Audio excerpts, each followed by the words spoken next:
Test automation engineers are like wizards of software testing. Instead of checking every little detail hand by hand, they create magical automated tests. These tests work super fast and accurately to make sure that the software behaves perfectly without any errors. This way, they save time and catch any issues before they become a problem for users. With that being said, hello everyone and welcome to this session on Test Automation Engineer Full Course. Join us on an exciting journey as we explore the Test Automation Engineer Full Course and gain essential knowledge for a successful career as an automated engineer. But before we get started, let's take a moment to outline the agenda for today's session. In this comprehensive course on becoming Test Automation Engineer, we'll embark on an in-depth journey of covering the path toward becoming a Test Automation Engineer. Software testing is the systematic process of evaluating and verifying that a software application or a system meets the specific requirements and functions correctly. So as we move ahead, we'll explore software testing, followed by discussing the testing types, methodologies, and the wide array of tools available. You'll learn the details of writing effective test cases, creating essential test plans, conducting functional testing, moving on distinguishing between functional and non-functional approaches. We'll then cover the specific testing types like sanity, smoke, integration, and API and explore agile unit testing principles. Additionally, this course will focus on regression testing, automation testing strategies, performance testing tools such as Load Ninja, Apache JMeter, WebLoad, Load UI Pro, and many more, and then advancing hands-on practice with test automation frameworks like Selenium. Finally, we'll equip you with the essential interview preparation by addressing crucial test automation interview questions. Before we begin, please consider subscribing to our YouTube channel and hit the bell icon to stay updated on the latest tech content from Edureka. Also visit the Edureka website for the Automation Testing Engineer Master Course, the link to which is given in the description box below.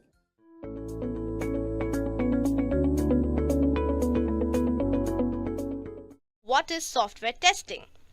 So software testing is basically a process of evaluating the functionality of a software application to find any software bugs. So it checks whether the developed software met the specified requirements and identifies any defect in the software in order to produce a quality product.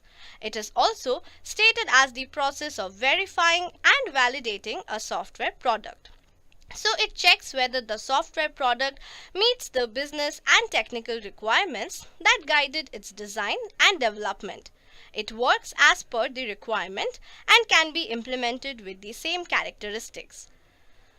So now that you know what is software testing, let's see who is a testing automation engineer. So the role of the test automation engineer is to design, build, test and deploy effective test automation solutions. Now to fulfill this role, the automation engineer applies appropriate automation technologies to meet the short and long-term goals of the testing organization. So now what does automation engineer actually do? An automation engineer basically utilizes technology to improve, streamline and automate a manufacturing process. They are responsible for planning, implementation and monitoring of such technology. So now let's move ahead and have a look at the roadmap that will lead you to become a successful test automation engineer.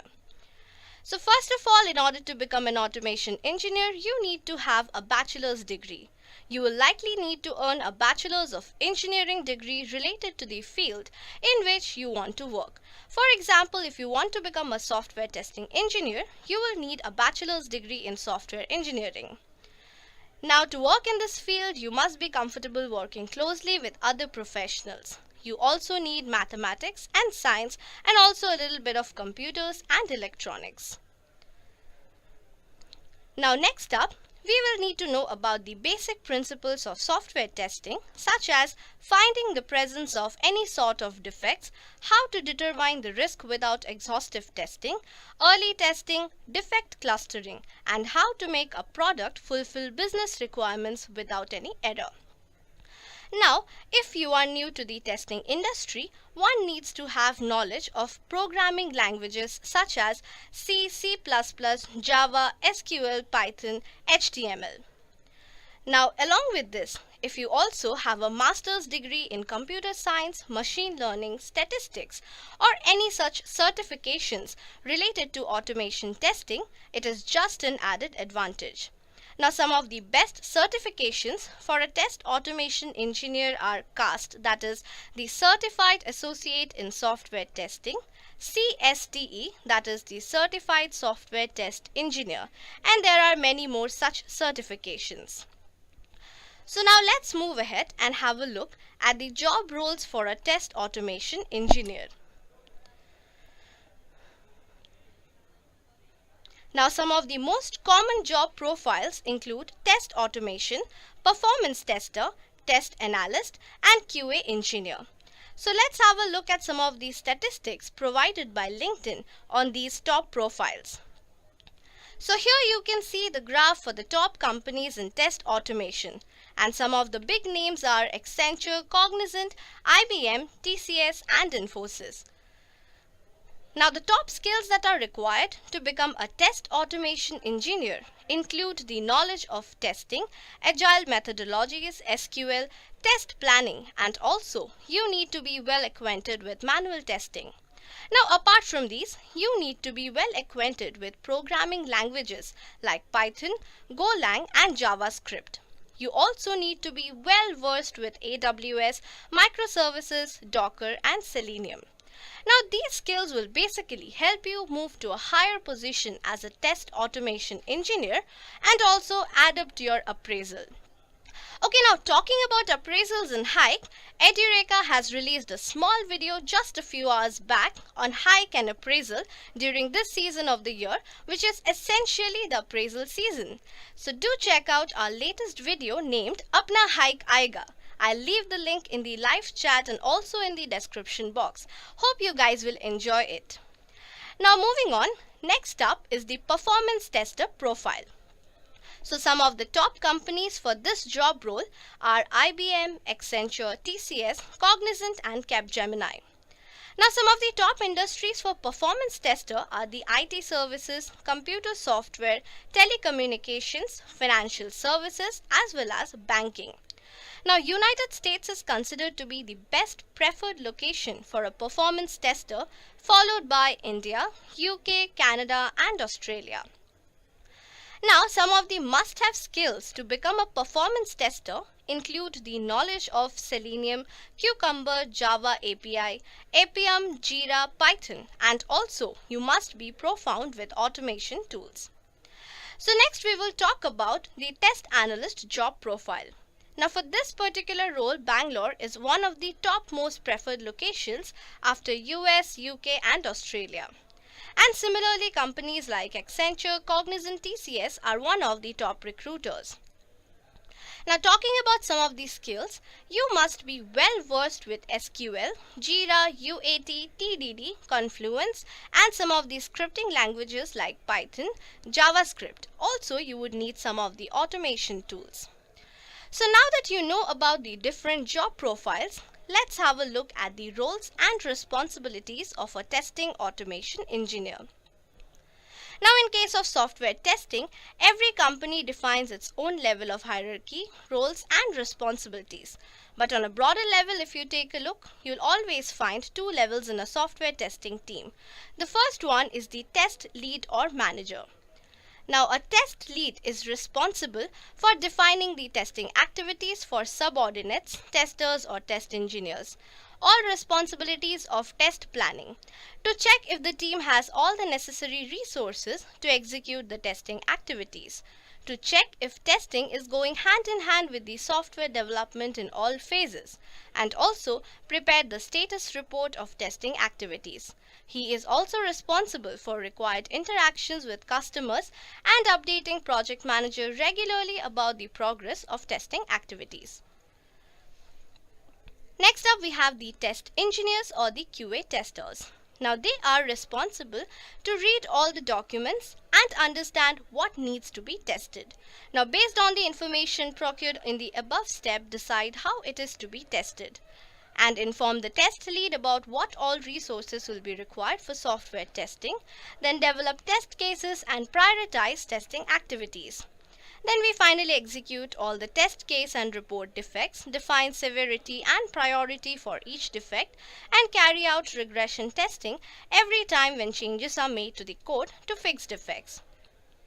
Now, how a software application shapes up during the development process entirely depends on how the software engineering team organizes work and implements various methodologies. Now, test automation engineers can save you from the world full of codes. Enterprises completely agree with this statement, and this is the reason why you see a lot of job opportunities in automation testing industry. So here I am going to explain in detail the 7 most important steps to becoming a test automation engineer. It will also help you if you are planning to switch your career to automated testing. Now, the first one is manual testing.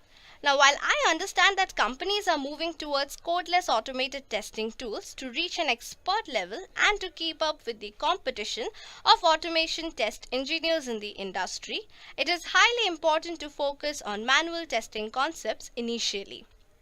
Now, manual testing is basically a process of finding out the defects or bugs in a software program. In this method, the tester plays an important role of end user and verifies that all the features of the application are working correctly. Now, this makes a point very clear that automation testing is for experienced manual testers. The next skill is the programming skills. Now, it is very important to possess excellent technical programming skills. Now, most newcomers ask that if they need programming skills for automated testing. Now, most of the people who come up with the idea of shifting to automated testing wish to skip the coding part. Either they don't have programming knowledge or they hate coding.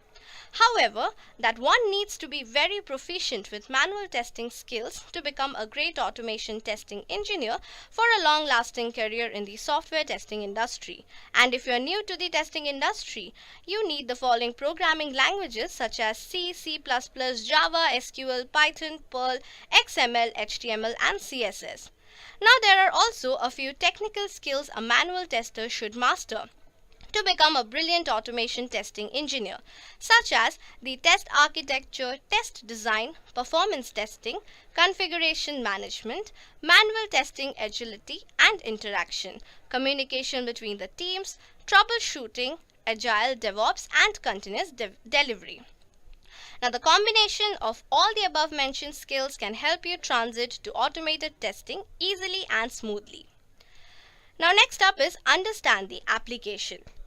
Now, the common application details that every automation tester needs to take care of are which programming languages have been used while developing the application, on what platform is the application built, which databases are involved, are there any web services or APIs connected to different parts of the system, and how, and many more such questions. Now, these are just few points and it may vary based on the complexity of the applications. So make sure you're completely thorough with the application that you are going to test via automation testing. Now, next up we have the automation testing tools. Now, when learning to become a smart automation testing engineer, if we don't talk about the test automation tools, then we are doing an injustice to the industry. A major part of the companies have already started using automation testing tools. Now, the main reason behind using them is their benefits to the enterprises. Some of the famous testing tools are Selenium, Testing Wiz, Ranorex, Sahi, Water, and Test Complete. Now, next up is the ATLC methodology. Now, ATLC stands for Automation Testing Lifecycle. Now, the way we follow the life cycle of software development and testing, same is the way for automation testing as well. To understand and follow the ATLC, one needs to have experience of the following, such as the decision making in automated testing, then the test automation tools, automation testing process, then test planning, design and development, test script execution and management, and finally review and assessment of test programs. Now, for each test automation requirements, a test automation engineer follows the life cycle. And to be a successful automation test engineer, you need to understand the ATLC methodology and execute it in your each test automation project. Now, moving on, the next one is the test automation strategy. So once you are through with the ATLC methodology and the automated testing tools, you are well prepared to create your test automation strategy for your clients or employer. Now, to become a great automation test engineer, you would be the right person to initiate with preparing the test automation strategy, finalizing the tools, overall cost and ROI calculation. Now, automation strategy creation is considered to be a very crucial part, as you would need to define and develop the path that will help you to reduce the manual testing hours and offer justice on the ROI of the clients. Now, let's move on to the final skill, which is the testing trends. Now, for this, you have to stay updated with the testing trends, and this is the most important part of this industry.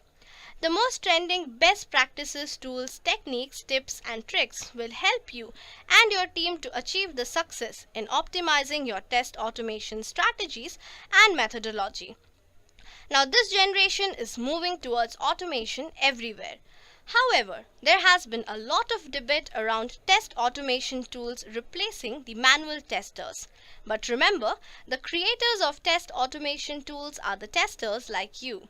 So, to become a smart automation testing engineer and to be successful in this industry, you would need to really work hard with passion and dedication. So once you have mastered these skills, you are now on your way to become a successful software test automation engineer. Now, let's see some of the topmost companies that are hiring for a test automation engineer.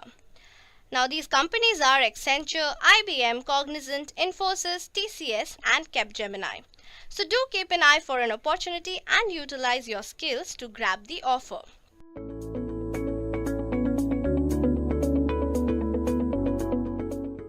Before a software is released to market for commercial use, it undergoes rigorous testing.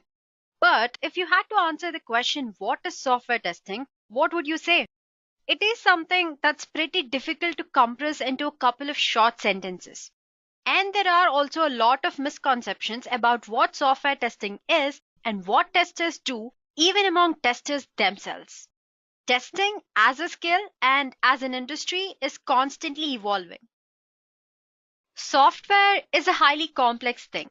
It depends on code that is written and maintained by others and in different locations that may be across the globe, cutting across entirely different programming languages, techniques, servers, networks, and many other things.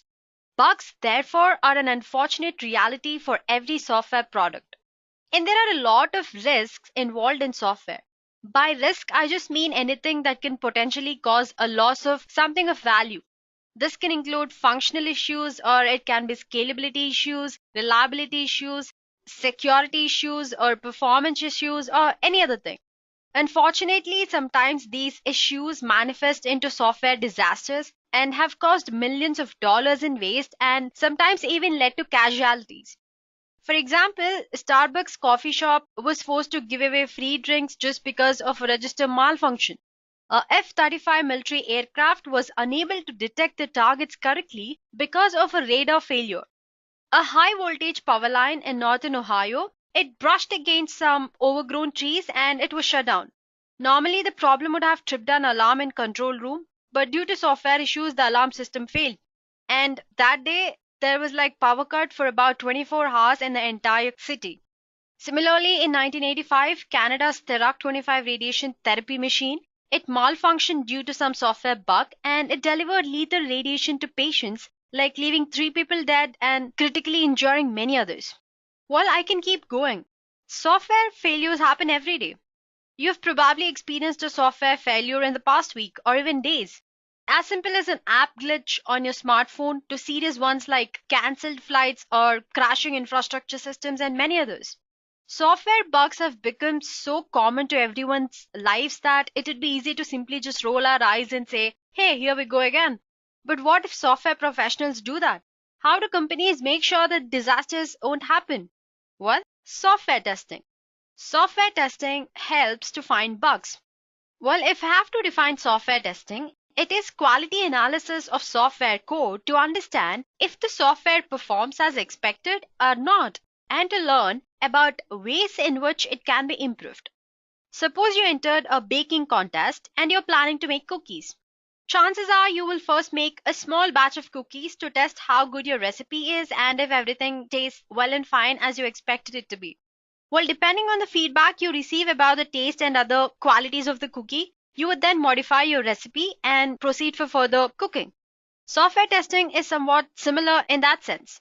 Well, after a programmer or a team of programmers write a software program, there are information technology professionals known as testers who would then test the software to see if there are any areas where the software crashes or does not yield the results as expected.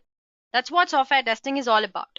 Well, the main objective of software testing include to verify and validate the completeness of the software product, to check if the software product meets the business and technical requirements, to identify technical bugs and to ensure that the software product is glitch-free in the end or before it's released to market. And lastly, to generate high-quality test cases and issue correct problem reports. Well, I'm sure at this point you're clear of what software testing is, right? But why do you think we need software testing? What benefits does it offer to any of us? First of all, it gives confidence in the quality of the final product for the organization producing the software product. It saves a lot of time, effort, and money for the organizations that are developing and selling the product. Because once the product is tested, they can be sure that there are no faults that would prove fatal to them or the company later on. It even offers business optimization. It confirms that an application is able to operate well and fine in all required conditions and on all different kinds of operating systems or web browsers correctly and properly. Well, this enhances user experience and customer satisfaction. Lastly, obviously all these factors contribute to money, so they bring profit to organization. In simple terms, in order to make sure that the release software is safe and it's functioning as expected, the concept of software testing was introduced. It's paramount important because software bugs, errors, defects can potentially lead to expensive or dangerous consequences in the software program, like the few of them which I mentioned earlier in the session. So the software testing is an exceptionally imaginative and an intellectual task for testers to perform. Testing of software or application consists of some principles that play a significant role for a software tester while testing the project. What I mean is there are a certain set of principles that every tester should be aware of when they're performing software testing. So what are the basic principles of software testing? Let's discuss that. First of all, software testing can help in detecting bugs. That's the basic of it, right? Testing any software or an application can help in revealing a few or some defects that may or may not be detected by developers when they develop the product. However, testing of software alone cannot confirm that your developed product or software is bug-free or error-free. Hence, it's essential to devise test cases and find out as many defects and errors as possible. So the first point or the principle here is software testing can help in detecting bugs if you have proper test cases and test scenarios. The next principle is that exhaustive testing is impossible. Well, there's no way to test all combination of data inputs, scenarios, and preconditions within an application. For example, if a single application screen contains about 10 input fields with 3 possible values, this means if you have to cover all the combinations, then you would have to create about 59,049, I guess, test scenarios. Well, that doesn't look good, and it's just for one app screen. Imagine you having 50 plus such screens. Well, in order not to spend weeks creating millions of such less possible scenarios, it's better to focus on potentially more significant test cases. The third principle is you should perform testing as early as possible. The cost of an error grows exponentially throughout the stages of software testing lifecycle. Therefore, it is important to start testing the software as soon as possible so that all the detected issues are resolved and they do not affect you later on. Next up, we have defect clustering. Well, according to a certain principle, approximately 80% of all errors are usually found in only 20% of the system modules. Therefore, if a defect is found in a particular module of the software program, the chances are that there might be other defects as well. That is why it makes sense to test that area of the product more thoroughly. And testing is context dependent. Depending on the purpose or the industry, different applications should be tested differently, right? While safety could be of primary importance for a fine tech product, it is less important for a corporate website. Well, the latter, as in the corporate website, in turn puts an emphasis on usability and speed. So according to your situation and requirements, you should choose what type of testing you want to perform. And lastly, error-free or bug-free software is just a myth. The complete absence of errors in your product does not necessarily mean that your testing was successful. No matter how much time you have spent polishing your code or improving the functionality of your product, if it's not useful or it does not meet the user expectations, it won't be adapted by the target audience or it can't be released to market. It's as simple as that. So these are certain basic principles of software testing. Well, along with the principles we discussed just now, you might have to consider some additional sources to note other principles in addition to the basic ones. With that said, the next topic that we're going to discuss here is very important concept in software testing, which is software testing lifecycle. So what exactly is software testing lifecycle? Organizing a software testing process can be quite challenging. Just like how developing a software involves a sequence of steps, testing also involves steps that can be executed in a definite sequence. This manner of executing testing in a systematic and planned way is what we call a software testing lifecycle, or STLC. Basically, it comprises of 6 phases, which include requirement analysis, test planning, test case development, environment setup, test execution, and test cycle closure. Well, I'm not going deep in here, but let's just discuss what each of these phases mean in software testing lifecycle. So the very first step in software testing lifecycle is requirement analysis. In this stage, the testing or the QA team decides what needs to be tested. There are 2 kinds of testing mainly, functional and non-functional. We'll talk more about that later on. Functional testing includes tests to evaluate how the software is functioning. And non-functional testing includes features that are behind the scenes such as performance, security, and all that concepts. So the team here considered both functional as well as non-functional requirements into consideration. Well, after a decision is made as to what aspects of testing need to be completed, the next stage is planning how the test will actually be conducted. This includes deciding the resources in terms of cost, the number of personnel that should be assigned to the testing phase, the number of hours it should take, the deadlines by which the result should be delivered, and many other things.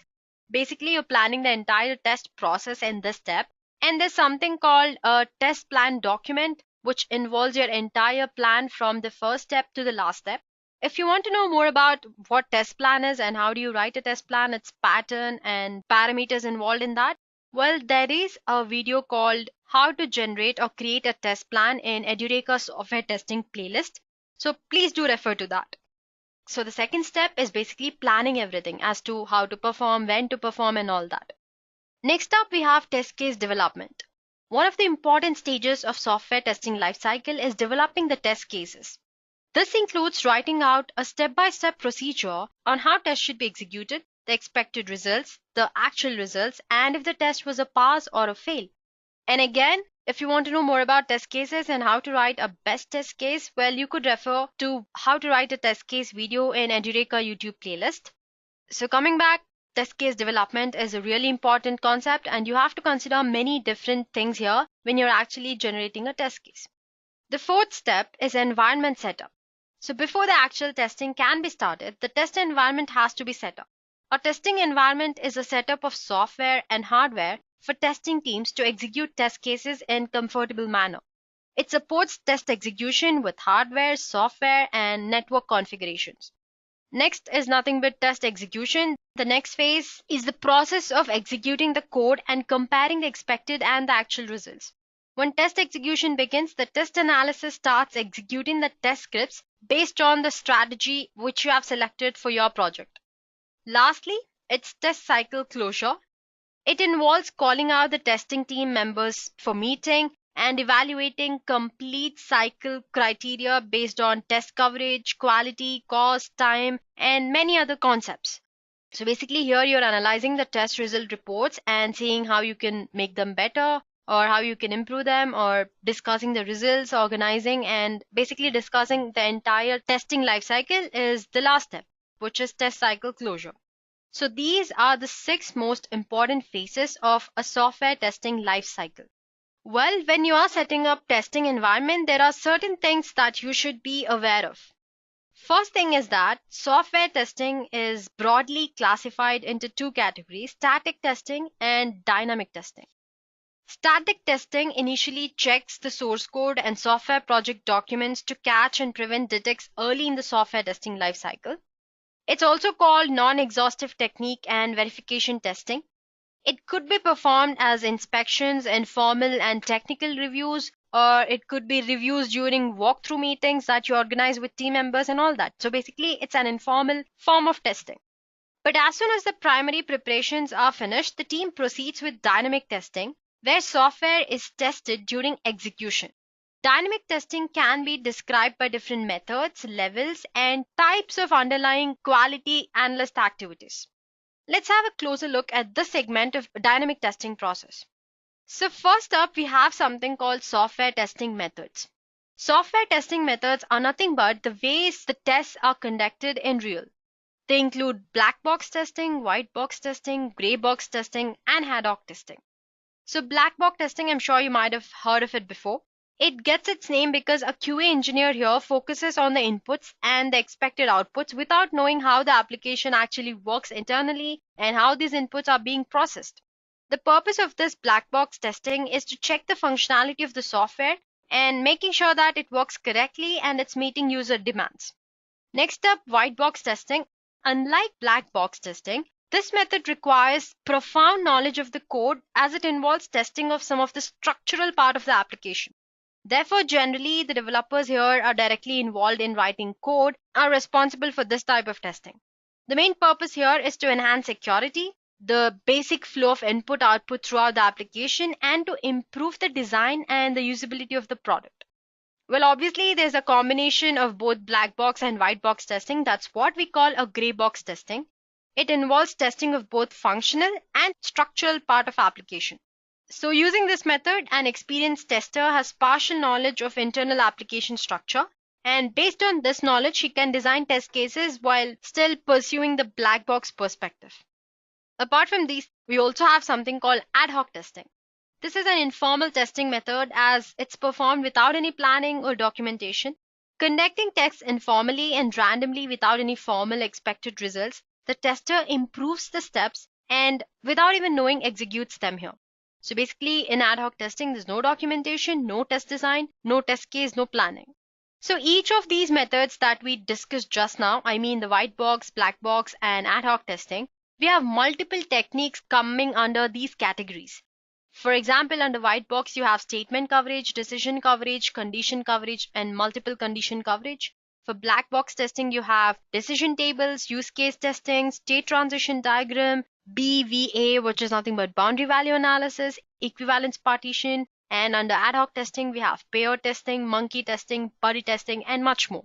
If you want to know more about any of these techniques, you can refer to the software testing methodologies and techniques video or blog in Edureka playlist.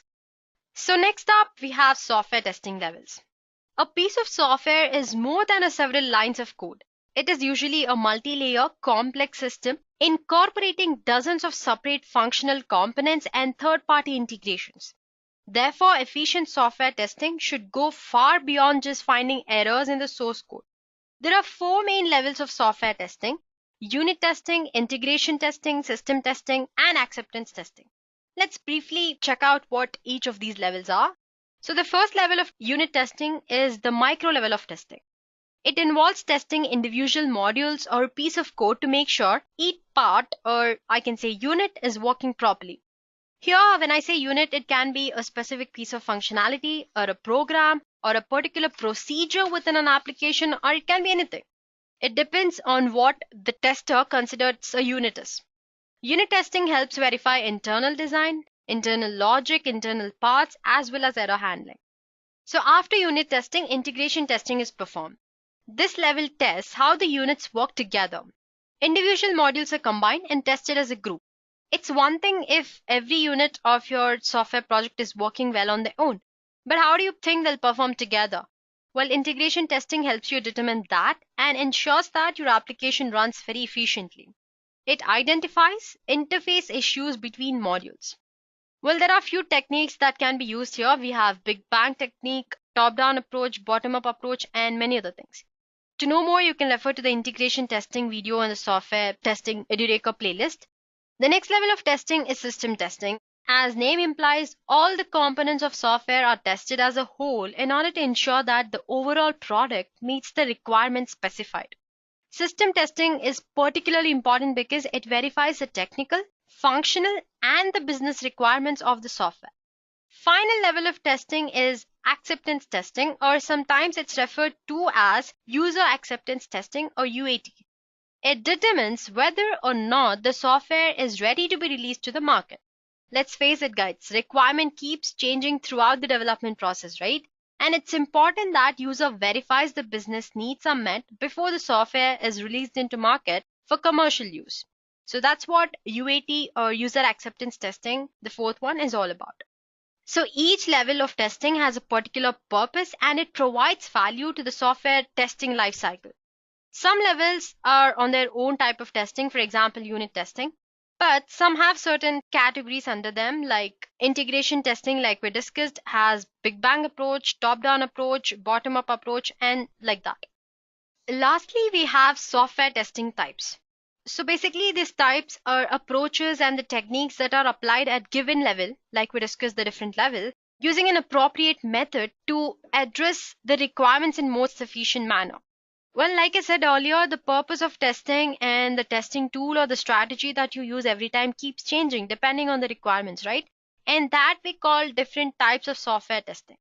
There are a variety of software testing types and each of them serve different purpose.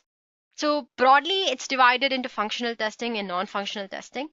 Under functional, we have unit testing, integration testing, system testing, interface testing, smoke, sanity testing, and many others. Coming to non-functional testing, we have performance testing, security, reliability, and many other things. So each of these testing types that you can see on the screen have their own purpose and the importance.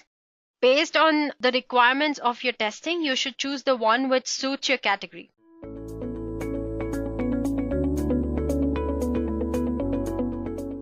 Today's world of technology is completely dominated by machines and their behavior is controlled by the software powering it.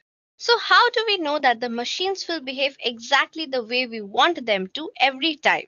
Now the answer to all these questions lie in software testing.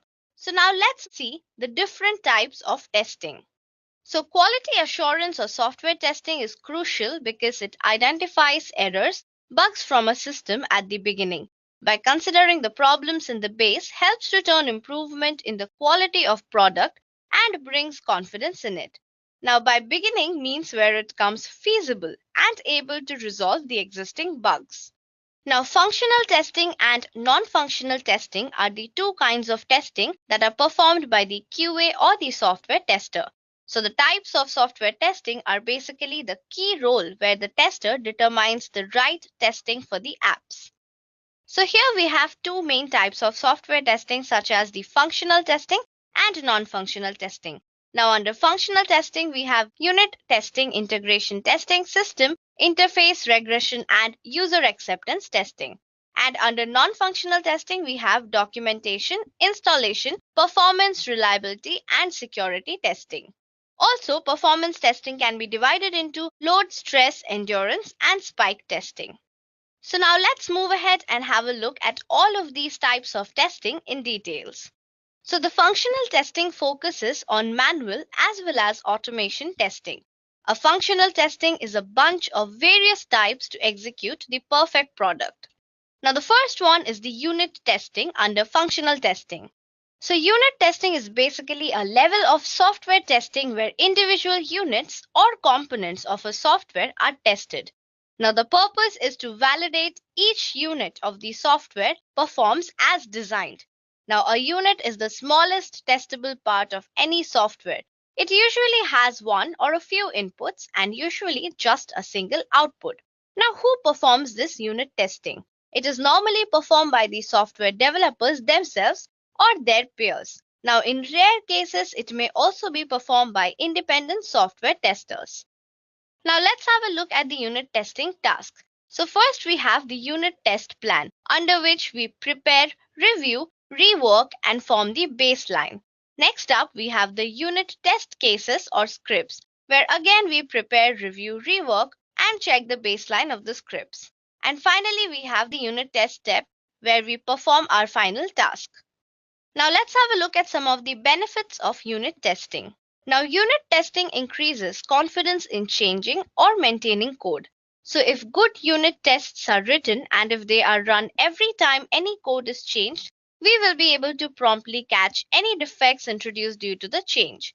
Next up, codes are more reusable. In order to make unit testing possible, codes need to be modular. Now, this means that codes are easier to reuse. Also, the development is faster. Now, if you do not have unit testing in place, you write your code and perform that fuzzy developer test. But if you have unit testing in place, you write the test, write the code, and run the test.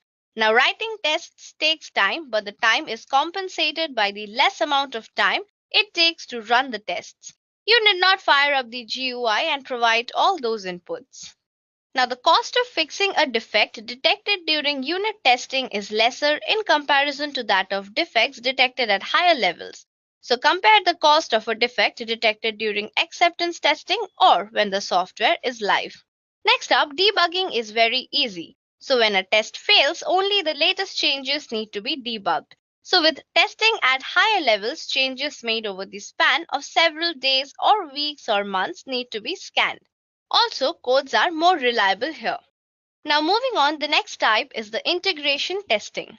So, integration testing is a level of software testing where individual units are combined and tested as a group. So, the purpose of this level of testing is to expose faults in the interaction between integrated units.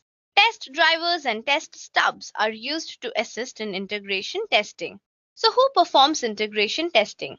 For this, the developers themselves or some independent testers perform this sort of testing. Integration testing also involves a task plan such as the integration test plan, where we prepare, review, rework, and form the baseline. Also, we have integration test cases or scripts under which we prepare, review, rework, and form the baseline. And finally, again, we perform the integration test. Now, let's have a look at some of the approaches of integration testing. The first one is the Big Bang. Now, Big Bang is an approach to integration testing where all or most of the units are combined together and tested at one go. Now, this approach is taken when the testing team receives the entire software in a bundle. So, what is the difference between Big Bang integration testing and system testing? Well, the former tests only the interactions between the units, while the latter tests the entire system.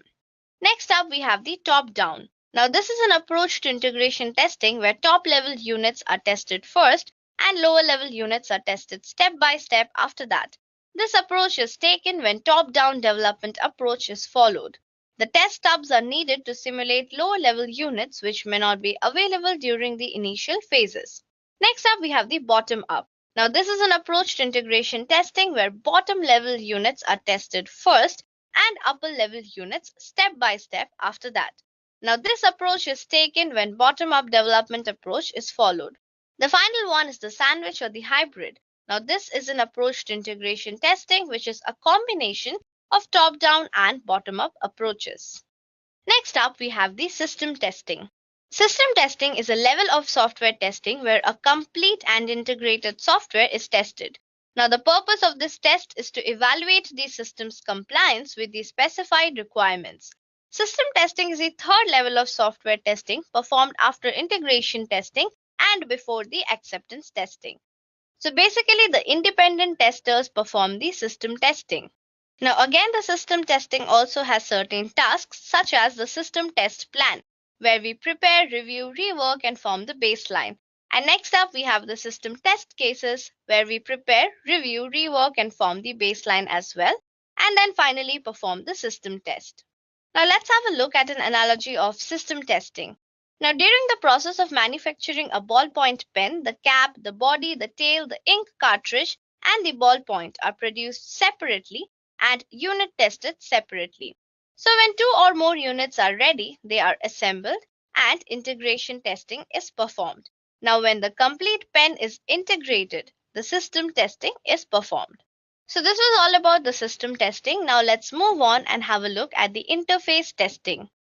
Now, it basically verifies that communication between the systems are done correctly if all supported hardware or software has been tested.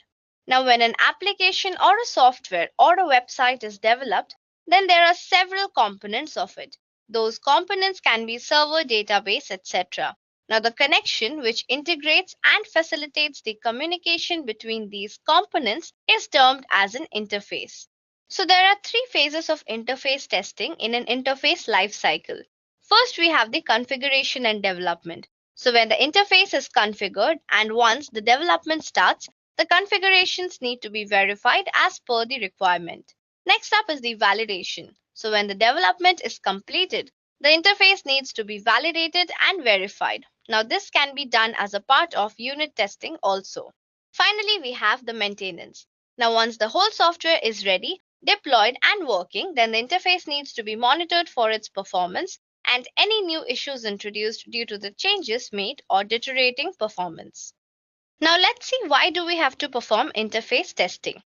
So it is required to check if the server execution is proper. Now error handling is done properly and appropriate error messages are shown for queries made by the application or software. It is also used to check the result when a connection to the server is reset, and also to check the security aspect when the components communicate within themselves.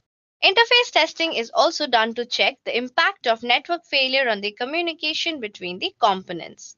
Now let's have a look at few steps that ensure interface testing is successful. First one is define your requirement. Now before creating the interface tests, it is essential to understand the application. Hence, try to find answers to questions like what is the purpose of the interface or what is the workflow of the system or application. Now, defining all such answers will help you to understand the requirement. Next up is the expected output. Now, we know and understand the requirement very well. It is the time to finalize the output that we will be expecting from the tests. Not just a pass or fail, it can be some data, call to another API, etc. Third one is start small. So with interface testing, we can't directly move on with creating big test cases. Creating small test cases or calls is relatively simple. At least in small functions, create small test code and verify if the output is as expected or not. Next, try automating. Now, writing codes for testing an interface can be boring. You will not only be spending time in writing the code, but along with this, you will also have to spend time to understand the format, style, the coding language used for development, and then as an icing on the cake, you will have to make sure that your code isn't creating a problem to the app or system code. Finally, define the start and stop points. Now, before starting the execution of a test, we always decide the start and the stop point of the test, as well as decide how the entire testing process will start and end. Next up, we have the regression testing. Now, regression testing is a crucial stage for the product and very useful for the developers to identify the stability of the product with the changing requirements. Now, let's have a look at some of the techniques of regression testing. First one is retest all. Now, as the name itself suggests, the entire test cases in the test suite are re-executed to ensure that there are no bugs that have occurred because of a change in the code. Next up, we have the regression test selection. Now, in this method, test cases are selected from the test suite to be re-executed. Not the entire suite is re-executed here. Next up, we have the test case prioritization. Test cases with high priority are executed first, then the ones with medium and low priority. Finally, we have the hybrid technique. Now, this is a combination of regression test selection and test case prioritization. Now, how do we select the regression test suite? For most of the bugs found in the production environment occur because of the changes did or bugs fixed at the 11th hour, that is, the changes done at a later stage. So let's have a look at the test plan template. First, we have the document history. Now, it consists of a record of the first draft and all the updated ones. Next, we have the references column that keeps a track of all the reference documents used or required for the project while creating a test plan. Next up, we have the regression test plan that consists of all the introduction and details that are involved in the testing. Now, the final one in functional testing is the acceptance testing. Now, acceptance testing is a level of software testing where a system is tested for acceptability. The purpose of this test is to evaluate the system's compliance with the business requirements and assess whether it is acceptable for delivery. So basically the management, sales or the customer support performs these kind of testing. Also, the customers and the end users of the software can do the following.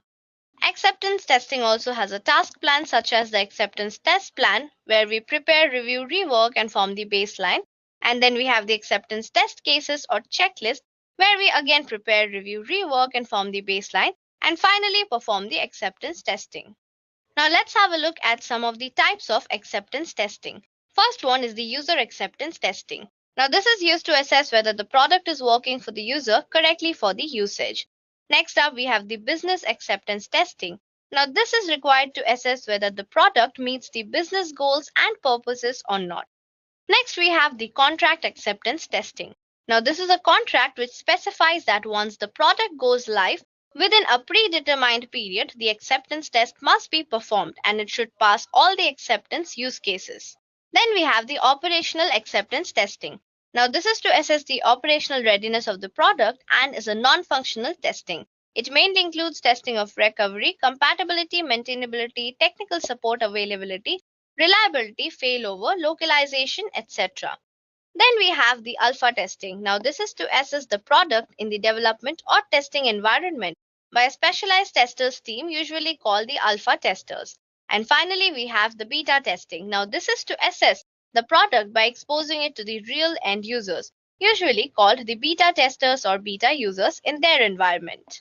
Now these were some of the functional testing. Now let's move on and have a look at some of the non-functional testing types. Now there are a bunch of software testing types which differentiate the job work for the QA while testing the apps. It is a testing to determine the performance of the system, to measure, validate or verify quality attribute of the system. The first one is the documentation testing. Now documentation testing helps to estimate testing efforts required and test coverage. Now software documentation includes test plan, test cases and requirements section. So there are four main focus areas when testing documentation. That is instructions, examples, messages and samples. So if specific instructions are provided for certain activities, it's likely we will have test scenarios defined for those same activities. Similarly, step-by-step examples may be provided to explain GUI screen inputs, clarify syntax for commands or other interfaces, show expected outputs, or illustrate other important points. Now, when we hit a problem, for example, an error message, we should verify that the documentation for the message is correct. Now, finally, samples are sometimes documented for such things as initialization or tuning parameter input files.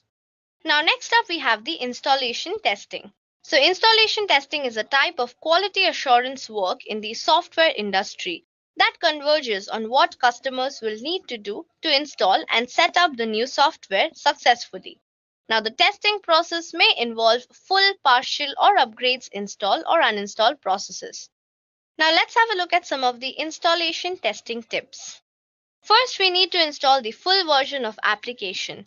Now, in case if you are upgrading the application or previously installed a basic version, now installing the full version on same path, then system should allow you to install full version application without any error. Next, we have the automate testing efforts. Now, the flowchart will help you to create the automated scripts. Using the flowchart, you can easily make out the automated script for installation testing. Now, after execution, every test case use of the disk image to be installing on dedicated machine, which will save some time. Next up, we have the required disk space check in installation. Now, this is the most critical scenario in the installation testing.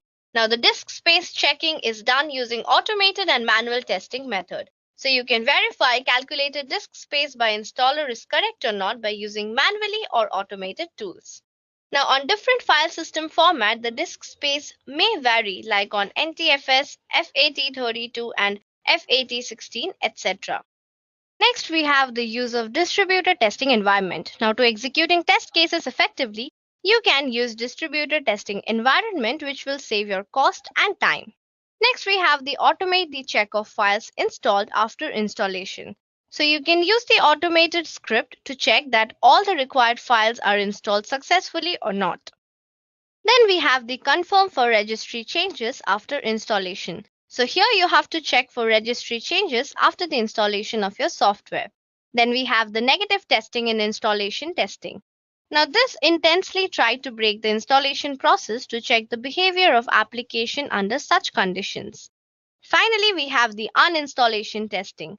Now you should also check for the uninstall testing to check whether the user is able to uninstall the application without any error and removing all folders and files related to installation. Next up, we have the performance testing. Now the performance testing includes load testing, stress, endurance, and spike testing. Now here, the software tester team provides performance testing on amazing projects. Now let's have a look at the types of performance testing. So we have load testing, which is a type of performance testing conducted to evaluate the behavior of a system at increasing workload. Then we have the stress testing, which is a type of performance testing conducted to evaluate the behavior of a system at or beyond the limits of its anticipated workload. Then we have the endurance testing, which is a type of performance testing conducted to evaluate the behavior of a system when a significant workload is given continuously. Finally, we have the spike testing, which is a type of performance testing conducted to evaluate the behavior of a system when the load is suddenly and substantially increased. Now let's have a look at some of the tips for performance testing. So first we have to establish a test environment as close to the production environment as possible.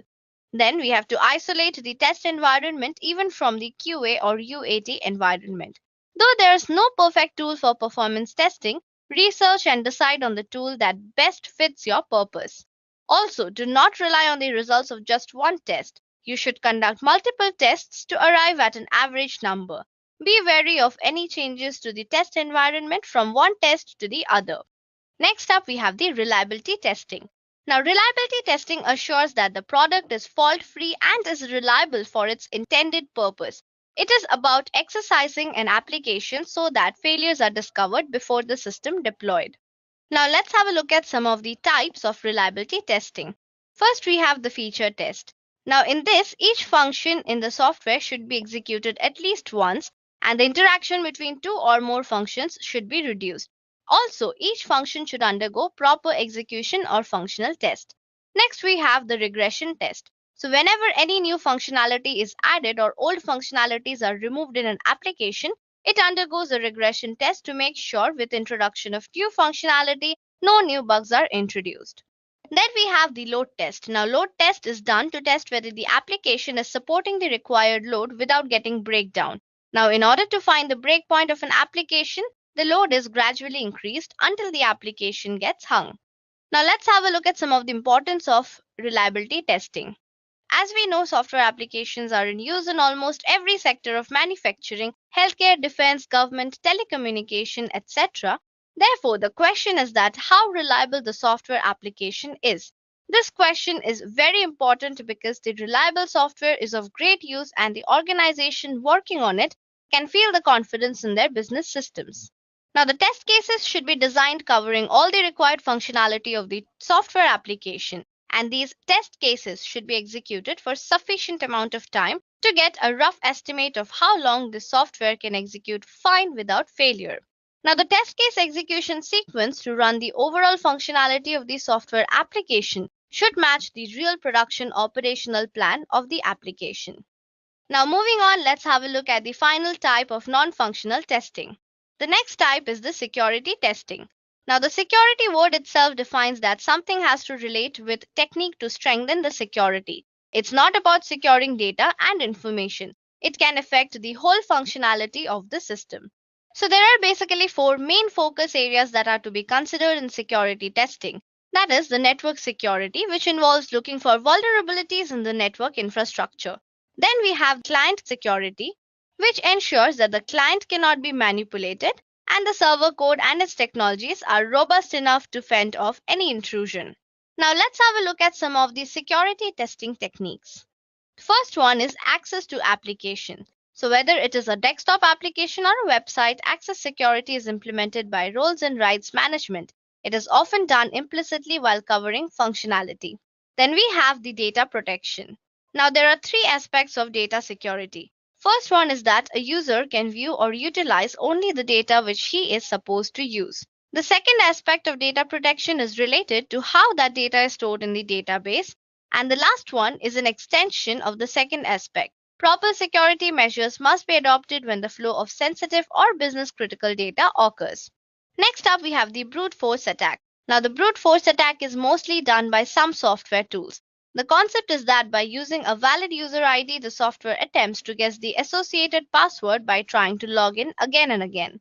Then we have the SQL injection and XSS. So conceptually speaking, the theme of both these hacking attempts is similar. So for all input fields of the website, field length should be defined small enough to restrict input of any script.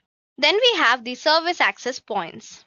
So when there is a large number of the target audience, the access points should be open enough to facilitate all users, accommodating enough to fulfill all users' requests, and secure enough to cope with any security trial. Next up, we have the session management.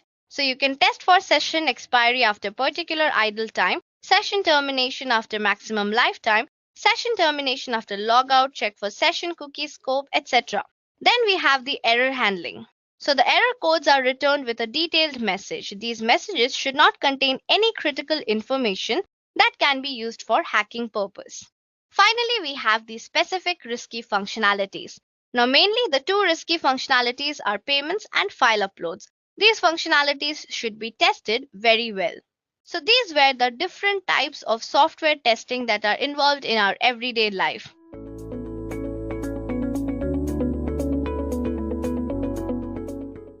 So when I say testing methodology, I mean combinations of principles, ideas, methods, and concepts that help you during the testing process. Testing methodologies are simply strategies and approaches used to test a particular product to make sure that it fits the purpose. So as software applications get more and more complex and get intertwined with many different platforms and devices, it's more important than ever to have a robust testing methodology. Because a methodology, it manages user requirements, test cases, bugs, all in single integrated test environment.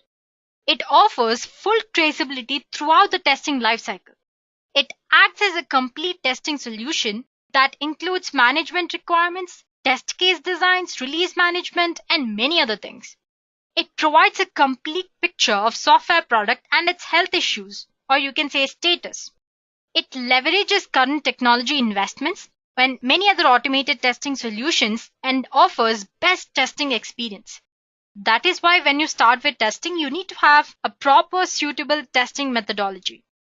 Guys, nowadays there are dozens of software testing methodologies, each with their own starting points, duration of execution, and methods that are used in each step. The more well-known among those are we have waterfall model, we have V model, agile model, spiral model.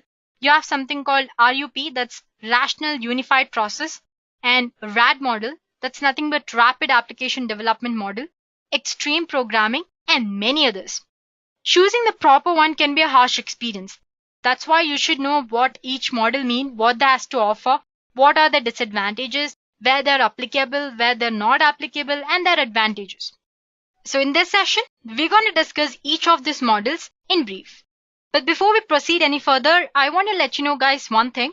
People often combine software development models with software testing models because the development of the software and the testing most of the time are done in parallel. Not exactly parallel, but as soon as the software is developed, it's sent to testing. So when they mean software testing methodologies, they're almost same as software development models itself. Don't confuse. Anyway, let's get started with our first model, which is waterfall model. I'm sure you've heard of waterfall model, right? It's one of the most popular models in software engineering. Well, the waterfall model is one of the oldest models developed by Winston Royce in 1970. It's also known as linear sequential lifecycle model. The traditional waterfall testing approach, it represents multiple stages in a sequential manner that flows progressively downward, just like a waterfall. Hence the name waterfall model. It means that you can move to the next phase of the development or testing only after you have completed the previous phase successfully. So once a phase of development is completed, you can proceed to next phase and there's no turning back. As in, once you start with the design phase, you cannot go back to the requirement phase. This approach is useful when requirements are well known, you're sure about the technology and you have understood the technology, and all the resources with required expertise are available and they are at hand. In such cases, this model is highly useful. As you can see, it has like 5 phases. First, you begin with requirement phase. That's nothing but capture and analyze all the requirements and make sure whether they are testable or not. Then you have system design. You create and document designs based on the requirements which you collected in the previous phase. You define the hardware and the software requirements as well. Next up, we have implementation. You create robust code for components as per design and then integrate them. And obviously, next we have verification. That's nothing but testing. Integrated components, they form a whole system. Here you make sure if the system is working as per the requirements. You also keep track and report the testing process. You also make sure that the system is stable with 0 bugs and it passes all the test criteria and environment setup is perfect. So basically, in this step, you're making sure that your product is perfect. And lastly, you have system maintenance. You make sure if the application is working efficiently as per the requirement within the suitable environment. In a case a defect is found, then that should be fixed and deployed or updated in later on. So that's all about waterfall model. Talking about advantages and disadvantages, the main advantage of waterfall model is that it allows for departmentalization and managerial control. Apart from that, it's very easy to understand and easy to manage. Because it's easy to understand, it allows for easy testing and analysis. It saves significant amount of time. Talking about disadvantages, the disadvantage of waterfall model is that it does not allow for much revision. So once an application is in the testing phase, it's very difficult to go back and change something, like I said earlier. Because of that, it's short on flexibility. It lacks the visibility of the current progress, as in you cannot see what's happening right away. And the most important thing is changes in the business requirements or new additions in functionality require changing all the previous steps. Lastly, the end product is available only at the end of the cycle. So these are some disadvantages. Next up, we have V model. So V model is basically an extension of waterfall model where the process execution takes place in a sequential manner but in V shape, which is clearly visible on the screen. As you can see, there's an image. So as you can see in the image below, there exists a directly associated testing phase in each phase of development cycle. As you can see, the requirement analysis is associated with operational testing and acceptance testing. Then you have high-level design, which is associated with integration testing. Similarly, detailed specification is associated with unit testing. So basically, using this V model, you can perform static testing, verification, and review that helps to prevent possible defects in the later stages. Well, you can say that this model is basically divided into 3 phases. We have verification phase, next up is the coding phase and validation phase. And verification phase and validation phase are done in parallel, or you can say each testing phase is associated with a phase of development cycle. So guys, the phases of V model are changeable, but usually they include the following phases. As you can see, requirement phase is associated with acceptance testing. Its main purpose is to evaluate if the system is ready for the final usage. Then you have high-level design phase, which relates to system testing and includes evaluation of compliance of specified requirements to the integrated system. And next up, we have detailed design phase, which is in parallel to integration testing that checks the interactions between different system components. After that, the coding stage begins, where you have another necessary phase that's nothing but unit testing. It's important to make sure that the behavior of individual parts and the components of your software is correct and it meets the requirement. So basically in coding, this phase it contains actual coding in the development lifecycle. So programming languages should be chosen based on your requirements. Talking about advantages and disadvantages of this model, like I said, it's just an extension of waterfall model. So the advantages and disadvantages are almost similar. Apart from that, it's simple to use, easy to understand, it's good for small projects, and it's highly cost effective when compared to waterfall model. And there's no overlapping between the phases because as you can see, the entire process is sequential. Talking about disadvantages, just like waterfall model, no inherent ability to respond to changes. You have to change all the steps. And testing is usually squeezed in the end. And the absence of clear solutions that eliminate the software defects, that's one of the most important disadvantages of V model. And it's not suitable for large and complex projects.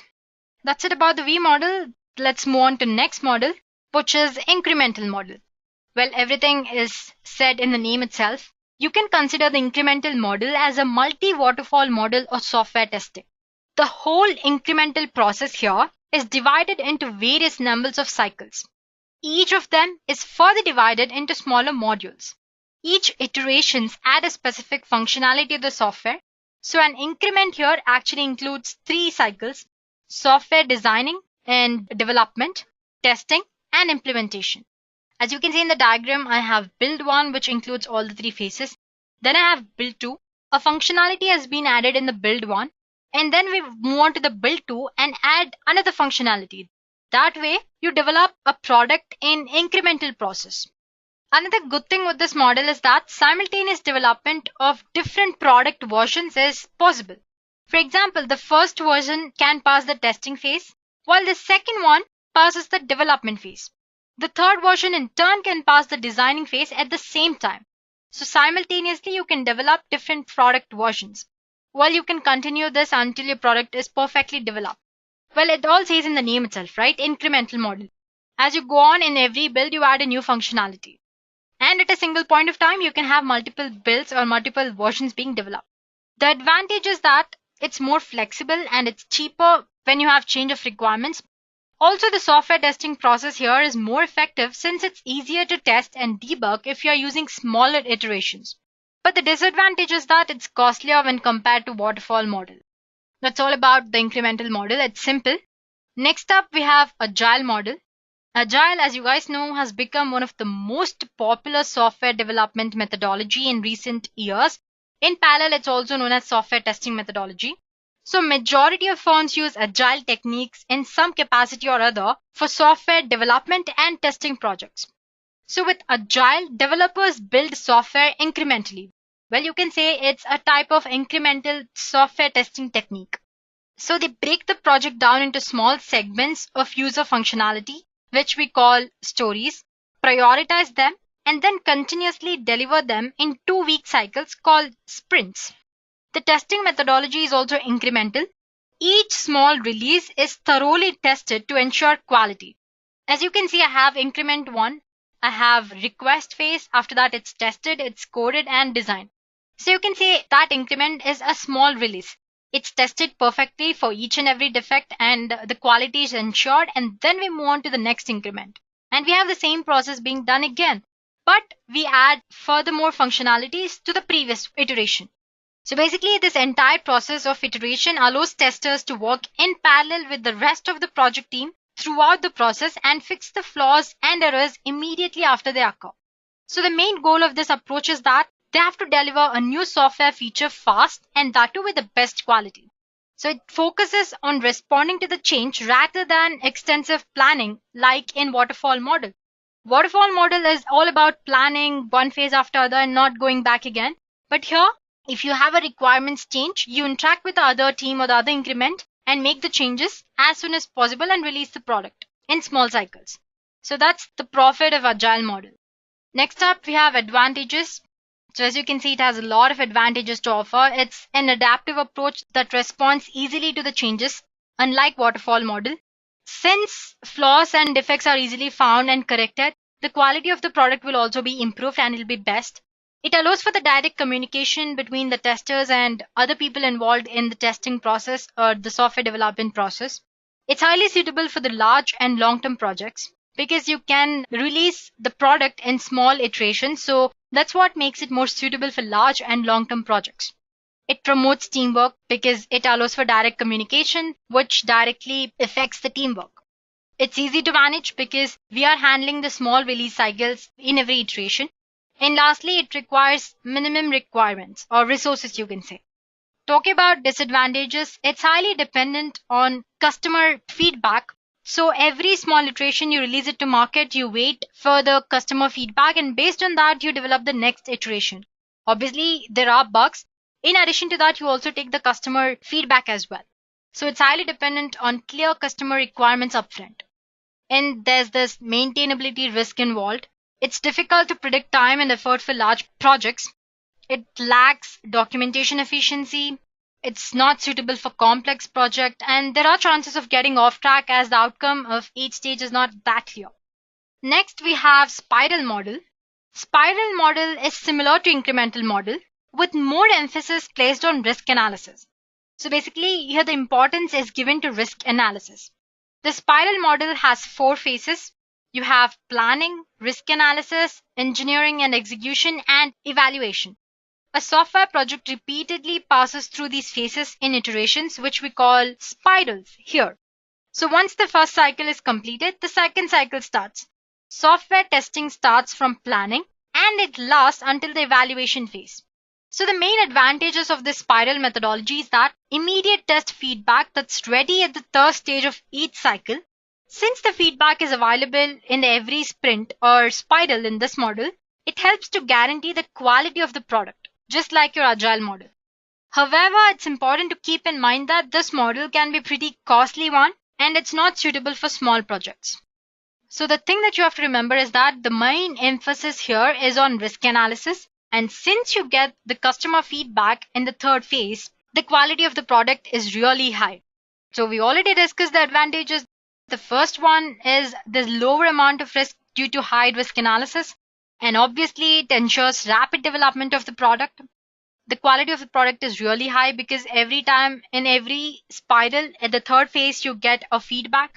It offers strong documentation control. Requirement changes can be easily accommodated at a later date. Because this is an incremental model just like agile model, requirement changes can be easily accommodated. Talking about disadvantages, it can be costly to use when compared to other models. It's not suitable for small projects. You have large number of intermediate stages because you have different multiple spirals, right? It requires a lot of technical expertise. It's highly dependent on risk analysis phase. I think I just said that. So that's all about spiral model. So the last model that we'll be discussing in this session is a RAD model, or you can say rapid application development. This rapid application development model is also a form of incremental model where components are developed in parallel. So with RAD, the focus is mainly on building a prototype that looks and acts like a final product. In this approach, a prototype is created by assembling the different components of the software product that have been developed in parallel. So once you create the prototype, which is nothing but the components assembled, it is used to gather feedback from the customer. So this RAD model, spiral model, and agile model are different forms of incremental model. And as you can see in RAD model, it's divided into 5 phases, or it includes 5 phases. We have business modeling. The first phase, it identifies vital information flow between various business channels. Then we have data modeling. Information gathered from previous phase is used to define data objects. Then you have process modeling. Data objects which you got in the data modeling step are then converted to get business objective in the third phase. Then you have application generation. Various automation tools are used in this step to process the models to actual source code. And lastly, we have testing and turnover. New components and all the connecting interfaces are tested and the object or the cycle or the product is released to market. So as you can see, the entire process goes on for about 60 to 90 days. This RAD model is recommended when the product is required to be delivered within a short period of 2 to 3 months and there's a high availability of skilled resources. Talking about advantages, it reduces development and testing cycle time. It's not that expensive. And obviously, since it's an incremental model, it enhances the customer feedback due to customer involvement throughout the cycle. Talking about disadvantages, it requires highly skilled resources. If you have highly skilled resources and if you have 2 to 3 months of time and you have a product to develop, then RAD model is highly suitable. And what are the other disadvantages? Well, it requires a system that can be modularized as in divide, and it's hard to use with legacy systems. So this brings us to the end of software testing methodologies discussion. Each of these models employ a different testing methodology to test the quality and the security of software in different ways and different stages. So choosing one among them can be quite complex, and I hope that what you've learned today will help you choose a proper methodology according to your requirements. So guys, that's all about software testing methodologies. Let's get started with our next topic. As you guys already know, the main purpose of software testing is to deliver an optimum quality product at faster pace. To help tester achieve that, there are multitude of software testing techniques, each with its own strengths and weakness. But what exactly is a software technique? What do I mean when I say a technique? Software testing technique refers to the procedure or a way to test the software under test by comparing the actual and the expected results. A good software testing technique helps tester to design test case in such a way that minimal steps of test cases are involved. So the two key points with software testing techniques is that you need to have minimal test cases, but they should be able to capture maximum functionalities of the software. So with testing techniques, you can develop smarter test cases, reduce the number of steps required in test cases. So guys, in this session, we will be discussing some of the popular techniques, and I've divided these techniques into different categories. So basically, when it comes to software testing techniques, they're divided into three main categories. That would be white box testing, black box testing, and experience-based testing. So we're gonna discuss each of these techniques which come under different categories in brief. Let's begin with black box testing. So what is black box testing? Black box testing is also known as specification-based testing. Here, the testers analyze the functionality of the software or the application without knowing much about the internal structure or the design of the product. So the main purpose of this method is to check the functionality of system as a whole to make sure that it works properly and it meets user demands. Well, the key point that you have to remember is that the testers perform testing without knowing much about the product. There are a lot of testing techniques that come under black box testing. Let's discuss each of them in brief. So guys, first in the list, we have equivalence partitioning. In equivalence partitioning, input values to the system or the application which is under test are divided into different partitions or groups or classes based on its similarity in their outcome. So instead of using each and every input value, you can use a value from each class or partition which covers all the possible scenarios to execute the test cases. So that way you can easily identify valid as well as invalid equivalence classes. You don't have to perform testing for each and every possible input value. That would be really hectic. So this equivalence partitioning makes testing a lot easier and it saves a lot of time and effort on your part. Well, let's try to understand what equivalence testing is with a simple example. Let's say I have a test scenario where I have to test input conditions accepting numbers from 1 to 10 and 20 to 30. So how do I write test cases? How many test cases should I involve? Should I check every number from 0 to 10 and then 20 to 30 and then in between and all that? That would be really hectic. So what do? I've divided the number of input values into 5 possible test cases. I have taken values before 1, that's from any number of values to 0, that's just before 1. Which should obviously come under invalid class because we want to test the values which come under 1 to 10 and 20 to 30. And next up we have valid values, that's the values which come under 1 to 10. Then obviously the values between 10 to 20, those are also invalid because we don't want to test those values, as in we don't want those values. After that we have values from 20 to 30 which come under valid class. Lastly, the values from 31 to beyond. Instead of picking each and every input value, from these 5 divided classes, you pick up a value and perform a test case or execute the test case. Since rest of the values come in the same category, whatever the result you get for the particular value which you take can be applied to that other values as well. For example, for a range between 11 to 19, I'm taking a value 15. So I apply 15, I get a results. Now I don't have to apply the same thing for 16, 18, 19 and on. Because I'm sure they all belong under the same category, which is 11 to 19, so the result would be same as 15. That way we can reduce the number of input values that we have to test and save a lot of time and effort. I hope you have understood it, right? Let's move on to next type then. That's nothing but boundary value analysis.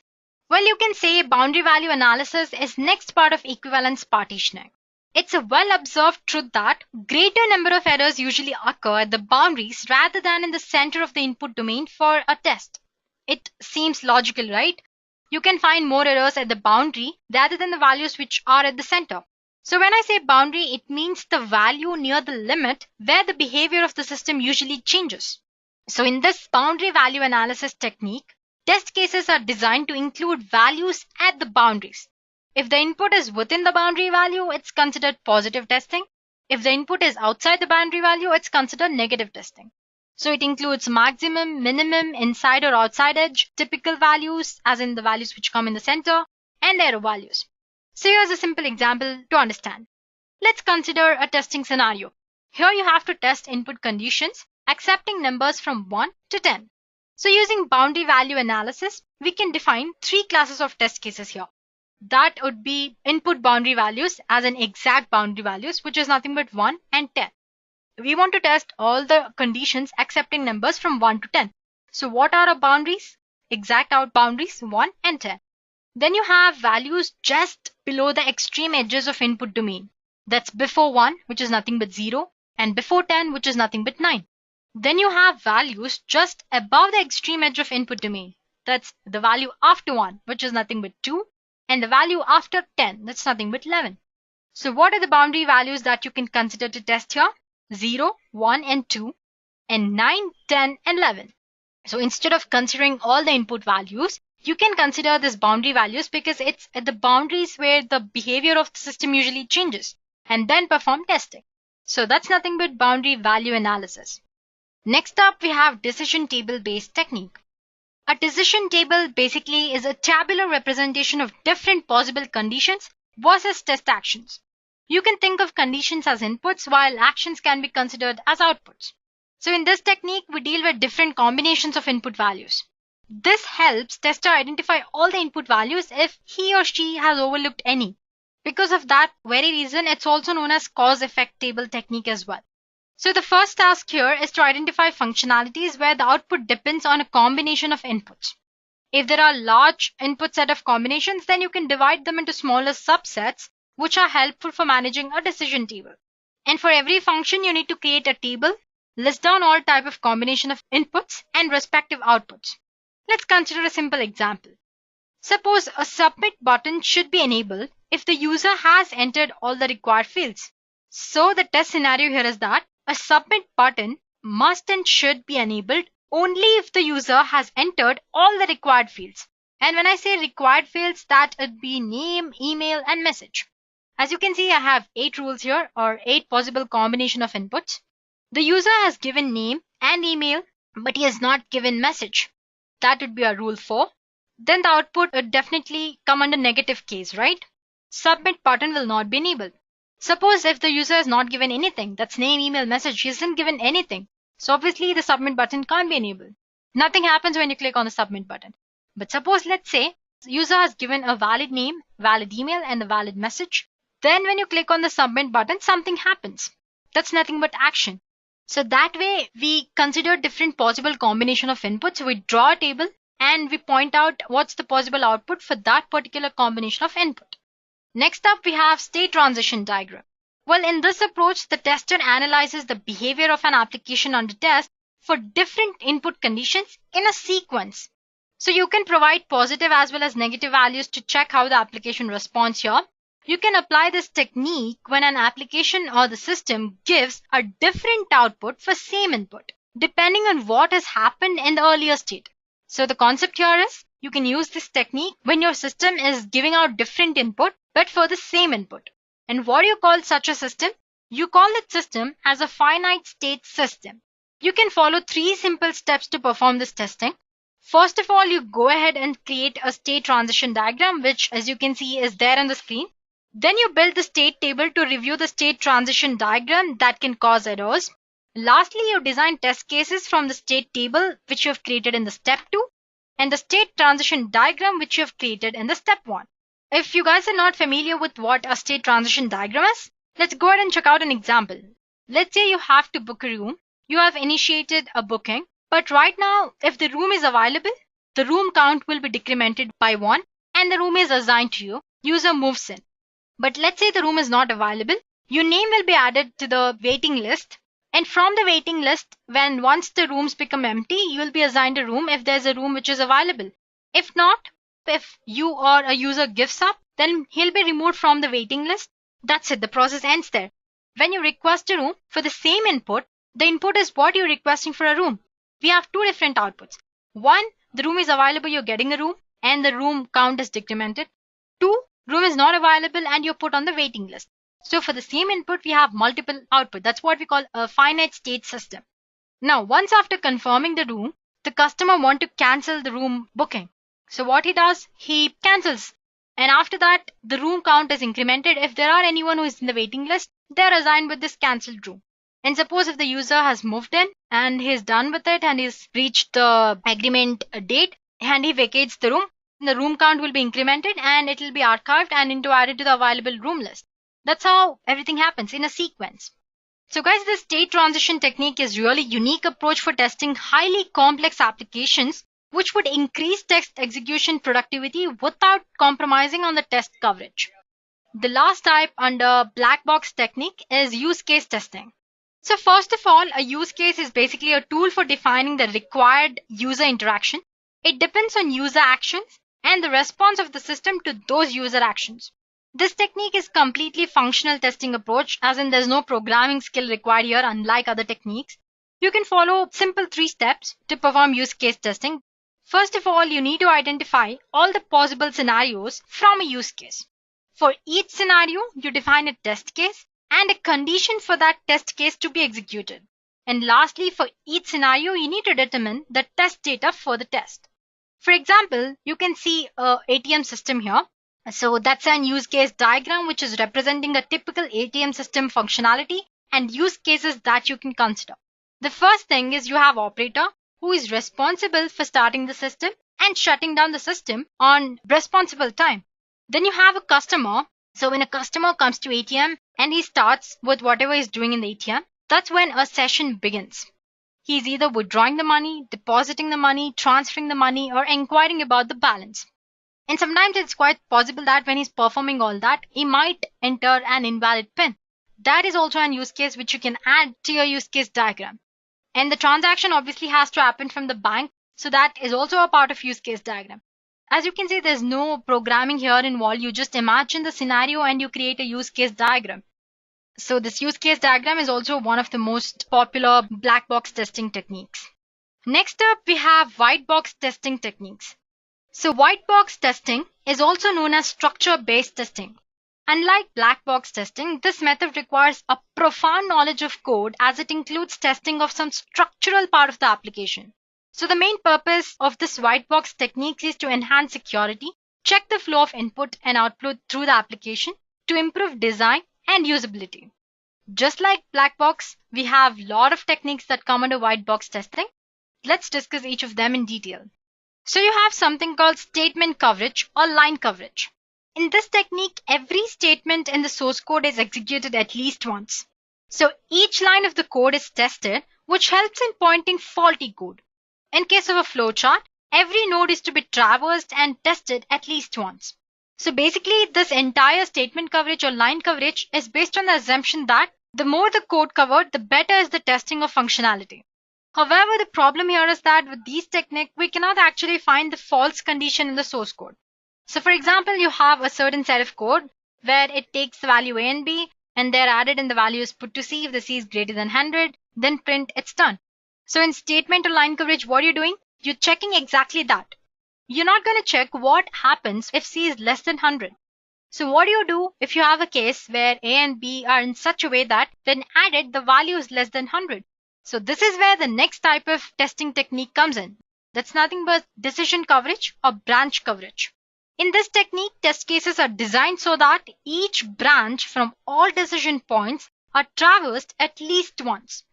So if you consider the previous example which we did earlier, if C is greater than 100 is the decision point. If C is greater than 100, print it's done. That's what we checked in the statement coverage or line coverage. But we didn't check what happens if C is less than 100. So at that particular decision point, you have two ways that are being traversed. So in decision coverage or branch coverage, you check both the possibilities. If C is greater than 100, print it's done, else print it's pending. So basically, this method is helpful to invalidate all the branches in the code to make sure that no branch leads to any abnormal behavior. And obviously, decision coverage includes much more than line coverage. So it's highly powerful than statement coverage, or you can say a line coverage. And next up, we have something called condition coverage or predicate coverage. Condition coverage is basically for Boolean expressions. It ensures whether all individual Boolean expressions have been covered and evaluated to both true and false. So I have a simple code here which reads x and y value, compares them, checks if the value is 0, and if either one of them is 0, it prints 0. So basically we have two conditions here, x is equal to 0 and y is equal to 0. Now these test conditions get true or false as their values. So one possible test case or one possible example that we can consider here is it should have two test cases. In test case 1, let's consider x 0, y is some random value but not 0. In that case, it will print 0, right? The program, because x is 0. Similarly, in test case 2, you put some value to x but consider y as 0. So again, it prints 0. So in first test condition, x is evaluated to true, y is evaluated to false. In the second condition, x is evaluated to false and y is evaluated to true. So basically, you're checking every individual Boolean expression as covered and evaluated to both true or false. Now, a little bit extension of condition coverage is that multiple condition coverage. Unlike condition coverage, in multiple condition coverage, every possible combination of true or false for the conditions related to a decision has to be tested. If we consider the same example which we did for the condition coverage, I will have 4 test cases here. In first test case, I have both x and y as 0. In the second test case, I have x is equal to 0. In the third test case, I have y is equal to 0. And in the fourth test case, I have both of them evaluating to false, that both of them are not 0. So these are the 4 possible test cases that I can write, right? So all possible test cases I'll consider in multiple condition coverage. Hence, 4 test cases required for 2 individual conditions.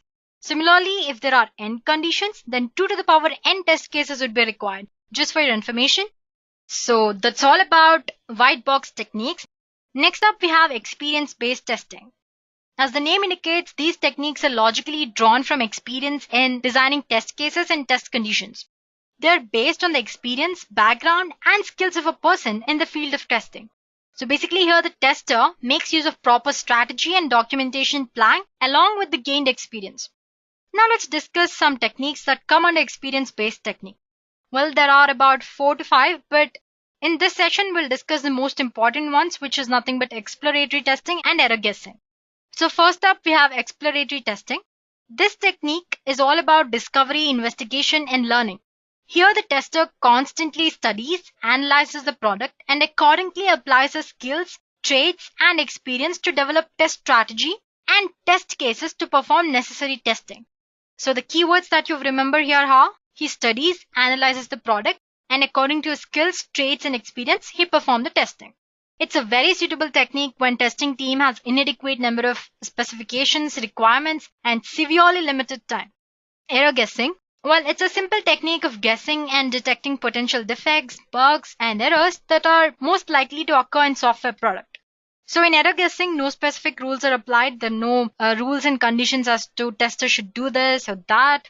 It takes advantage of tester skills, intuition, traits, and expertise to find defects that might not be identified when other black box techniques are used.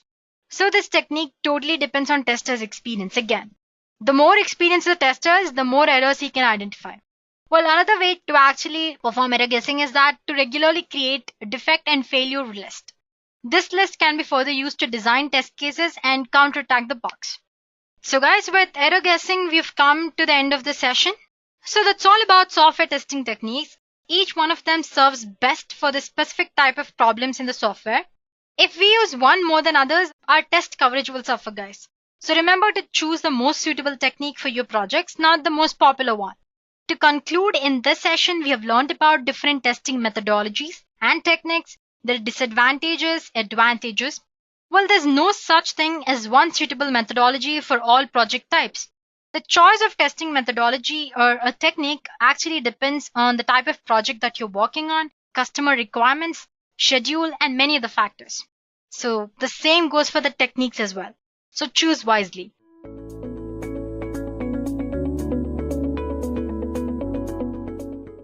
So let's discuss more about the benefits of software testing tools. So first of all, tools offer higher test coverage. Using tools to perform testing offers testers achieve higher coverage with greater process consistency and relevant repetition. You can automate the repeated task with these tools and write test cases that cover maximum scenarios. So basically, software testing tools increase the test coverage. And obviously, they save time and resources used. In manual testing, you have to spend a lot of time and effort and money. The main objective of any company, as I said in the beginning, is to achieve best product with less effort, time, and money. Testing tools are very helpful in that manner. They automate the repetitive tasks, decrease the weight on humans, increase the speed and efficiency of testing. This way, they save a lot of time and other resources. Thirdly, they offer support for multiple platforms. Testing often involves performing same kind of test on multiple applications on different platforms. And believe me when I say there are multiple platforms. And doing that without help of any tools is too much work and just waste of time.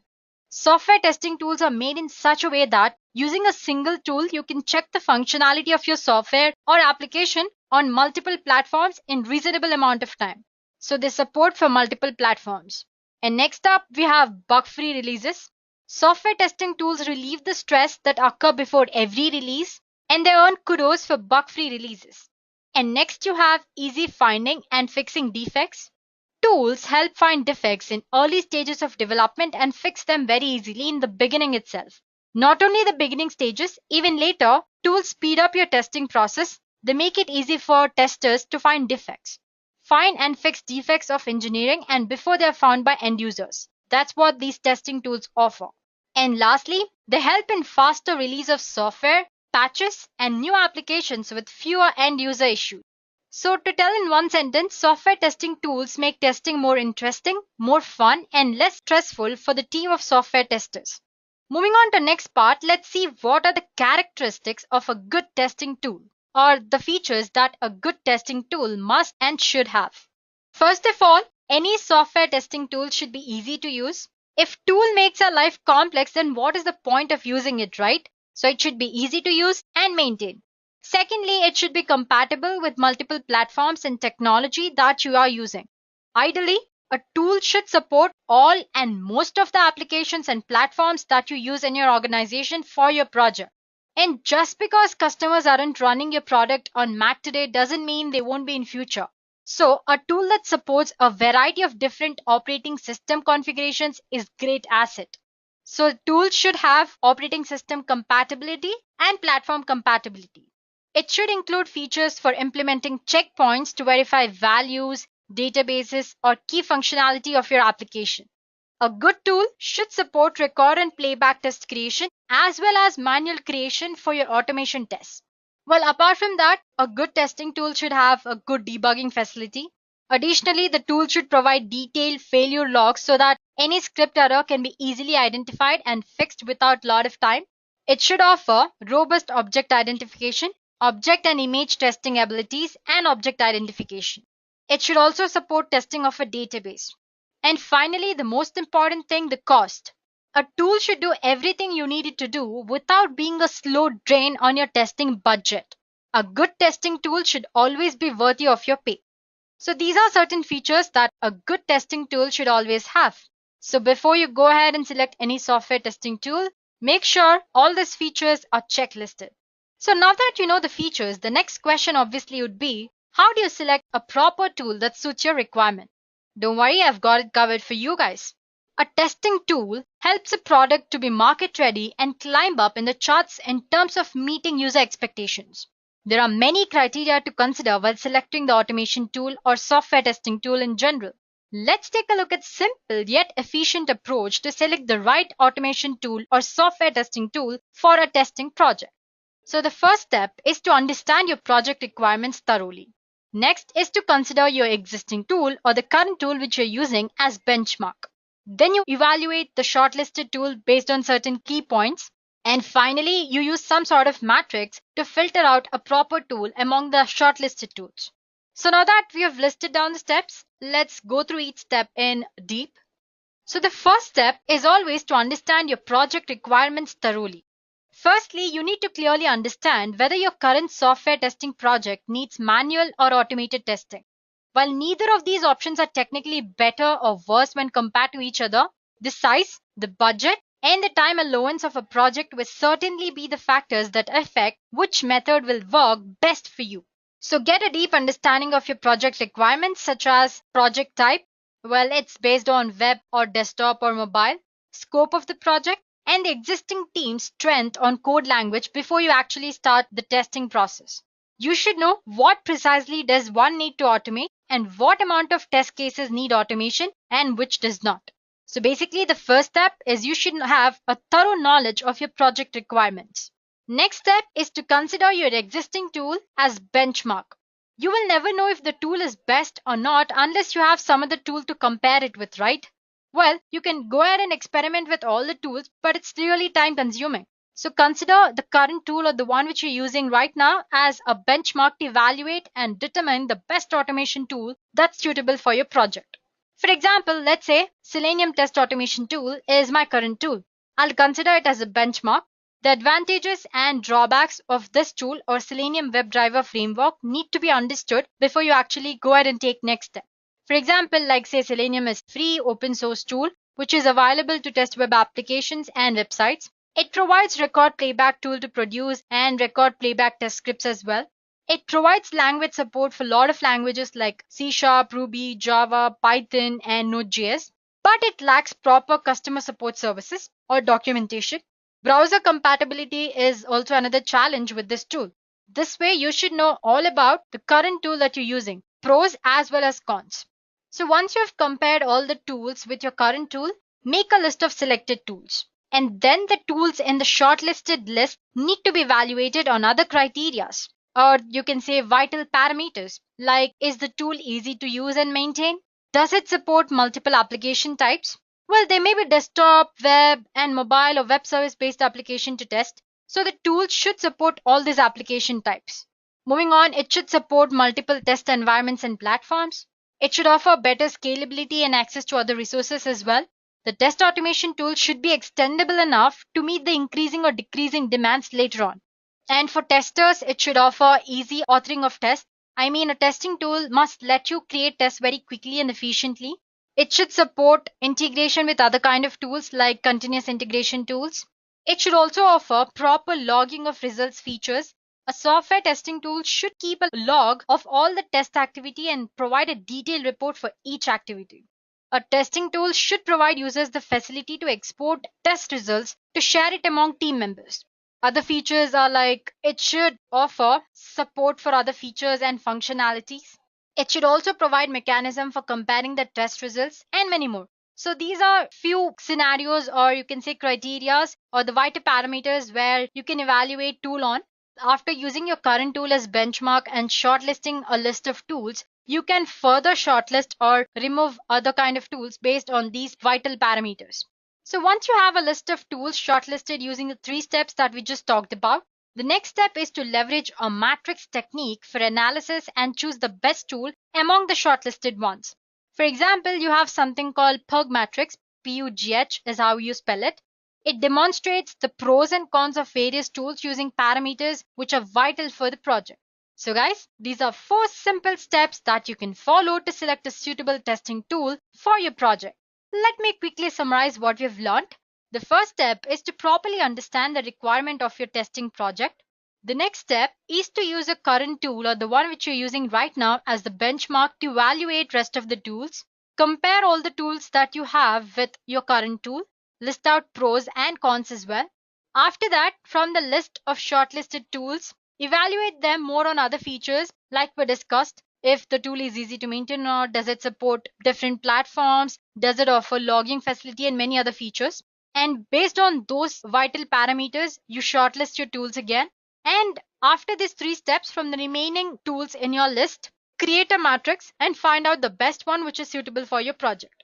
Well, this is not a fixed procedure or anything. It's one sort of procedure. There are others as well. You can Google them and learn more about it. So now that we know how to select a proper tool, let's take a look at different type of software tools which are available in market.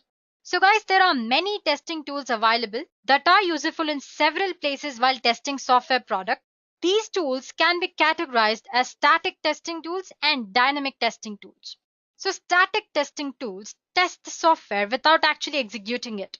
Rather, they're concerned with analyzing the code or documentation for syntax checking, consistency, etc. Static testing can be manual or even automated with the use of static analysis tools. Static analysis tools, they examine or they test the source code of program, highlight the statements with wrong syntax, undefined symbols or variables, or if there are any uninitialized variables, and so on. They also check for flaws in the logic flow of the program. Apart from that, they do not interfere with the execution of program. So basically, the software testing tools test the software without actually executing it. Next up, we have dynamic testing tools. So as the name indicates, these tools interact with the software while execution and help the testers by providing useful information about the program at different levels. This information may include number of times a particular statement is executed, or if or not all the branches of decision point have been exercised, the minimum and maximum values of variables, and so on. So basically, these tools interact with the software while execution. Well, that's one way of categorizing software testing tools. We also can categorize them as open source tools, vendor tools, and in-house tools. So what are these? First of all, open source tools. These are free to use frameworks and applications. Engineers build these tools and have source code available for free on the internet for other people to refer to. For example, you have Selenium, JMeter, and Appium. So basically, open source tools are nothing but free tools which are available online that you can use, and you can get source code as well. And as for the advantages of these open source tools, there's no license cost. Obviously, they're free. We can modify the source code if you want. And most of the time, all open source tools support all popular operating and browser environments. And as for the disadvantages, obviously, there is no reliable technical support, as in you don't know who you can contact if there is any error or anything. New features may not work properly, and very less documentation for you to get started with the tool.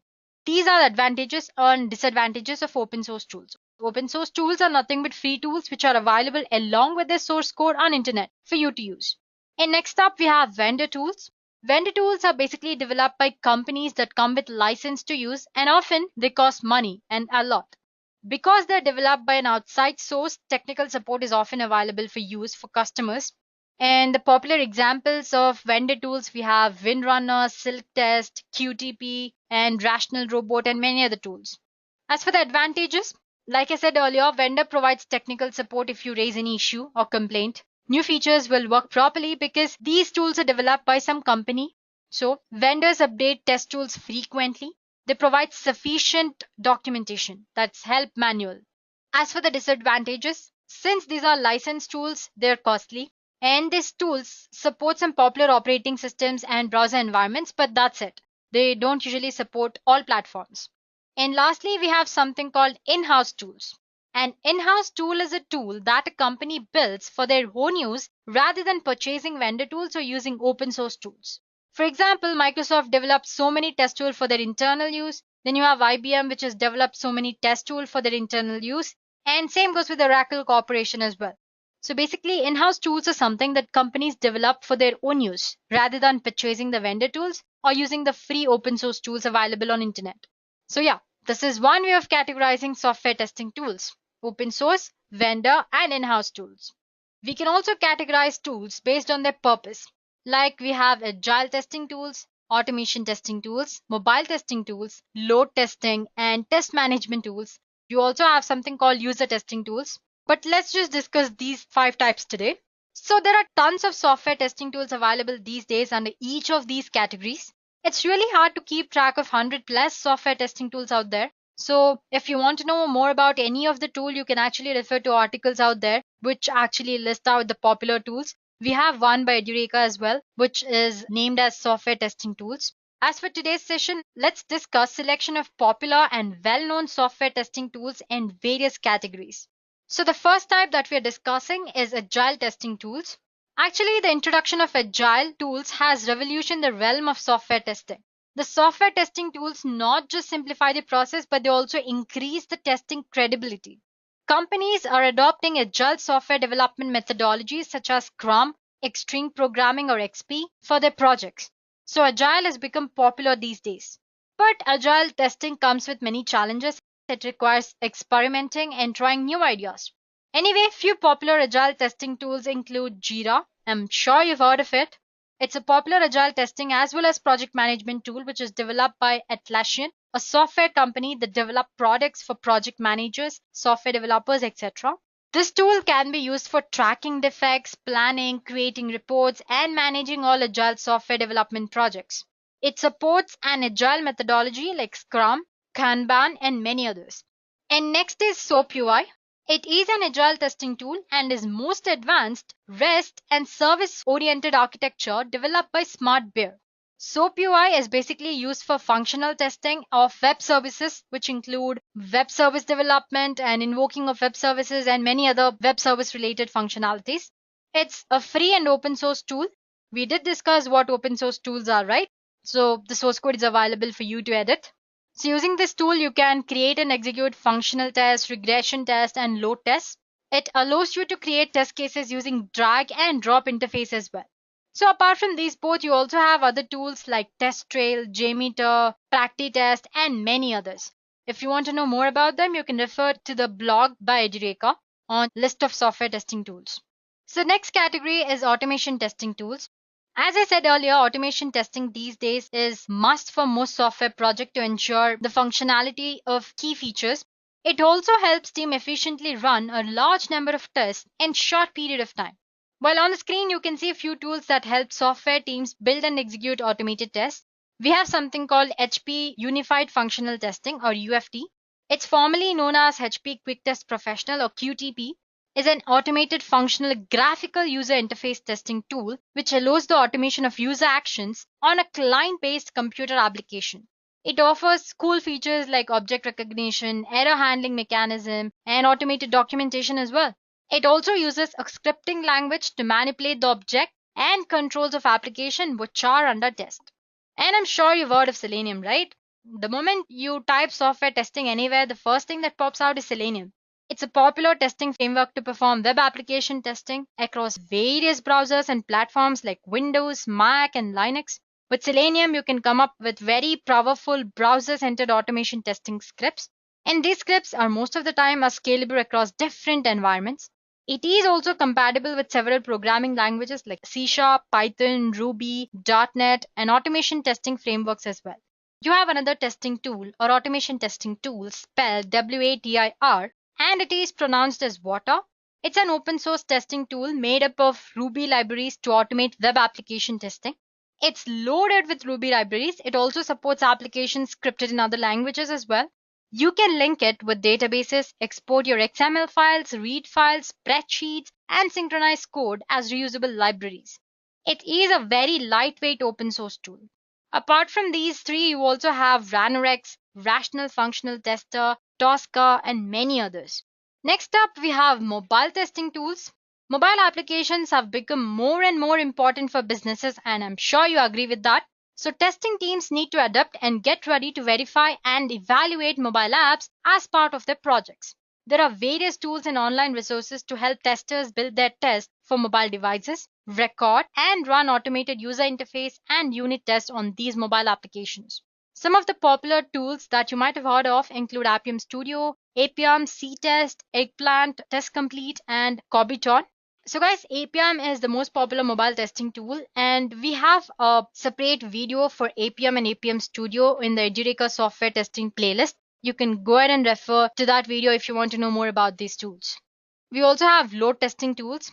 The use for websites, web applications, and application programming interface or APIs has become more and more critical in recent times. It's important to design and build them efficiently so that they can handle a huge number of requests that are coming from users. So to actually test and verify the performance of these services under load, developers can perform load and stress tests using different kind of load testing tools. For example, you have JMeter, WAPT or WAPT, Load Ninja, WebLoad, SmartMeter, Song, and many others. And lastly, we have test management tools. Software development teams can benefit by test case management tools. They can use web page management tools to manage their projects, testing resources, recording test results, and generate report to help optimize all their testing activities. So basically everything regarding tests, like creating test cases and analyzing the results of the test cases, creating some statistics based on the analyzed results. For all these purposes, they can use managed or test management tools. So there are various test management tools which are available for different needs, and the most popular ones include Zypher, Qmetry, Qtest, TestLodge, TestTrail, TestLink, and many others out there.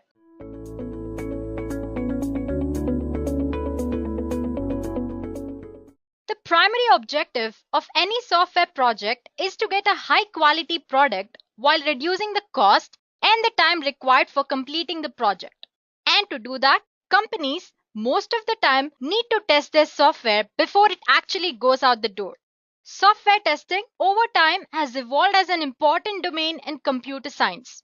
Software testing basically is the process of executing the software or in any kind of application to find out if there are any bugs or errors in it.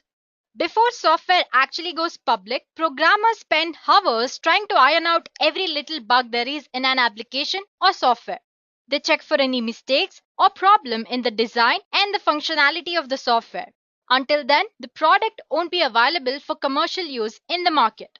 Finding out bugs can be a lot of fun, and it's not only for testers, but it's also for everyone who wants their application to be bug-free. Today's tester has a very high demand in IT market. Well, according to recent reports, companies contribute about 25% budget to software testing. And by 2025, it might be around 33%.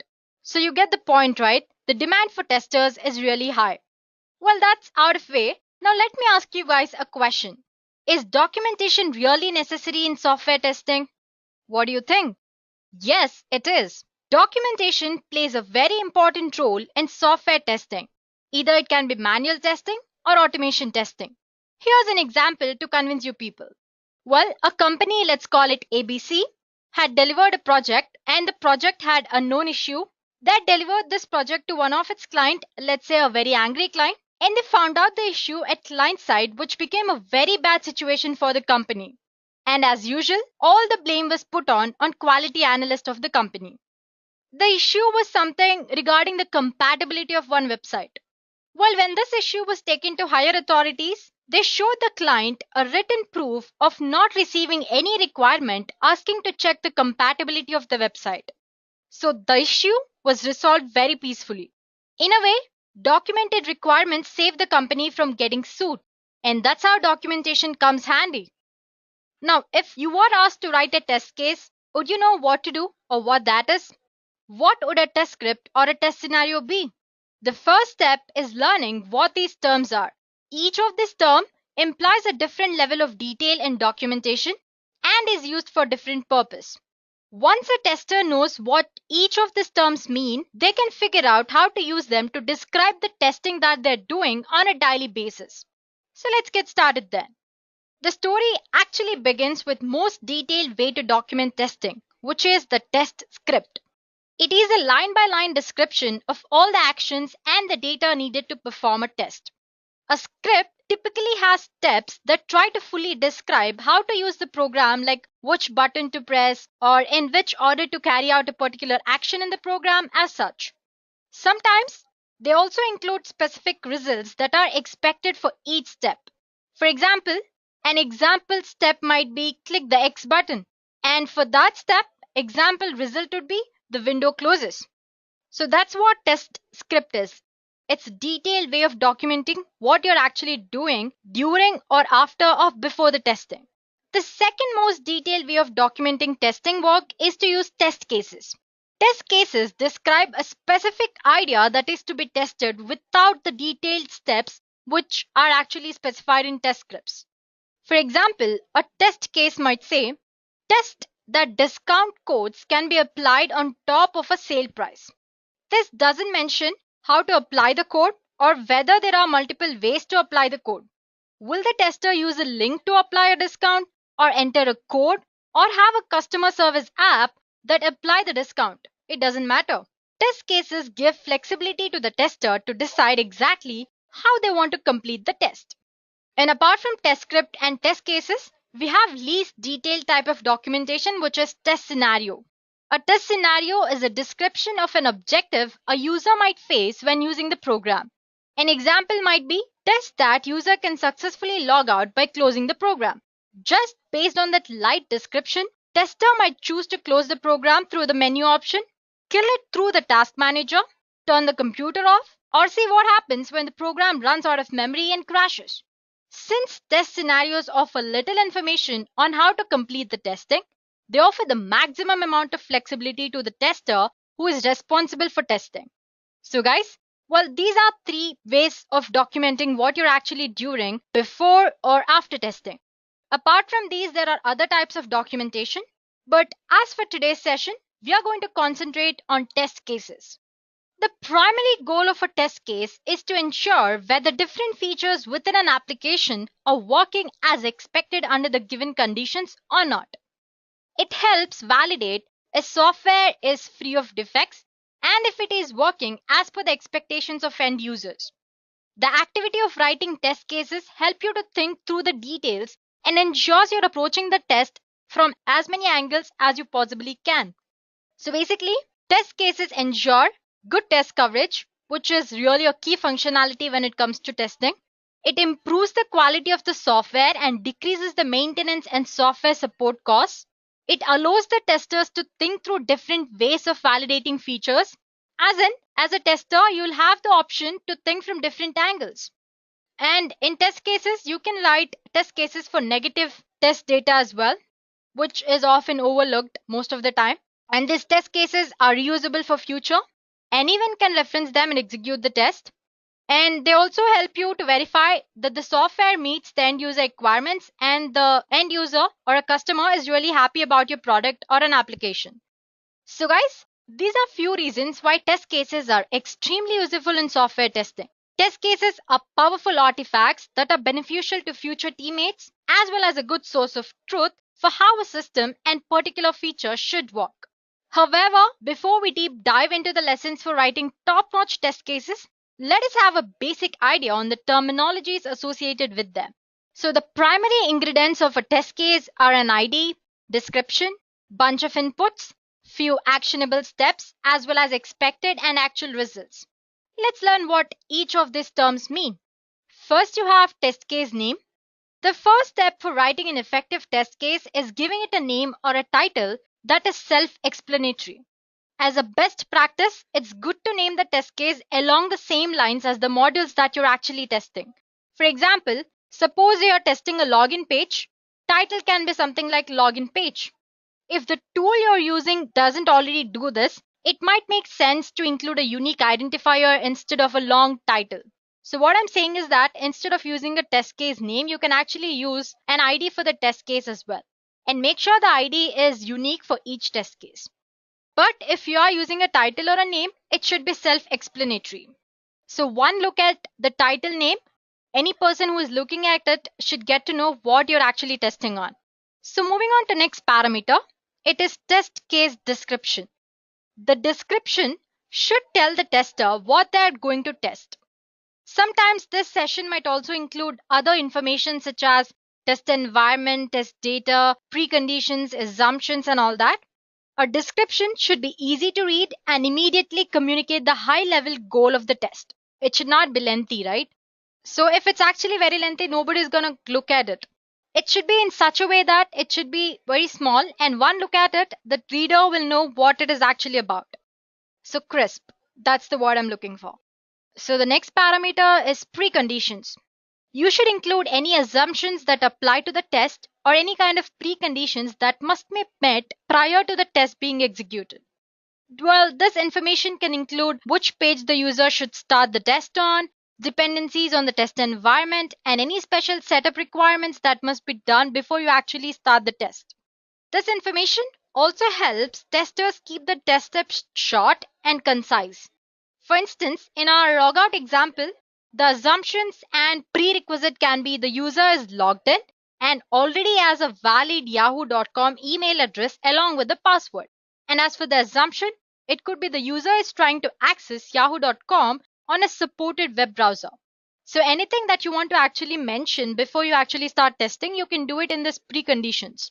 The next one is actually the test case steps. The test steps should include the necessary data and information on how to execute the test. This is perhaps the most important part of a test case. It is important to keep the steps clear and brief without leaving any essential details. In case the step is difficult to navigate, having relevant artifacts like screenshots or some sort of comments can be very helpful. And next comes test data. Testing for every data permutation and combination is really challenging and literally impossible. Hence, it becomes important to select a data set that gives you sufficient coverage. So select a data set that specifies not just the positive scenarios but negative as well. So this way you cover all round possibilities.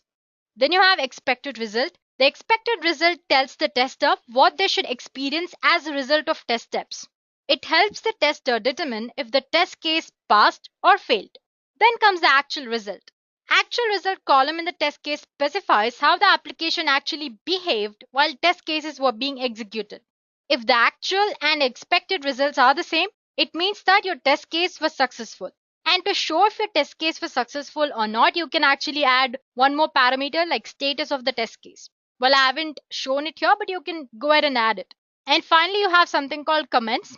Any useful information such as screenshots that tester can provide to developers or some sort of instructions can be included in this comment part. So guys, this is the typical format that testers follow when they write a test case. Along with these elements, testers can include additional parameters like test case priority, type of test case like is it a positive test case or a negative test case, or if you have a lot of bugs, you can actually assign an ID separate for each bug. So we have another parameter like bug ID and all. So this is not a fixed format, it depends on the tester, but basically every test case usually includes these parameters plus additional some. So now that you know about the basic format or how to represent a test case, let's go ahead and look at different techniques that you can use to write the test cases. A good test case design technique is really crucial to improving the quality of the software testing process. It helps to improve the overall quality and the effectiveness of the released software or an application. The test case design techniques are broadly classified into three major categories, which are specification based or black box test, then you have structure based, and finally you have something called experience based. So let's look at each of them in more detail. Specification based or black box test case design techniques are usually used to design test cases in a systematic manner. They use external description of the software such as technical specifications, design details, client's requirement, and more to derive the test cases. With the assistance of these test case design techniques, testers are able to develop test cases that save time and allow full test coverage. And under specification based or black box techniques, you have 5 more types. Let's look at them later. Moving on to our next major category, it's structure based or white box techniques. The structure based designs test cases based on internal structure of the software program and code. Here, developers go into minute details of the developed code and test them one by one. It's further divided into 5 categories again. And finally, the last major category is experience-based techniques. These techniques are highly dependent on testers' experience to understand the most important areas of software. They are usually based on the skills, knowledge, and the expertise of people involved in the testing phase. So these are the 3 major categories. Moving further, let's look at different techniques which come under the categories that we just discussed. First, under specification-based or black box test, we have 5 types like I said earlier. The first one is something called boundary value analysis, or abbreviation is BVA. This technique catches any input errors that might interrupt with the proper functionality of the program. Then you have equivalence partitioning, or EP. In this technique, the test input data is partitioned into number of classes having an equivalent number of data. So the data is distributed equally. The test cases are then designed for each class or partition that are made. This actually helps you to reduce the number of test cases. And then you have decision table testing. Here, test cases are designed on the basis of decision tables that are formulated during different combination of inputs. And then you have state transition diagram. As the name actually indicates, testers use state transition diagram to write and filter out the test cases. Finally, you have something called use case testing. In this technique, the test cases are designed to execute different business scenarios and end user functionalities. Moving on to our next major type, white box or specification based. Here again, we have 5 types. The first one is statement coverage. This technique involves execution of all the executable statements in the source code at least once. Then there is decision coverage. Well, this is also known as branch coverage. It is a testing method in which each one of the possible branches from each decision point is executed at least once to ensure all reachable code is executed. Then you have condition coverage. Condition testing is also known as predictive coverage testing. Each Boolean expression is predicted as true or false here. All the testing outcomes are at least tested once. This type of testing involves 100% coverage of the code. And then you have multiple condition testing. The purpose of multiple condition testing is basically to test the different combination of conditions to get 100% coverage, which I mentioned in the previous step, which is condition coverage. And finally, we have something called path coverage. In this technique, the source code of a program is used to find every executable path. This helps to find out all the faults within a particular code. Moving on to our next major type, it's experience-based. We have something called error guessing. In this technique, the testers anticipate the errors based on their experience, availability of data, and their skill and knowledge of product failure. So that's why it's called error guessing. And then we have something called exploratory testing. This technique is used to test the application without any formal documentation. In this, the test design and the test execution are performed concurrently. So guys, these are some major popular techniques that you can use to write a test case. So the successful application of any of these test case design techniques will render test cases that ensure the success of software testing. So guys, test cases are very important for any project because they are the first step in any testing cycle. And if anything actually goes wrong at this step, it might impact as you move forward in your software testing lifecycle. Knowing how to write good test cases is extremely important. It doesn't take too much of your effort and time to write effective test scripts as long as you follow certain guidelines. Let's take a look at few guidelines or best practices that you need to follow while writing test cases. First of all, you need to consider test cases based on risk and priority. Prioritize which test cases to write based on the project timeline and the risk factors of your application. For example, a high-risk feature that is scheduled for delivery in 6 weeks might be of higher priority than a feature or a low-risk feature which is due to be released in next week. Well, there's no given formula on how to decide on the priority here. You will get to know with experience. Moving on, make sure you don't forget about the 80-20 rule. The 20% of your test should cover 80% of your application. Even writing a short scenario can uncover a significant part of your bugs. So this is basically the principle which is used behind sanity and smoke test actually. Then start with the good enough test cases. What I mean by that is, writing tests is never done in one swoop. Many times it's better to write test cases that are good enough at the present, but be sure to revise them in future if needed. And the most important thing is, your test cases should be crisp. Test suites should be defined so that they take between 45 and 90 minutes to run, while still covering a significant area of system in one swoop. So when choosing what test to write, focus on how they can be outsourced. Make sure your test cases can be completed by others if necessary. Next, classify test cases based on business scenario and functionality. This will allow you to look at the system from different angles. The logic here is that you need to know what test to write and when to actually write it. Differentiating will also help organize your test in the test library, so you and your team can actually choose what test cases need to be run based on the need of your testing. Another important thing, put yourself in the shoes of customer. It is often a common scenario, like we discussed one in the beginning of the session, that an angry customer would knock up at customer support explaining that software is not delivering an intended feature up according to his expectation. So while writing test scenarios, keep end users requirement in the back of your mind, because ultimately the product or the software designed is actually for the customer, right?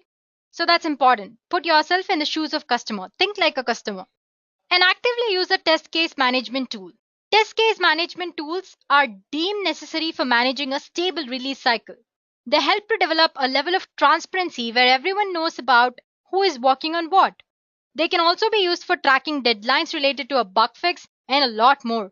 In order to write effective test cases, it is important that you learn the practical use of your respective test case management tool. Guys, there are a lot of test case management tools in the market. You can choose the one according to your requirements and actually be sure of what you're actually using the tool for. And finally, monitor all the test cases. So when working as a remote software tester, or if there are too many software testers who are working on a similar project, then it's common for two software testers to bump on two similar test cases. Therefore, monitor all the test cases which are written by you and make sure to note them if they are unique or if they are common. Also remember to remove the irrelevant and the duplicate test cases. Well, I can keep going on, but there are way too many guidelines than I can actually cover in this session. The ones that we learned just now should be good enough for you guys to actually get started in writing test cases. So do check out for more as you progress. Now let's see a few common problems that you come across in test case writing process. The first thing is composite step. So what is a composite step? Here's an example.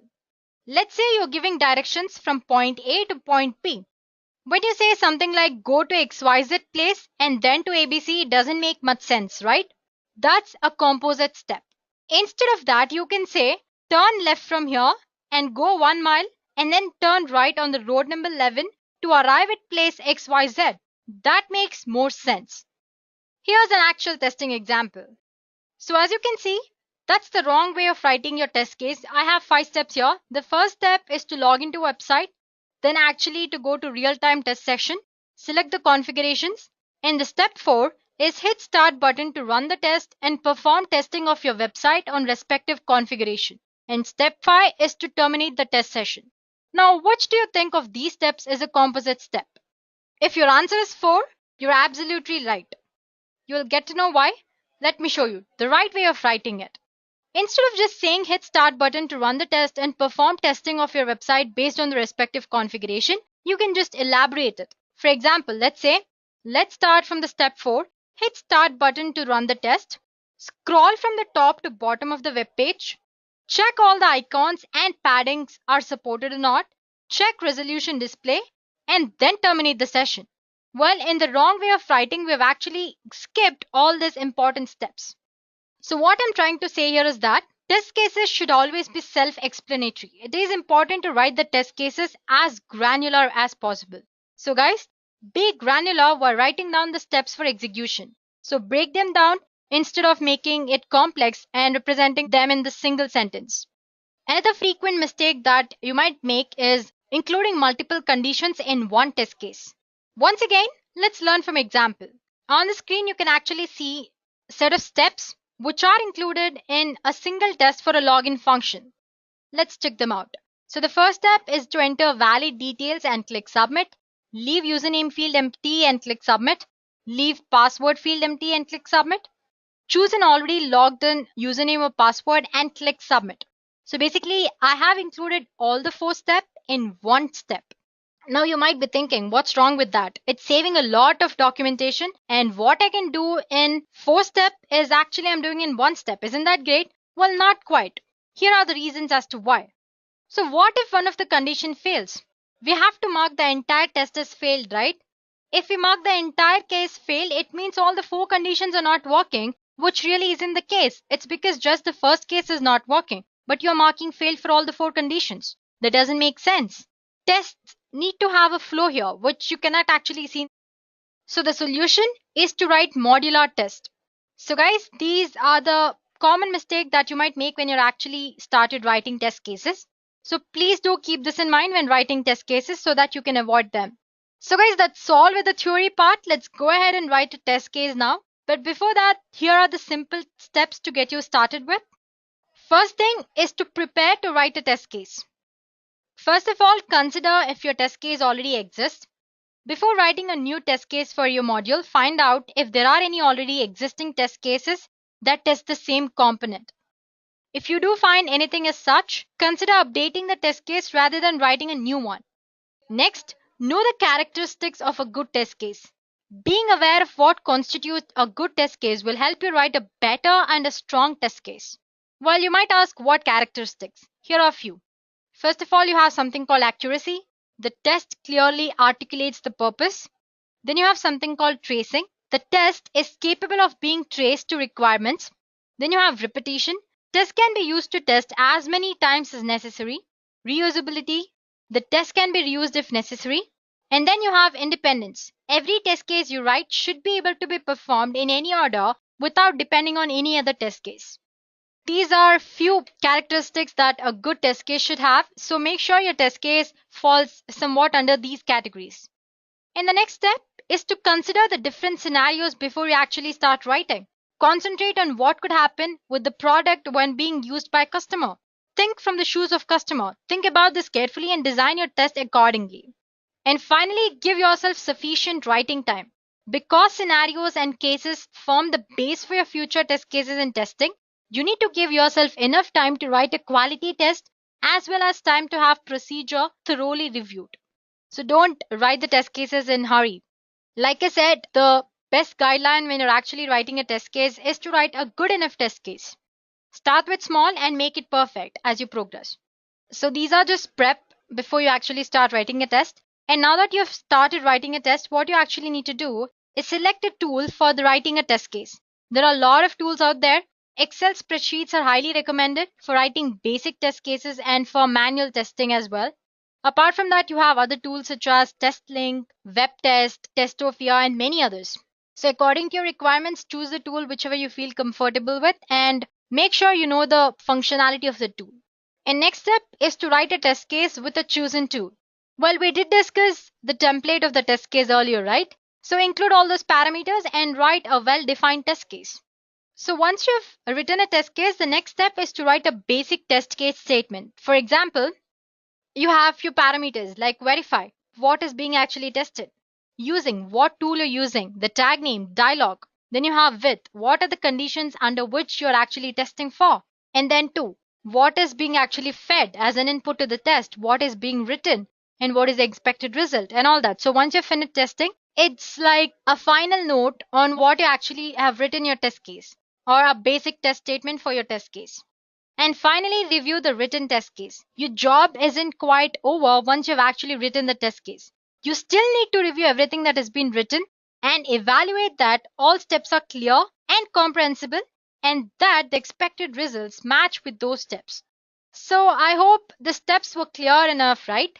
And I guess now you're good to go. You can actually start along with me or you can actually see what I'm doing right now. And after that, you can go ahead and write a test case of your own. So let's go ahead and write a test case for a banking website. So guys, as for this session, in this demo, I will be using Excel sheets to write my test case. You can actually go ahead and use any other kind of test case management tool for your purpose. So before you actually get started with the test case, there are some basic details that you should mention. It's not a compulsory thing, but it's good to have a basic description about what you're actually going to do. So let's say the project name, then module name, as in the module which I'm going to test. The test case is written by, written date, executed or reviewed by, and similarly executed date, and so the project name would be bank website testing. Then you have module name, which can be login because we're checking the login functionality first.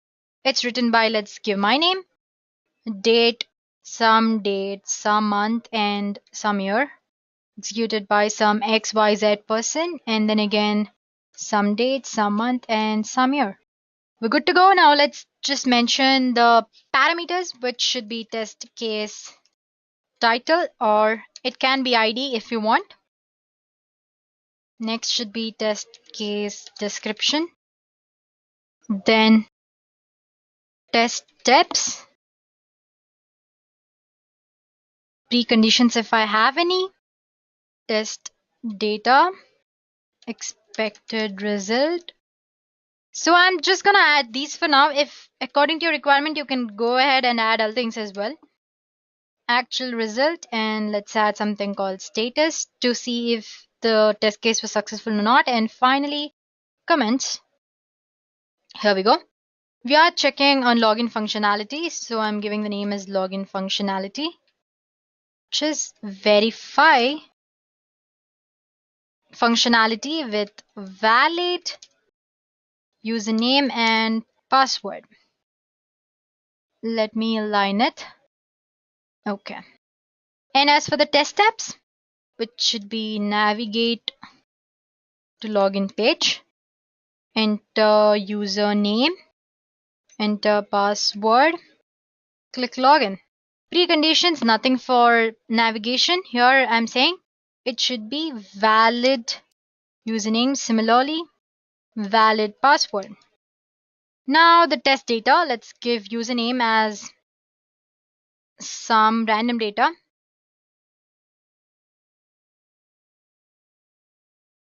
And as for the password again,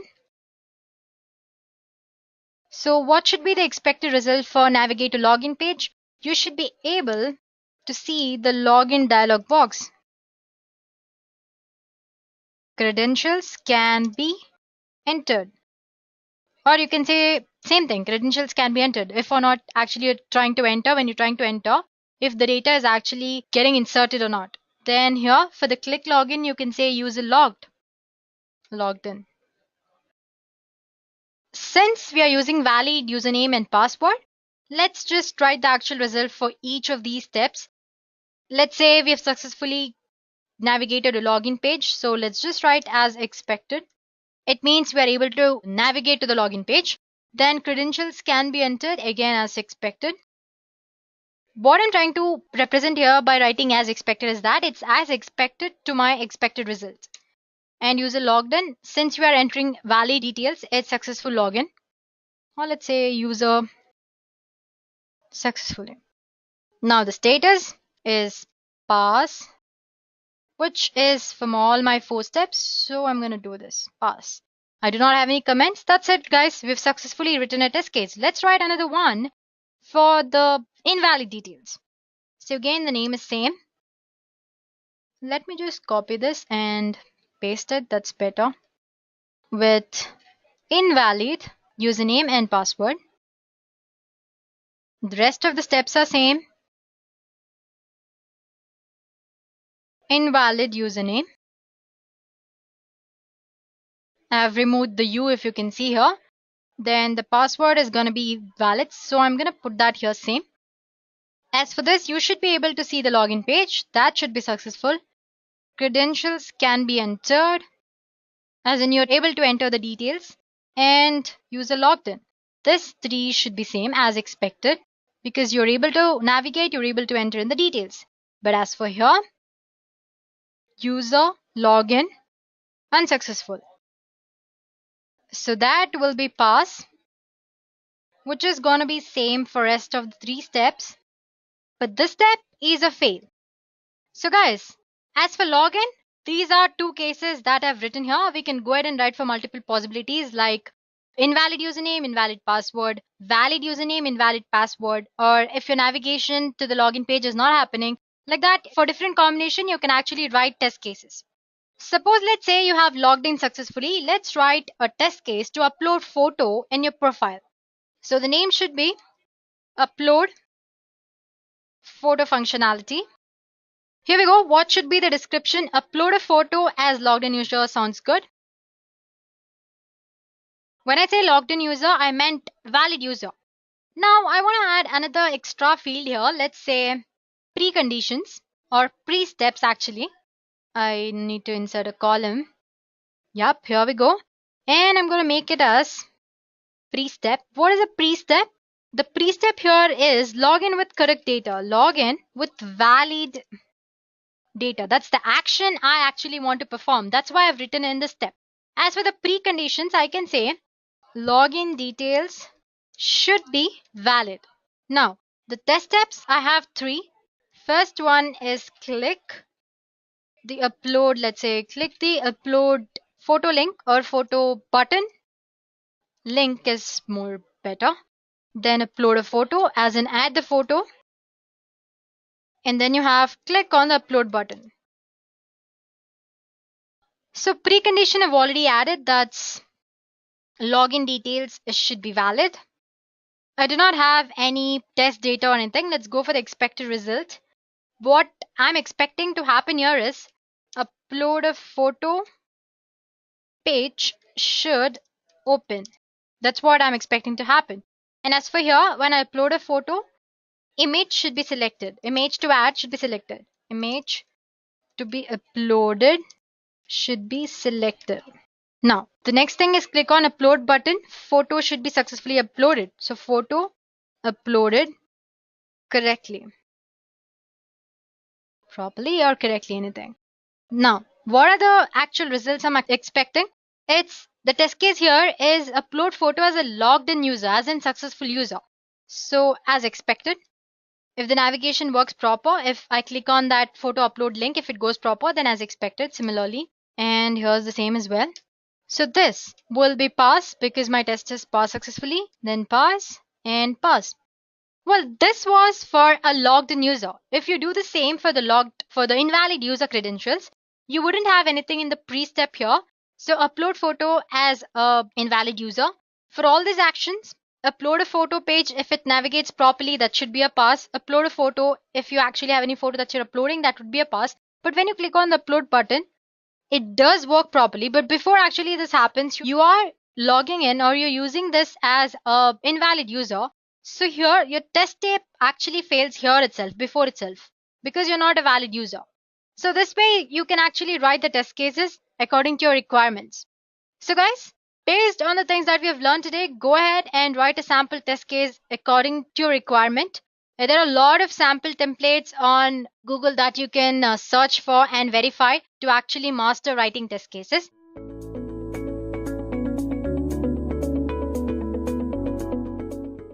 So what is a test plan? The overall software testing process also has many other formal procedures, but the plan is actually where we begin, or where a testing company actually begins. Like any project, when you have a plan in place, chances are it will go very smoother. So a test plan in software testing is the document that outlines the what, when, how, who, and more of a testing project. Well, in general, it includes the objective and the scope of tests that are to be run. It contains guidelines for testing process such as approach, testing task, environment needs, tools, requirements, schedule, constraint, and many other things. So test planning is the first thing that should happen in the software testing lifecycle. It's very important because it summarizes the testing process. The plan is basically broken down into manageable pieces so that we know how to deal with each aspect of that process. And it's a record of our objectives, as in the tester's objective. So the tester can look back and see how he actually did the testing and where he has to change, did he follow according to the plan and all that. So a test plan essentially contains the details of what the scope of testing is, what the test items are, what the test items test or pass criteria will do, and what is the need to set up the entire test environment and many other things. Well, now that I've talked so much about what a test plan is, like I said, it contains all the details before you actually start testing. You might be probably wondering, why is it necessary to invest all this time and effort to create a test plan?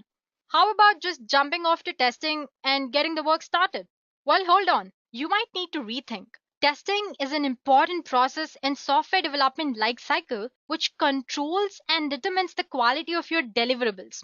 So if you want to deliver a bug-free product at its planned timeline, you need a good test plan to make it happen. Well, here are some reasons to convince you why test plan is really beneficial before you actually start testing. So first of all, it serves as a framework and a guide to ensure your testing project is successful, and it will help you control risk as well. The very act of writing helps us think through things in a way we might actually not consider normally. Not just in software testing, it's the case even when you plan anything in your life, right? So yeah, the test plan contains details of testing scope, which prevents testing team from putting any efforts in testing out of scope functionalities. With test plan, you can have rough estimate of time and effort which is needed to complete the software project. It clearly defines roles and responsibilities of every team member, so every individual in the testing team knows what he is required to do and what is expected to do.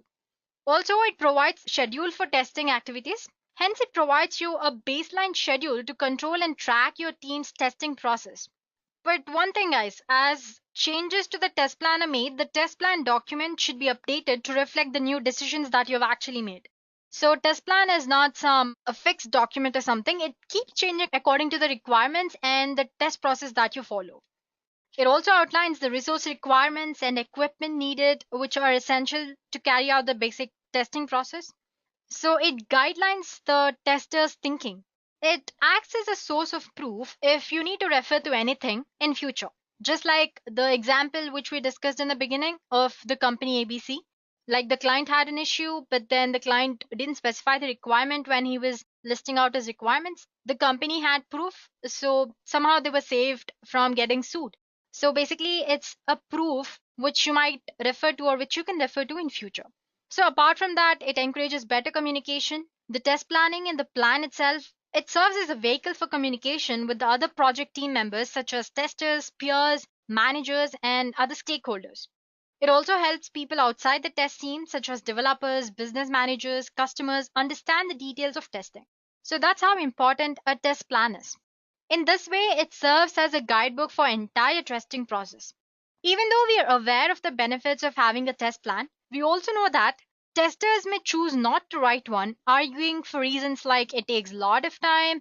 So even though we are aware of the benefits of having a test plan, we also know that some testers may choose not to write one for multiple reasons, like it takes a lot of time and effort to prepare a very lengthy and detailed test plan.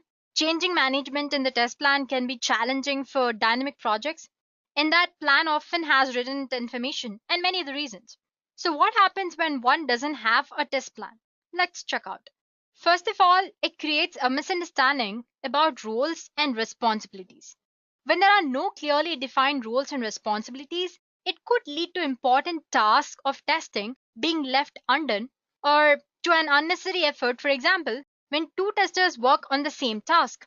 So basically, both of the testers are think that they have to test the product, but they're testing the same feature of the product and it's just waste of time. So there's a misunderstanding about roles and responsibilities. Secondly, the test team does not have clear test objectives. For example, the test team is unaware of the different types of testing that should be done on a system, as well as the reasons for doing the different types of tests. Without clear objective for running tests, there's an increased likelihood that critical and essential system characteristics will not be adequately or properly tested. So, well, again, it's a huge loss for the company. And testers without a test plan doesn't know when the process actually ends. Because the exit criteria has not been specified, the testing team does not know when the software testing process actually ends. This is essential, as in the test team should know when the process ends because it helps to finish the task within the stipulated deadline without compromising the quality, functionality, and efficiency of the software. So basically, without a proper test plan, the test team or any tester doesn't know when the software testing process actually ends and what are the proper timelines, schedule, and all that. And lastly, testing scope is not defined. This is important since the client have false expectations regarding the amount of testing work that has to be done and the test items that are out of scope which should not be tested. So, due to these reasons, you need to understand that writing a test plan or developing one is really important task before you actually begin with testing. As you can clearly see, writing a test plan has more advantages than disadvantages. Well, there are different types of test plans. Let's check what they are. So basically, first you have a master test plan. It's a single high-level test plan for entire product or the software project that you're working on, and it unifies or it's a combination of all the test plans. As you can see the word master right in the name. So basically, it's a combination of the minute test plans which you create along the process of testing. Then you have something called level specific test plan. I might have discussed in previous session that the software testing has different levels, especially four important levels like unit testing, integration testing, acceptance testing, and system testing. Well, not in the same order, but anyway, so you can write a separate test plan for each of these levels. And when you do that, that's what we call a level specific test plan. And then comes type specific test plan. As you already know, there are multiple types of software testing.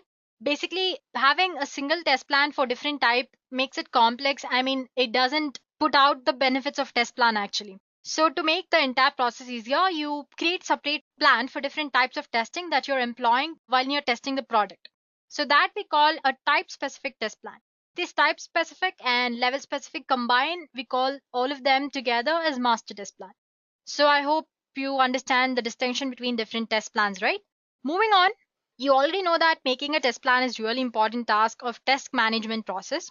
So how do you go ahead and write a test plan? Is there a procedure or a standard procedure at that? Let's check it out.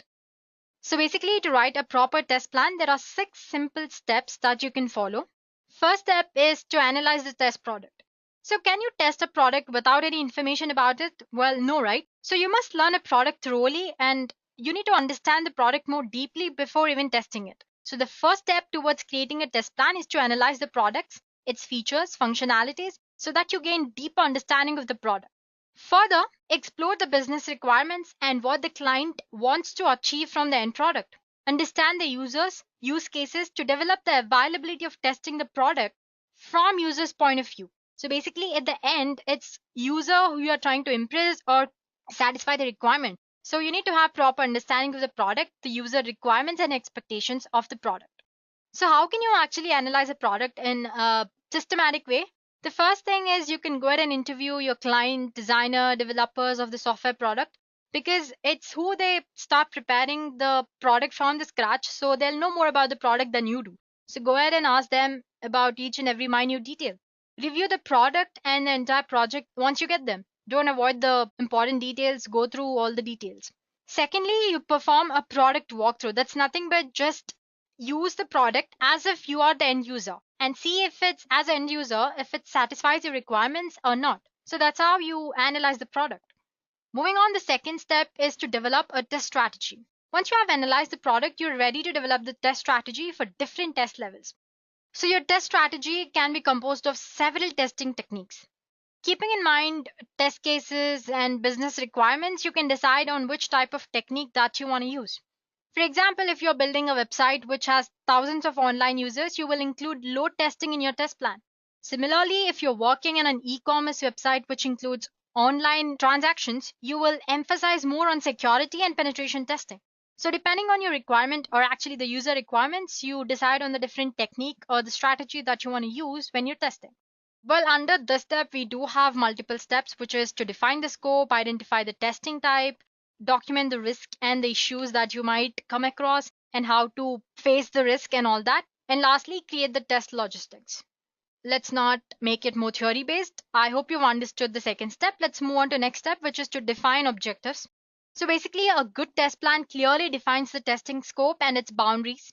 So as you guys know, the objective of testing is to find as many software defects or bugs as possible. Ensure that software and the test is bug free before you release it to market. So you need to define a test objective. To do that, you can just follow two steps, which is to list all the software features. It can be anything, functional, performance, graphical user interface, security, many other things, which you might have to test. Secondly, after listing all the requirement features, define the target or the goal of the test based on the features that you have listed down. Make a list of features which has to be tested, which need not be tested.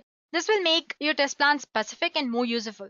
So like I said, one of the benefits of test plan is you can avoid your time spending or testing the features which needs to be tested and avoid out of scope functionalities. And along with that, you might also have to specify the list of deliverables as output of your testing process.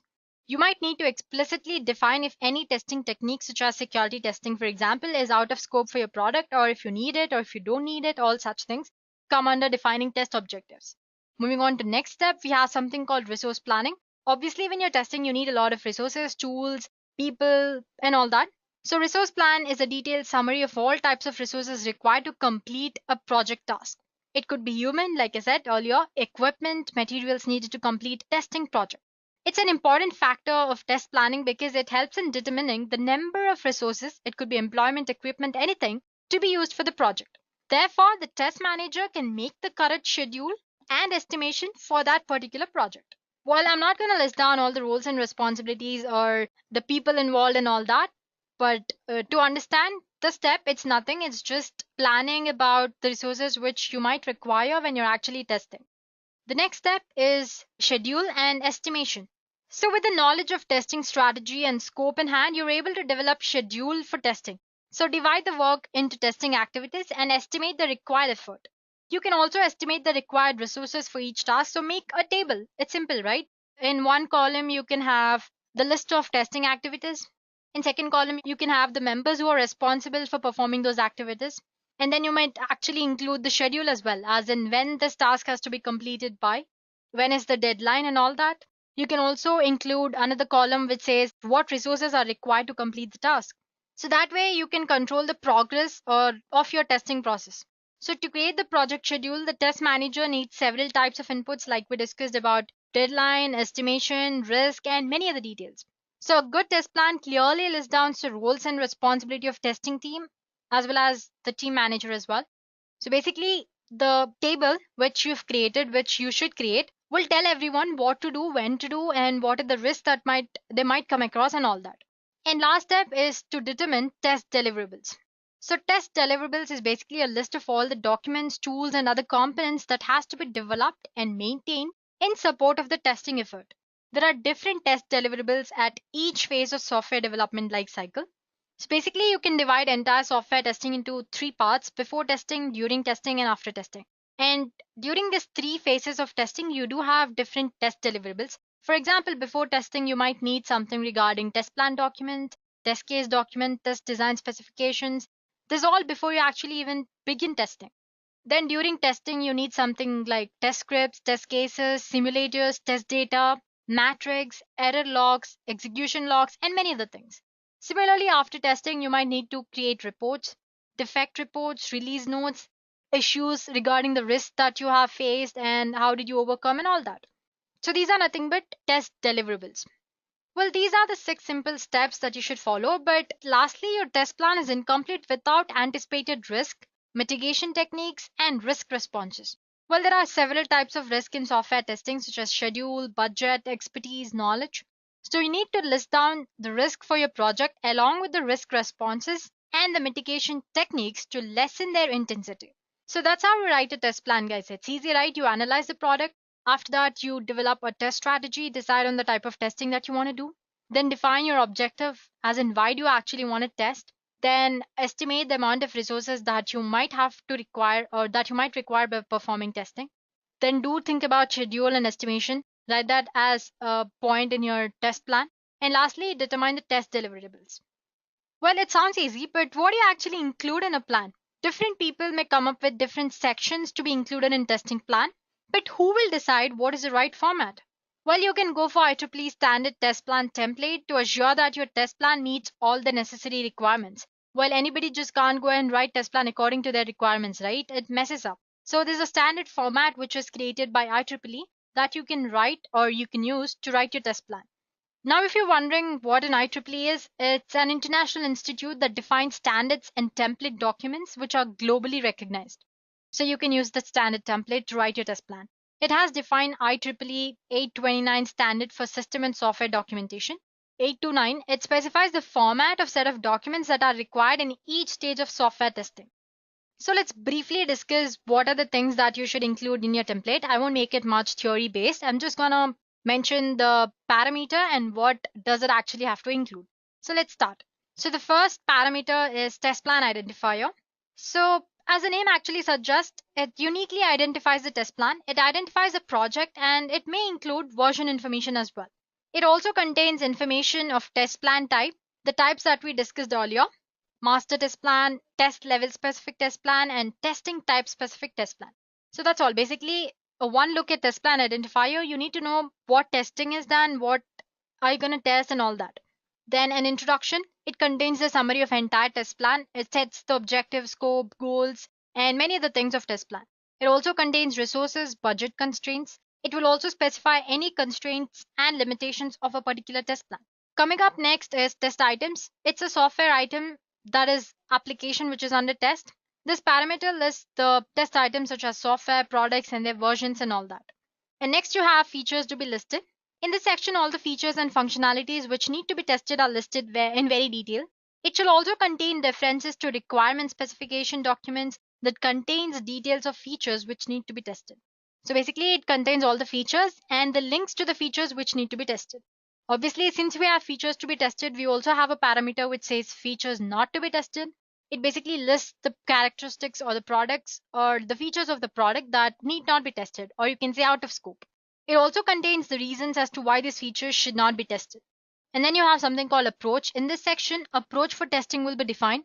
It contains details of how testing will be performed. It contains information of the sources of test data, inputs, outputs, testing techniques, and priorities. It will define the guideline for requirement analysis, develop scenarios, derive acceptance criteria, construct and execute test cases, and many other things.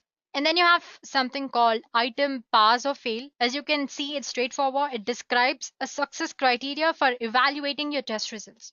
Basically, it documents whether a software item has passed or failed the test, and based on what you should decide if it has passed or failed the test.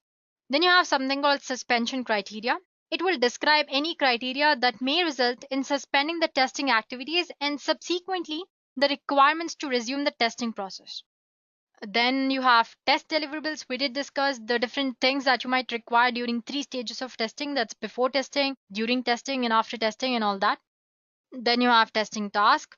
In this session, testing tasks are defined. It also describes the dependencies between any task, resources required, and estimated completion time for these tasks. Testing tasks may actually include creating test scenarios or creating test cases, creating test scripts, executing these test cases and scripts, reporting bugs, creating issue logs, and many other things. Basically, the tasks that you want to perform while testing are all come under this testing task. Then you have environmental needs. So this section describes the requirements for test environment. It includes hardware, software, or any other environment requirement for testing. So the plan should identify which testing equipment is already present, what needs to be newly brought, and all that. Moving on, we have something called roles and responsibilities. Obviously, when you're performing testing, you have a lot of people in your team. So you need to define the roles and responsibility of each person involved. That's what you do in this parameter. Then you have staffing needs. It basically describes the training needs of the staff for carrying out the planned testing activities successfully. While if they need, they can be further trained on before moving on or before putting them on to next level of testing. Then you have something called schedule. So you provide a summary of the schedule, specify key test milestones, or you provide a link to the detailed schedule and all that.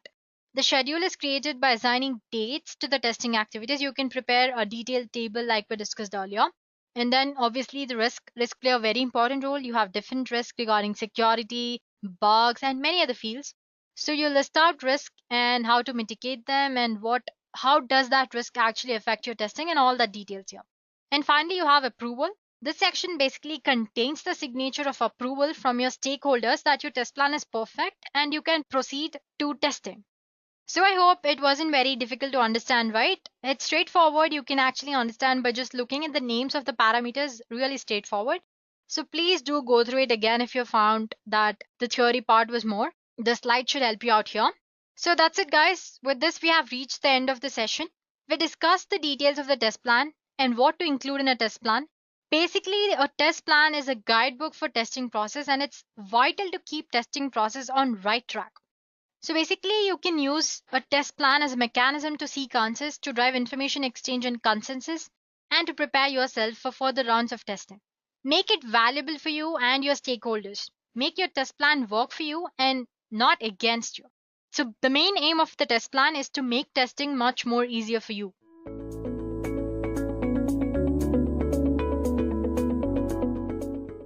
So what is functional testing? Now this particular testing is defined as a type of testing which verifies that each function of the software application operates in conformance with the requirement specification. Now this testing mainly involves the black box testing and it is not concerned about the source code of the application. Now each and every functionality of the system is tested by providing appropriate input, verifying the output, and comparing the actual results with the expected results. Now let's have a look at some of the advantages of functional testing that makes it more preferable. So this testing reproduces or is a replica of what the actual system is. That is, it is basically a replica of what the product is in the live environment. Now testing is focused on the specifications as per the customer usage. That is, system specifications, operating system, browsers, etc. Also, it does not work on any if and buts or any assumptions about the structure of the system. So basically, there are no assumptions for this testing. Next up, this testing also ensures to deliver a high quality product which meets the customer requirement and makes sure that the customer is satisfied with the end results. It also ensures to deliver a bug-free product which has all the functionalities working as per the customer requirement. Finally, the risk-based testing is also done to decrease the chances of any kind of risk in the product. So now that we have seen all the advantages of functional testing, let's move ahead and have a look at the different steps involved in this functional testing. Now, the very first step involved is to determine the functionality of the product that needs to be tested, and it includes testing the main functionalities, error condition and messages, usability testing, that is whether the product is user-friendly or not. Now, the next step is to create the input data for the functionality to be tested as per the requirement specification. Later, from the requirement specification, the output is determined for the functionality under test. This is the step 3 here. Now, in the step 4, the prepared test cases are executed. And finally, the actual output, that is the output after executing the test case and expected output, are compared to find whether the functionality is working as expected or not. Now, functional testing has many categories and these can be used based on the scenario. So let's have a look at some of the most prominent types of functional testing. First up, we have the unit testing. Now, unit testing is usually performed by a developer who writes different code units that could be related or unrelated to achieve a particular functionality. This usually entails writing unit tests which would call the methods in each unit and validate those when the required parameters are passed and its return value is as expected. Now, code coverage is an important part of unit testing where the test cases need to exist to cover the line coverage, code path coverage, and the method coverage. Next up, we have the sanity testing. Now, testing that is done to ensure that all the major and vital functionalities of the application or system are working correctly. Now, this is generally done after a smoke test. So, what is smoke testing? Now, the testing that is done after each build is released to test in order to ensure build stability is known as the smoke testing. It is also called as build verification testing. Then we have the regression tests. Now, testing performed to ensure that adding new code, enhancements, fixing of bugs is not breaking the existing functionality or causing any instability and still works according to the specifications is known as the regression test. Now, regression tests need not be as extensive as the actual functional tests, but it should ensure just the amount of coverage to certify that the functionality is stable. Next up is the integration tests. Now, when the system relies on multiple functional modules that might individually work perfectly, but have to work coherently when clubbed together to achieve an end-to-end scenario, validation of such scenarios is called integration testing. And the final one is the usability testing. Now, the product is exposed to the actual customer in a production-like an environment and they test the product. The user's comfort is derived from this and the feedback is taken. This is similar to that of user acceptance testing. So these were some of the important types of functional testing. Now moving on, let's have a look at the different functional testing techniques. So basically we have two main techniques that are known as the positive testing and negative testing. Now in positive testing, we have the end user based or the system tests. Now the system under test may have many components which when coupled together achieve the user scenario. Then we have the decision-based tests. Now, the decision-based tests are centered around the ideology of the possible outcomes of the system when a particular condition is met. And the alternate flow tests are basically run to validate all the possible ways that exist other than the main flow to accomplish a function. Now, in negative testing, we have the equivalence test. Now, in equivalence partitioning, the test data are segregated into various partitions called the equivalence data classes. Now, data in each partition must behave in the same way. Therefore, only one condition needs to be tested. Then we have the boundary value tests. Now, the boundary tests imply data limits to the application and validate how it behaves. Therefore, if the inputs are supplied beyond the boundary values, then it is considered to be a negative testing. So, a minimum of 6 characters for the user sets the boundary limit. Then we have the ad hoc tests. Now, when most of the bugs are uncovered through the above techniques, ad hoc tests are a great way to uncover any discrepancies that are not observed earlier. Now, these are performed with the mindset of breaking the system and see if it responds gracefully. So, these were the different techniques involved in functional testing. Now let's move on and have a look at the various tools that are used for this particular testing. Now you can explore the best tool based on your project requirements. Almost every high-level company is working on automation in today's world. So just being a manual tester will affect one's career for sure. So you need to know something called automation to boost your skill and get shortlisted for some good companies. So now is the right time to know more about the need for functional testing tools.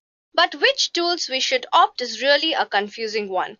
So let's have a look at some of the top most functional testing tools. So first we have the Ranorex Studio. Now this one is a commercial Windows GUI test automation tool that supports functional UI testing on desktop, web and mobile applications. It is used by over 4,000 companies worldwide.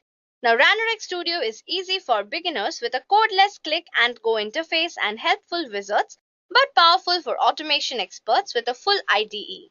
Next up we have Selenium. Now Selenium is an open source functional testing tool and one can download and use it without any cost. It is supported by the Apache 2.0 license. It is a web application testing product and it accepts many languages to write its test scripts, and the languages can be C#, Java, Perl, PHP, Python, etc. It can be deployed on Windows, Mac OS and Linux. Now this one is also one of the most preferable tools for functional testing. Now moving on, next up we have the Test.io. Now for this, make sure that your web apps, websites and mobile apps work everywhere by running functional tests on real devices, real browsers and under real world conditions. Now running functional tests with Test.io lets you call upon the skill and insight of thousands of testing professionals to improve the quality of your websites and mobile apps. Over 200 customer-obsessed organizations rely on the power and flexibility of Test.io to ship high-quality software faster. Next up is the Edureka. Now this is one of the most simple and user-friendly testing tools in the market. It provides functional, exploratory performance as well as load testing solutions. Though it's not free, its subscription to download the complete tool along with its license is available at a reasonable amount. Now it comes with Visual Studio plugin, hence in order to bring the best out of this tool, one must know the Visual Script. Finally, we have the CUI test. Now CUI test is a Microsoft tool. To use this tool, the user shall need Visual Studio 2013 Virtual Machine, which is also a Microsoft product. Now by using the CUI test tool, one can completely automate tests for validating the functionality and the behavior of the application. Now before considering this tool, one must check for the latest cost of the CUI test tool and VSTS licenses cost with Microsoft. Now out of all these tools, Selenium is one of the most preferred tools when it comes to functional testing. So let's have a look what makes it the most preferable one. So let's talk about some of the advantages of Selenium. So Selenium is basically an open source tool which is used for automating the test cases carried out on web browsers or the web applications that are being tested using any web browser. So it's an open source tool which supports cross-browsing and automates web applications. So now let's see, why do we need Selenium IDE for automation testing? Now Selenium is basically an open source and also there is no licensing cost involved, which is a major advantage over other testing tools. Now the other major reasons behind Selenium's ever-growing popularity are about their test cases, OS platform and browser support. So the test scripts can be written in any of these programming languages such as Java, Python, C#, PHP, Ruby, Perl and .NET. And the tests can be carried out in any of these OS such as the Windows, Mac or Linux. Also, the tests can be carried out using any browser, that is the Mozilla Firefox, Internet Explorer, Google Chrome, Safari or Opera. So now that you know what is functional testing and also you have learnt about the best tool that is used for performing functional testing, let's have a look at a small example that will help you understand how we are performing this functional testing with the help of Selenium. So now let's have a look at the example. So here we will be performing functional testing with the help of Selenium. So let's take the example of our Edureka blog page. So now if I want to click this particular element, let's see how I can do this with the help of Selenium. So now this can be done with the help of locators. So first let's see what are locators in Selenium. Now the locator can be termed as an address that identifies a web element uniquely within the web page. Now locators are basically the HTML properties of a web element, which tells Selenium about the web element it needs to perform the action on. Selenium uses locators to interact with the web elements on the web page. Now there is a diverse range of web elements like the text box, ID, radio button, etc. And identifying these elements has always been a very tricky subject, and thus it requires an accurate and effective approach. Thereby, we can say that more effective the locator is, more stable will be the automation script. Essentially, every Selenium command requires locators to find the web elements. Thus, to identify these web elements accurately and precisely, we have different types of locators, namely the ID, name, link text, CSS selector, partial link text, and XPath. So now in this particular case, I am using the link text to connect to the particular link. So here we will be clicking on the interview questions and select on inspect. Now here we will get to see a link text named as the interview questions. So here I'll copy this and use the link text locator to locate the element. Now before that, let me first tell you what is link text. Now all the hyperlinks on a web page can be identified using link text. Now the links on a web page can be determined with the help of anchor tag. Now the anchor tag is used to create the hyperlinks on a web page, and the text between the opening and closing of anchor tags constitutes the link text. So let's switch back and see how we are going to do it. Now this is the example that we are going to use for our test. So first of all, I have created a class named example, and after that I have set the property where I have used the Chrome driver. And next up I have used the system.set property in order to launch my Chrome driver here. So now this is the path where I have saved my Chrome driver. Now Chrome driver is very important when you are using Google Chrome. Next, here I have added another object for Chrome driver. And next up I have used driver.manage.window.maximize in order to maximize the window. And next up there is delete all cookies, where I have deleted all the previous cookies that existed. And next up I have specified an implicitly wait time as 30 seconds, where the page would wait for 30 seconds until it is loaded. And next up I have used the driver.get in order to navigate to our Edureka block page. Now using the driver.find element by link text locator, I am trying to click on to the interview questions link. Now let's run this code and check the output. So now here you can see that the Chrome driver launched the Google Chrome and navigated to our Edureka page. As soon as it entered the Edureka blog page, it went to the interview questions link.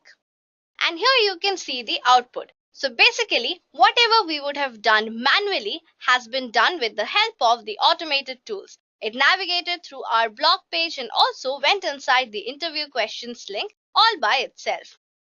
So this is how functional testing takes place with the help of Selenium.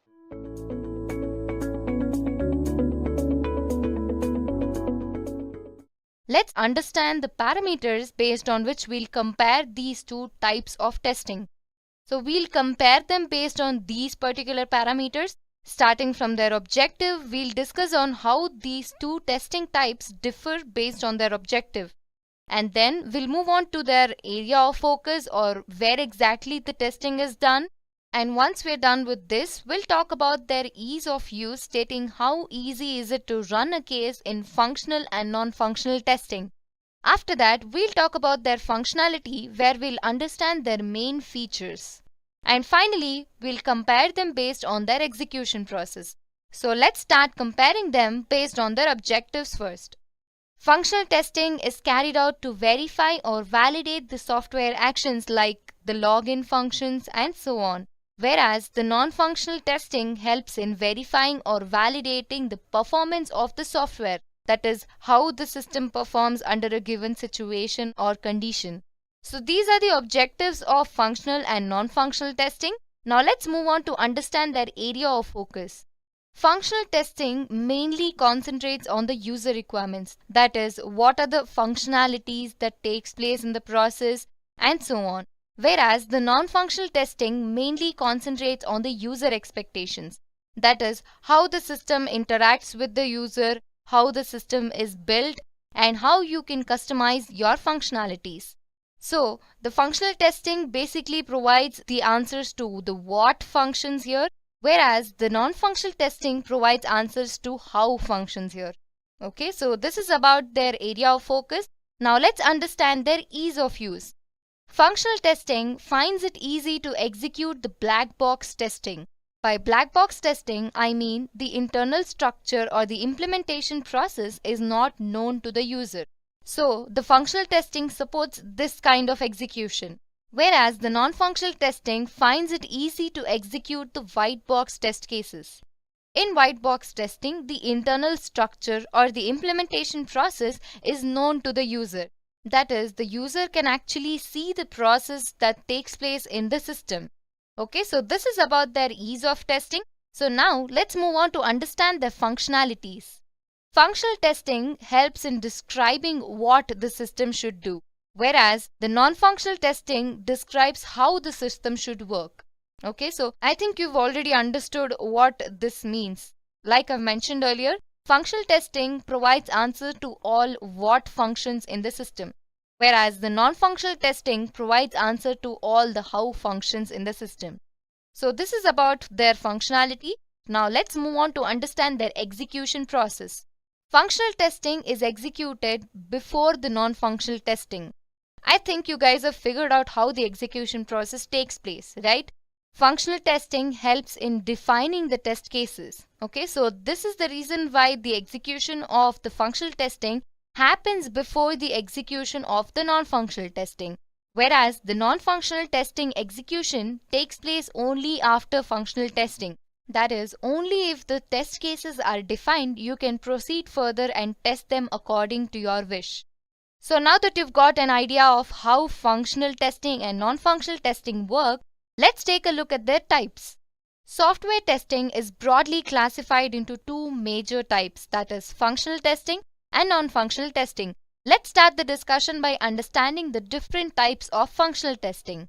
Functional testing comprises of the unit test. Unit test is basically the first phase of testing. That is, you can prepare the test cases, review them, rework on them if there are any errors, and create a baseline for the test cases. This particular type helps in testing the units of the test case. So this is about unit testing. Say if you don't want to test the system unit-wise and you want to integrate the entire process and then test, how would you do that? We will use integration testing, where the integration testing is the level of software testing where the individual units are combined and tested as a group. So this is about integration testing. Now, if you want to test the entire system on a whole and not integrate the process and then test, how would you do that? We will use system testing. System testing is actually a series of different tests whose sole purpose is to exercise the computer-based system. Okay, so this helps in testing the system on a whole.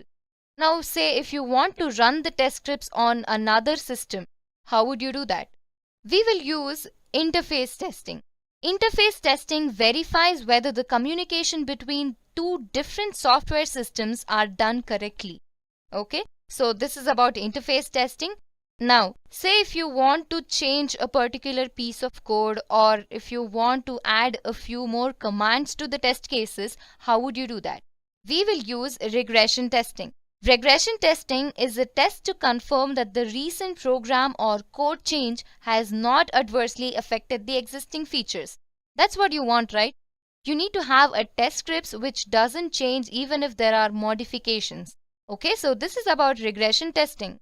So now let's try to understand the last phase of functional testing, that is user acceptance testing. User acceptance testing helps in handling the real-world scenarios according to the specifications. So this is about the different types of functional testing. Now let's move on to understand the different types of non-functional testing.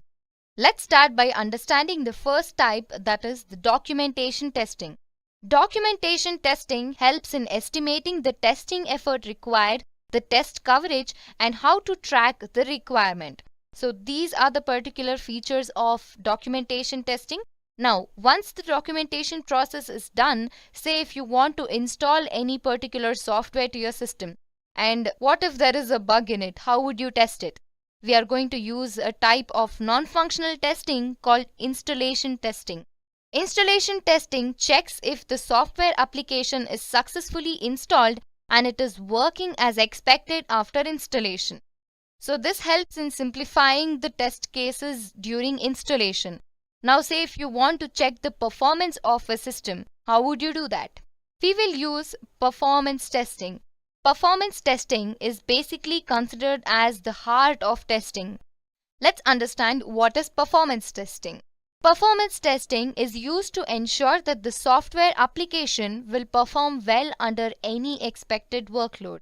That is the main objective of testing, right? To check if the system performs well under any workload.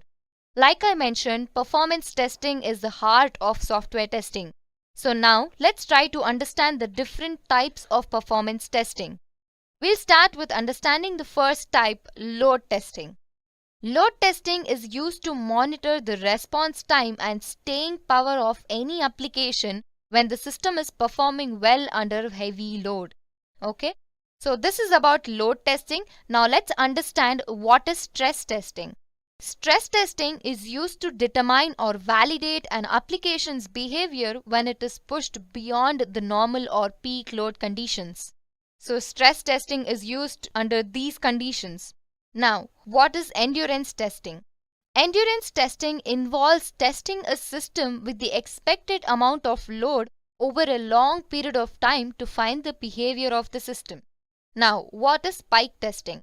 Spike testing is carried out to validate the performance characteristics when the system under test is subjected to workload models and load volumes. So this is about the different types of performance testing. Now let's move on to understand another type of non-functional testing, that is reliability testing. Reliability testing checks whether the software can perform a failure-free operation for a specific period of time. It also assures that the product is fault-free and is reliable for its intended purpose. So this is about reliability testing. Now let's try to understand the last phase of non-functional testing, that is security testing. Security testing helps in determining that its data and resources are protected from possible intruders. That's the whole point of testing, right? Security is the key to software testing. So this is about the different types of functional and non-functional testing. Now let's try to take a look at their use case. Let's understand the use case of functional testing. Functional testing helps in checking the login functionalities.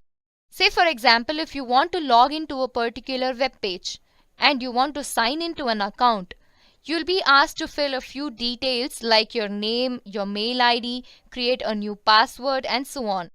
So these particular fields can be checked using functional testing. So this is one of the use case of functional testing. Now let's understand the use case of non-functional testing. Non-functional testing helps in customizing the test cases according to the user requirements. Say for example, after logging into a web page, you want the particular page to load for a few seconds and then pop up. So this kind of customization can be done using non-functional testing. And say if you want to add a wait command and want to wait for a few seconds in the dashboard, you can do that using non-functional testing.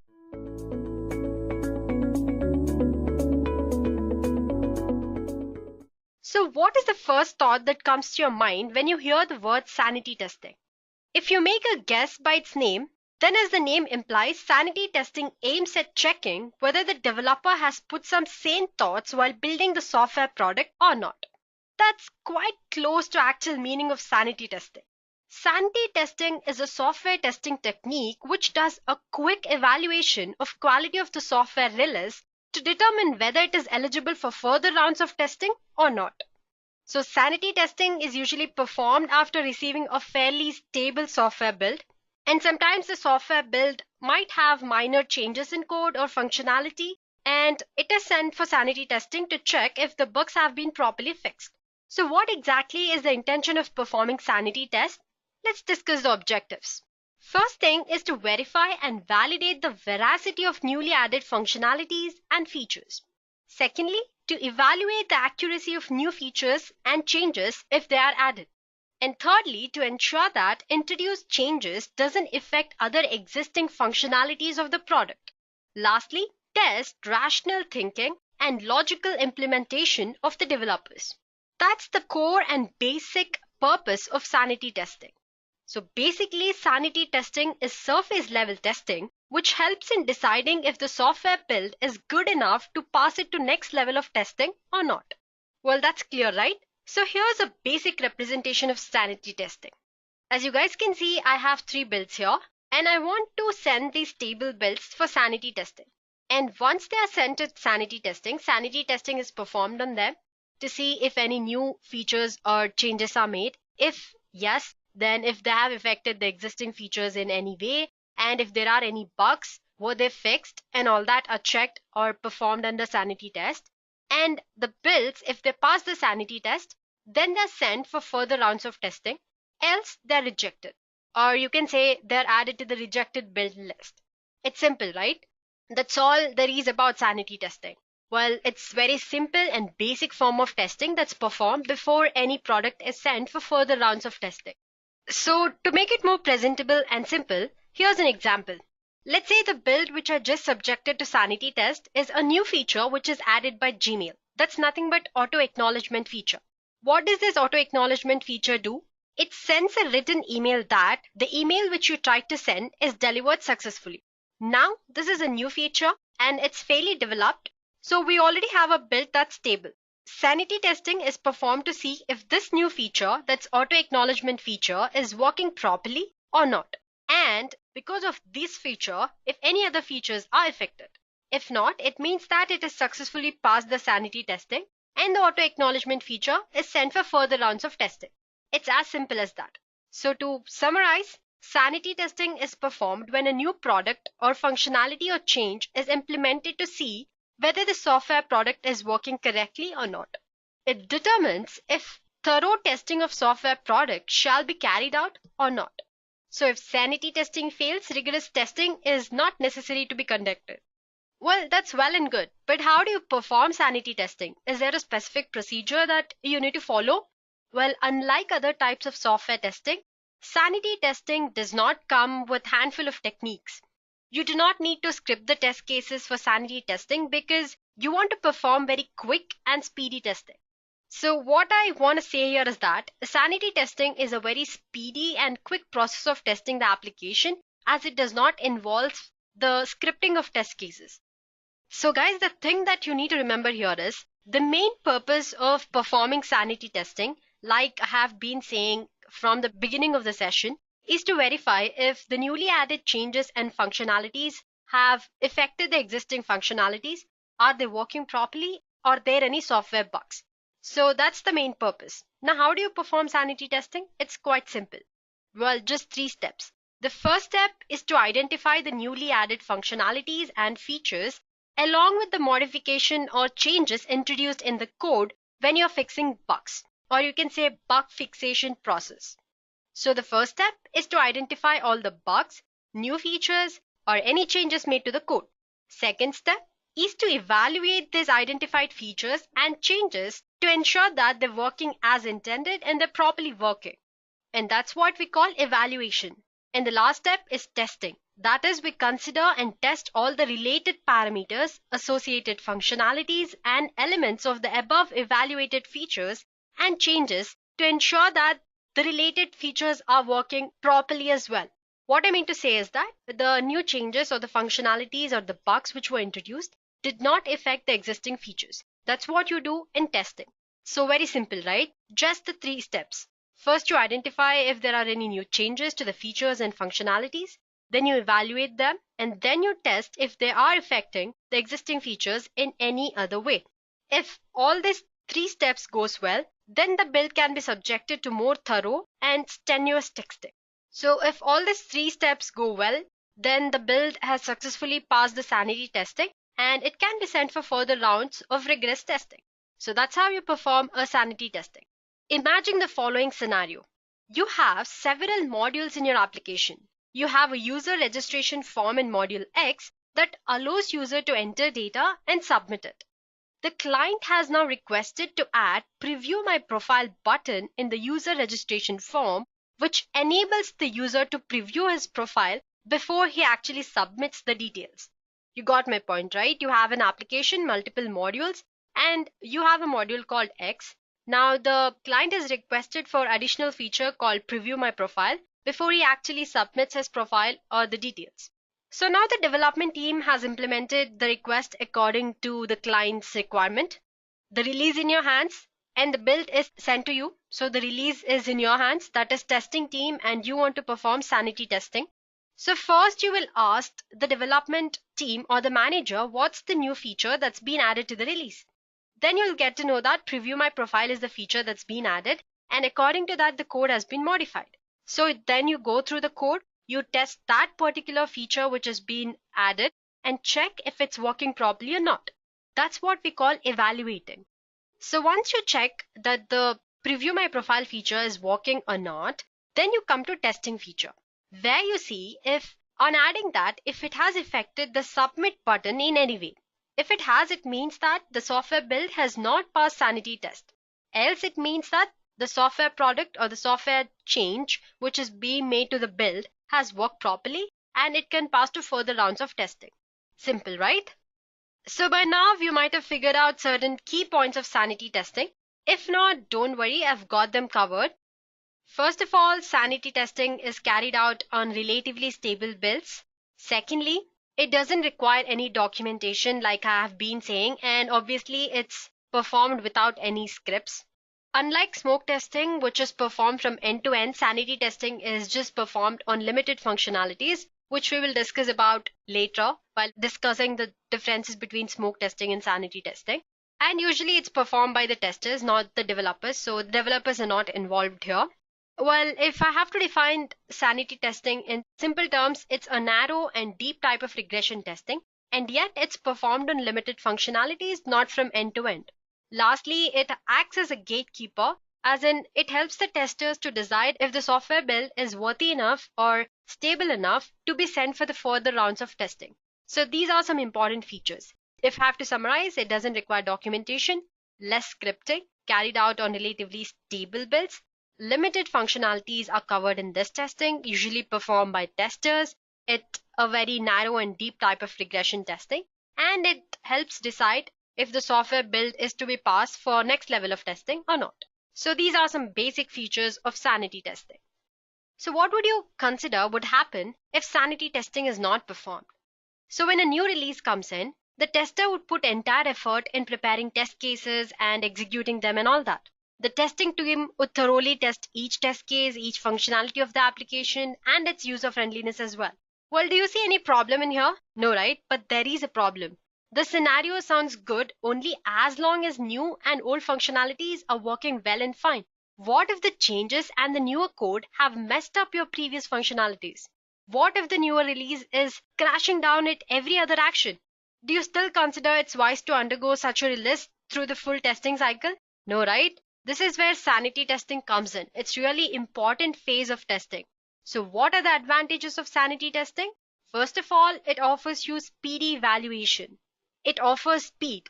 Sanity testing has a very narrow focus for functionalities or areas to be tested. Like I said, it's not end-to-end testing. It's performed on limited functionalities. So you don't need to script the test cases before carrying out sanity testing. Rather, you can say it's very unplanned or intuitive approach to perform sanity testing. Next, it saves a lot of time and effort on testers' part. Sanity testing, it determines whether the application should be further tested or not. Like I said, it acts as a gatekeeper. This saves testers time if the release is in a very poor condition to meet the rigorous rounds of testing. Also, testers do not need to report the issues or log down them anywhere. This saves a lot of reporting time as well. Secondly, sanity test identifies deployment and compilation issues as well. Suppose a tester may face inaccurate user interface if the developers do not check all the resource files in the compilation. Sanity testing also identifies deployment and compilation issues. A tester may face inaccurate user interface if the developer did not use all the resource file in the compilation. Also, developers may not specify some important features to make them visible for testers. A sanity check detects any such problem and it offers a quick solution for well-functioning release. And obviously, like we discussed earlier, it does not involve any documentation. Well, you can say very less documentation. So that's one more merit. And the other one is sanity testing gives you a quick state of product which can help you plan your next step accordingly. So if sanity test fails, you might plan your development team, or you can tell your development team to postpone the next task and fix the found out issue. On the other hand, if sanity test is passed, you might ask your team to go ahead with the next release and spend less time on fixing bugs. So that's how it is. Lastly, compared to other types of testing, sanity testing is really cost effective. Well guys, now you know how important sanity testing is, right? With this, we have almost reached the end of the session. Last topic of today's session is how smoke testing and sanity testing differ from each other. Smoke testing and sanity testing are two very different practices, but people still get confused because the distinction between them is somewhat subtle. So let's discuss few key differences between them. So the first difference is the software build here. We already discussed what software build is. Well, if you're not sure, the term build is the process by which source code is converted to a standalone form that can run on any system. The smoke tests are executed on initial build of software product, whereas sanity tests are performed over the builds which have passed the smoke test and gone through rigorous testing cycle, or you can say regression testing cycle. What I mean to say here is, smoke testing is usually performed on very initial builds, whereas sanity testing is executed on slightly stable builds than they are in smoke testing. Moving on to motive of testing, smoke testing makes sure that the core functionalities of your program are working absolutely fine. So the motive of smoke testing is to measure the stability of newly created build so that you can move on to the next round of rigorous testing. Whereas sanity testing is to check if the new functionalities or the bugs have been fixed properly without going any deeper. So the objective here, or in the sanity testing, is to verify the rationality and the originality of code functionalities to proceed with further rounds of testing. Talking about component tested, throughout the session I've been telling that smoke testing is performed from end to end, whereas sanity testing is a narrow testing which is performed only on limited functionalities, or you can say certain components of software where it's required. Next up is documentation. Usually smoke testing is documented and well scripted compared to sanity testing, whereas sanity testing is not that documented and it's usually not scripted at all. Test coverage. Smoke testing is shallow and wide approach to include all the major functionalities without getting into detail. Well, it may be seen as a general type of testing covering all basic functionalities. But sanity testing is a narrow and deep approach involving detailed testing of functionalities and features. It's more focused on certain features rather than from end to end. And lastly, smoke testing is usually performed by developers as well as testers because it's usually performed on initial builds, and initial builds are passed on from developers to testers, and it's quite possible that sometimes developers themselves perform the smoke testing before sending it to testers. But when it comes to sanity testing, it's usually done in between the development of software product, as in not on the initial builds. So it's usually executed by the testers. Well, that's it guys. With this, we have come to the end of the session. So let's wrap up the discussion and quickly take a recap of what we have discussed so far. Well, we did discuss what sanity testing is. It is a tool to tell whether your software release meets the merit to go to further rounds of testing or it's too flawed to be tested. It's performed when a new functionality, change request or bug fix is implemented in the code. Its scope is narrow and it's focused on only functionalities that have been implemented or impacted by the change. And lastly, many people confuse between sanity testing and smoke testing, so we did discuss the key differences between them.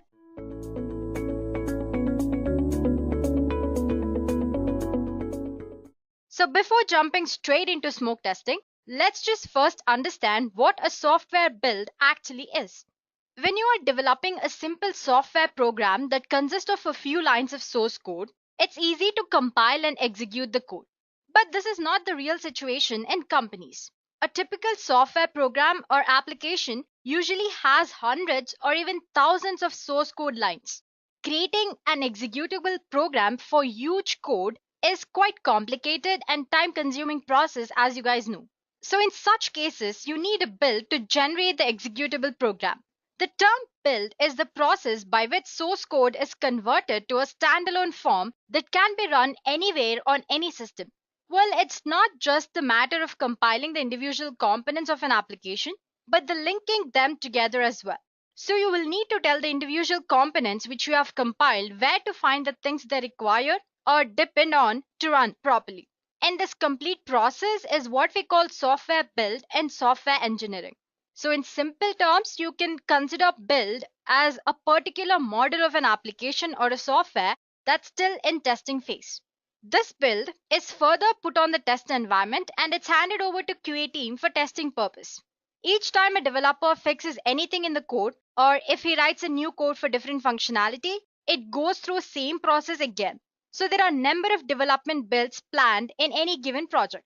But it is always a risk that build does not work properly on the environment because of number of issues like configuration issues, code issues, regression issues, and environmental issues.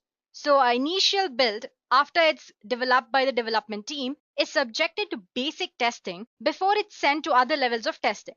This basic testing is what we call smoke testing.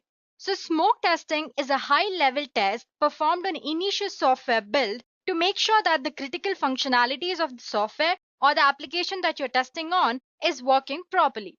It is executed before any detailed functional or regression tests are executed on that particular software build. So the process of smoke testing targets all key features and it's often considered a cost-effective approach because you're just checking the basic functionalities and you do not have to spend much effort, time, and cost on that. So if key features aren't working or major bugs haven't been fixed, there's no reason to waste time on further rounds of testing, right? So smoke tests should be scripted. This ensures that you're touching all the major components of the software and no key features or the core functionalities are missed by you.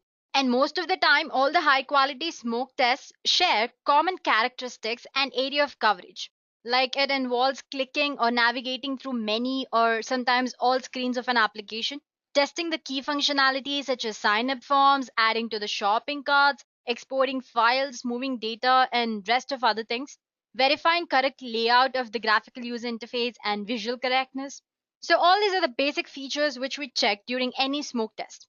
But it's optional that even after checking these features, you can add on other features to check on according to your requirements. But the question here is, how important are these smoke tests? Let's consider a simple example to understand smoke test. Suppose if you're given a Gmail application to test, what are the important functions there? Log into Gmail, compose mail, and send. Correct? Yeah. So for instance, if there's an error in sending an email, does it make sense for you to test sent mail, drafts, folders, and other features? No, right? Which means you are rejecting the build without further testing or without testing other functionalities.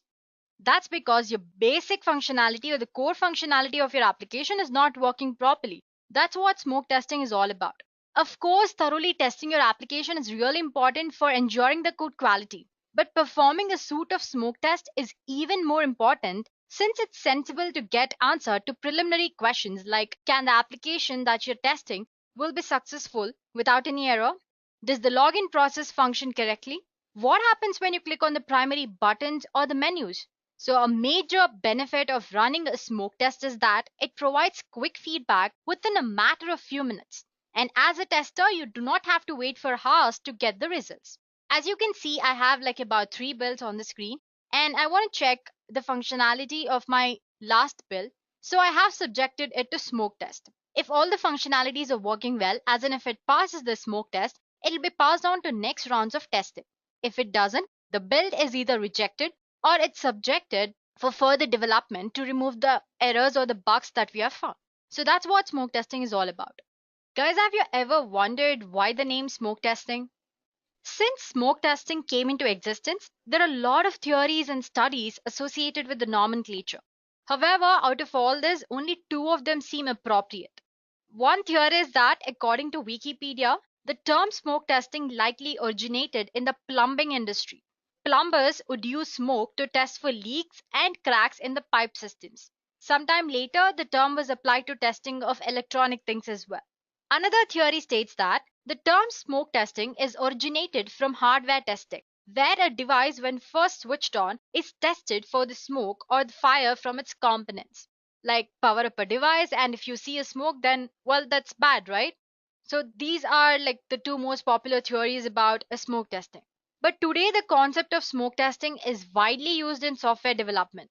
While actual smoke may not be involved, the same principles are applied in smoke testing software as well. But to get a better insight into this process, it's important for us to understand various features of smoke testing. So let's go ahead and check them out. First of all, smoke testing is often referred to as build verification testing. So next time you hear someone telling build verification testing, it's nothing but smoke testing.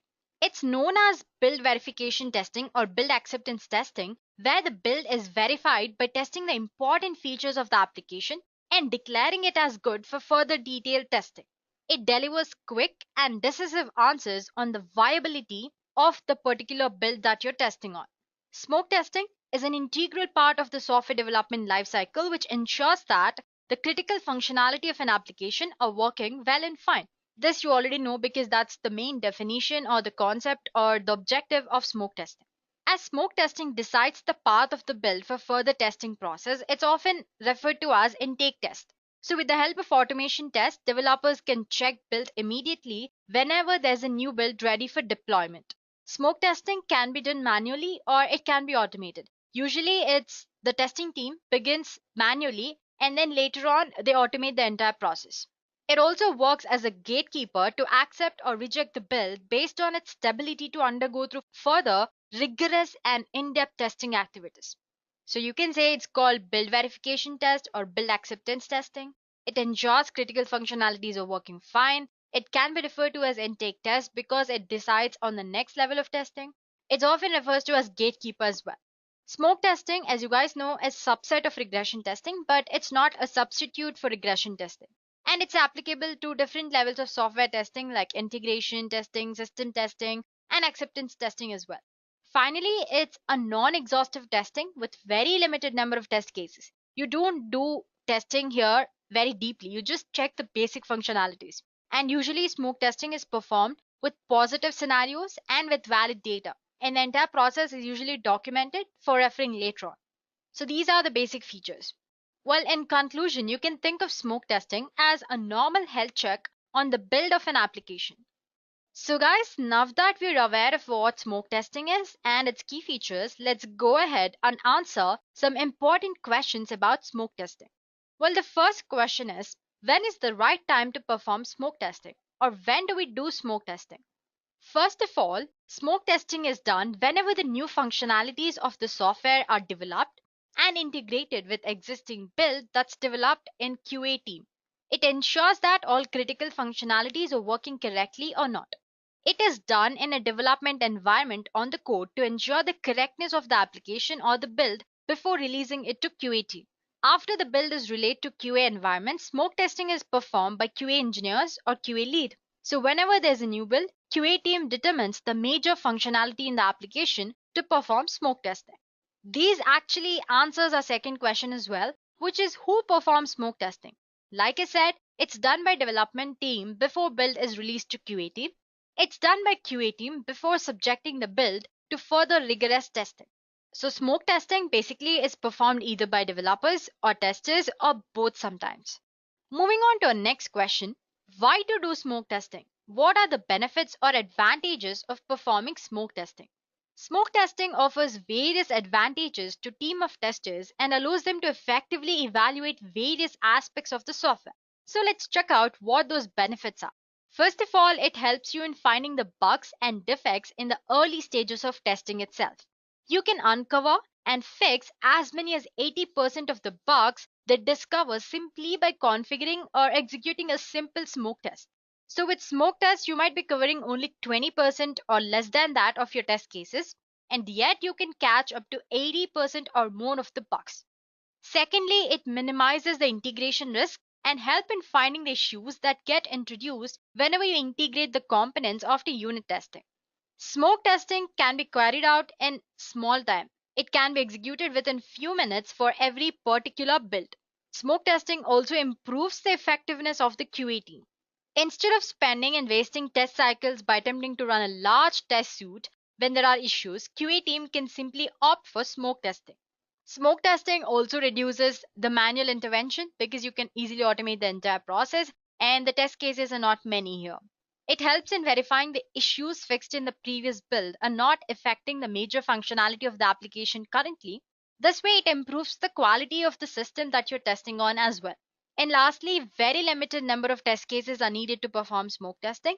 And it also offers the advantage of getting faster feedbacks as it's frequently run very quickly. So these are the advantages. Let's list out. First of all, you can find defects and bug in the early stage of testing. Integration risks are reduced when the components are combined. There's no need for manual intervention. You can opt for automation. It improves the effectiveness of your QA team. It saves a lot of time and effort on testers' part. It improves the quality of the system as a whole. And the most important thing is very limited number of test cases are needed to perform smoke testing of entire application. So smoke test, take your code, build it, run it, and verify a thing or two. They will not verify that your software is 100% functional or not. In a production app, they will act as a quick bailout. If the smoke test fails, then the whole build is failed. And the entire process is so quick that you do not have to waste a lot of amount of time here. So my point is that for a simple application, smoke test is often all you need. Next question is, how do you actually perform smoke testing? Well, it's quite simple and it's very similar to other testing process. So the common first step for companies who want to build a suite of smoke tests is that they start with manual testing.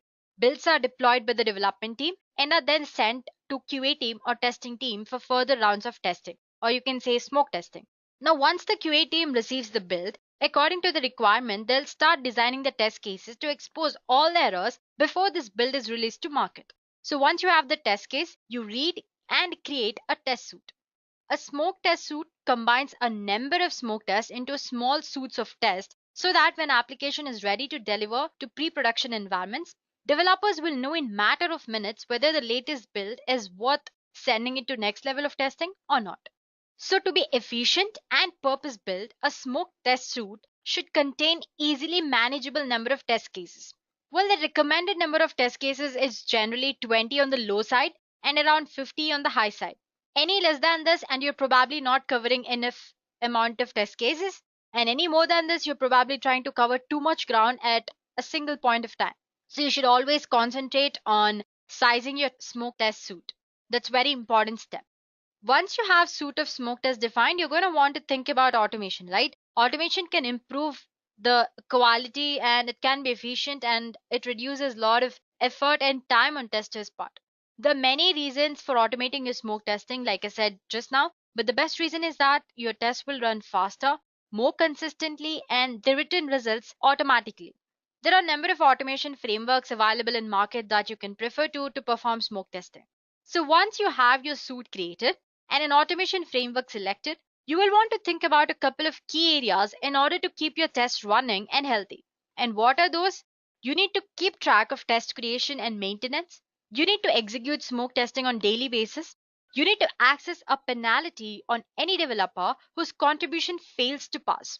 You should consider continuous integration made possible with such as Jenkins and Circle CI. Lastly, execute the test cases and clean up the entire setup.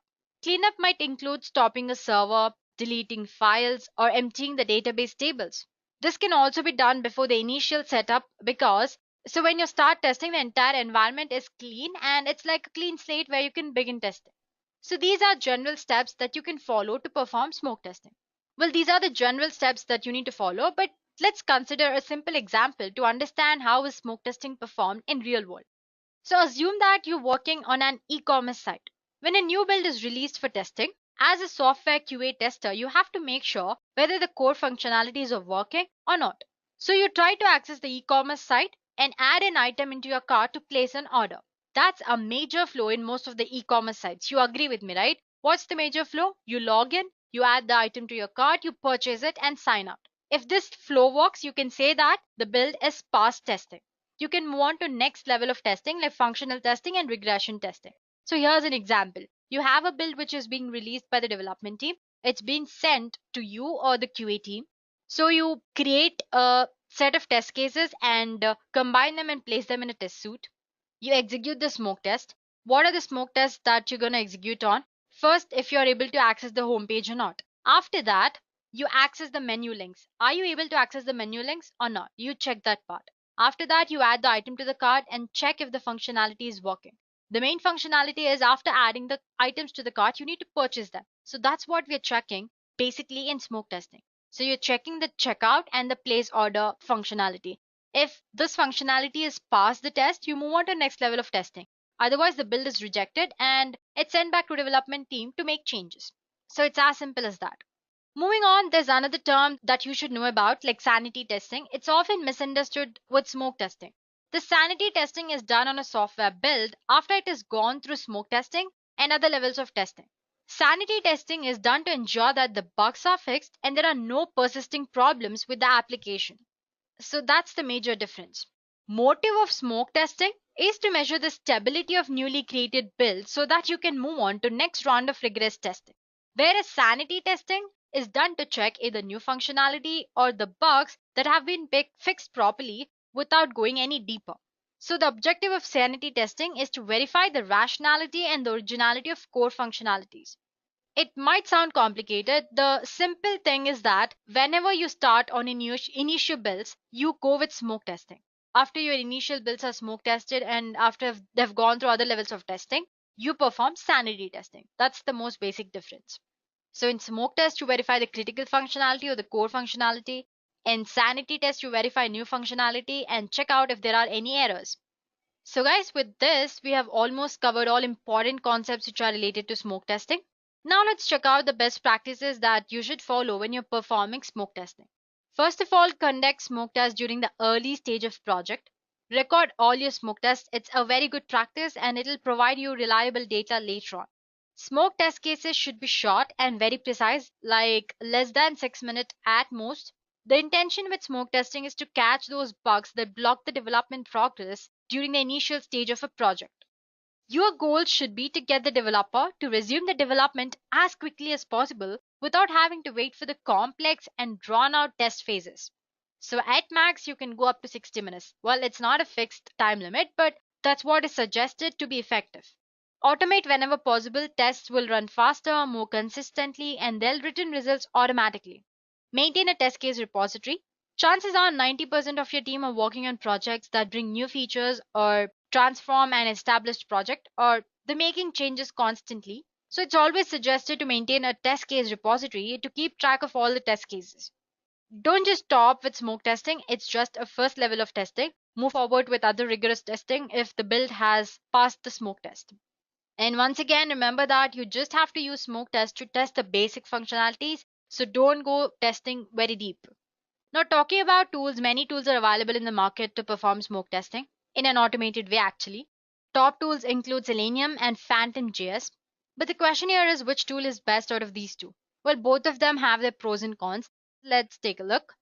Coming to Selenium, I'm sure you might have heard of it. It's an open source automation tool and a JavaScript run automated testing frameworks that enables you to run tests across different platforms. So the most commonly used browsers with Selenium are Chrome, Firefox, Safari, and Internet Explorer. Selenium, it does have a downside when compared to Phantom.js. It needs a user-friendly graphical desktop for running the test, making the entire process of testing literally slow. However, you can leverage the full potential of Selenium when you set up virtual machines for various operating systems and connect them all together.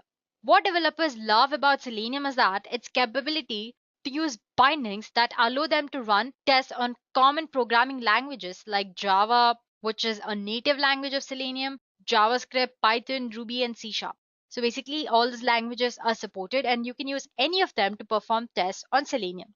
Coming to Phantom.js, it's an incredibly powerful tool for testing as it supports several web standards, and this makes it a suitable option for automation and integration with CI tools. Phantom.js gives you the advantage of capturing screenshots. Being a headless version of WebKit, it works as a windowless command line browser. So it's without graphical user interface portion, and it's mainly because of this fact that the entire process of testing is very much easier and faster on Phantom.js. Phantom.js works as a single version of WebKit, so that's the main disadvantage of Phantom.js. So I hope this has cleared the differences between both these tools. And again, when it comes to choosing out of them, it's up to your requirements. So go ahead and think properly and choose one that suits your requirements. That brings us to the end of the theory part. Now let's check out how to write smoke test in the demo part. We won't be performing any kind of smoke test here. We'll be learning how to write smoke test cases so that you can send your application or part of your software to next level of testing. Well, I'm using Excel sheet to write down the test cases here. So guys, here we are. In this demo, we'll learn how to write simple smoke test cases. And for that purpose, I'll be using Excel. You can use any other tools to write test cases. So let's give a proper name to this sheet. Let's say smoke test cases. Before we begin, the most important thing to remember is that speed is better than thoroughness when it comes to smoke testing. So don't worry about trying to get everything 100% right the first time. You can always improve later on. Just think about the things you would normally do in your application and make a list where each line is a separate test. For example, let's say if you're browsing through an e-commerce site, you found an item that you like and you have added the item to the cart. And after that, you've logged out. Now let's try to write a smoke test for this particular scenario. Before we actually get started with the test cases, let's go ahead, like I said earlier, and create a test plan where each line should indicate a separate test. So let me give a project name. And the name would be smoke test application or e-commerce site. Okay. So if you want to test on e-commerce site, what are the basic functionalities that you want to check according to the scenario which I said earlier? The first thing would be the login functionality, right? And the next thing would be the cart functionality, as in, are you able to add the item to the cart or not? I'm just skipping the purchase option here because the test cases get very complicated, and I'm sure you guys know how to write test cases. If you do not, there's another video in the Edureka software testing playlist. You can go ahead and refer to that. The video is how to write test cases in software testing. It's explained with an example in a very proper way. So if you want to know how to write test cases, you can refer to that. Coming back to today's demo, what are the functionalities we were discussing? The login functionality, cart functionality, and obviously the last thing is sign out. So these are the three things that we want to check. And now we're going to write the test cases for these three functionalities. So every test case has few components, and you can add on more components according to your requirements. But as for today's, let me add few components here. Let's say about 6 of them, the very basic. So the first thing is test ID, then the test scenario, then the description part, the test steps, expected results, actual results, and the status. So let me explain you each of these properties. Give me a second. Okay. So the test ID, because you have a lot of test cases, you need to assign an ID to keep track of them. The scenario is very simple, explain in very detailed way what you're going to test on. Description is a one-line description. It should be very brief and up to point. One look at it, any tester or anyone who's looking at it should understand what you're testing on. Then these are the test steps, as in what you're testing on, the steps that you follow. These are the expected results, the results that you're expecting. Actual result is nothing but the actual result which you're getting after performing tests. And status is if or not expected and actual results meet or not. Based on that, the status will be either pass or fail. So let's start with the first test case. What we want to check here, the first case is login. And description would be test the login functionality of the application. As simple as that. It should be very short and up to point. In this case, application is nothing but the e-commerce site which we're testing on. And what would be the test steps? The first step would be to launch the application or e-commerce site. And the second step would be to navigate to the login page. Before we proceed, guys, I need to remind you, these are just sample test cases. For a particular scenario, you can write any number of test cases according to your imagination and what you can think is relevant. For example, when we go for login functionality, I can go ahead and write a test case for registration as well. Because to become a user, first you need to register, right? But I'm skipping that part here, just so we won't take a lot of time for you to understand the concept. But you can go ahead and add the test case as well. So what would you do the next thing after you navigate to the login page? Obviously enter the username, then enter the password. And the last step would be to click on login button. So what would be the results that you're expecting? Login successful. And let's say the actual results that you've got after performing the test case is as expected. So the status definitely be passed because the expected results and the actual results are nothing but same.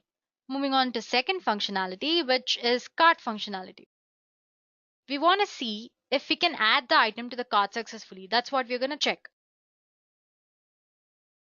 So what are the steps involved? The first step that you would do is select the item, right? The next step would be to add the item to the cart. Or you can say click on add to cart option or button.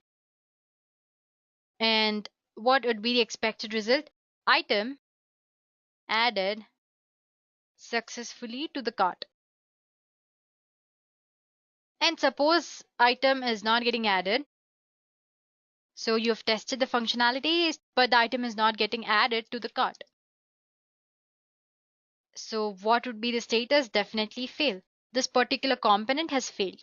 So the third component would be to check the sign out. Check out the sign out functionality. It's very simple, right? First thing is you navigate to settings. Well, again, it depends on the application. Sometimes you have the logout option directly on the screen, but sometimes you need to go to settings and check for the sign out option.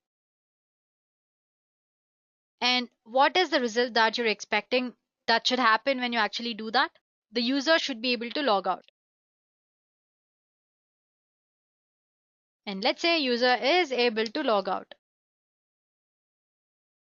And based on that, what would be the status? It's pass. So that's it, guys. We have written test cases for a simple scenario of an e-commerce site. As you can actually see, these are very simple set of test cases that you can easily pass to a manual team, and you do not have to give them a lengthy explanation on what to test as well, because it's very clear that all they have to test is login functionality and if the item is being added to cart properly or not, and after adding the item, if the user is able to log out properly or not. So your test cases should be in such a way that they shouldn't be complicated, and whenever a QA team takes a look at that, they should understand what they're actually going to check. But again, these are the basic functionalities. You can include any number of test cases for the functionalities. But the main purpose of smoke testing is to check the core functionalities. So when you pass these test cases to manual team, they should be able to easily understand. Even if you are going to automate or take the trouble of writing Selenium code, you should handle these steps very easily. Now, after you've got a solid, fast, automated smoke test suite in a place, a good evolution would be to integrate your full suite of tests into a CI tool or a continuous integration tool. This continuous integration tool or CI tool can automatically initiate your test suite. It will communicate you with the alerts and it finalizes the reports concerning the results of all the tests. Now, if all these three critical components after being tested or smoke tested by the QA team work fine, it means that the build is stable enough to proceed with detailed testing. So that's all about smoke testing, guys. Very simple, right?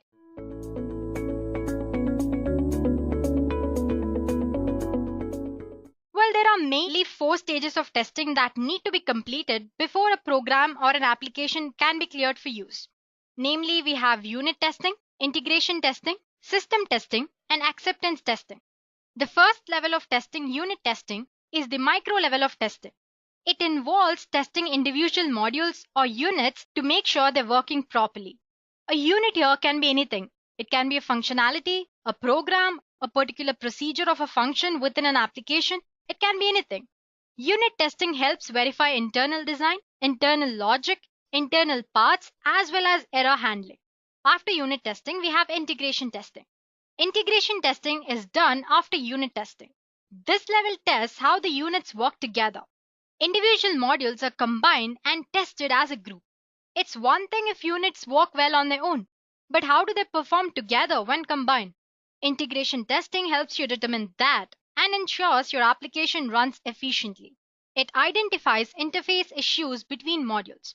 Well, there are different techniques that can be used for implementing integration testing. We will discuss more about them later since the topic of today's discussion is integration testing. The next level of testing is system testing. As the name implies, all the components of the software are tested as a whole in order to ensure that overall product meets the requirements which are specified. So basically, system testing is particularly important because it verifies the technical, functional, and business requirements of a software or an application. Well, there are dozens of types of software testing, like you have usability testing, regression testing, functional testing, and many more. If you guys want to know more about these testings, you can refer to Edureka software testing YouTube playlist. We do have videos on different type of software testing there, and do subscribe the Edureka channel if you like them. Getting on with our today's topic. The system testing is usually done by testing team, and it includes a combination of automation testing as well as manual testing techniques as well. And the final level of testing is acceptance testing, or basically we call it UAT, which is user acceptance testing. It determines whether or not the software product is ready to be released to market. Well, let's face it, guys, requirements keep changing throughout the development process, right? So it's important that the tester verifies the business needs are met before the software is released into production. So are the functionality or the functional requirements met, or the performance requirements met or not? Well, these are the questions that you ask in this level of testing. So UAT is the final say as to whether the application is ready for the use in real life or not. So basically, each level of testings, that is unit testing, or it could be integration testing, system testing, acceptance testing, each have their purpose and they provide value to software development lifecycle. So the most basic type of testing is unit testing or component testing. The main goal of unit testing is to segregate. It isolates the smallest piece of the testable software from the remainder of the code and determines if or not it behaves exactly as you expect. Generally, we refer to those small pieces of software as unit. But the problem is, although each software module or unit is tested, defects still exist for various reasons. Let's check few of them out. For example, a module in general is usually designed by an individual software developer whose understanding and programming logic may differ from other programmers. And sometimes programmers are highly skilled and very creative. They won't read all the design specs or approach coding features the same way like others do. Well, this can lead to disconnects and glitches when their modules must talk to each other. So there's a clash between different modules developed by different developers. Secondly, unit tests work with internal module communications using software stubs that simulate the rest of the systems. Well, these stubs are make-do workarounds, and when the system's module have to communicate, features like data formatting, error trapping, hardware interfaces, and third-party service interfaces tend to have unforeseen issues that were not observable at the unit-level testing. That's another problem. Well, at the time of module development, there are wide chances of change in requirements by clients, right? Because user requirements keep changing. These new requirements may not be unit tested, and hence we have to perform integration testing. Similarly, you might have external hardware interface issues as well. Inadequate exceptional handling could also be a problem. So even after performing unit testing, even after testing each module specifically, you do come across these problems. So as a solution to this, we perform integration testing. So keep in mind, no matter how efficient each unit is running, if these units aren't properly integrated, it will affect the functionality of the total software program. To avoid all these issues, integration testing is introduced as a level of software testing. Integration testing is done to test the modules or components when integrated to verify that they work as you expected. That is, to test the modules which are working fine individually does not have any issues when integrated. So the meaning of integration testing is quite straightforward. Integrate or combine the unit tested module one by one and then test the behavior as a combined unit. That's what integration test means. So we normally do integration testing after unit testing, as you guys already know it. Once all the individual units are created and tested, we start combining those unit tested modules and start doing the integration testing. So once again, the main function or goal of integration testing is to test the interfaces between these modules. Not the modules, but the connection or the communication or the interface between these modules. That's the aim of integration testing. Let's learn more about integration testing. Integration testing basically makes sure that integrated modules and components work properly. Integration testing can be started once the modules to be tested are ready. While it does not require the other modules to be completed for testing to be done. And how is that possible? We'll check that out later. And integration testing also helps detect the errors which are related to interface between the modules, like I said earlier. It is also helpful when there are frequent requirement changes. It's very common for a developer to deploy changes without unit testing sometimes. So integration testing can help when the modules need to interact with APIs or some sort of third-party tools. You can test the modules to find out if the third-party tool accepts the module's data or not. Integration testing typically covers large volume of your system than a single test, so it's more efficient. And lastly, writing both unit and integration test increases the test coverage at faster speed and it improves the reliability of your software. So well, these are the advantages of using integration testing. Here I have a simple diagram for you to understand what integration testing is. As you can see, I have 4 levels of testing. We begin from down, we have unit test, integration test, end-to-end is nothing but system testing, then UI test, that's nothing but acceptance testing. As you can see in the diagram, we have the red coded part, which is a small unit or a module. It's tested. Then it's combined with other unit, and these both are encoded, as you can see in the green part. So that's integration testing. You're combining 2 modules and you're checking out the interface or the communication or the interaction between these modules. That's integration testing.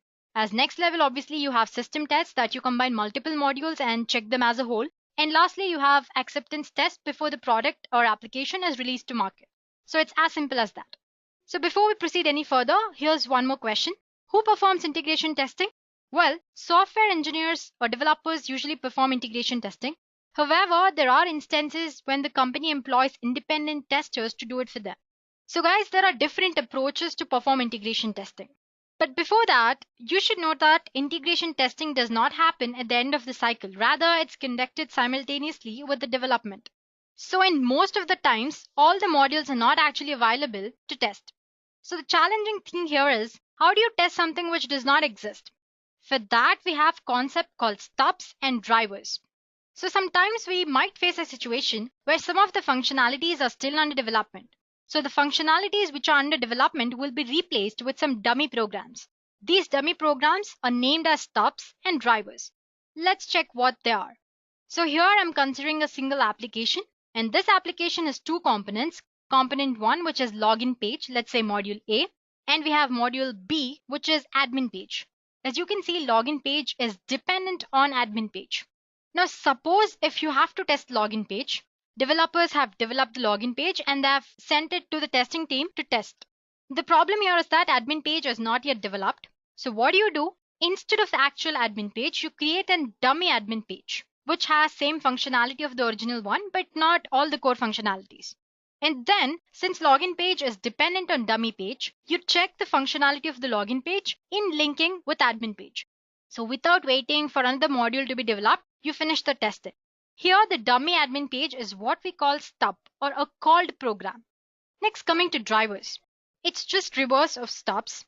Let's say you have to test the admin page. It's ready, it's developed, it's been sent to testing team for testing. But the problem is login page is not yet developed. What you do, just like you created dummy admin page, here you create a dummy login page which is dependent on admin page. So this dummy login page is what we call a driver. It's called a calling program. So now you know the difference between stubs and drivers, right? Stubs is a call program and drivers is a calling program. So now that you're aware of these concepts, which is stubs and drivers, let's get started with different approaches to integration testing. So basically there are 3 types. To begin with, we have top-down approach. The top-down approach starts by testing the topmost modules and gradually moving down to the lowest set of modules one by one. And then we have bottom-up approach, which is exactly opposite of that of top-down. So in bottom-up approach starts with testing the lowest units of application and gradually moving up one by one. And then we have something called Big Bang testing. This Big Bang testing involves testing the entire set of integrated modules or components together simultaneously. Since everything is integrated together and being tested at once, this approach makes it difficult to identify the root cause of problems. We will discuss more about advantages and disadvantages later on. Let's explore each of these techniques in detail. So let's begin with top-down approach first. So like I said earlier, top-down approach testing takes place from top to down following the control flow of software system or architecture. So high-level modules are tested first and then low-level modules, and finally integrating the low-level modules to a high level to ensure the system is working as it's intended to. But it's quite possible that, like we discussed earlier, when we are testing the high-level modules, lower-level modules might have not been developed yet. So what do you do in such cases? You deploy stubs. Like we discussed, stubs are dummy modules that simulate the functionality of a module by accepting the parameters received by the module and giving an acceptable results. Basically, it acts as a dummy missing module. Generally, stubs have hard-coded input and output that helps in testing the other modules integrated with it. So for you guys to understand top-down approach in a better way, I have an example here. I have 7 modules. Module M1 is dependent on M2, M3 and M4. Similarly, M3 depends on M5 and M4 depends on M6 and M7. Now while performing top-down approach, we begin with a granular module, the first one, which is module M. So you want to test module M. As you perform unit testing, it's working well and fine. Before you even start with integration testing, all these modules undergo unit testing, so they're well and fine. Now that we start integration testing, the module M1 depends on M2, M3 and M4. We want to check module M1, but M2, M3 and M4 are not yet ready. What you do? You employ or deploy stubs instead of these original modules since they're not developed yet. These stubs simulate the activity of M2, M3 and M4. Similarly, when you're testing M3, it depends on M5, and if M5 is not ready yet, you again use a stub here. Same goes for the next level of testing, which is M4, which depends on M6 and M7. Easy to understand, right, with the help of an example? So that's what stubs are. These are called programs. And one more thing, simple applications may require stubs, which would simply return the control to their superior modules or high-level modules.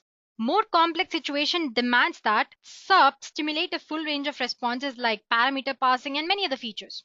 These stubs may be individually created by tester, or they can be provided by software testing harness, which is a sort of software specifically designed to provide a testing environment. So in top-down approach, if the dependent modules are not ready yet, we use a concept called stubs. Well, just like any approach, this approach has advantages and disadvantages as well. The tested product here is extremely consistent because integration testing is performed in an environment which is mostly similar to real-world environment. Secondly, the stubs in top-down approach can be written in lesser time compared to drivers because these stubs are simpler to author. Here, fault localization is also very much easy. In top-down approach, the critical modules are tested in priority, which further helps tester in finding major design flaws early in the stage of testing. Detecting major flaws is done very early in the process. Coming to disadvantages, as you can see, if the modules are not developed or ready yet, they require several stubs. Modules at lower level of software are tested inadequately when compared to other modules. And the most popular disadvantage that you have to remember is that the basic functionality of the software in top-down approach is tested at the end of the cycle. That can be a problem sometimes. That's all with top-down approach. Let's go with next approach, which is bottom-up approach. Well, it's complete opposite of top-down. Here, the bottom level units are tested first and upper level units are tested then step by step after that. So here testing takes place from the bottom of the control flow to upwards. Again, it's possible that the higher level modules might not have been developed by the time lower level modules are tested. Just like we use stubs in top-down approach, we use something called drivers here. These drivers are calling programs. They simulate the functionality of higher level modules in order to test lower level modules. Let's consider the similar example which we did earlier. As you can see, I have 7 modules, M1, M2, M3, M4, M5, and M6 and M7. M1 dependent on M2, M3, and M4, and M3 on M5, M4 on M6, and M7. Now, each of these modules are unit tested, so that's well and fine. So we begin here from the lower level. So we start with M5, M6, and M7. But as you can see, M3 and M4 are not developed yet. So what you do, you replace this M3 and M4 by drivers, and then you test M5, M6, and M7. Same goes for M3 and M4 if M1 is not ready yet. And same goes for M2 because M1 is dependent on M2. And if M1 is not ready, we create a driver which simulates the functionality of module M1. Here, just like stubs, the driver can have different functionalities. The driver would be responsible for invoking the module under test. It could be responsible for passing the test data, or it might be responsible for receiving the output data. And similarly, just like stubs, the driving function here can be provided through a testing harness or may be created by tester as a program. So that's the choice that the tester have to make here. Coming to advantages, in this approach, development and testing can be done together. So the product or the application here will be efficient and it will be according to customer specifications. The time requirement here is comparatively less and tester conditions are much easier to create here. Coming to disadvantages, just like top-down approach, the bottom-up approach also provides poor support for early release of limited functionality. And the need for drivers, because we use drivers, right? If the modules are not developed, it complicates the test management. Sometimes high-level logic and data flow are tested late during the test process. And even the key interface defects are found later on than earlier stage. So these are the disadvantages. And then after that, we have another approach called Big Bang approach. Once all the modules are ready after testing individually, this approach of integration testing combines them at once and perform testing. That's what Big Bang testing is. So instead of just starting from top or down, it just combines all the units or modules once they are ready and performs testing at once. Though Big Bang approach seems to be advantageous when we construct independent modules concurrently, this approach is quite challenging and risky because when you combine all the modules and test them at once, and if there are any errors, it's difficult to find out what is the reason for error since all the modules are combined and tested at once. I'm going to take similar example here. There's nothing to explain. It's pretty straightforward. All the modules are unit tested. Then you wait until all the modules are developed. You don't use any stubs or drivers here. Once all the modules are developed, you combine them and test them as a unit, as a combined unit as a whole. So that's what Big Bang testing is. And we have advantages and disadvantages. Talking about advantages, as you can see, all the components are tested at once. So it saves a lot of time because we don't use any stubs and drivers and all. So it saves a lot of time. And this process is convenient for smaller systems because there'll be less number of modules to combine or act on. Coming to disadvantages, you'll have to wait for each of this module to be developed, right, before you start testing. So a lot of time is wasted or delay. There's a lot of delay before you actually start Big Bang approach. And since there are a lot of modules which are combined and tested at once, it's difficult to trace the cause of failures if there are any. And sometimes it's quite possible that when there are so many modules, few interface links between some modules might be missing and you will not even notice that. And as you can see, no module is prioritized, which sometimes might be problematic. Critical modules need to be prioritized sometimes. So these are the disadvantages. So to overcome the limitations and exploit the advantages of each of these top-down, bottom-up, and Big Bang approach, we have something called sandwich integration approach, or it's also known as hybrid testing approach. Well, as the name suggests, it is a mixture of two approaches like top-down approach as well as bottom-up approach. In this approach, the system is viewed as three layers consisting of the main target layer in the middle, another layer above the target layer, and the last layer below the target layer. So three layers. As you can see, M2, M3, M4 are the middle layer, the target layer. M5, M6, M7 are the layer below that, and M1 a layer above target layer. So the top-down approach is used in the topmost layer, that's layer 1, and bottom-up approach is used in the lowermost layer, which is layer 3. It might sound a little complicated, but sandwich approach is very useful for large enterprises and huge projects that further have several sub-projects. And sometimes when development teams follow a spiral model, the module itself is as large as system. Then you can use sandwich testing. The resources that are required here are immense and big team perform both top-down as well as bottom-up method at once or sometimes one after the other. So basically here you use the advantages of both top-down as well as bottom-up. Well, obviously this process, as it looks complicated, it has a lot of disadvantages. Since both top-down and bottom-up are executed at the same time or one after the other, the cost of testing is literally high. It cannot be used for smaller systems because the interdependency between the modules is quite complicated. It also makes sense that when individual system is as good as complicated system, then sandwich integration is best. And obviously you're using different approaches here. So the development team or the testing team should have different skills to ensure that the testing is done in a proper way. So these are the disadvantages. Moving on to next topic, let's see how you actually perform integration testing. Well, it's highly similar to any of the testing process, just like unit testing or any other testing. So the first thing you do is choose the module or the component which you have to test, and you also select the strategy that you want to employ out of the strategies which we just discussed. And before you actually proceed, you have to make sure that each of these modules which you have selected is unit tested already. Then you deploy the chosen modules or the components together, and you make the initial fixes that are required to get started with integration testing. Then you perform functional testing and test all use cases for the components chosen. Similarly, you perform structural testing and test the component chosen. After you've done all the testing, you record the results of the above testing activities. You repeat the above step until the complete system is fully tested. As in, you combine two modules, test them, and again, everything is proper, you combine with third module and do the same thing again and again. So to summarize, very simple.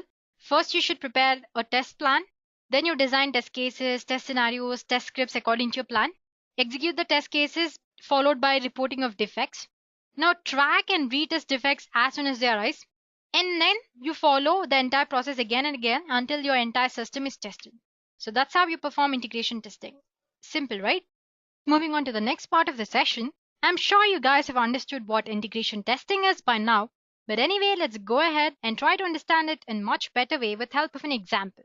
So as you can see, I have three modules here: a login page, a mailbox, and a delete email page. So like I said earlier, integration testing majorly focuses on interfaces and the flow of information between these software modules.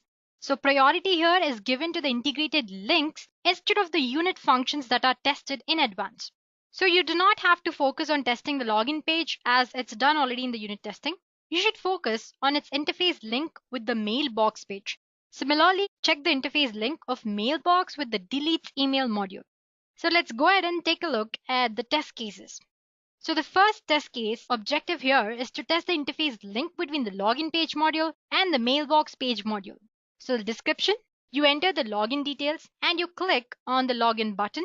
As soon as you do that, you should be taken to the mail page. If that's happened, it means that the interface link between your login page as well as mail page is working properly.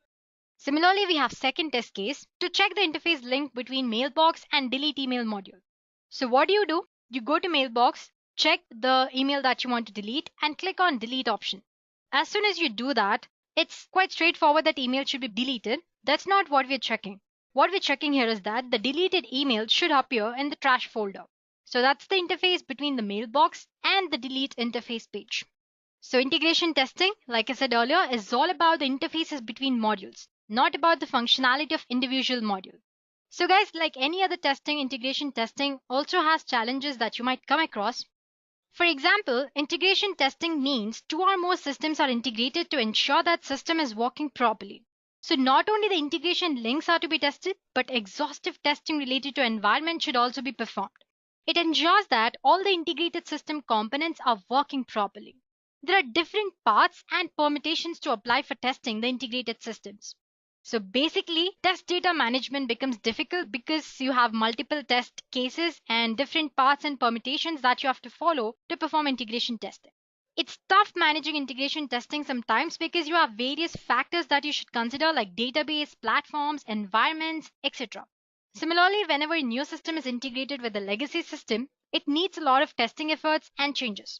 Same goes when you're combining one legacy system with other legacy systems. In such cases, you have to develop test cases which test the entire unit functionality or combined unit functionality.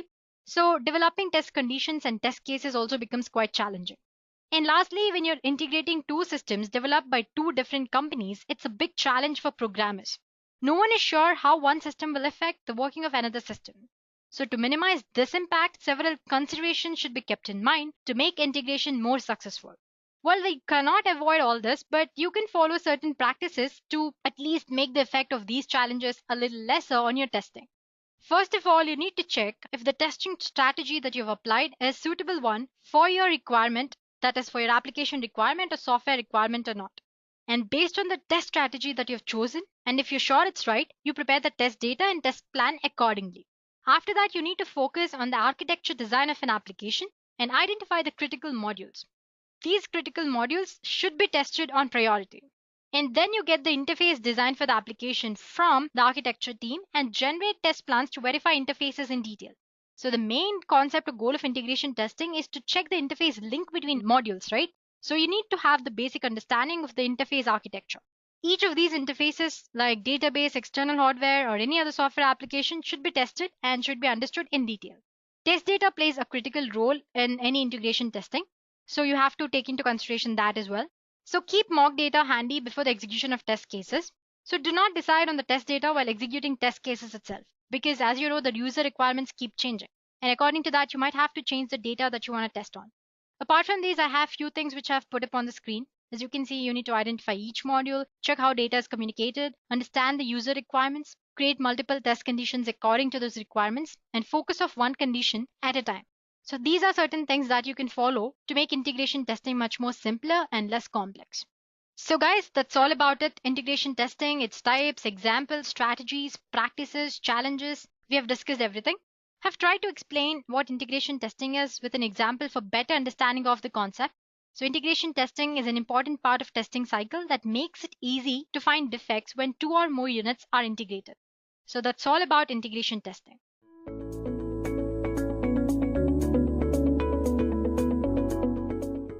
APIs have been around since 1960s. So if they aren't a new concept, why are they such a hot topic lately? Why do you think so? Because without APIs, the digital experiences that we expect every day as consumers wouldn't be possible. APIs are doing everything from driving information-rich marketing campaigns to connecting mobile apps to streamlining internal operations. Well, here's a brief introduction to what APIs are and what they can do. To understand APIs better, let's consider a simple example. Imagine you're sitting at a table in a restaurant with a menu of choices to order from. The kitchen here is part of the system that will prepare your order. What is missing here is that the critical link to communicate your order to the kitchen and deliver your food back to your table. That's where the waiter or an API comes in. The waiter is the messenger or an API that takes your request or order to the kitchen or the system and tells them what to do. Then the waiter delivers the response back to you. Well, in this case, it is the food. Well, put it in that way, it's easy to understand. API, just like a waiter, is a messenger between you and your application. Well, that being said, let's take a look at real-world example of an API. Let's see how we are using APIs in our daily life. Let's say you are searching for a hotel room from an online travel booking site. Using the site's online form, you select the city you want to stay in, fill in the check-in and check-out dates, number of guests, number of rooms, and other information. Then you click the search button. So what's going on between you entering your information and the application displaying you the choices? APIs, that's what. So as you know, the traveling site aggregates information from many different hotels. So when you click search option, the site then interacts with each hotel's API, which delivers the result for variable rooms that are available according to your choice. This can all happen within seconds because an API which acts like a messenger and runs back and forth between your application, database, and devices. Now you understand what I meant when I was comparing API with a waiter. So it's basically a messenger. API is an acronym for Application Programming Interface, which is a software intermediary that allows two applications to talk to each other without any glitches. So every time you use an app like Facebook to send an instant message or to chat with your friend, whenever you check weather on your phone, you're using an API. So why use an API? What are the main reasons? First of all, it offers effortless integration. It allows customers to access data, server, or any other application in very stable and secure way. Secondly, mobile phones and devices embedded with sensors fit perfectly with the service-based structure of API. So as you know, cloud computing is already in rise. APIs are mainly needed for both the initial migration and integration with other systems in the cloud. And next, APIs offer flexibility. They allows you to quickly leverage and use your desired services on mobile and web. And the IT market is rising, so everyone wants their product to be best, which depends on how intuitive and usable their API is. And lastly, the huge success of APIs. If any company has employed or deployed API and has been successful using that, then other companies also want to do as well. So because of these reasons, API is very popular these days. As you know, software is exactly not perfect every time. So guys, now you know why is there so much hype about APIs. APIs are what gives value to your application. It's what makes our phones smart, and it's what streamlines business processes. So if API doesn't work efficiently and effectively, it will never be adopted regardless if it is free or not. Also, if an API breaks because errors weren't detected, there's a threat of not only breaking a single application, but an entire chain of business processes hinged with it. So the solution: to test APIs before they are put to use. Here are the most common reasons as to why you should test your APIs before putting them to use. First of all, you want to be sure that they're doing what they're supposed to do. You want to make sure that the APIs are handling the maximum load or the amount of load that's been assigned to them. And you want to find all the way users can mess things up when they're using the applications that are linked with API. You also want to make sure your APIs work across different devices, browsers, and operating systems. And lastly, if you don't test your API, it can be costly for you later on. So these are the simple reasons as to why you should test your APIs before putting them to use. So basically, the entire process of testing these APIs is what you call API testing. It's a type of software testing that involves testing your application programming interface or APIs as a part of integration testing to see if they meet expectations for functionality, reliability, performance, and security. So as you can see, I'm stressing on 4 words here. So basically in API testing, you check if APIs meet expectations for functionality, reliability, performance, and security. Most basic level, API testing is intended to reveal bugs, inconsistency, or derivations or deviations from the expected behavior of an API. And obviously the next question that follows after knowing what API testing is, where do you perform API testing?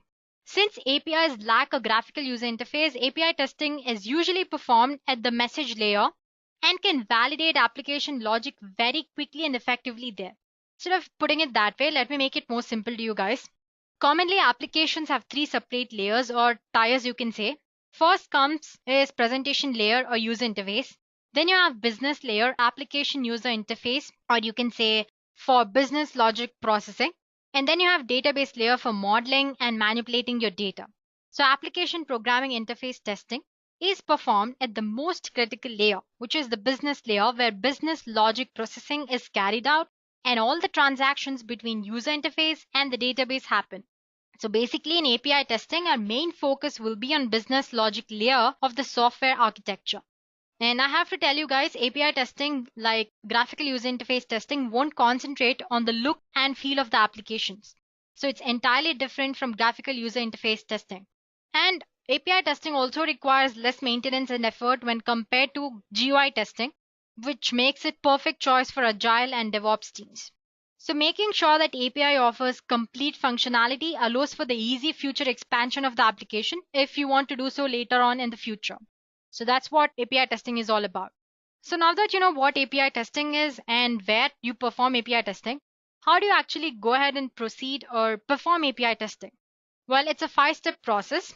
First step is documenting the API testing requirements, like what is the purpose of API, what is the workflow of your application, what are the integrations supported by the API here or in your application, what are the features and functions of the API that you have included in your application.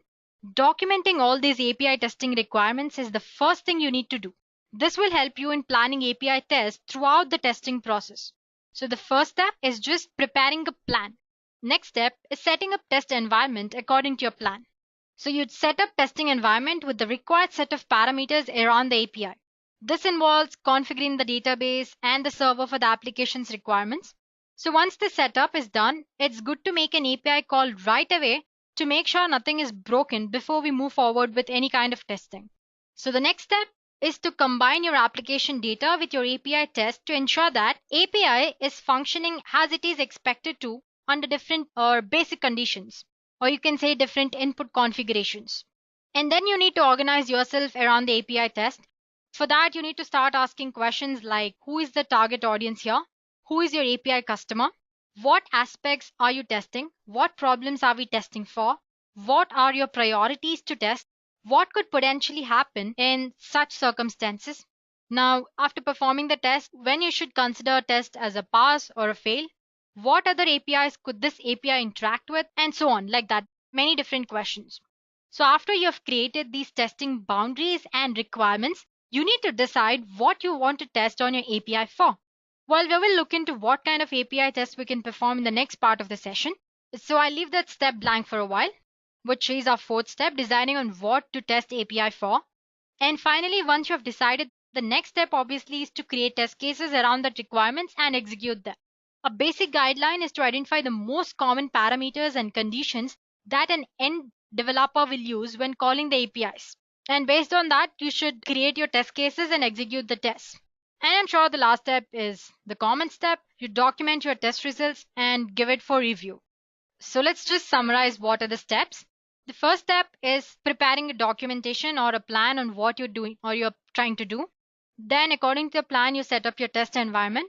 Then you combine your application data with your API test to make sure that your API is working perfectly under different input configurations. And then decide on what kind of API test you want to perform. And lastly, create the test cases based on your requirements and execute the test and create the test result report. So it's that easy. So one of the most important steps while performing API test is to decide on what kind of test you want to perform. For that, you should be aware of different types of API testing. As you can see, there are multiple types of API testing. First, you have functionality testing, the basic testing. So you perform functional tests to check if the API works and does exactly what it is supposed to do. Functional testing includes testing of a particular functions in the code base. So that's what functional testing is. It's all in the name. Then you have reliability testing. Basically here, you're checking if API can be consistently connected to whenever you want and lead to consistent results always. And then you have load testing. Well, load testing you can say is a test which is obsessed with reality. Here, you ask yourself, you test your API on different scenarios like, does this code of my API work in theory? Will this code work with 1K request, 10K request, and 100K request? So basically, you're trying to check if API can handle the load. Load testing is basically performed to ensure that the performance under both normal and at peak conditions is normal for an API. You have different scenarios under that.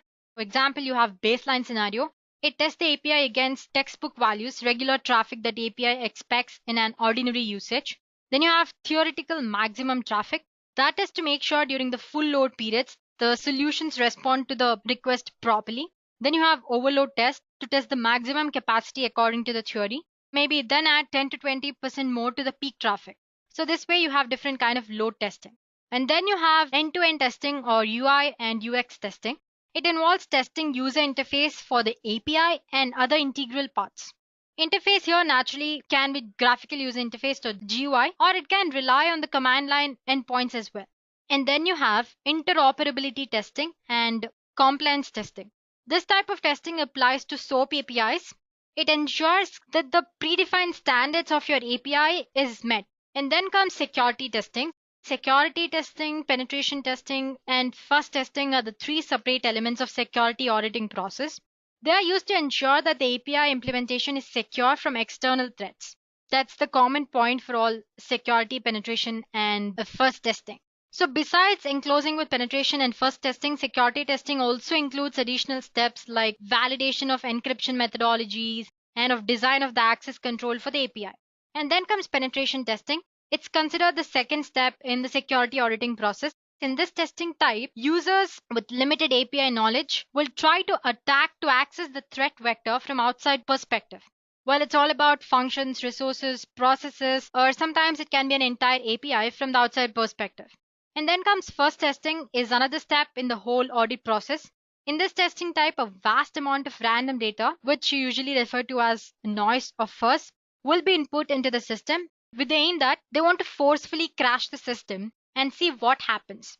This way, when there's an actual threat from the outside, they can react back to it very quickly. That's what fuzz testing is all about. So basically, fuzz testing will help the API in terms of limit to prepare for the worst case scenarios. With that said, these are the most frequently performed API tests. So by performing this test, what are you trying to test for? And what will you find? So basically, by performing all these tests, you're checking for duplicate or missing functionality, or improper messaging, multi-threaded issues, or performance issues, or it could be about incompatible error handling, or it could be about reliability issues. So basically, by performing all this different kind of API tests, you are trying to find these kind of bugs. Since API testing is gaining popularity, we have many tools available for performing the same. Here are some of the top API testing tools that you can use for REST and SOAP web service testing. For example, you have Postman, you have Cat-Loon Studio.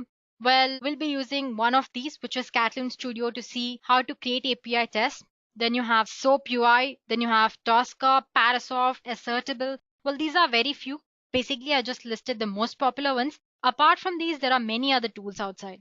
Well, you can choose any one of them according to your requirements and comfort. Now let's discuss benefits and challenges that you might face while performing API testing. So as we discussed, API testing is an important activity that testing teams should focus on. It offers a number of advantages over other kinds of testing. For example, first of all, it's language independent.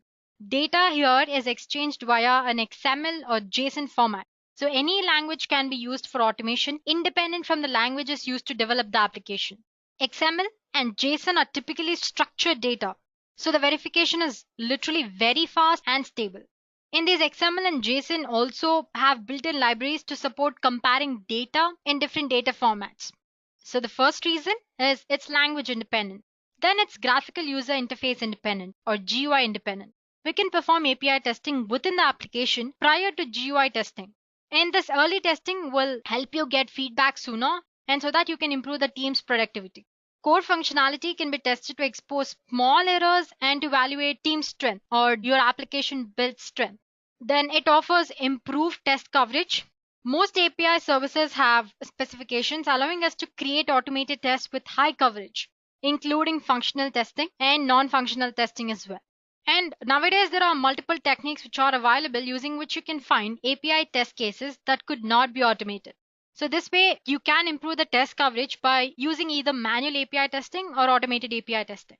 And another most important benefit of API testing is it reduces testing costs. API testing helps us to reduce the testing cost. With API testing, we can find minor bugs, like I said, before graphical user testing. These minor bugs will become bigger during graphical user interface testing. So finding these bugs in the early stage itself is a very good process and will be beneficial. And lastly, API testing is a step for faster release.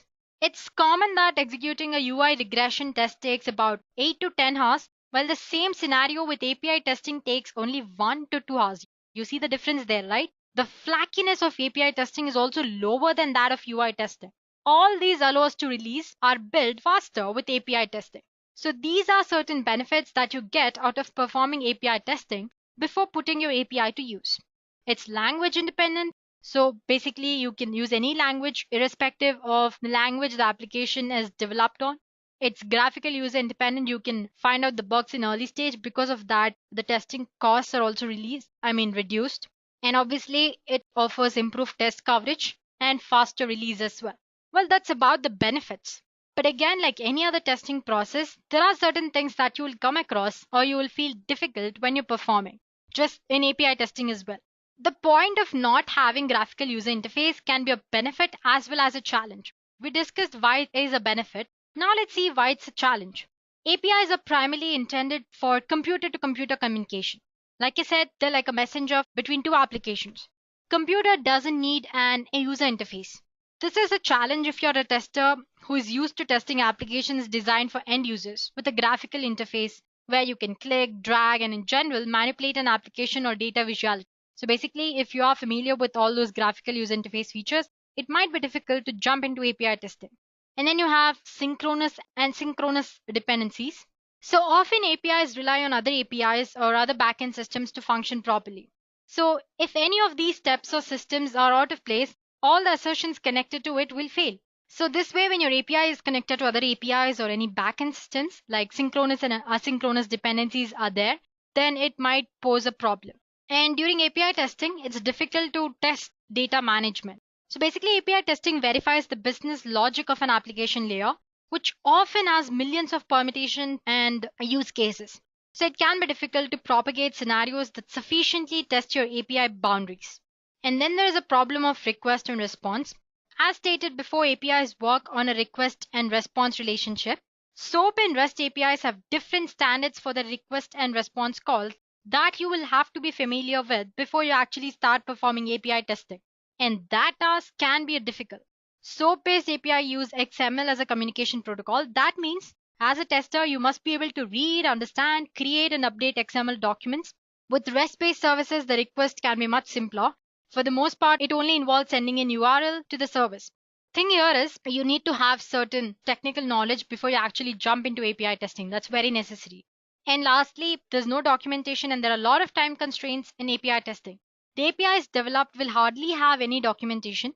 Without the proper documentation, it is difficult for the test designer to understand the purpose of these calls. Parameter types, the possible valid and invalid values, the written values, the calls it makes to other functions, and usage scenarios. To avoid that, like I said earlier, the first step of your API testing should be documentation. Thorough testing of API is almost time consuming. It requires a learning overhead and resources to develop tools and design tests that will suit your requirement. So these are certain challenges that you might come across while performing API testing. So guys, that's all with the theory part. I hope at this point of time you're aware of what API is and why do you need to test your APIs before you put them to use and how to perform API testing. Like I said, there are different tools which you can use to perform API tests. Like you have Postman, 𝐶𝐻 Studio, Parasoft, Assertable, and many others. Now that we're aware of the theory part, let's go ahead and use a tool called 𝐶𝐻 Studio to see how to create API test cases and how to perform tests on API. So guys, in today's session or demo, we'll be using a tool called 𝐶𝐻 Studio. So basically, 𝐶𝐻 Studio is a robust and comprehensive automation tool for testing APIs, web, and mobile testing. I already have it downloaded and installed on my PC. All you have to do is search for 𝐶𝐻 Studio and you can just go for the first link that you find. So this 𝐶𝐻 Studio provides easy deployment by including all frameworks, ALM integrations, and plugins in one package. It has a unique feature which is combining UI and API web services for multiple environments. And another thing is that it's a free tool. And apart from that, 𝐶𝐻 Studio also offers paid support services for small teams, businesses, and enterprises. As you can see, the most benefits of using 𝐶𝐻 Studio are listed here. Simple deployment, it's easy to use interface, and like I said, it has a full feature package, and it has an active community of about people from different 160 countries across YouTube channels, GitHub repositories, Udemy courses. So if you face any problems or if you have anything to contribute, you can go ahead and discuss your queries there.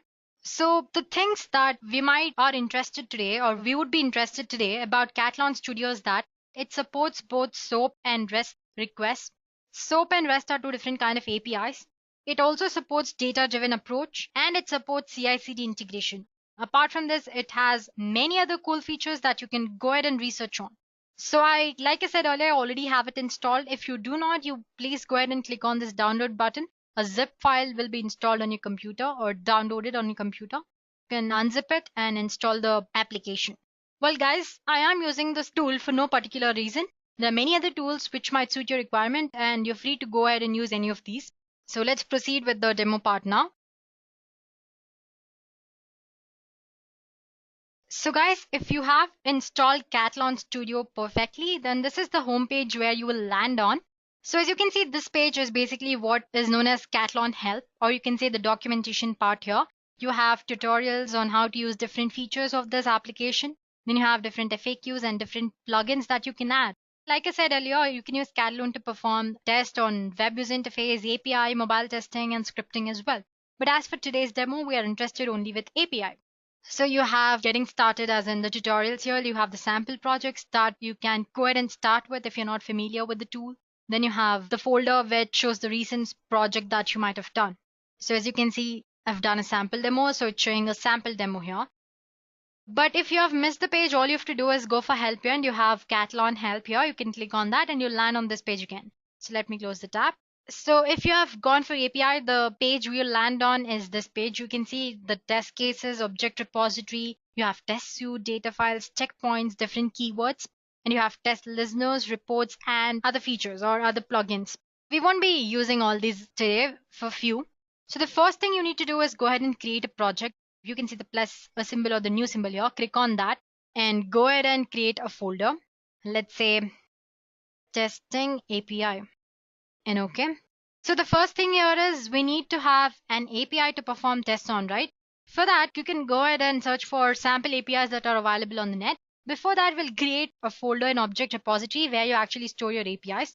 So go for new, create a folder. Let's say API testing and okay. Under this, you can go ahead and create a web service request. User details. It's a RESTful API. For now, since we don't have URL, let's just leave it blank and click OK.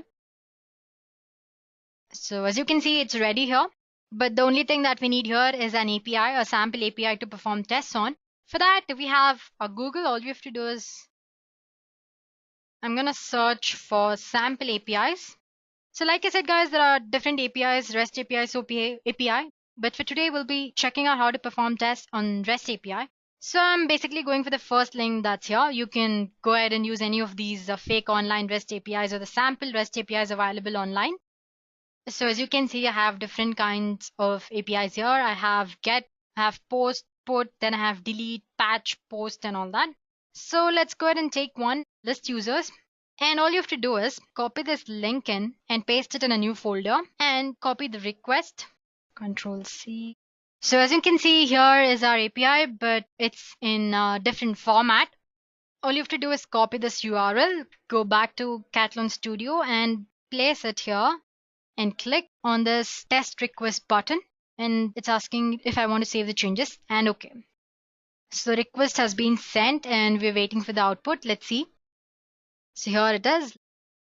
So as you can see, the status of this response is 200 OK. It has taken so and so time and the size is about 1 KB. You have different formats of representing your API request here. For now, it is in JSON format. You can opt for XML or HTML or JavaScript and all that. So let me get back to JSON. And you have something called pretty format. As you can see, it's better to understand and easy to figure out. You have something called raw format, which we saw when we just copied the URL, right? This is the raw format. Going back, you have preview, and that's how it's supposed to look in the preview and all that. So any of these you can choose according to your comfort. So right now we have created a folder under object repository called API testing, and we have a get API or the get command. This is the URL. We have pasted it here. So now that our API is ready for testing, the next thing is to go ahead and create test cases. So guys, I've directly started doing all that stuff here, but you have an option to go and start with the sample project where the sample test cases and the sample API will be provided to you in the 𝐶athlon Studio. Go ahead and explore the 𝐶athlon Studio application. You'll find it. So now that we are done with our object repository, as in we have our API, let's go ahead and create few test cases. So the good practice to follow is always to create a folder and create test cases under that so that your test cases are not jumbled or placed here and there.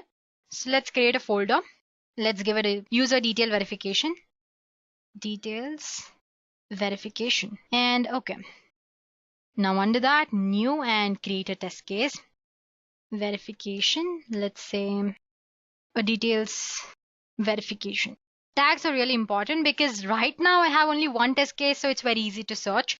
But when you're doing an actual project of performing an API testing, you'll have multiple thousands of test cases, like I said earlier, when we were discussing the challenges that you come across when you're performing API testing. So you'll have multiple test cases for multiple scenarios. So it's better to add tags so that whenever you want to search a particular test case, and if you just type the tag related to it, you'll be easily able to find where the test case is. Details and okay. So here we go. As soon as you create a test case, you'll land on this page where you can add your service word. There's an option where it says add web service keyword. Then you have just add option. This is for the web service keyword because we are doing a simple project or the sample project on web service testing here or API testing. But you can go ahead and do it for mobile testing, cucumber keywords or custom keyword. If you create one, you can add different kind of decision making statements and all that. That's way too complicated for this video. So let's go ahead with our demo. So anytime you're performing an API test on web services, the first thing you need to do is send a request. You have that here as well. So click on this add web request. The first thing that pops out is send request. And the object repository or the API which we're performing test on, or for the API request to get, all you have to do is copy, drag and drop it here. Or you can just double click on the folder and it will take you a page where you have list of APIs and you can choose on the one you want. And you need to assign a name to the output which you get for the object. So let's just say response. Let's say result1. So yeah, we've added our first command and let me save it. So what I want to check for here, let's go back to the view. I want to check if the status code is 200 or not while testing. So what I'll do is I'll add the web service command there. But before that, you have different status values here. You can just click on this and it'll take you to a page where you'll be shown with what each response code means. For now, we have something called 200 OK. Similarly, you have different things like 100, 101, 201 and all that. What does it say? For now, it's 200. And then you have 202, which says the request is accepted. Then you have 206 for the partial content. Then you have 303 for see other. Then you have to use proxy 305, like that. Multiple. Every request has a status associated with it, right? So if you want to know more, you can just double click on that. You'll be taken to that page. So where was I? Getting back to what to test. Let's test if the status code is 200 or not. Let's go back to our test case and I'm going to add a new web service. You have a drop down command here. You can just click on that. And what I want to check verify response status code. Click on that. So input, to test you need to give the input, right? So you can double click on that and it's the response object, which is a variable. What did we give? It's result. So type that here. And obviously the value which you want to test it for, let's say 200 and okay. And that's done. Let's add one more command. Let's say for now I know that this request is supposed to be 200 status, but what if I don't know the status? I just know the range of it. Then I want to check if the status of my request lies within the range. You have that option as well. You can go on add web service again and you have something says verify response status code in range. Again, you can just go ahead and add the input here. So again, guys, if you are new to web service keywords or this API testing, and if you have no idea what keywords to use, what you want to test for and all that, you have an option which says keywords browser, and there you have different kind of options to browse, or you can say documentation. You can actually go for official documentation in the 𝐶 Studio website, but you also can do that here. You have built-in commands for web UI keywords, you have mobile keywords, you have Cucumber keywords, you have web service keyword. So the thing which is related to the demo which you're doing right now is web service keywords. So you have different options for element number, request, test, and utilities. Let's say for request, we just use the send request. So when you click on that, dialog box pops up which says what exactly does that keyword do. It sends an HTTP request to web server. That's what this send request does. And what if an error pops out, it throws an exception. So what are the parameters that you need to mention for that keyword and all that? There's something called send request and verify as well. It sends an HTTP request to web server and verifies the response. It does the both. You will check that out later. And then we have something for number basically, or equal to, greater than, less than, and all that. You can go ahead and check that. Then you have element features which you want to check. We'll do that right now in the demo part. You have an option to check verify element property value. Let's see what that is. So if I scroll down, it says verify that there's an element with expected property value appear in the return data from a web service call. Basically, you're checking if the particular value which you have given in the input is there or not for that particular element using this element keyword. You have text, verify element count. Then you have verify element response code, which we just did, and verify response code range that we're using. So if you're not familiar with the keywords, you can go ahead and use these. Refer to that or in the documentation. Getting back to our command, we have three options here. The first one is basically the object variable which you've assigned. So it's a variable. And what is that? It's result. It's a number. I want to check if it's between 100 and let's say 150 and 201. And okay. So let's get back to our request format and see what else we can do. As you can see, under this data, I have three elements. I have one which is related to ID 4 and one ID 5 and ID 6. So basically I have three elements for this data. So I want to check if for the ID 4, the first name is Eve or not. So what do? Go for the detail verification and click on add web service keyword here, verify element property value. And as you can see, we have three inputs that we are supposed to provide. Obviously, the first one is the variable name which you've given. It's result. Next is locator. Locator is something which is basically telling the application or the 𝐶 Studio application here that please go there to that particular location, and that's the element value that I want to check on. It's like a path. So what do you do for that? Let's just click for OK. For that, you can find something called JSON Path Finder. You have a Chrome plugin as well that you can add to your plugins. So you can just use an online JSON Path Finder. I'm just using the first one I found. So what you have to do is here, enter your JSON in the editor, select the item to view its path, and replace X with the number or the name of your variable. So that's what I'm going to do, user details. This is my JSON inputs. So I'm going to copy the entire thing and paste it over here. So as you can see, the details are shown in the third page. The next part of the screen. So as you can see, under data, I have three elements. What I want to check is if the first name is Eve or not. So click on that. You can see a locator here in the path variable. So copy that. Go back to the 𝐶 Studio. In the string, I'm going to paste it here. And next is obviously again the string that I want to check for. Right now I'm giving the right value, which is Eve, right? So again the string Eve, and click on OK. So guess this is enough for now. Let's go ahead and check if the test is running. All you have to do is click on the run button here. So guys, this is what you say the manual format, as in you're manually entering using different drag and drop options and all that. You have something called script format as well. You can go for that. As you can see, this is a script format. Let me just minimize this. So these are the commands that we just added. First of all, we sent a request for the web server. Then we added a command to check if the response code is 200 or not. Then we did the same thing to find out the range of it, as in if it lies within the range, and to check the property value now. So guys, what I'm trying to tell here is that you can either use the manual format of it or the script format of it. If you're most familiar with the script, go ahead and use that. So again, let's go back to manual. And now I want to check if the test is performing well or not. All you have to do is click on this run button. And to view the output, you can just go for this log viewer. As you can see on the screen, the test is being performed. The output for every step or every keyword that we've added will be shown here. It says the first step is a success, as in the request is being sent. Our status code is 200 and status code range is 200, which lies between 150 and 201. But then there's a failure with the last one, which says unable to verify element property value, root cause null pointer exception, cannot get property data in the null object. Give me a minute, guys. I'll figure out the error. So guys, so what do you think the error is? Let me check the user details again. Okay, the first name is Eve, but it's in capital. So as you can see, that is why the test has failed. Now let me edit the string value here and see if it works here in the JSON path which I pasted here. So I did paste the correct part right now. It says the 0th or the first element of data, and the first name that I want to check is Eve or not. So after doing that, I did, and then if I click on run button, so here we go, the log viewer. So as you can see, all the 4 steps are correct. By mistake, I've shown you the result of giving the wrong input as well. So that way you can make sure your API testing is working well by giving different options for different web service keywords here. Well, we have checked few. Let's go ahead and add one more.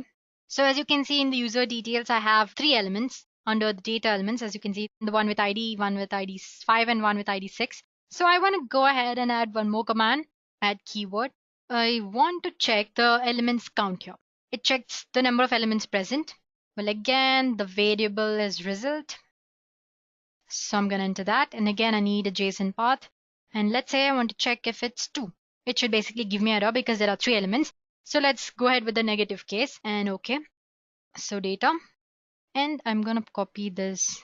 So as you can see, the error which I did earlier was I copied the X as well. I don't need to do that. I just copy data from data, whatever it is. So when I say first name, I just have to copy from this data to the first name. Right now, I just want the path of this. So that's just data. We can just type it here. So data and enter. Well, it should show us an error, but how about we give positive keys? Anyway, we're testing, so I'm going to save it. So what do we do before that? I'm going to show you another thing. Let's make it negative case. Let's say Eve and OK.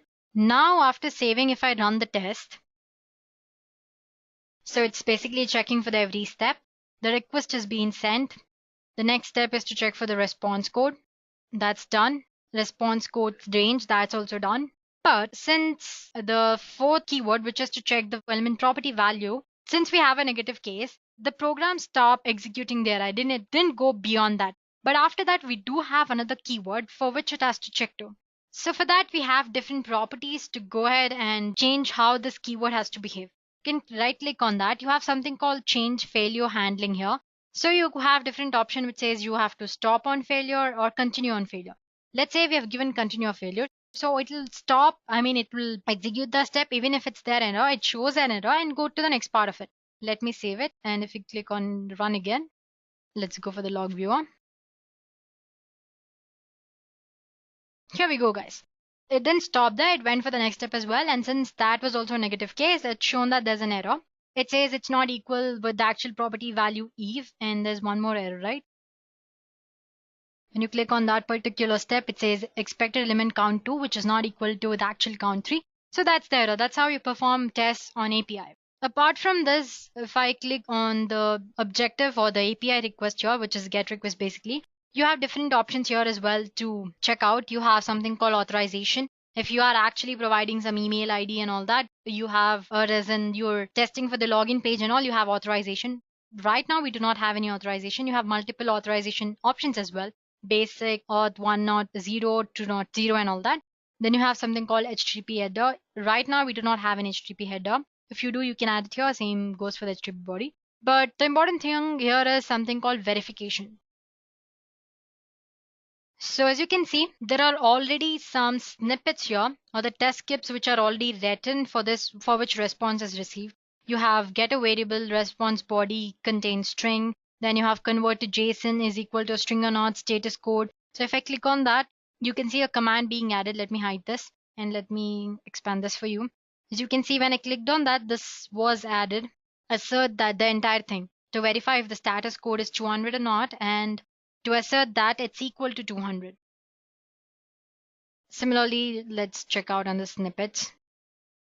I clicked on JSON value check. Let's see what does that have to add. So it says the verify element property value is so and so, but right now the actual data is not put here. It says the random data. Let's say I want to check if the ID is 6. All you have to do is place the cursor on the option that you want to check on and press Ctrl K. You can see a command or the verification command being added to it. You can see a fly command property value. So it says verify element property value data 2 as in the for second element if the ID is 6 or not. So that's another way of adding verification snippets. Once you've added, all you have to do is click on this test request and do you want to save changes? Okay. So the request has been sent again. Now you can go for something called verification log here. So guys, as you can see, when I place the cursor on ID 6 and pressed Ctrl K, the command has been added to my script, which is verify element property value if the ID is 6 or not for the second element. Now that I've added it, I want to check if the verification is passing. What you have to do is test click, not just click on the run button. Click on that and say test request and verify. If you do that, again a request will be sent. And you have something called verification log here. As you can see, when you see that, it says the result has been passed. So that's another way of doing it. Now let's go back to details verification, and after send request, let me add one more command. I want to send request and verify for the same thing, result 1, and click. Then let me make all this right. I want to give the right data, Eve, and I'm going to make it 3. So now if I run, everything should be green because we have given the right data, right? So I've clicked on the log viewer. It's maximize the screen. So as you can see, the first is supposed to send the request. It's worked and verify the status code is 200. Yes, the result 1, send request and verify. So it'll verify the verifications which we just added. That also worked. Then you have status code range. 200 lies between 150 and 200 mod 1. So it worked. Then the property value for Eve and the result data is 3. So as you can see, everything is passed properly. So guys, that's as easy it is to perform testing using 𝐶 Studio. Well, what I've done is really basic because since we're learning the basics here, so we have just performed testing only for the GET request. So like I showed you guys earlier, we have different kind of requests here. We have post request, patch request. But when you go for the post, you have two things. You have response and request here. So you have an HTTP body as well that you will have to add. Well, obviously this is your JSON format API request, but this is the body where you have to add. I did show you here in the user details. You have something called HTTP body. So when you are trying to test for post or put and all that, you'll have two things. You'll have to paste this thing in the body part and then proceed with your testing. Then same goes for the GET. For the GET, we do not have any body, so that's it. So guys, that's all about it. And one more thing, this is for the REST API. You also have something called SOAP API. For that as well, you have an option to go ahead and perform tests. So guys, that's about it. We did see how to use 𝐶 Studio to perform API tests. Like I said, it's a very basic testing which we did earlier. You can go ahead and use the 𝐶 Studio for performing SOAP tests and add your test cases to Test Studio so that you can view your reports and all that.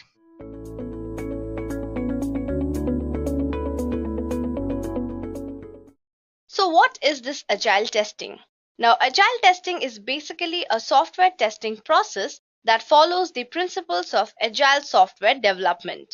Now, agile is basically an iterative development methodology where requirements evolve through collaboration between the customer and self-organizing teams, and agile aligns development with the customer needs.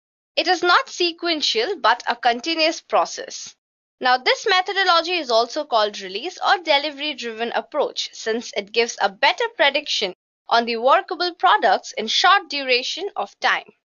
So let's move on and have a look at the different principles of agile testing.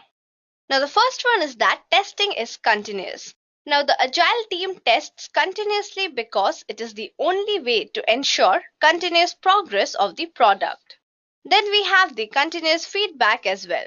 So, agile testing provides feedback on an ongoing basis, and this is how your product meets the business needs and also satisfies the customer requirements. Then we have the tests performed by the whole team. Now, in a traditional software development life cycle, only the test team is responsible for testing. But in agile testing, the developers and the business analysts also test the application.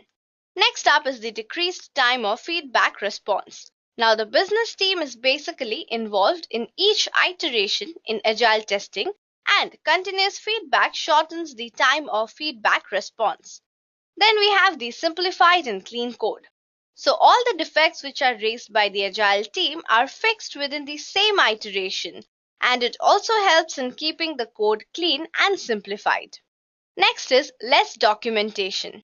Now, agile teams use a reusable checklist. The team focuses on the test instead of the incidental details.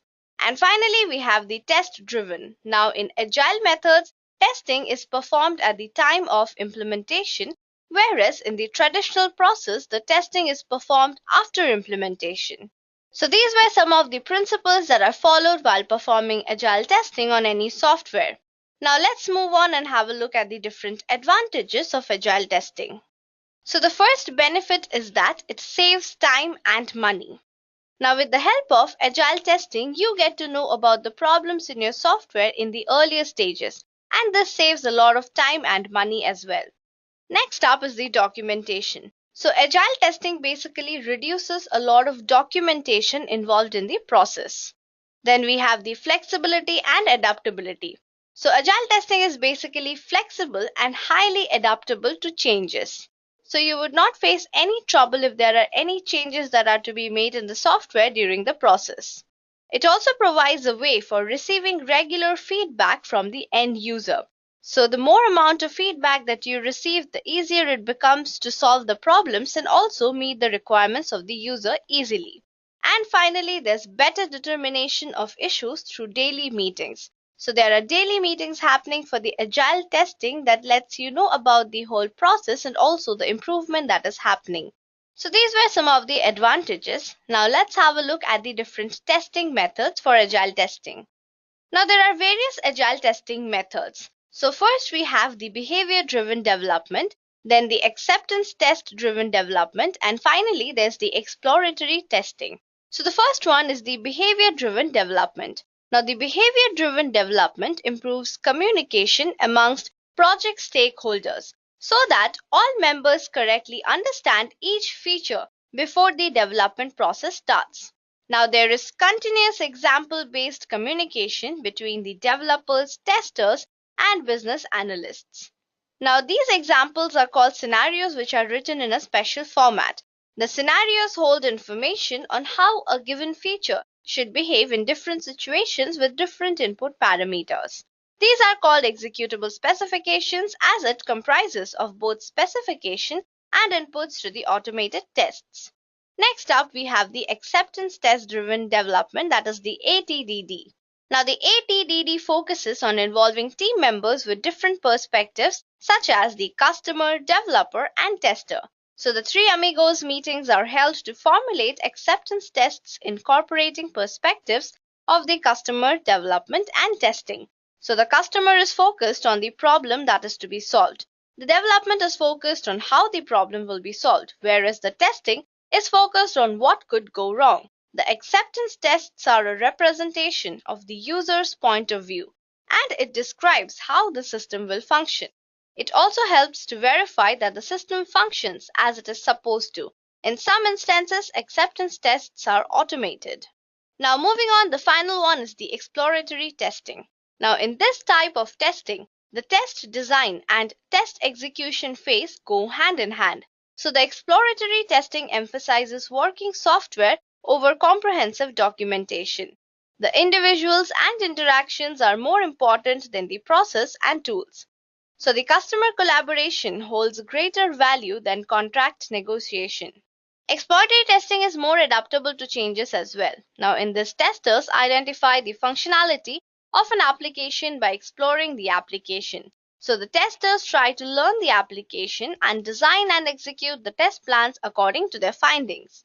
So the process goes like this. First you learn, then you design a test and then execute that particular test, and then finally you analyze the test results.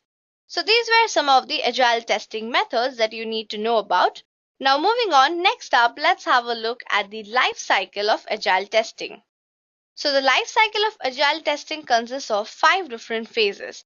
So first we have the impact assessment, then agility test planning, then daily scrums, then agility review meeting, and finally release the readiness. So in the first phase, we gather the input from the stakeholders and users, and this will act as feedback for the next deployment cycle. The next phase is the test plan meetup. Now here all the stakeholders come together to plan the schedule of testing process, meeting frequency and deliverables. The third phase is the daily stand-up meetings. Now this includes the everyday stand-up morning meeting to catch up on the status of testing and set the goals for whole day. Next up is the agility review meeting. So weekly review meetings with stakeholders meet to review and assess the progress against milestones. And finally, the last stage is the approval meetings for deployment. So at this stage, you review the features that have been developed or implemented and are ready to go live or not. So this is the life cycle that is followed in the process of agile testing in case of any particular software. So now that you know what is agile testing and also the different advantages and how it actually works, let's have a look at the test plan for agile testing and also the quadrants. So first let's talk about the agile test plan. Now in agile testing, the test plan is written as well as updated for every release. So the test plan in agile includes the scope of the testing, then the consolidating new functionalities that are to be tested, then we have types of testing or various levels of testing. And next up we have performance and load testing that needs to be performed on your software. Next we have the consideration of infrastructure. And then we have mitigation or the risk plans where you have to know about the risks that might occur during the testing. Then we have the different planning of resources, and finally deliverables and milestones, because you need to deliver your product as soon as possible in order to meet the requirements of your customer. So this is the plan that you must follow while performing agile testing on your software and also in order to deliver an error-free software. Now talking about the agile testing quadrants, these basically separate the whole process in 4 quadrants and help to understand how agile testing is actually performed. Now for the first quadrant, that is the agile quadrant 1, the internal code quality is the main focus in this quadrant. It consists of test cases which are technologically driven and are implemented to support them. So it basically includes the unit tests and the component tests. So here we have the various unit tests and component tests. And also this is the automated quadrant. Now the agile quadrant 2 contains test cases that are business driven and are implemented to support the team.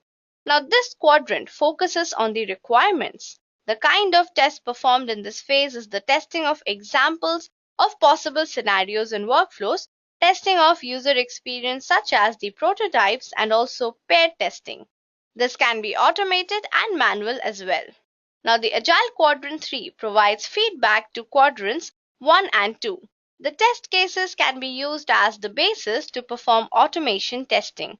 Now in this quadrant, many rounds of iteration reviews are carried out, which builds confidence in the product. So the kind of testing done in this quadrant is basically the usability testing, exploratory testing, pair testing with customers, collaborative, and also user acceptance testing. Now moving on to the final quadrant, the fourth quadrant basically concentrates on the non-functional requirements such as the performance, security, stability, etc.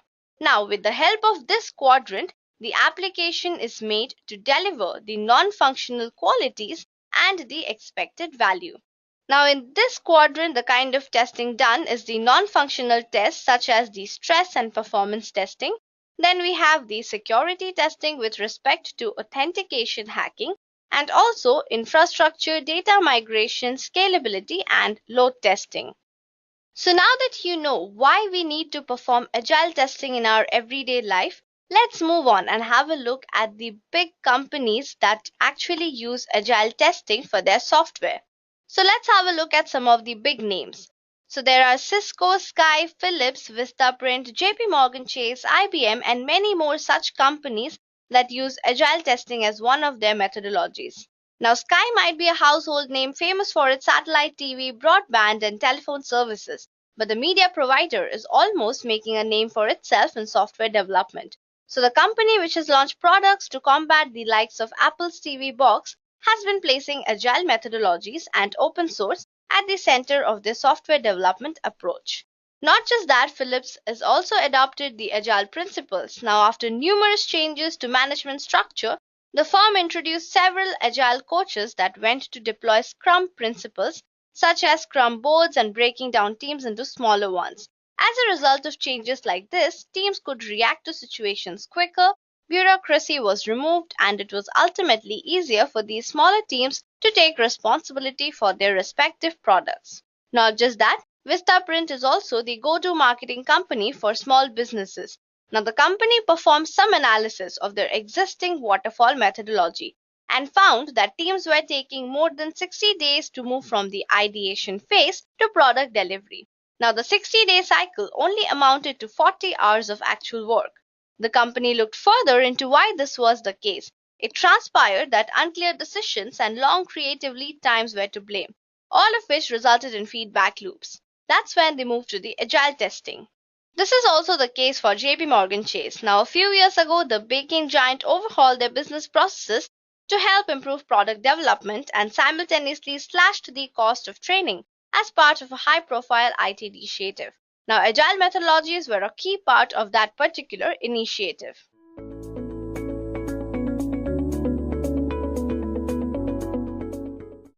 So the most basic type of testing is unit or component testing. The goal of unit testing is basically to segregate each part of the program and test those parts individually to check if they're working properly or not.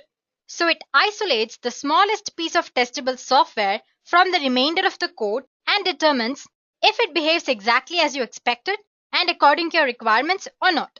Generally, those small pieces of software that I've been telling before are usually referred to as unit.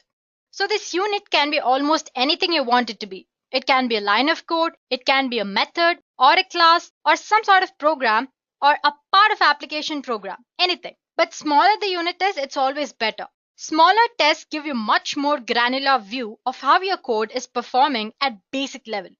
There is also the practical aspect that when you test very small units, your test can run very fast, like 1,000 tests in second fast, that fast. Well, here's a simple example to help you understand what a unit can be or how unit testing is. So consider this simple code. Well, I have a simple function or method here. The function, as you can see, the main function, it's performing division operation. It's accepting two parameters a and b, and it's returning the value that you get after dividing a by b. And next comes the testing function. As you can see, the testing function is written in Ruby.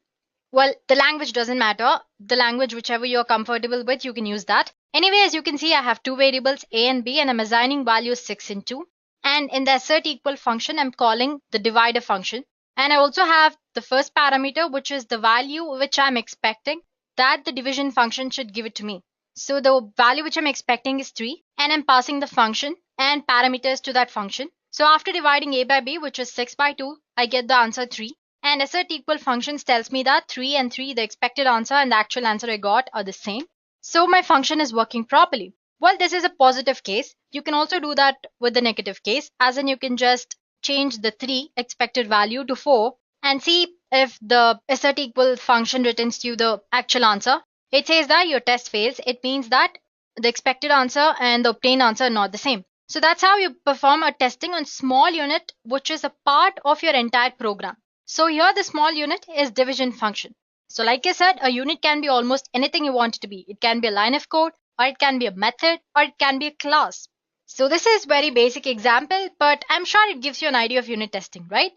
So guys, unit testing is usually performed at the earlier stages of development process, like I said earlier.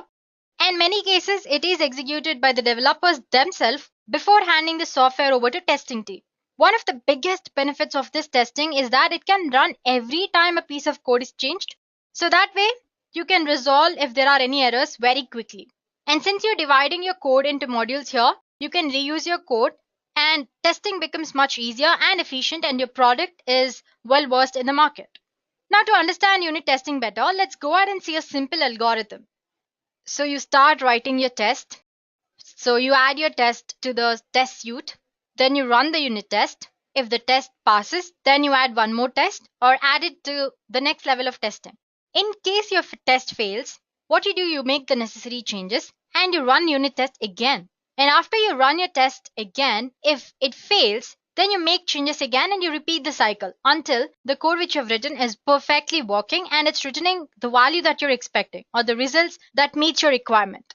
And suppose after making changes, if your test passes, then you can add it to the test suite and move it on to the next level of testing. So once you're sure that all your tests are working properly, it means your test suite is perfect and your product is working properly. You can stop unit testing and perform next level of testing. Very simple, right? This type of basic testing offers a lot of advantages, guys. Unit testing provides numerous benefits, including finding software bugs, facilitating change, simplifying integration, providing a source of documentation, and many others. So let's take a look at them right now in more detail. So here are the benefits of using unit testing in software development cycle.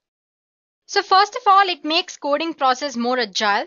When you add more and more features to software, you sometimes need to change old design and code. I'm sure you agree with that. However, changing already tested code is both risky and extremely costly. If we have unit tests in place, then we can proceed for refactoring very confidently because we know that each part of our code is working properly. So code completeness is very important in software testing, especially agile process. So running unit tests can demonstrate code completeness. So unit testing makes code practice more agile and very simple. Secondly, unit testing improves the quality of your code. It identifies every defect that may have come up before the code is sent further for further testing. So writing tests before actually coding makes you think harder about the problem. It exposes the edge cases and makes you write better code. Also, the code that you've written is since divided into modules, it becomes reusable. This means that codes are easier to reuse when you perform unit testing. Unit testing also helps find software bugs early. Since unit testing is usually carried out by developers who test individual code before integration, issues can be found very early and can be resolved easily without impacting other pieces of code. So the advantage of detecting any errors in software early in the day is that by doing so, the team minimizes software risk and avoids spending too much money and time. Unit testing also facilitates changes and it simplifies integration. It allows programmers to refactor code and upgrade system libraries at later date and make sure that the module still is working properly. Unit testing helps with maintaining and changing the code. It reduces the defects in your newly developed module of your code. It reduces bugs when changing the existing functionality as well. Unit testing actually verifies the accuracy of each unit. Afterward, the units are integrated into an application by testing parts of the application via unit testing. So basically, it makes integration much more better. It provides documentation to developers. So code documentation is basically drag and it shows mostly how little code documentation gets written. Unit testing can make the documentation burden a little easier by encouraging better coding practices and also leaving behind the piece of code that describe what your program is actually going to achieve. Unit testing also makes debugging easier and quicker. It helps simplify the debugging process. If a test fails, then only the latest changes made in the code need to be debugged. It's easy, right? It helps create better software designs. Writing the test first forces you to think through your design and what it must accomplish before you actually write the code. This not only keeps you focused, it also makes you create better designs. So that way you're sure that the code you write will perform the right thing at the right time. And lastly, it reduces testing costs. Since the bugs are found early, unit testing helps reduce the cost of bug fixes. So just imagine the cost of bug found during the later stages of development. you will have to modify the entire code of your project. That sounds really tiring and waste of money. So performing unit tests saves you a lot of money and effort on your part. So guys, these are a few benefits of regression testing. I'm sure there are others as well. Make sure you research on it and learn more about them. So there we go, guys. I hope you're convinced as to why you should use unit testing. So we have covered the basics of unit testing. If you have any queries regarding what we have discussed till now, please do post them in the comment section and we'll get back to you as soon as possible. So moving on, let's do a simple demo on how to write unit tests. But before diving into the main part of this tutorial and writing unit tests, let's quickly discuss the properties of a good unit test. Unit testing principles demand a good test is easy to write, it's easily reliable, it's readable, and faster and efficient. So easy to write. Developers typically write a lot of unit tests to cover different cases and aspects of application behavior. So it should be easy to code all those test routines without much effort. It should be readable. The intent of unit tests should be clear. A good unit test tells a story about some behavioral aspect of your application, so it should be easy to understand which scenario is being tested. And if the test fails, it should be easy to detect the bug without actually going through the entire program. That's how easily readable your unit test should be. So with a good unit test, we can fix a bug without actually debugging the code. Then it should be reliable. Your unit test should fail only if there's a bug in the system under the test. Well, the thing is, programmers often run into an issue when the tests fail even when no bugs are introduced. So good unit tests should be reproducible and independent from external factors. Lastly, you write your unit tests so that you can repeatedly run them and check that no bugs have been introduced.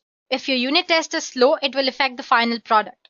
One slow test won't make a significant difference, but add 1000 more and we're surely stuck waiting for a while. Slow unit tests may also indicate that either the system under the test or the test itself interacts with external system, making it environment dependent, which is not a good thing in unit testing. So that's it, guys. There are no secrets to writing unit tests. So let's go ahead and write one. So guys, before we actually start with the simple demo, there's certain things which you should know. First of all, to perform this demo, you need IDE. It could be your Eclipse or IntelliJ, anything that you're comfortable with. And you need a unit testing platform, or you can say framework. In here, in this demo, I'm using a framework, a popular framework for Java called TestNG. There's another one called JUnit. You also have different frameworks for different languages that you can use. We'll discuss about the unit testing frameworks later. But as for in this demo, as you should know, I'm using Eclipse IDE and I'm using TestNG for my unit testing framework.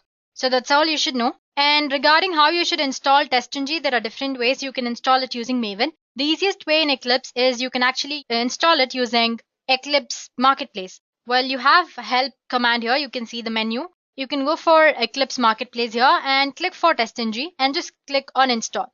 After you've done that, to make sure it's installed properly, all you have to do is go for show view here and click on other.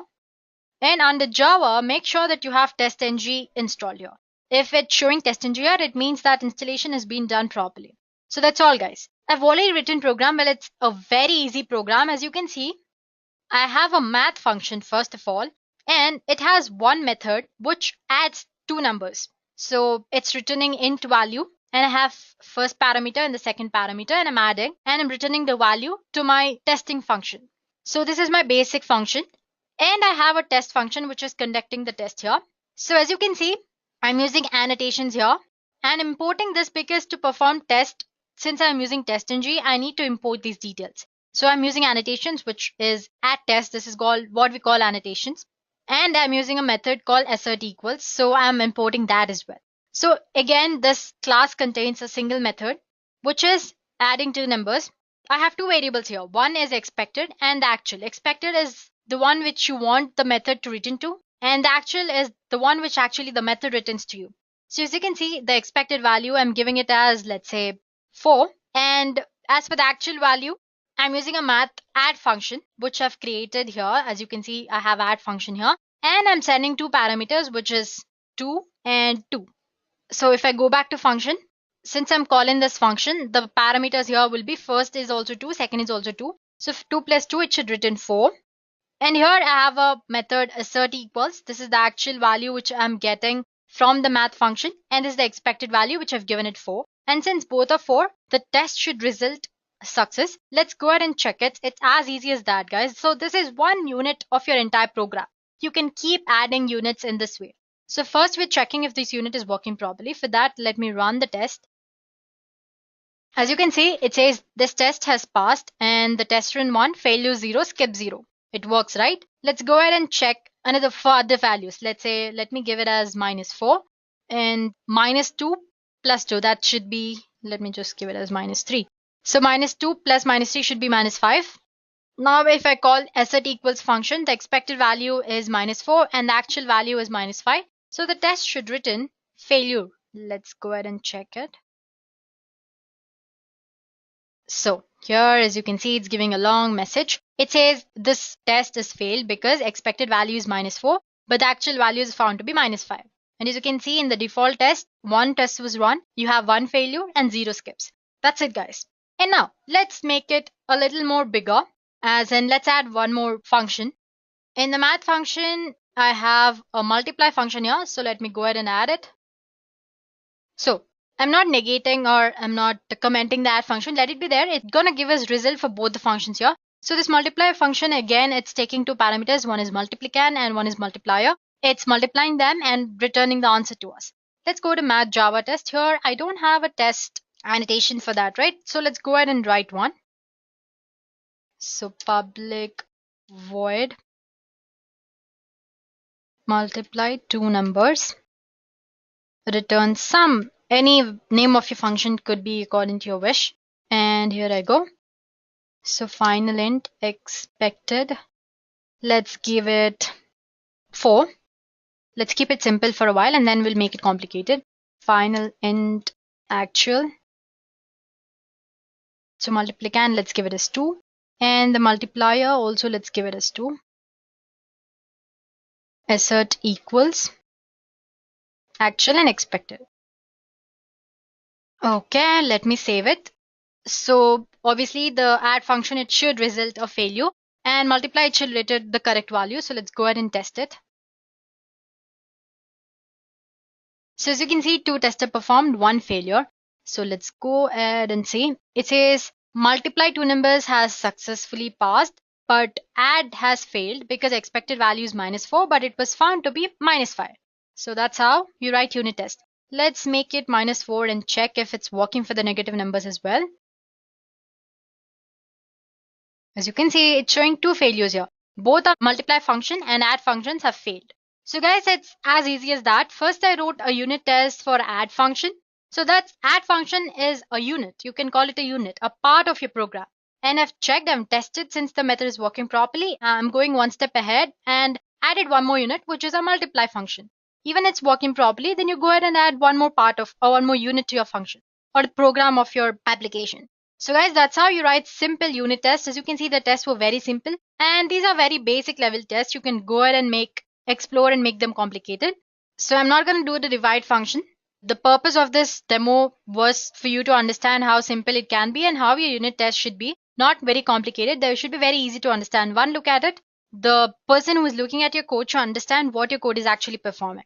So there you go, guys. That's how you write your unit test. Let's get back to the theory part.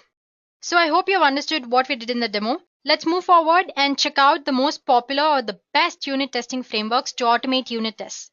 So the unit testing framework for C# is NUnit. NUnit is a unit testing framework that belongs to XUnit family and it's written entirely in C#. Now as for Java, you have many. The most popular ones are JUnit and TestNG. JUnit is basically an open source unit testing framework for a test-driven development environment. We call it TDD. It supports the core concept of first testing, then coding. This framework is specifically designed for Java programming language. In this, data is first tested and then it is inserted in the piece of code. So it provides the simplest approach for writing code very swiftly and easily. It also offers annotation for test method identification. As we did in the demo part, we used TestNG and I've showed you how to use annotations and an assert equal function. Moving on, a unit testing framework for C and C++ is MBUnit. It's an open source unit testing framework which is designed for software application which is written in C or C++. Well, it's used by both developers and testers for software applications which are written again in C and C++. So next we have unit testing frameworks for JavaScript. As you guys know, JavaScript is the language of web, which is the reason there are a large number of test automation frameworks that support JavaScript. So here's one of the most popular unit testing framework for JavaScript, which is called HTML units. It is an open source unit testing framework that supports JavaScript, and it provides graphical user interface features like forms, links, tables, etc. It offers an open source Java library which contains graphical user interface, less browser for Java programs. It also supports cookie submit methods like get, post, and proxy server. It is used for testing applications that are used within frameworks like JUnit and TestNG. So guys, these are not the only ones which are there in the market. There are many other popular frameworks, but these are the top unit testing frameworks which support different languages. As we discussed, for C#, it's NUnit. For Java, you have JUnit and TestNG. For C and C++, you have MBUnit. For JavaScript, you have HTML unit, JUnit, TestNG, and many others. So if you want to know more about them, you can go ahead and research on them.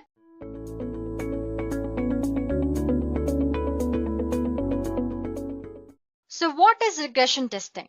A regression test is a system-wide test that's intended to ensure that a small change in one part of the system does not break existing functionality elsewhere in the system. It's important because without regression testing, it's quite possible to introduce intended fixes into a system that could create more problems than they solve. So let me give you a simple real-world example. You take your car to a mechanic to get the air conditioning fixed, and when you get it back, the air conditioning is working properly, but the gas tank sensor is no longer working. If regression test is an unintended change, then regression testing is the process of hunting for those changes. Put simply, regression testing is all about making sure old bugs don't come back to haunt you. Let's take a look at a technical example that illustrates what can happen when regression testing is not used.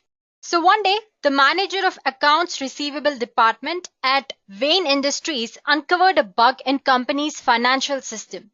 It turns out that the module responsible for reporting overdue invoices was not listing all the overdue invoices. The bug was assigned to a developer to make the fix. The developer followed company policy and unit tested the new code. The unit test proved beyond a shadow of doubt that fix worked as intended. Developer did a good job. The fix was released into production. So far, so good.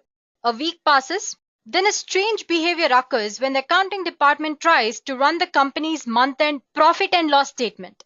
Whenever the system tries to issue an aging report, the system times out. So what is aging report now? Our aging report separates and sums invoice amounts according to age, like 30 days past due, 60 days past due, 90 days past due, etc. So what happened was, when they were trying to issue an aging report, the system timed out. Without its month-end profit and late statement, the company doesn't know if it's making money or losing money. The accounting department is really upset about it. The accounting manager contacts the software development manager to report the issue and seek remedy as soon as possible. So tech leads and quality analyst manager brought in to find out the issue. Turns out that the new code, which was encapsulated in the function, was only tested for small database. When the same was applied for production data, which is usually very large, the code didn't work as expected. So what you have to notice here is that if the fix had been incorporated into system-wide regression tests that used a copy of data running in production, the chances are very good that it should have been resolved before the release to production, or discovered actually. That's how important regression testing is. Well, that was a little technical, right? Here's a simple one. This is just the testing of a simple e-commerce website, and here we're checking the functionality of payment options. So first of all, there was only one payment option, let's say credit card. So item has been added into cart, you use the one payment option which is available, then make the payment, and everything is working properly when tested. Now the company wants to add one more payment option, let's say PayPal. So now the company checks if the option of using PayPal is working properly or not. So again, the item is added to cart, the payment is made through the new option which is added, and everything is working again. Now what company does is, it goes ahead and tests for the previous payment option again. Then they find out that the previous payment option is not working properly. So what happened here? The new payment option, which is PayPal, has affected the old one, which was credit card. So what they do? They perform regression testing. So what they've done here is, they're checking if the new payment option has affected the old one in any way. If so, the bugs are identified and resolved. That's what regression testing is all about. So basically, this regression testing is not just done at the beginning, it's done throughout the testing phase. and that we call regression testing cycle. Let me show it to you guys. Here it is. So as you can see, the one on the left side is the regression cycle. So you incorporate your code into the build and schedule the tests. You find a bug, resolve it, and write your regression test again based on those bugs and the fixed issues, and run those regression tests. And the cycle goes on until you get a perfect product, and then you release your product into the market. So that's what we call a regression cycle. And on the right side, you have a graph which represents what regression testing is. Basically, let's say you have version 1 of your any software product, and this is the feature 1 which you have enabled during the version 1, and that was released after 20 days of its development. And then you have version 2 or release 2. You have added new feature F2. It's working properly. So you go ahead and check if F2 has affected F1 in any way. That's what regression testing is all about. And your second release is released after 40 days. Similarly, it goes on. Next version, you add new feature. You check out if the other features or the previous features are dependent on it, if there are any errors because of the new feature. If no, then you release your product. So that's what regression testing is. So I hope after so much explanation, you guys are clear with what regression testing is, right? Yes, let's carry on then. Well, the basic aim behind conducting regression testing is to identify bugs that might have got developed due to changes introduced. Conducting this test benefits in a number of ways, such as regression testing increases our chances of detecting bugs caused by changes to any software or application. These changes can be anything. It could be just updates or patch fixes or defect fixes or anything. During unit and integration testing, regression testing can help catch defects early, and thus they reduce the cost to resolve them. So basically, it's cost effective. It also helps in researching unwanted side effects that might have been occurred due to new operating environment. It ensures better performance software. And why is that? Because using regression testing, we can identify bugs and errors in the early stage itself. Because of that, the performance of your product is literally high. It makes sure that the issues which are already fixed do not occur again. That's one of the best things about regression testing. Most importantly, regression testing verifies the code changes do not introduce any old effects, improve the quality of deployed software. This way, it ensures the correctness of the program, and as a result, the best version of your product is released to market. So to summarize, it reduces the amount that you have to pay on your testing by reducing the amount of bugs and making sure that the old bugs don't return. It gives you the best product, or the quality of product is improved when regression testing is performed, and you can actually catch the bugs or any kind of issues in the early stages itself. So these are some benefits of regression testing. However, in real world, designing and maintaining a near infinite set of regression tests is not actually feasible. So it is important to determine when to perform regression testing and when not to. Regression tests are frequently executed throughout the software testing lifecycle at each different level. It can be unit testing level, integration testing level, system testing level, or acceptance, any level. However, it is recommended to perform regression testing on the occurrence of following events. Let's discuss what they are. First of all, when new functionalities are added, ideally you should perform regression testing after making any changes to the code. For example, a website has a login functionality which allows users to do login only with the email. Now you add a new feature like Facebook login. So you need to check the entire login functionality of the Facebook. Just like the simple e-commerce website payment option which we discussed earlier. We need to make sure that the new payment option, or in this case the new login feature, hasn't affected the old login functionality. Then you apply regression testing when there is change requirement, or usually you call it CR in the market. For example, whenever you log in, there's this option which pops out, right? Do you want the system to remember the password? I'm sure you've seen that. So, remember password should be removed from login page which was available earlier. That's change requirement. It was available earlier, but you want to remove it. That's when you can apply regression testing to see if the removal of thing has affected the website that you're using in any way. And then you can apply regression testing when there is defect fix. That's straightforward. You already know that. Imagine login button is not working in login page, and a tester reports a bug stating that the login button is actually broken. So once the bug is fixed by the developers, tester tests it to make sure whether the login button is working as per expected results or not. Simultaneously, tester tests another functionalities which are related to login button, like registration or any other features which are directly related to login functionality. And then you can apply regression testing when there is performance issue fix. For example, when there's modification of code based on your needs and requirements, you've made some changes to the code, and since then the loading homepage takes 5 seconds. You want to reduce the load time to 2 seconds. And you have done it, but you want to see if this has affected the functionality of your website in any other way. You can also apply regression testing when there's an environment change. For example, when you've updated the database from MySQL to Oracle. All the features which are dependent on your database should be tested. And lastly, you can apply regression testing when there's a patch fix. Although meant to fix problems, poorly designed patches can sometimes introduce new problems, like they can break the functionality or disable a device. So in such cases, you need to perform regression testing to see if fixing a patch has actually been a profit for you or loss. So guys, these are some test cases, or you can say situations or scenarios where you can apply regression testing, and that would be beneficial for you. So guys, often regression testing is done through several phases of testing. It is for this very reason that there are several types of regression testing out there. Let's check out what they are. To begin with, we have unit testing. So immediately after coding changes are made for a single unit, a tester, usually the developer who is responsible for the code, reruns all the previously passed unit tests. So test-driven development, which we call it TDD, and in continuous development environments, automated unit tests are built into the code, making unit regression testing very efficient when compared to other types of testing. That's what unit testing is. Then you have progressive testing. So progressive testing works efficiently when there are changes done in software or application specifications, as well as new test cases are designed. That's when you use progression testing, and it will be more helpful for you as well.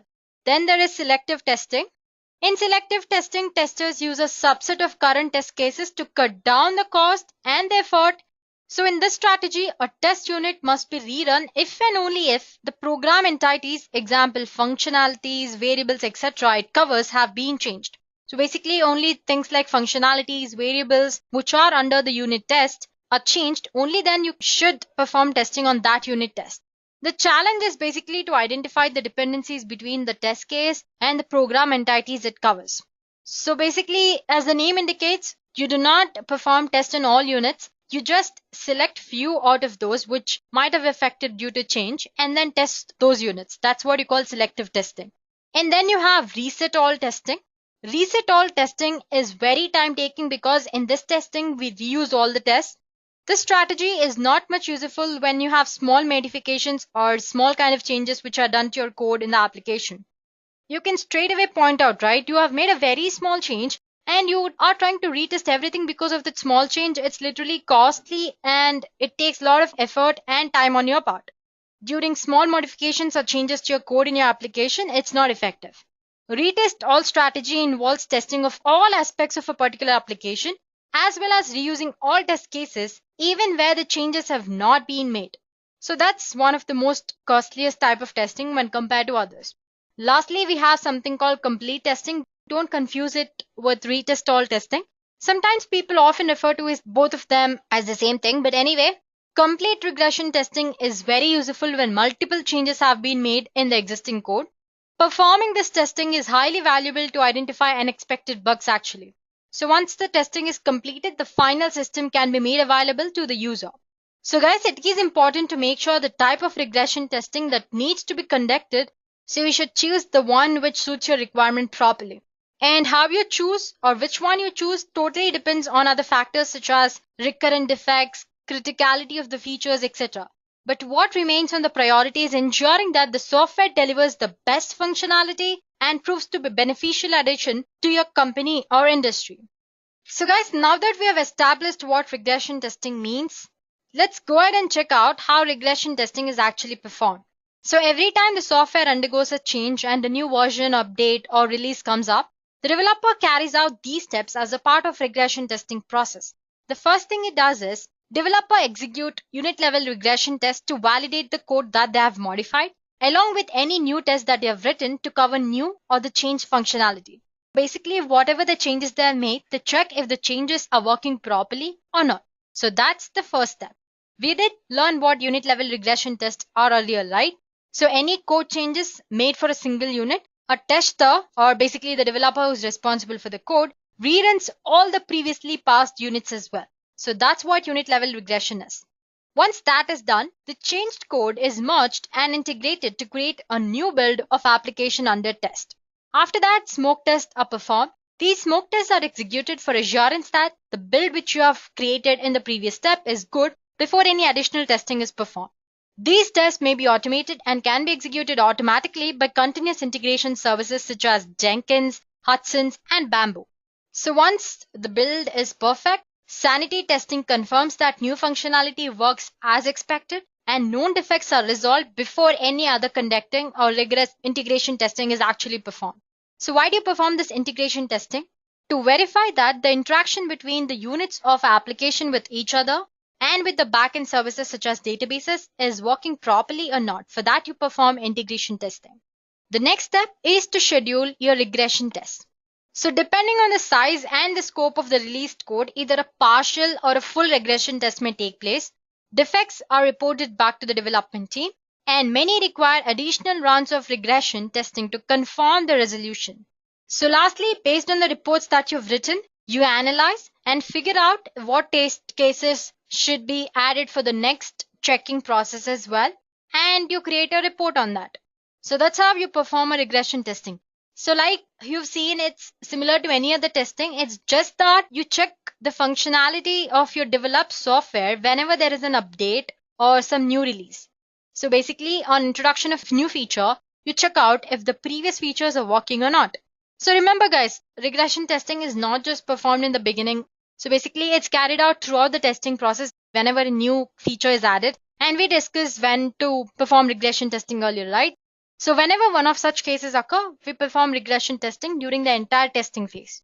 So basically what you're doing here, you select the test for regression, choose a proper tool and automate the regression test, verify your application with checkpoints, manage regression test or update when required, you schedule the test, integrate the build and analyze the result. So that's as simple as that. If that was a little theoretical and if you've not understood, here is a pictorial representation of it. So first of all, whenever we make some changes to the code for any reasons, like adding new functionality, optimization, etc., our program, when executed, fails in the previously designed test suite for obvious reasons. So after the failure, the source code is debugged in order to identify the bugs in the program. After identification of bugs in the source code, appropriate modifications are made. Then the appropriate test cases are selected from the already existing test suite, which covers all the modified and affected parts of the source code. So we can add new test cases if required. In the end, regression testing is performed using the selected test cases. So selecting test cases is very important. Effective regression test can be done by selecting the following test cases. Test cases which have frequent defects, test cases which verify core functionality of the product that you're checking, the complex test cases, integration test cases. You have functionalities which are frequently used. So those are the first ones that you should check out. Then you have test cases which cover the module where the changes have been made. Those are obvious. Then test cases which frequently fail for no reason. Then you have boundary value test cases. So these are certain test cases where you can apply regression testing, or you can actually select these test cases for regression testing. So when you're trying to shortlist the test cases for regression testing, these are some points that you should consider. So regression testing simply confirms that modified software hasn't unintentionally changed, and it's typically performed using any combination of following techniques. So basically what I'm trying to say here is that there are 3 techniques that you can apply for regression testing. So the first type we have is retest all. This method of regression testing simply retests the entire software suite from top to bottom. In many cases, the majority of these tests are performed by automated tools. And certain times, automation is not necessary at all. Moreover, purely using automation ignores the benefits of human testers and any change for exploratory testing.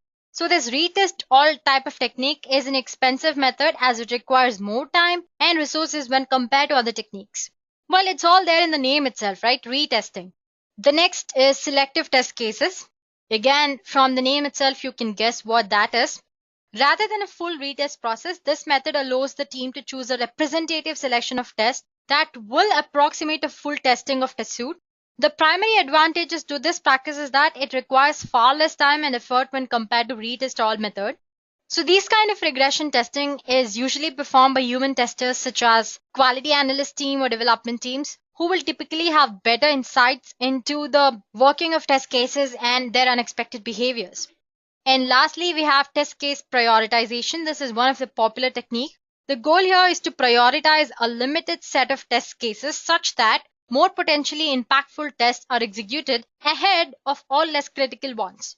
So try to prioritize test cases which should impact both current and future builds of your software. That way you're not wasting your time, money and effort. Apart from these three, we have another one called hybrid.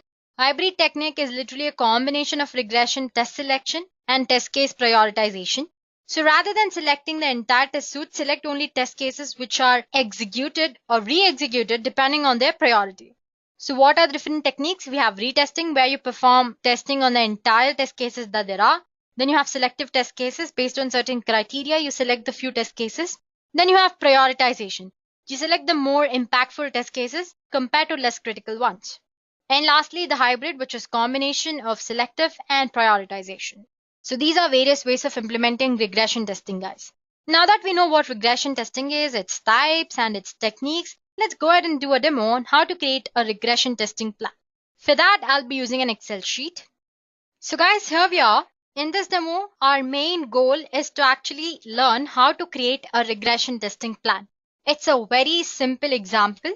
So with this example, I'm sure you'll be able to get started on how to perform regression testing. So first thing, there are certain terms that you should know about. As for this regression testing plan, we'll be using an e-commerce website to test on or to create a plan actually. So let's take Myntra. Here we go. Okay, what do I want to see? So we go, I'm choosing wall lamps and lights, anything, just a basic example to check on. Let's perform or create a regression testing plan for the sort option here. You can see, right? The sort here, when you click on that, you have different options like sort the elements based on what's new, popularity, better discount, price high to low, price low to high, and faster delivery. So we'll be creating a regression testing plan on that. Let's go back to our Excel sheet.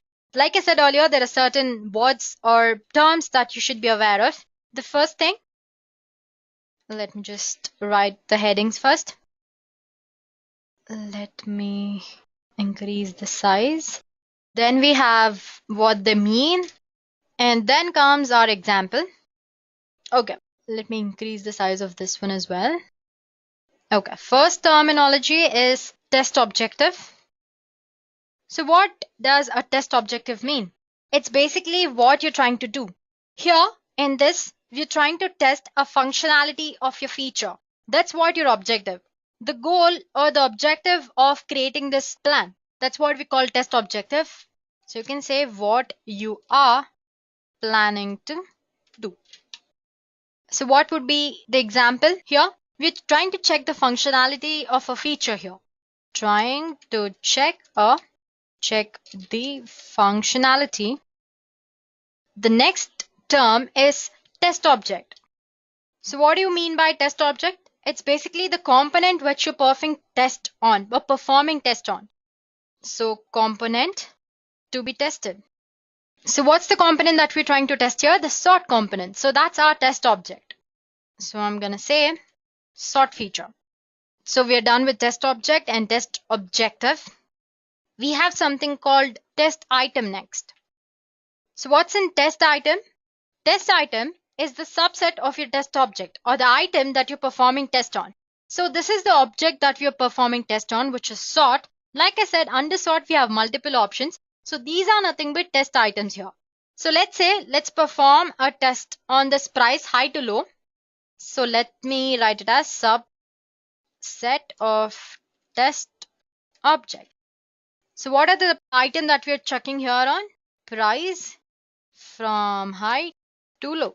The next thing is test condition. So under test items, like I said, it's a subset, right? You can have any number of items or subsets for an object. For example, like we said here, we have what's new, popularity, and also let's say if I want to select two options or two objects or items that I want to check here, which is price high to low and price low to high, I can add both of them here, high to low, comma low to high. So the test condition is the one thing which you're testing of these items. So let's say we want to check the sorting feature by price high to low. So you get the point, right? Basically the condition on which you're performing testing. And then you have test case. Test case are just parameters that you can relate to when you're actually performing testings. For example, you have test data that you're checking on, then you have preconditions if you do have any, or you can say assumptions, and then you have expected results, actual results of testing and all that. So guys, if you want to know more about test cases, there's a separate video by Edureka on test case. It's in the software testing YouTube playlist. Go ahead and refer to that. So yeah, I don't have to give you an example, right? So I'm just leaving it blank. And lastly, you have test suite.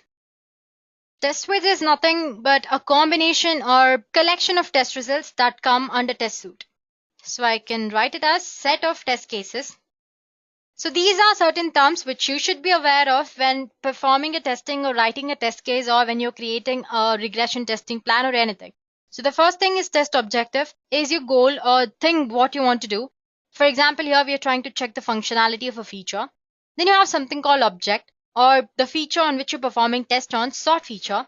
Under sort object, you have multiple options. Those come under your test item. And the test condition is based on what condition you're trying to check your test object under which a test item comes. So basically, we're trying to test out the sort feature based on price and high to low. So in test condition, you have three things. You have your test objects, which is sorting, by the item, which is price, and an item which is high to low. And then you have test cases. These are like certain parameters which are associated when you're performing a test, like test data, preconditions if you have any, expected results, actual results, or any other comments, status, and all that comes under your test cases. And lastly, you have something called set of test suite, which is set of test cases which come under the same category, you can say. So what are we trying to test here? Testing project name. Let's give it a name, which is Myntra release 1, let's say. So for this first release 1, let's write something called traceability matrix. This traceability matrix basically helps you keep track of how you're performing testing on and what are the results. So here we have traceability matrix. Let's say for release 1, LEAC release 1, traceability matrix. The first one is feature, or you can just call it test item. Then you have requirement ID, then the test suite, and then comes the test cases. So we go, let's write the first element here. So that would be, this is the website that we're testing for. And what are we testing? The sort feature, that's the object, and the item is price. Price, and what is that we're testing for? Let's take high to low first. Then requirement ID, some number you can give. So we're testing sort feature. So let me give SF and 077. Test suite 20. Then the test case ID, that would be Myntra sort price, which comes under the requirement SF077, and the test case ID would be test C01. Let me give this capitals, test case 01. So yeah, just like that, I can create multiple test cases, 2, 3. So here we go. We're done with the first traceability matrix, the first element. Similarly, you can write one more for low to high as well. I'm not going to write it. It's the same. So this is how we write a traceability matrix for the release 1. So let's say you have performed testing by considering the filter option, which is high to low, and the testing worked properly without any errors.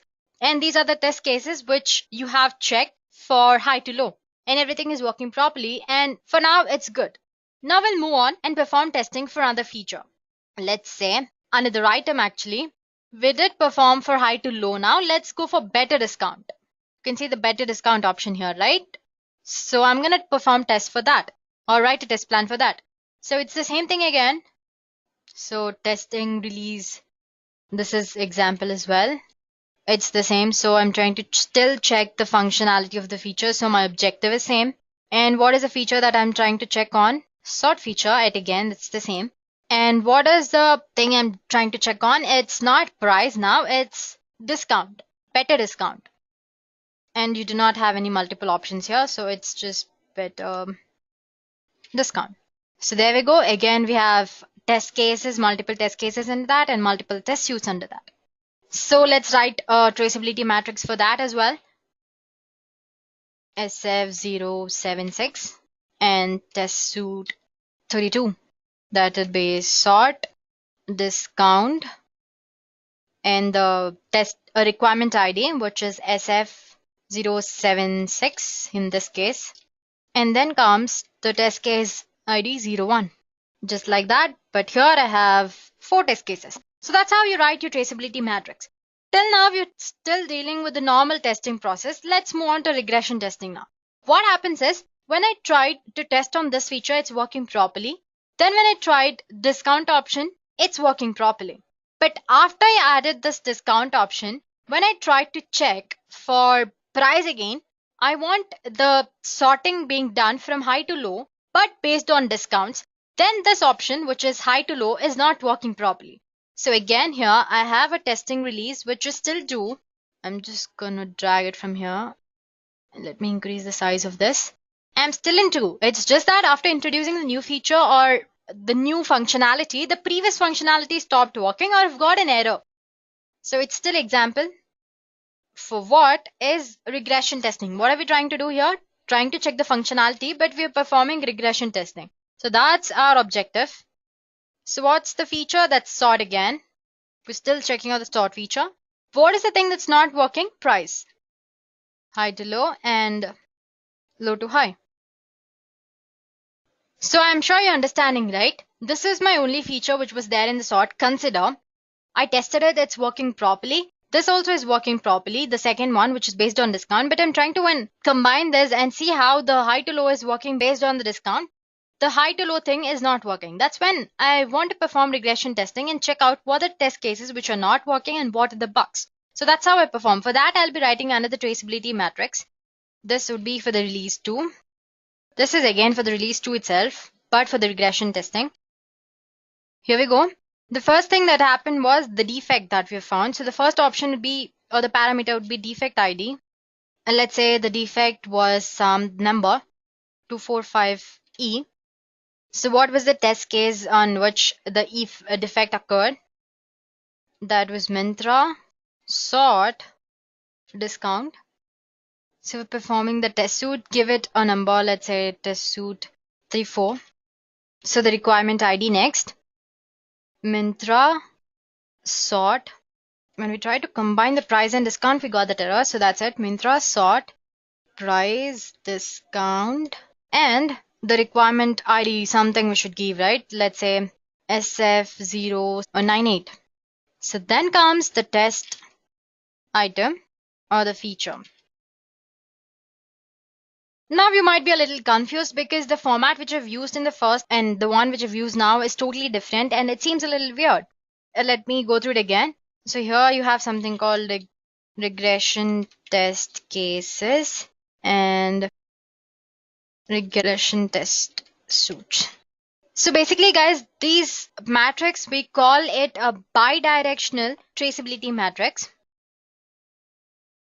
So the first one, let me just go through it again. The first one, we have your item on which we're sorting, the requirement ID, the test suit which the test case belong to, and these are the test cases which come under this test suit.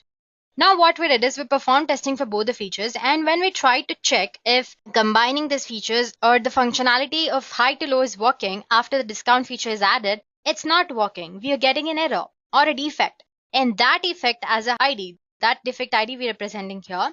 So but when did we get that here? So what is the test case that we did test for here? When we tried to sort first based on the price and then applied the discount, the thing is not working. So that's the test case ID. And which test case does this test case ID belong to? This particular test suit. And what is the requirement of this particular test case? Sort based on price and then on discount. And this is the requirement ID. So what is the item or basically the feature or the object that we're checking here on sort? So from the defect, we're tracing back and coming back to a feature which we're testing on. You got my point, right? Here we started with our feature or item and then we traced back to test case. But here we started with the defect and then we came back to a feature. So defect, which is the test case ID that we're checking on, the suit which test case belongs to, and what is the requirement of the test case. and then the item on which it's being tested. So this is bidirectional traceability matrix. Well, this is just a small part of, you can say, millionth small part of what you can perform in testing. The very simple example like that, you can perform multiple traceability matrices, multiple releases, and in one release only multiple tests. So basically what I'm trying to say here is that this point, this item is dependent on other features, like the discount option is dependent on high to low and low to high. So whenever you're trying to make any changes to discount option, your high to low or low to high options are not working, or either they're working or not working. From that you can tell these two things or the two items are related to each other or dependent on each other. For that you have, or you can add another parameter called dependent features. So what are the features which are dependent on our discount? It's price, high to low. Similarly, Myntra, sort, price. And what are the test cases which are dependent on this defect ID or the test case? That also you can represent here. Maybe this test case is not dependent on it and this test case is dependent. So what you can do is, I'm going to copy it and paste it here. So this is the one test case which is dependent on the discount thing. So that's how you write a traceability matrix. I hope the thing is clear for you guys. So we just started with the basic testing as in one feature. Everything worked well. We have certain test cases under test suite and proper. Then you have another feature which is better discount. Based on that you perform test. It's working well. Now you try to arrange everything from high to low and then apply discount. Then you're getting a defect. Based on that defect, we created a traceability matrix. We traced it back to our feature which is sort. And the sort feature is our other features are dependent or interrelated to each other. So that's how they're affecting each other. So for that we need to perform testing from the beginning again, check out what are the errors and find out the defects and fix them. So that's what regression testing is all about, guys. So any changes that added or made, it could be adding new feature, updating the existing feature. You should check if it's affecting the already existing functionality of your application or software. That's what regression testing is all about. So that's all with the demo. Let's move on to the next part. So regression testing is easy to define and understand, but baffling when it comes to performing regression testing of a software product. One reason is the dynamic nature of software product. It keeps changing. You need to understand the challenges well before you can craft a counter strategy for these challenges. So let's have a look at common challenges of regression testing. So the first thing, regression testing is often considered as a drain of resources and manpower to test again and again something which has already been developed, tested, and deployed at early stages. So when testers are told to perform regression testing, they're tempted to perform exhaustive testing of the software product. Quality assurance manager needs to make sure, or he needs to devise an intelligent methodology for regression testing to assure that every required test case has been executed within the limited span of time and the amount of money that he is assigned with. So basically the first challenge that you'll encounter is it's time consuming and expensive. So as a QA analyst or manager, you need to devise an intelligent methodology for regression testing. Next is, it's complex and challenging. As new features and changes are implemented in software product, more test cases are added to regression test suite. As the product functionalities expand, testers are overwhelmed by the regression test cases and they fall victim to lose track of test cases. And when they lose track of the test cases, they overlook the important test cases as well, right? So regression testing is a complex process. This can be prevented by regularly monitoring the regression test suite and deleting the obsolete test cases. It is also important to avoid any duplication of test cases, else they'll add to unnecessary effort and frustration for testers. Lastly, it's the communicating business value in regression testing is usually tough. Regression testing, as you know, ensures existing product features are still in working order. Communicating the value of regression testing to non-technical leaders of your company within your business can be a difficult task. Executors most of the time want to see the product move forward. Making a considerable investment in regression testing to ensure existing functionality is working can be a hard task. So these are certain challenges that you'll come across when you're performing regression testing. So regardless of the method of implementation that we discussed earlier, that is retest all, select, and prioritization, there are a handful of general best practices that you can follow while implementing regression testing. That way you can overcome the challenges which we discussed earlier. So the first thing is you need to maintain a schedule. Choose a schedule of testing you can maintain throughout the software development lifecycle. So testing is never placed on back burner. Secondly, use a test management tool. In order to properly keep track of all the tests that are being performed on a regular basis and have the records of their performance over time, it's better to use a simple kind of test management tool that does all the tasks for you instead of you spending long amount of time and efforts on keeping track of all these test cases. You can break down and categorize your tests. Tests are often considered to be easy to understand and evaluate if they are broken down into smaller pieces. It's not just with testing anyway, right? If the thing is huge and complex, it's difficult to understand. But if it's broken down into pieces and then you try to understand, it's easy.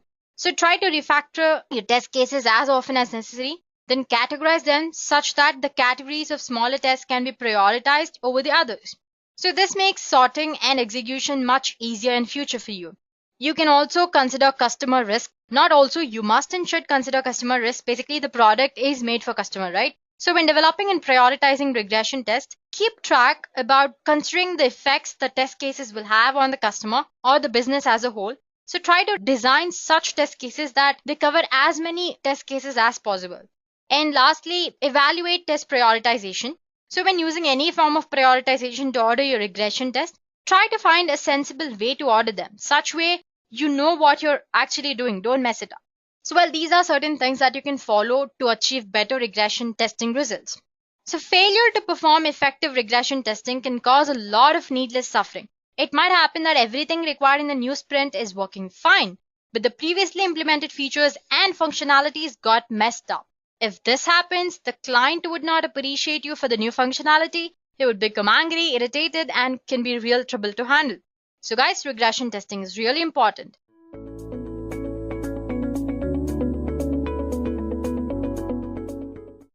Testing is broadly classified as manual testing and automated testing.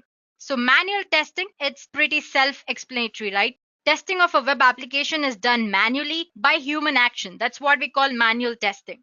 This means that someone actually goes on a device to evaluate numerous components including design, functionality, and performance of software.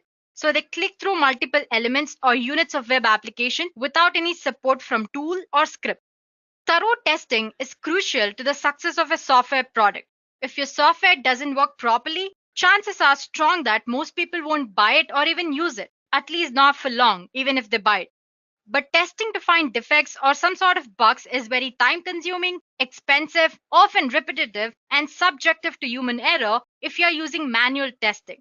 So this is where automation testing comes into picture. Automation testing, well, it's automated. The buzzword automation focuses on replacing manual human activity with systems or devices that enhance efficiency of software. Test automation, or usually referred as automation testing, uses different kind of tools, scripts, and software to perform test cases by repeating predefined actions. So by automating your software testing activities, you will definitely get a competitive edge in the market. So let me give you some examples. Amazon is testing delivery drones that pick up warehouse orders sorted by robots. Google is testing self-driving cars. Starbucks is testing cashier-free stores dedicated to mobile ordering and payment.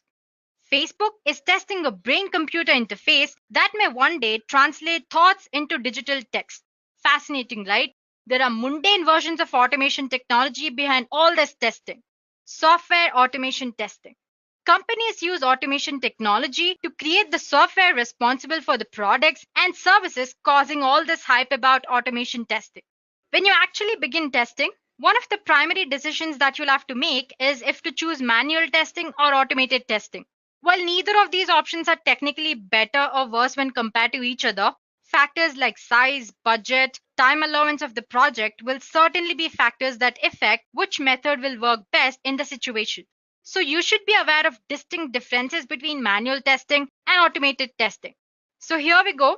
The first difference, obviously the definition, which we discussed earlier. In manual testing, test cases are executed by human tester and software, whereas automation testing uses different kind of automation tools and scripts to execute test cases. So let's get started with other factors. The first is reliability.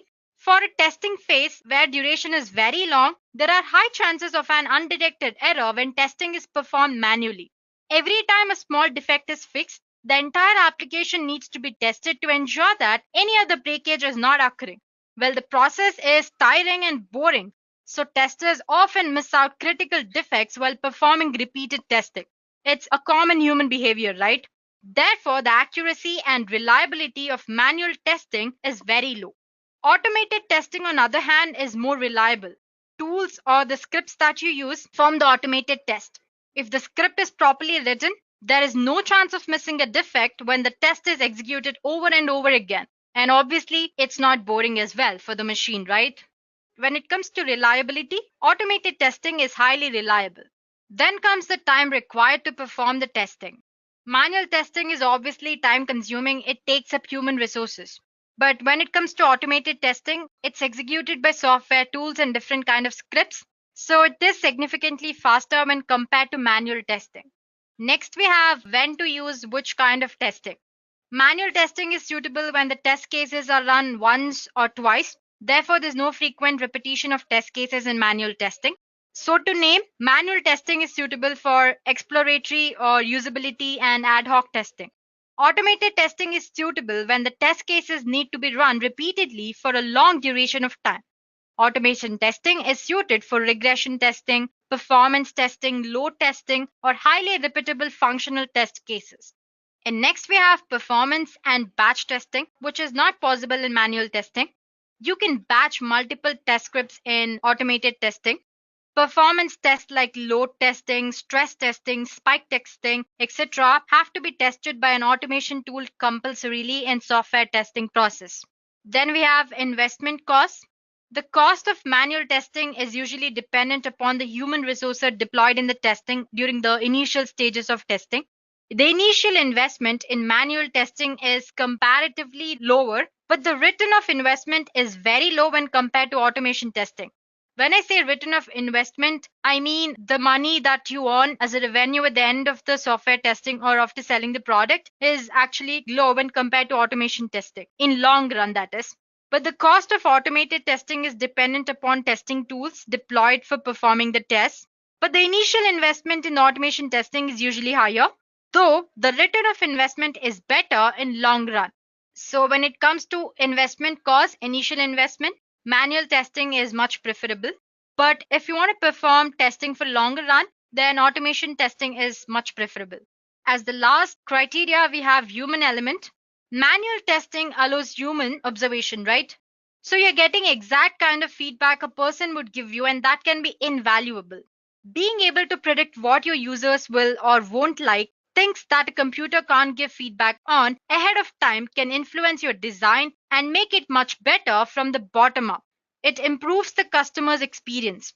But when it comes to automated testing, as there is no human observation involved, there is no guarantee of positive customer experience.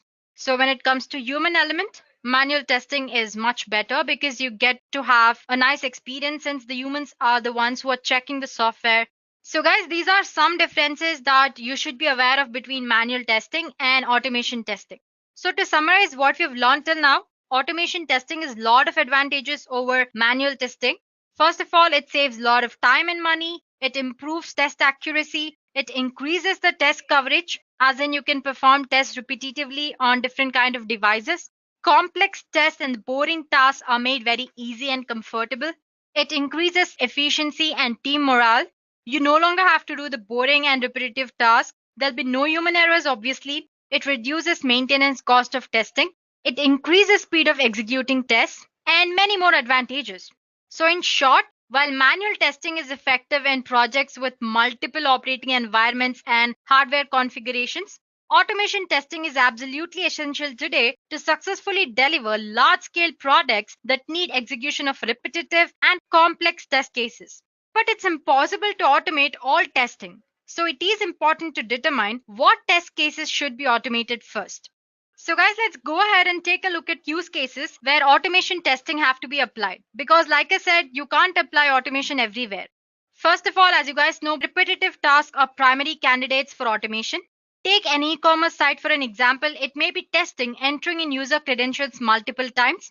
Consider the tasks that you hate doing. Not only are these tasks boring to you, but they're often the ones where mistakes are made very commonly. So automate them and do something more fun. Next, capturing and sharing results is obviously a critical part to a successful test strategy. Rather than manually exporting your data, crunching the numbers, and making petty graphs, invest in a tool or automation strategy that will do this for you. Thereby, you can save time and a lot of effort on your part. And obviously, tests that require multiple data sets. Rather than manually typing in information into forms or fields, automate this process to read in information from a data source and automatically type into the respective forms. This way, you will have better handle on your data variability, and it also decreases the chances of making mistakes repetitively again. And suppose if you're waiting for an on-screen response, it can be automated, so you do not have to waste time staring at a screen and watching for a response, right? You have other better things to do. Put that time to better use and use automated controls like wait until in your program code. Then you have non-functional testing. A good example of automating non-functional testing types is automating load testing. Think about having to see if your application can handle a load of 10,000 users. Automate this testing so you do not have to worry about manually spinning up 10,000 users hitting your application all at once. Tests that run on several different hardware or software platforms and configurations. So as the number of device users interact with increases, automating your setup or tearing down your setup environment will continue to be critical. Additionally, these are scripts that you will use over and over again in multiple testing frameworks, right? It's better to automate than to do them manually. So basically, the cases where you have to automate is when you have repetitive and boring tasks, or if you have to capture some results and share the results, or if you have to repetitively enter the data task, as in data entry task, or some sort of timing or screening responsiveness, and especially in load testing. And suppose if you want to set up or tear down your environment setup, then you can use automation. So guys, it's always better to know when to use or when to apply automation in software testing. So guys, success in test automation process requires careful planning and design work. Start out by creating an automative plan. This allows you to identify the initial set of tests which to automate and serve as a guide for future tests as well.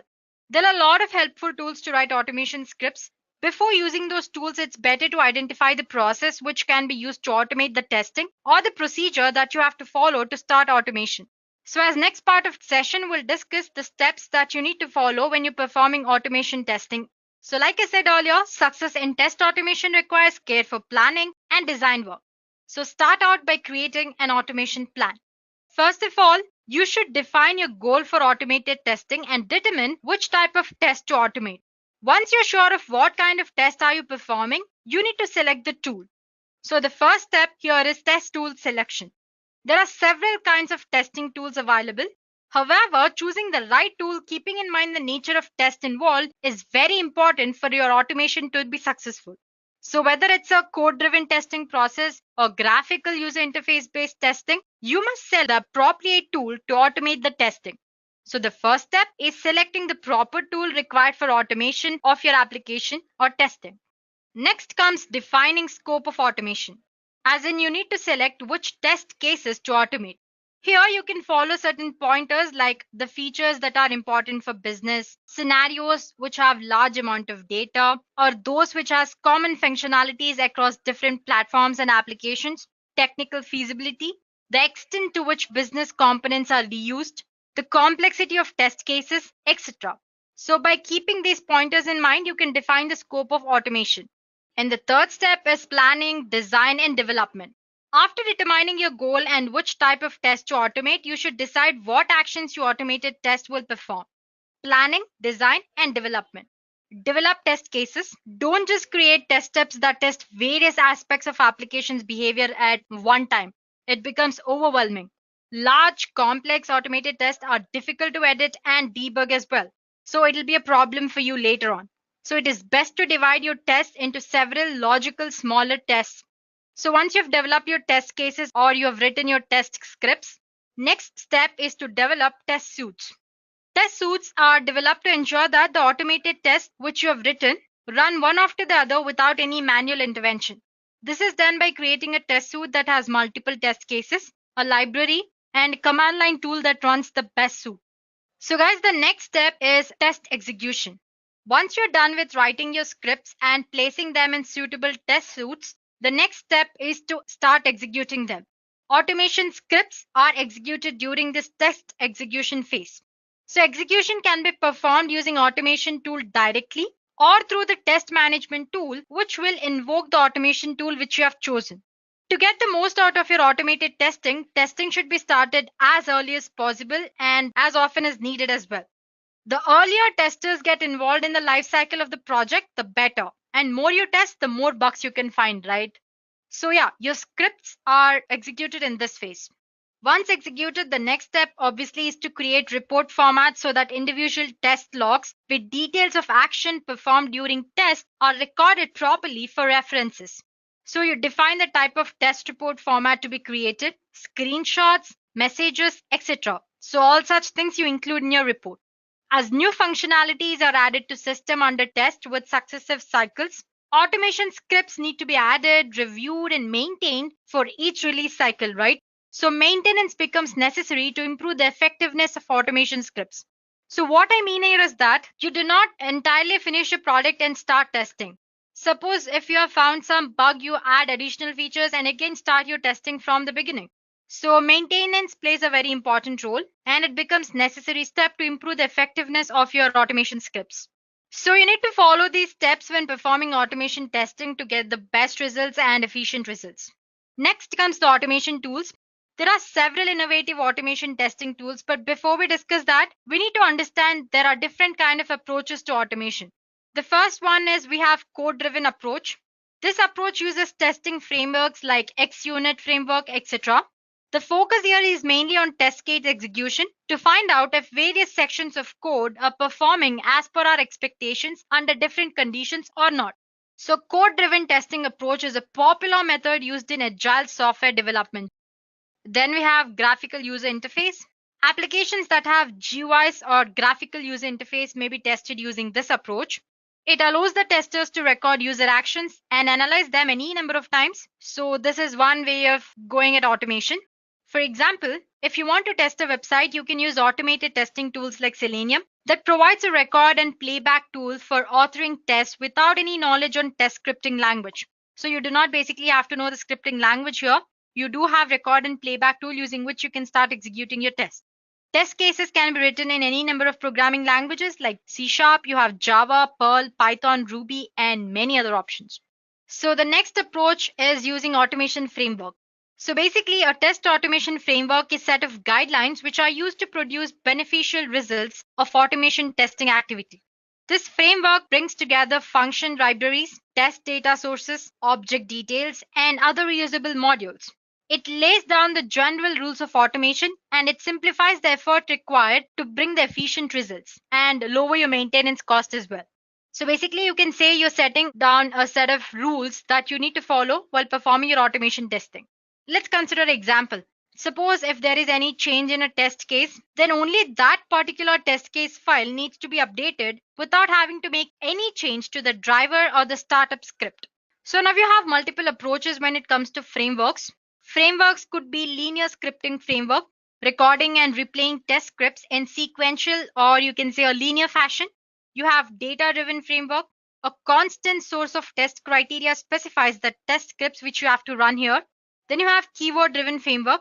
Here the tables on a spreadsheet actually specify the action of our test scripts that need to be performed based on the library of functions for an assigned keyword. Then you have modular testing framework. Modules of an application under test are divided and then tested with individual test scripts, and then they can be combined for larger test scripts. Then you have hybrid testing framework. Obviously, it's a combination of frameworks to leverage the strengths of each of the ones which we discussed earlier.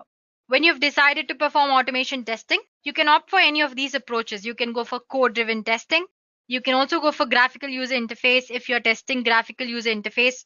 Then you can go for a framework approach and you have multiple framework options here as well, like linear, which performs testing in a linear fashion. Then you have data-driven, keyword-driven, modular testing and hybrid testing, which is a combination of all the other framework types. So yeah, guys, basically there are ways you can implement automation while software testing. So now moving on to test automation tools. Selecting an automated testing tool is essential for test automation. Well, there are a lot of automated testing tools on market, and it is important to choose the automated testing tool that best suits your requirement. So basically, when you're trying to test or select an automation tool, please do follow the key points which I'll mention now. First of all, check if the tool is compatible with platforms and the different kind of technology that you're using. Ask yourself, do you need support for mobile automation testing or different other kinds of testing? Are you testing .NET, C#, or other applications? If yes, and then on what operating systems? So next, flexibility of the testers also plays a very important role. That is, what kind of skills your tester have also plays a very important role. For example, can your QA department write automated test scripts, or is there a need for keyword testing? Thirdly, does the automated testing tool support record and playback test creation as well as manual creation of automated tests? So basically, you need to consider these sort of questions or situations before you go ahead and select a tool.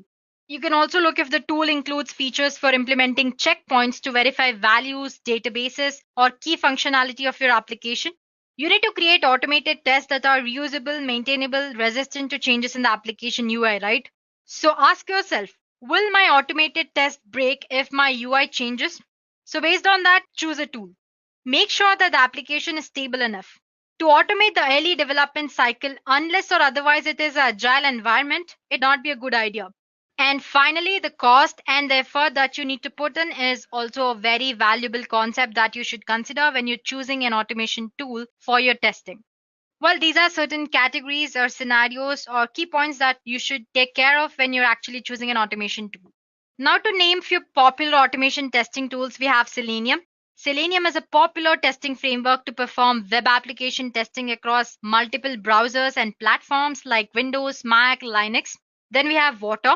WATIR, basically, it's pronounced as Water, is an open source testing tool made up of Ruby libraries to automate web application testing. Then you have something called Ranorex. It is a flexible all-in-one GUI testing tool. So using Ranorex, you can execute automated tests flawlessly throughout all environments and browsers and devices. Then you have APM, it's a mobile testing tool. It is an open source mobile test automation software. Obviously, it's free and supported by a high active community of developers and experts. So apart from this, you also have Zypher, Tosca for end-to-end testing, then HPE or Unified Functional Testing, which was formerly known as HP Quick Test Professional or QTP. And I can just keep going. There are plenty of automation testing tools. So tool selection is one of the biggest challenges that need to be tackled before you actually start with your automation. So first, identify the requirements. Explore various tools, get to know them and their capabilities, set the expectations from the tool, and go for a proof of concept. So that's how you choose a tool of your choice. So guys, in some situations, automation testing is very important. But as much it is comfortable, that much it is risky too. So if you decide to do automation testing, then think of following scenarios first. Starting cost for an automation is very high. Automation tool purchasing cost, training and maintenance of test script, all these costs are very high. Because of this reason, some companies are worried to take decision to automate their work. Secondly, automation is not 100%. Automation testing cannot be 100% and don't think of that. There are areas like user interface, documentation, installation, compatibility, and recovery where testing should be done manually. You can't do all this using tools. You need to have a person involved in this. And another risk that you might encounter is when you have unrealistic expectations from the automation testing tool. So like I said earlier, know the requirement, study different kind of tools, get to know their capabilities and choose the tool. And then comes the incompatibility of automation testing tools with the test environment and other software testing tools in test environment. Then you have vendor issues like inability to provide technical support, inability to update the automation testing tools with changes in software testing platform and all that. And one more point, do not automate unfixed user interface. Be careful before automating user interface. If user interface is changing always, cost associated with script maintenance will be very high. So basic user interface automation is enough in such cases. By mentioning all these points, what I wanted to tell you is automation is not possible every time. And these are some cases where you might have to start looking twice before you actually implement automation here. So guys, there's no silver bullet for testing during the development process. Despite the wide variety of techniques and tools, we cannot rely on a single approach. Automated and manual testing each have their strengths and weaknesses. What we want to stress here is that no matter how great automated tests are, you cannot automate everything. Manual tests play an important role in software development as well, and they come handy when you cannot automate the process. So guys, we have reached the end of the session. And by now, I'm sure you know what automation testing is and benefits of using automation testing, when to use this, and which test cases need to be automated, and how different it is from manual testing. So make sure to consider all these points when you go ahead with automation next time.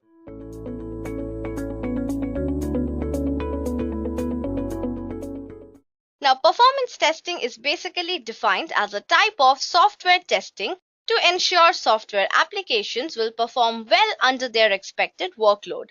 Now, features and functionalities supported by a software system is not the only concern. A software application's performance, like its response time, reliability, resource usage, and scalability, do matter. Now, the goal of performance testing is not to find bugs, but to eliminate performance bottlenecks. Now, performance testing is done to provide stakeholders with information about the application regarding speed, stability, and scalability. Now, more importantly, performance testing uncovers what needs to be improved before the product goes to the market. Without performance testing, software is likely to suffer from issues such as running slow while several users use it simultaneously. Now, the main focus of performance testing is checking a software program's speed.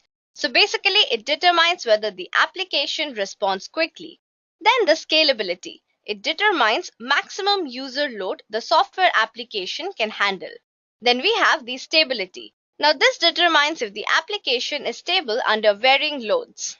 So performance testing will basically determine whether their software meets speed, scalability, and stability requirements under expected workloads. Applications sent to market with poor performance metrics due to non-existence or poor performance testing are likely to gain a bad reputation and fail to meet expected sales goals. Now let's move on and have a look at the different advantages of performance testing. So the first one is validate the fundamental features of the software.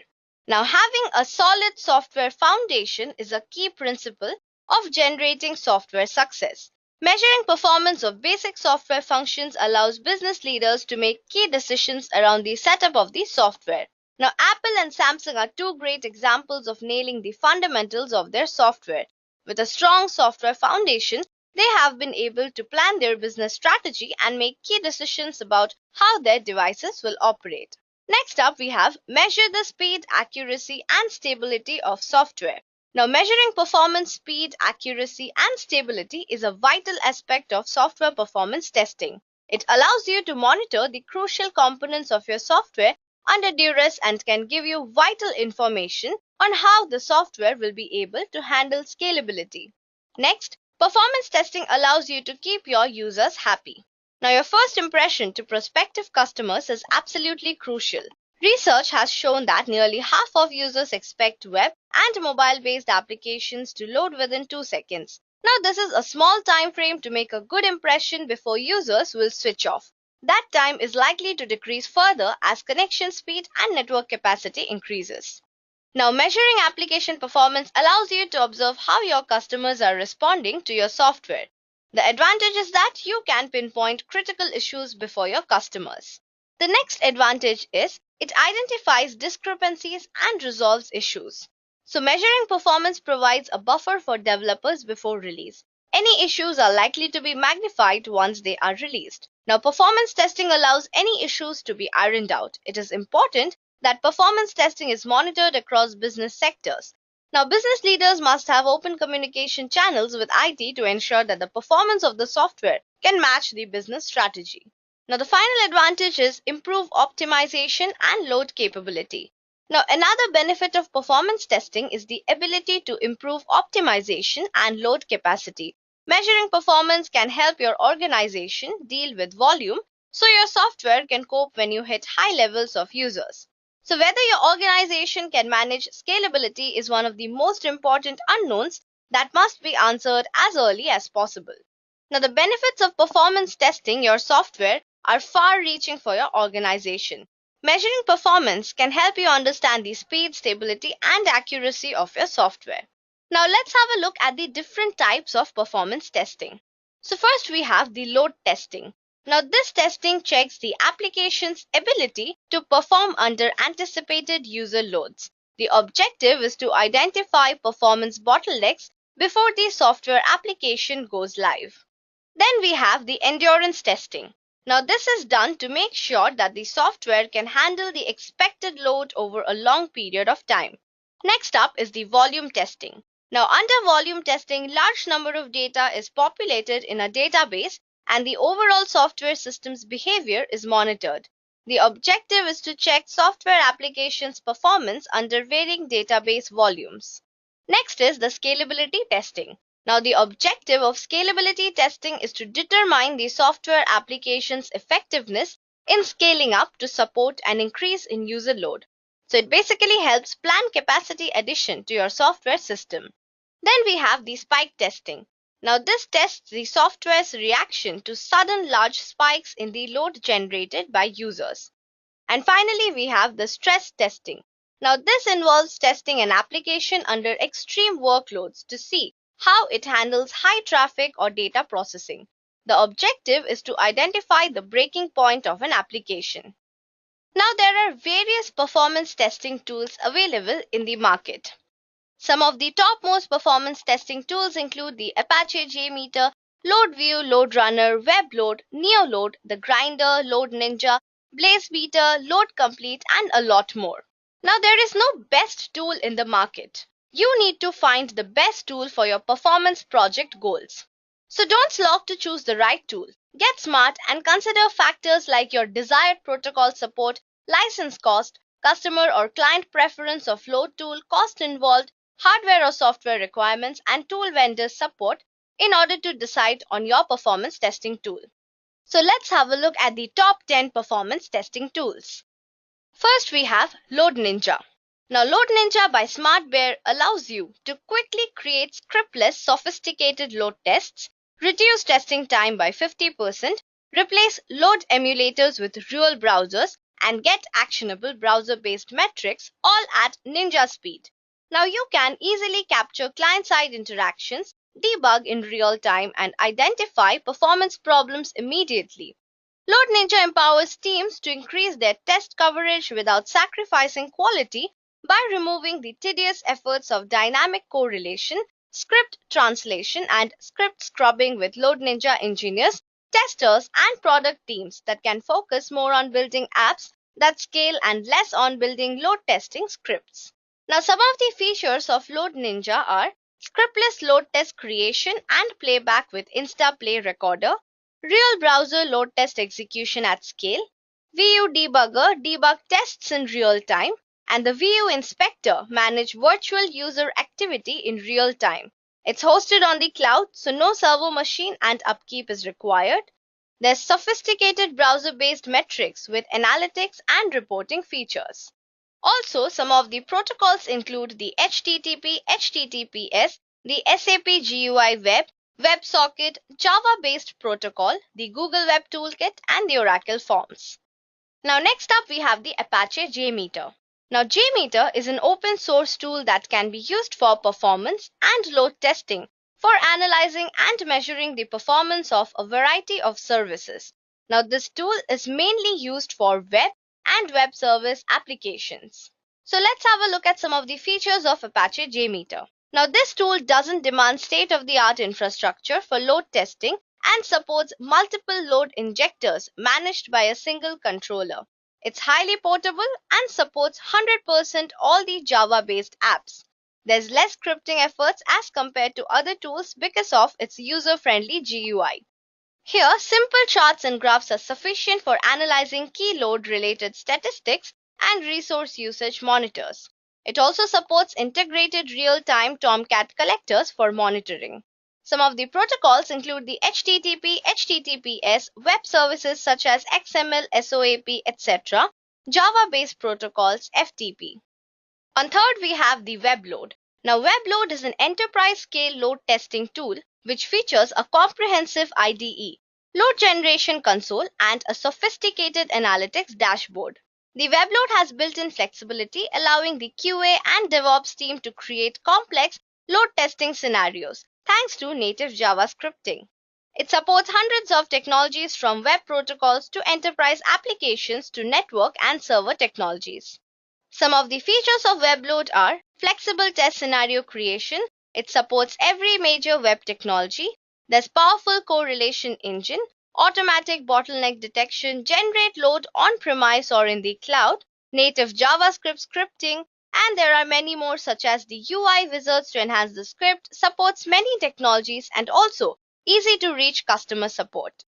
And some of the protocols are the HTTP, HTTPS, XML, enterprise applications, network technology, and server technologies. Next up, we have the Load UI Pro. Now, Load UI Pro by SmartBear allows you to quickly create scriptless, sophisticated load tests, distribute them on cloud using load agents, and monitor performance of your servers as you increase load on them. Now you can access detailed reports and quickly automate your load tests on Jenkins, Bamboo, TFS, and other automation frameworks. Now if you're using SOAP UI already, you can convert the test cases into load tests with just 3 clicks, all without writing a single line of script. Some of the features include scriptless load test creation, pre-configured load test templates like spike, baseline, stress, smoke, drag and drop load tests on distribution agents on cloud. There's sophisticated analytics and statistics features for reporting, quick conversion of functional tests from SOAP UI as load tests. And some of the protocols supported are the HTTP, REST, SOAP, JSON, JMS, Swagger, RAML, IO docs. There's API blueprint, JSON schema, XML schema, MQTT, and many more. Now next up is the load view. Now with load view by .com Monitor, you can show actual performance of your applications under load, just as your users experience it. Now load view utilizes real browser-based load testing for websites, web applications, and APIs. It easily creates multi-step scripts that simulate users interacting with your website or application using the Every Step web recorder, or even manually edit the script using your own C# code. Now some of the features are the cloud-based load testing in real browsers. It quickly and easily builds test scripts without touching a line of code.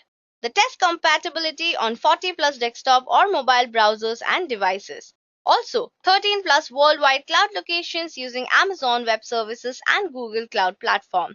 It also identifies bottlenecks and ensures scalability. Performance metrics and reports that can be shared with various internal stakeholders for capacity planning. Now, some of the protocols include the Flash, Silverlight, Java, HTML5, PHP, Ruby, and many more. Now, on number 6, we have the NeoLoad. Now, NeoLoad is an innovative performance testing platform designed to automate test design, maintenance, and analysis for agile and DevOps teams.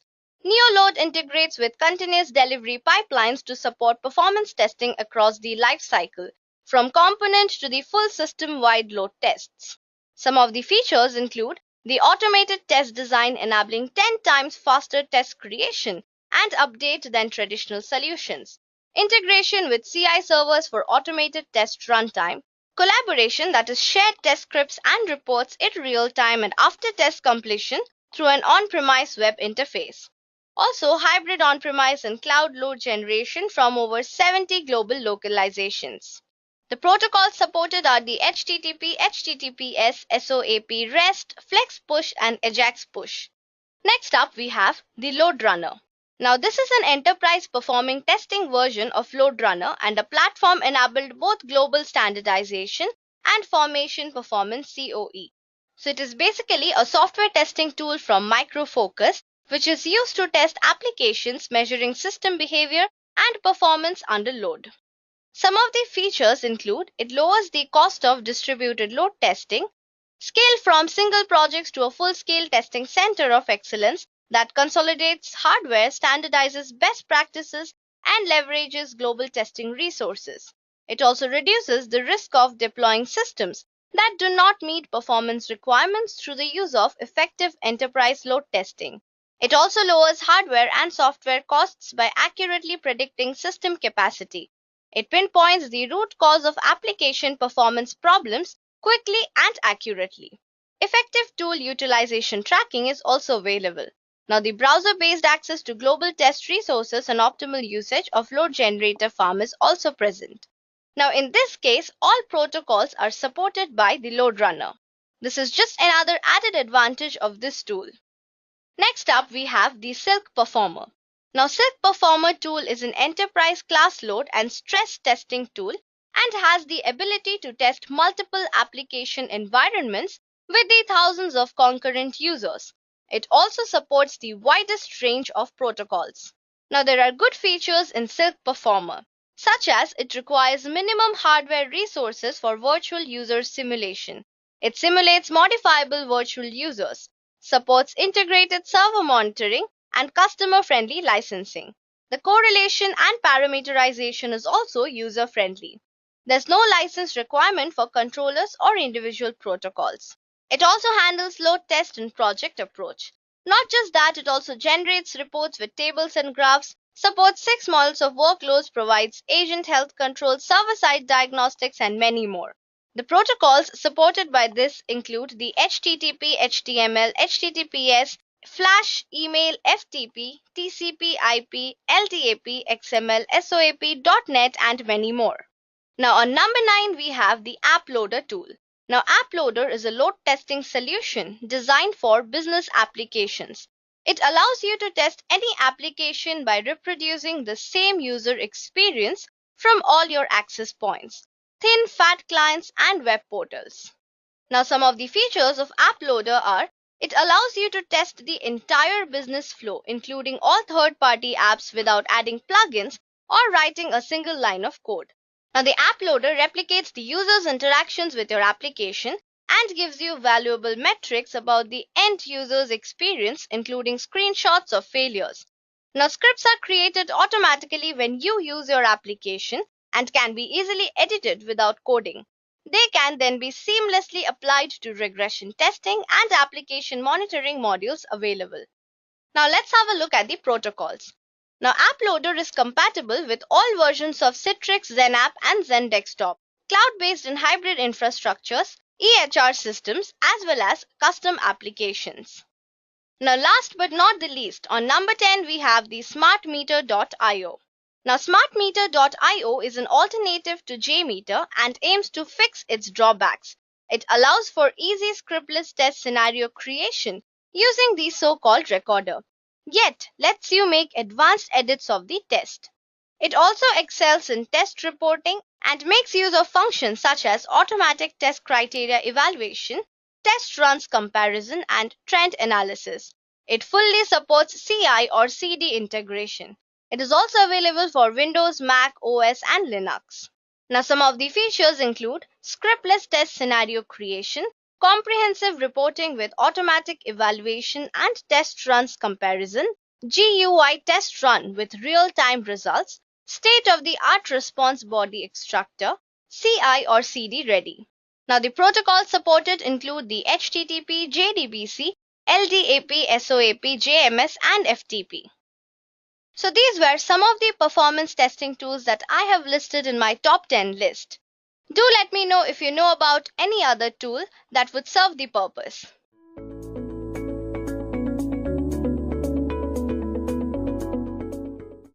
Now, what is a JMeter? So the Apache JMeter is a Java open source software that is used as a load testing tool for analyzing and measuring the performance of a variety of services. Now, usually we tend to follow the trends in testing and forget to pay importance to verifying whether the product meets expected or required performance.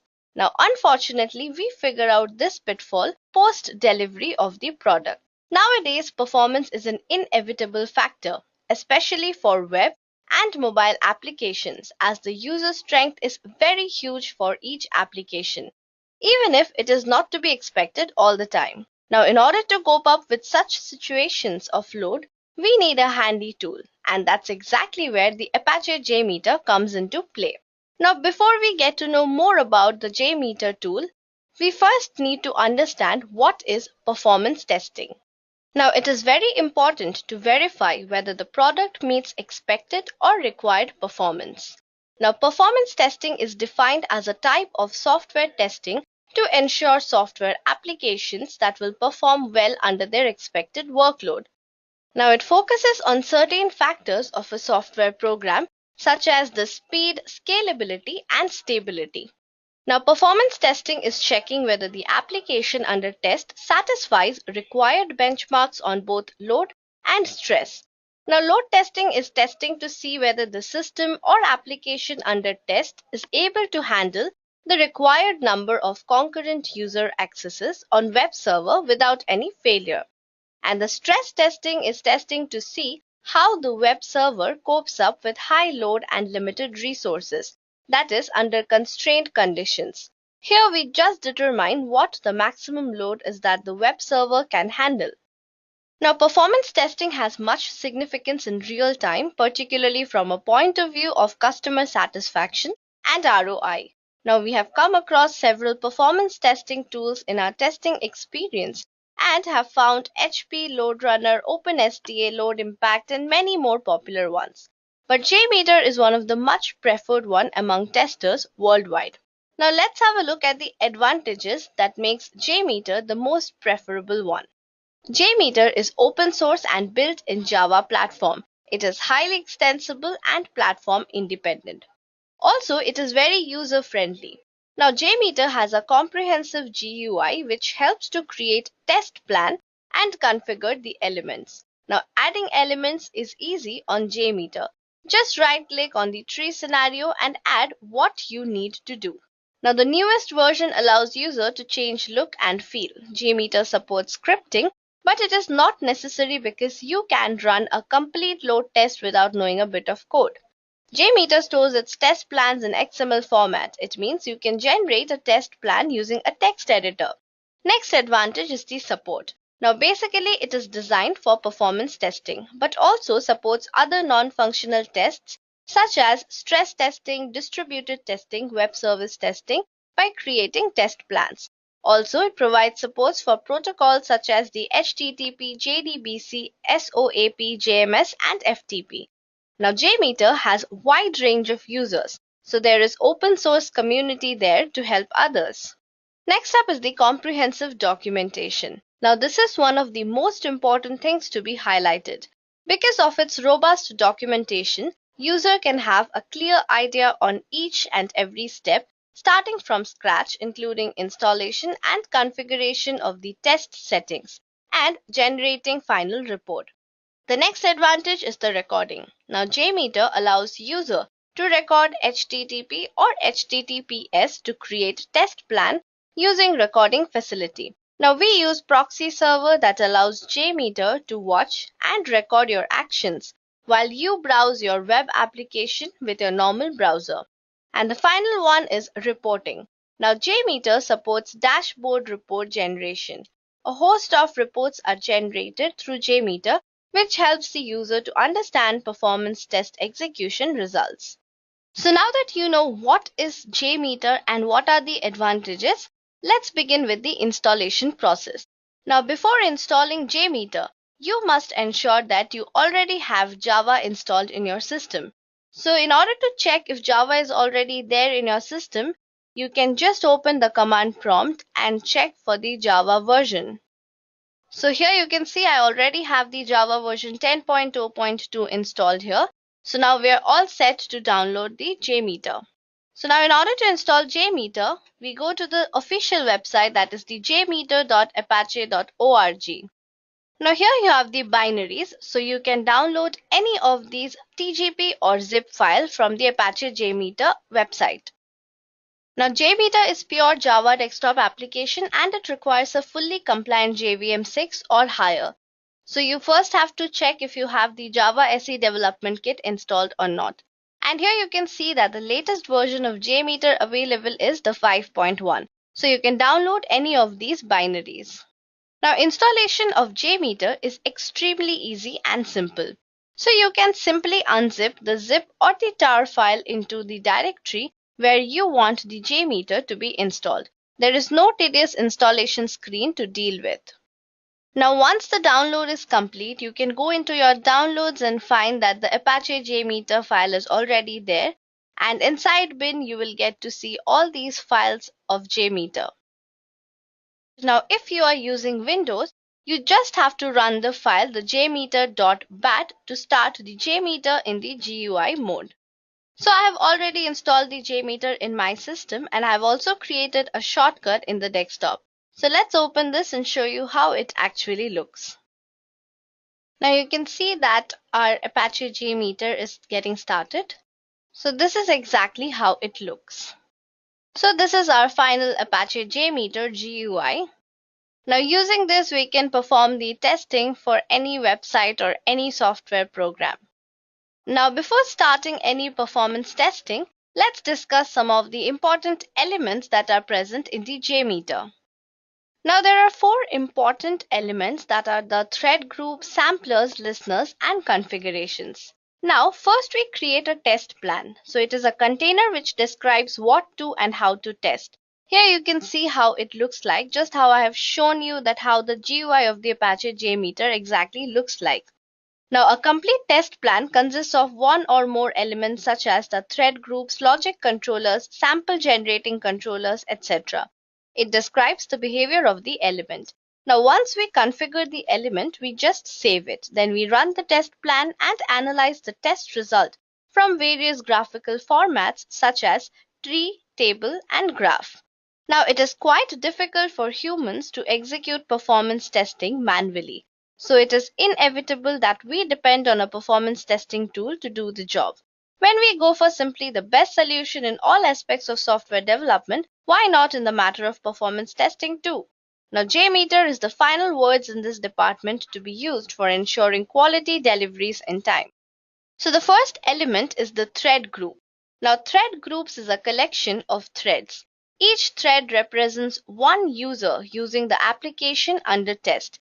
Basically, each thread simulates one real user request to the server, and the controls for a thread group allow you to set the number of threads for each group.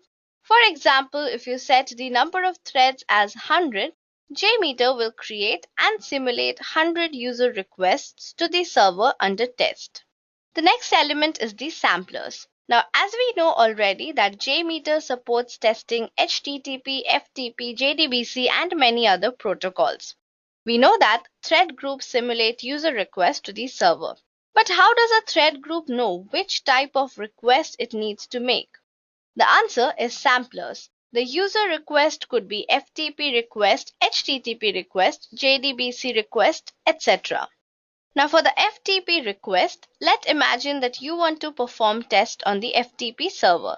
Now you can use an FTP request sampler in JMeter to do this task.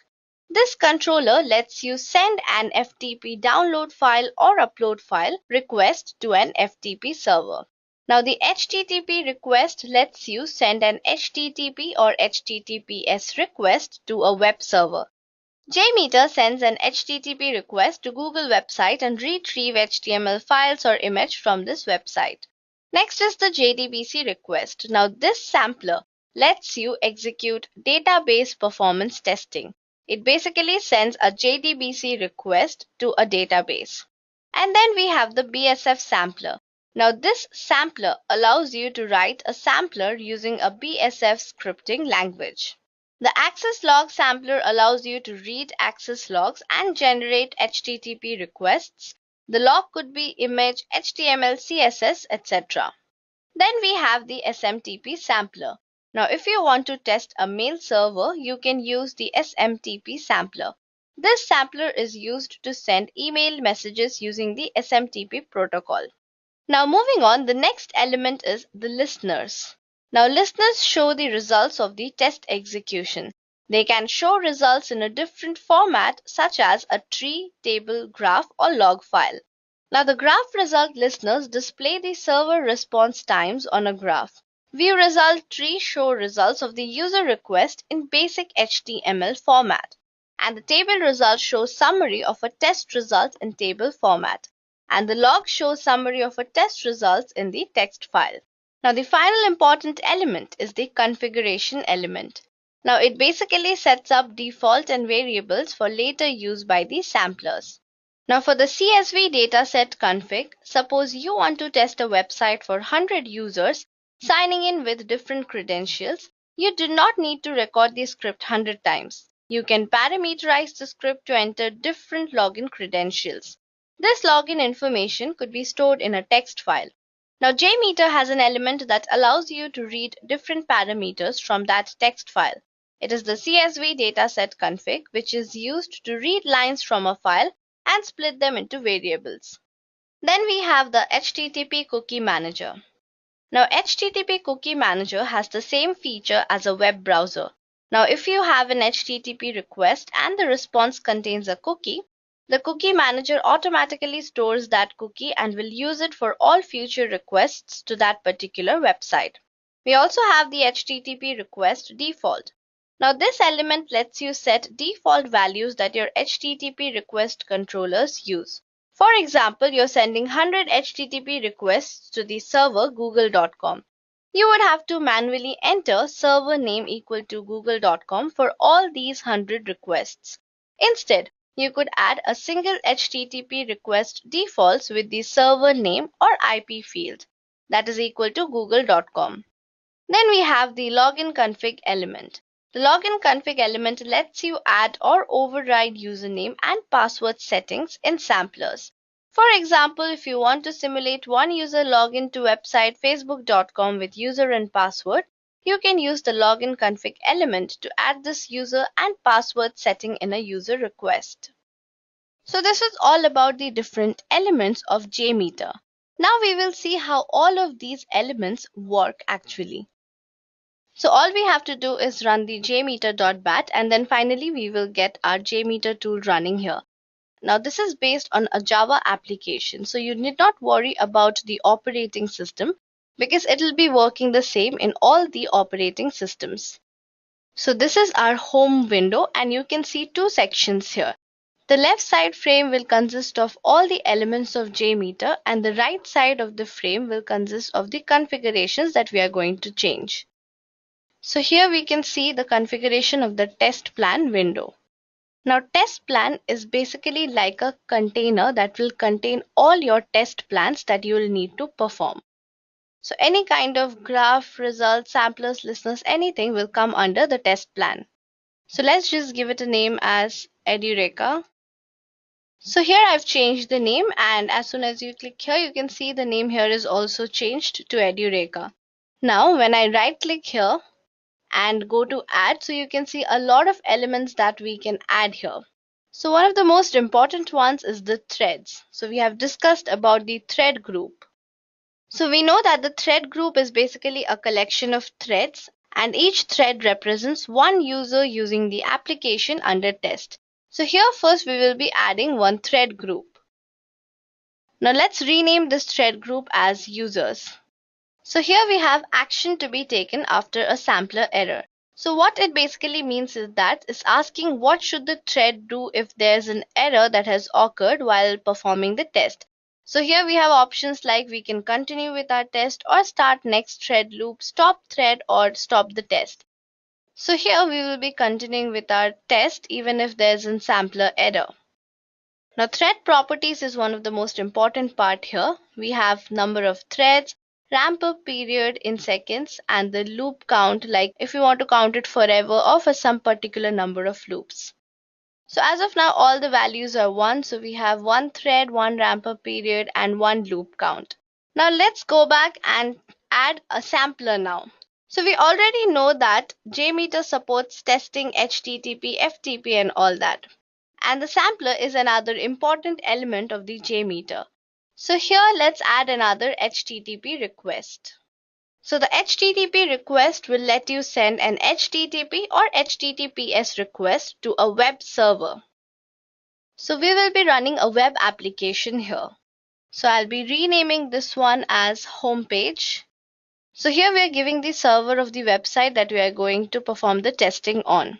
So let me take the Edureka blog website.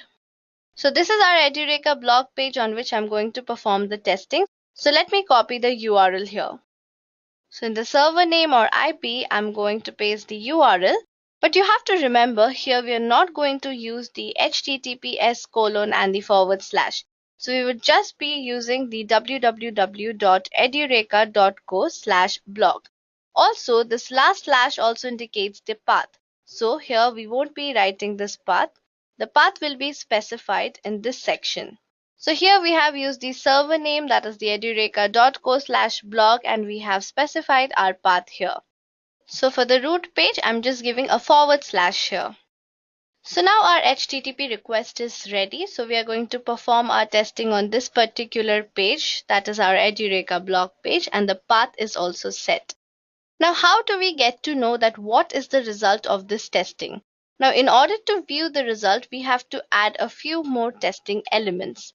So here we will be adding another element, that is the listener, and inside listener we have view results tree, we have view results in table. So we can select any of these as in how we want our result to be viewed. So we can view it in a graph, in tree, or a table. So here first I'll be selecting view results in table. So here the result would be shown in the form of a table.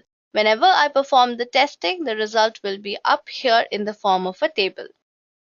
So we just have to go inside the listeners because it shows the results of the test execution, and add the particular view we want. So I have selected view results in table.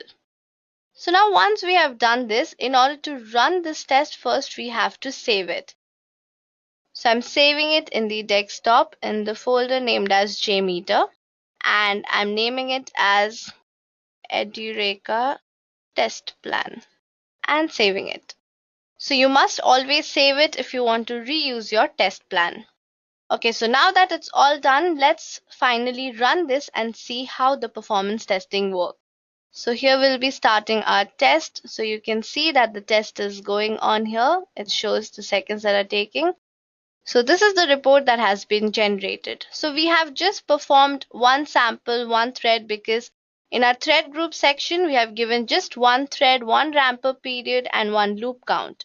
So here you can see the result. So we have one sample, you can see the start time, at what time we have started the test, and then we have users 101. That is the thread name because we have just one thread and one user. And we have our label as homepage because we have named it as homepage, and it shows the sample time that has been taken. So we have a sample time in milliseconds, that is 4467. You can also see the status as green, which means it's performing well. And then here we have our bytes, sent bytes, latency, and the connection time. So you can see the connection time, that is the server request took 398 milliseconds. So now this was just a very basic test that we have performed. We have just taken one thread and we have shown the result in the form of a table. So now let's see what else we can do using our JMeter. So now let's go back to the users. And let's increase the number of threads and see how it changes our values. So here I'll be using number of threads as 5. Let's increase our loop count as well. Let the loop count be 3 here. So now we have 5 threads, that is 5 users, and 1 ramp-up period, and loop count as 3. Now let's go back to our home page, and we have the same website in our server, and the path is also specified. Now let's go back here. And before that, if you want to clear your previous results, then all you can do is just clear the history and see it's gone.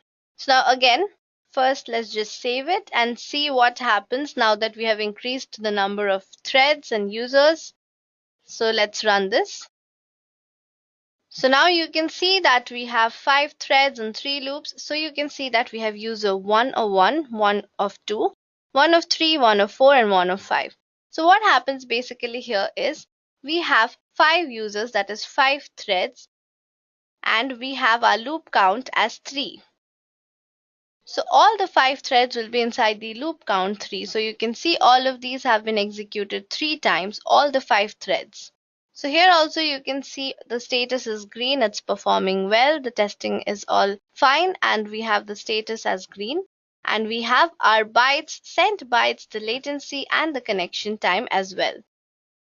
So now let's see how we can view our results in some other view. So let's go to add and listener, and inside this we also have view results tree and we also have graph.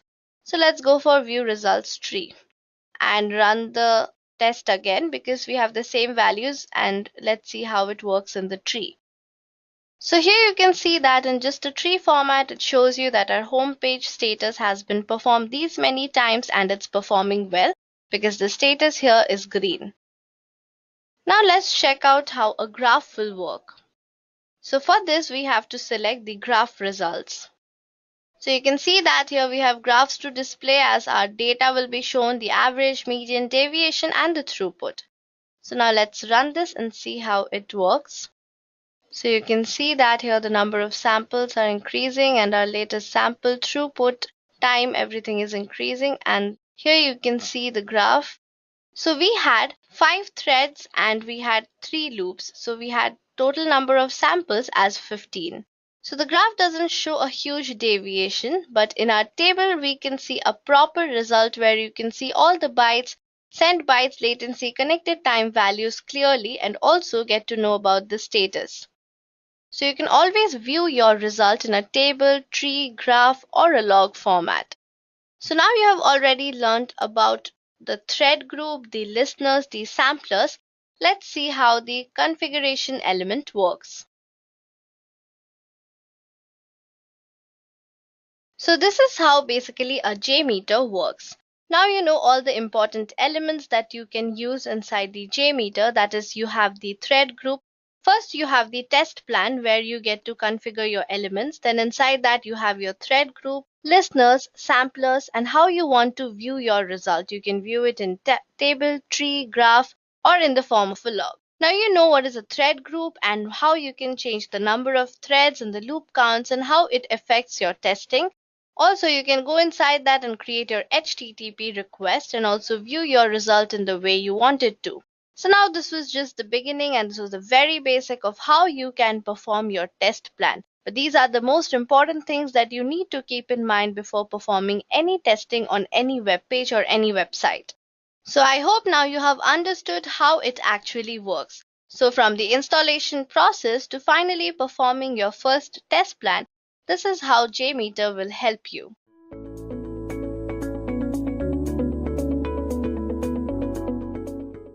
What is JUnit? JUnit is an open source unit testing framework for Java.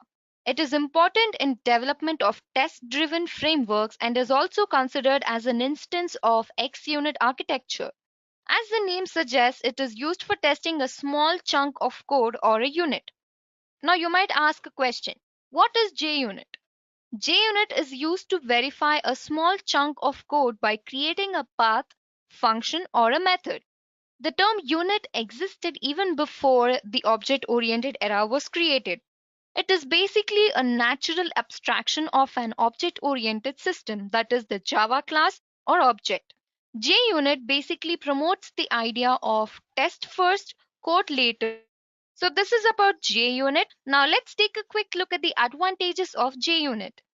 JUnit is one of the best testing frameworks that can be selected for an efficient testing process. More application developer IDEs include JUnit. It also provides an AWT and swing-based graphical test reporting mechanism. It also provides a text-based command line. The open source community has extended JUnit by implementing a JUnit Enterprise Edition test framework that enables it to test within the application service container. JUnit is widely adopted by many organizations around the world for performing unit testing in Java programming language. JUnit has also become a benchmark for testing in Java and is supported by almost all the IDEs. So this is about what is JUnit and what are its advantages. Now let's move ahead and take a look at the features of JUnit. JUnit tests allows you to write codes faster, which increases quality. It is elegantly simple as it is less complex and takes less time to test an application. It provides annotations to identify the test methods. It provides test runners for running the tests. These tests can be run automatically on JUnit and they will check with their own results and provide immediate feedback. The test cases can be run automatically on JUnit and they check their own results by providing immediate feedback. There is really no need to manually comb through a report of the test results. Okay, so this is one of the major features of JUnit. JUnit tests can also be organized into test suites containing all the test cases. This also helps in showing test progress in a bar that is green if the test is running smoothly, and it turns red when the test case fails. Okay, so these are some of the major notable features of JUnit. Now let's move ahead and take a look at the JUnit framework. JUnit is a regression testing framework which is used to implement unit testing in Java to accelerate programming speed and increase the quality of code. This framework also allows quick and easy generation of test data and test cases. Now let's discuss the major features of this JUnit test framework. They are namely test fixtures, test suites, test runners, and JUnit classes. Now let's get to know them in detail. A fixture is a fixed state of a set of objects which is used as a baseline for running the test cases. The major purpose of a test fixture is to ensure that there is a well-known and fixed environment in which the tests are run so that the results are repeatable. There are basically two methods under this test fixture. They are namely setup method and teardown method. Setup method is run before the test invocation. The annotation at before is used in this case. And in this case, we use the annotation at after. Let's understand test fixtures with an example. In case you write a code without annotations, the code is not readable, it is not easy to maintain, and when the test suite is complex, the code might contain some logical errors. So these are the issues that you'll be facing if you don't use annotations while testing an application. But when you compare the same code using JUnit, the code is far more readable and maintainable, and the code structure is way too simple and easy to understand. Okay, so this is how test fixtures play a major role in testing an application using JUnit. Now let's move ahead and understand test suites. If you want to execute multiple test cases in a specific order, it can be done by combining all the test cases in a single origin. This origin is called the test suites. A test suite bundles a few unit test cases and then runs them together. To run the test suite, you need to annotate a class using these annotations, that is at run with, at suite classes, or at suite.suite classes. Okay, so these are the annotations that you have to do when you want to test a suite. Now let's talk about a test runner. The test runner is used for executing the test cases. JUnit provides a tool for the execution of the test cases. JUnit core class is used in order to execute the tests. Another important method called run classes is provided by JUnit runner.JUnit core, which is used to run one or several test cases. The return type of this method is the result object that is used to access information about the test cases. You can get this result object in the following link. So this is about the test runner. Now let's talk about JUnit classes. JUnit classes are used in writing and testing JUnits. Some of the important classes are assert, test case, test result. Okay, now let's talk about assert. It contains a set of assert methods. We'll discuss what are these assert methods in a coming section. Test case. It contains the test case that defines the fixture to run multiple test cases. Test result. It contains methods in order to collect the result of executing a test case. Okay, so this is everything you need to know about the JUnit framework. Now let's move ahead to our next topic and understand how to set up JUnit on your system. Like I mentioned earlier, JUnit framework is used to test Java-based application. So before installing JUnit, you need to configure and verify Java Development Kit, that is JDK, in your system. So the first thing you need to do is have the Java libraries in your system. If you don't have the Java libraries, follow these steps to complete your Java installation. Go to the Java downloads page and click on the option for Java platform, that is JDK. In the next page, do select the Accept License Agreement radio button, accept it, and click the download link against your matching system configuration. Now to cross-check the installation, just run the following command in the command prompt. It should display the installed version of Java in your system. As I already have Java installed in my system, I'm just going to verify if it exists or not. So I'm going to go to command prompt, type Java space -version, So the version that I have in my system is 1.8. You can also download any version of your choice. The latest version is 12, and this command can vary from one OS to another.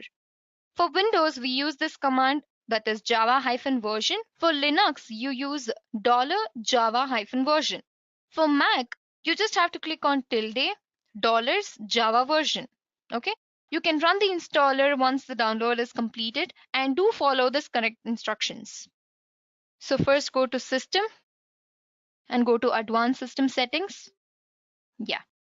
So it pops up environment variables here. Just click on the environment variables and click on New and add this command. So I've already added the command here. So the specific location of this JUnit will be stored in my C drive, and the variable name that I'm going to provide is JUnit_home. This is a must when you're working on JUnit. Click on OK, and do note you need to add the class path accordingly. So I'll again click on New. So the variable value will be percentage class path provided by the percentage as well, that is a closing thing, and a JUnit home and slash the JUnit that you're working on, that is version 4. Okay, and the variable name would be class path. Click on OK, click on OK, and click on OK. So this is how you set up JUnit on your system. It is just like how you set up Java on your system for the first time. Now, once you understood how to set up JUnit on your system, we need an IDE in order to perform the actions. I'll be considering working on the Eclipse IDE because it is user-friendly and all the available jar files can be easily downloaded in Eclipse. And preferably, if you're working on Java projects, I would recommend you to use Eclipse IDE. If you're new to JUnit and you don't know how to set up Eclipse on your system, I'll be putting up a link in the description below. Just click on it and understand how to install Eclipse on your system. As I already have Eclipse IDE here, I'm just going to open it. Yeah, so this is the Eclipse workspace. Now, in order to work on JUnit, first thing you need to do is create a new project. So I'm going to go to New and go to Project. And I'm going to name this JUnit project and click on Finish. Yeah, you can see that a folder is being created under which the Java libraries reside and a source field where we'll write our code. Okay, so the next thing you need to do after you create a project is to add the libraries, that is JUnit libraries. So I'm going to right click on my project, go to Build Path and go to Configure Build Path. Here you have to add the external JUnit jar files that you have to download. So I already have the JUnit jar file, so I'm going to just go to add external jars. I'm going to search for JUnit. Yeah, so I'm just going to add this, and then I'm going to add a library, that is JUnit library, to my program. How do you get this thing? One way which you can get this is you can go to the Eclipse market space and search for JUnit. You can install an external plugin from there. Okay, click on Next and click on Finish. You can see that JUnit library is added here. So I'm just going to click on Apply and Close. Yeah. So the JUnit jar files are added to your system. So these are the following steps you need to follow in order to set up JUnit on your system. Now that you've understood how to set up JUnit on your system, let's move ahead and learn how to write a simple JUnit program. So in order to write a simple program, I'm going to right click on the source field, go to New and create a new package. I'm going to name this as code.edureka and click on Finish. I'm going to be writing my entire program under this package. So I'm going to create a new class in order to write it. I'm going to name it as JUnit class and click on Finish. Yeah, you can see that a class of the name provided, that is JUnit class, is created here. And the first thing I'm going to do after creating the class is add the annotation test. And then I'm going to be creating a new method here, that is public void setup, under which I'm going to print a string. A string I'm going to be considering as str, and I'll print this is my first JUnit program. Okay. And then I'm going to be using the assert method in order to compare if the two sentences are equal or not. So assert equals, and I'm going to be writing the exact same thing, that is, this is my first JUnit program, comma, specify the string. So first I'll be importing the packages. This is, okay, this assert equals. Yeah. Once this is imported, I'm just going to run this. So I'll just click on run here. And you can verify that JUnit was set up in 0 seconds. Okay. So this is how you verify if your JUnit program is successfully installed in your system or your project or not. Now, next up, I'll create another class to execute this test. So I'm going to right click on my project and go to new class.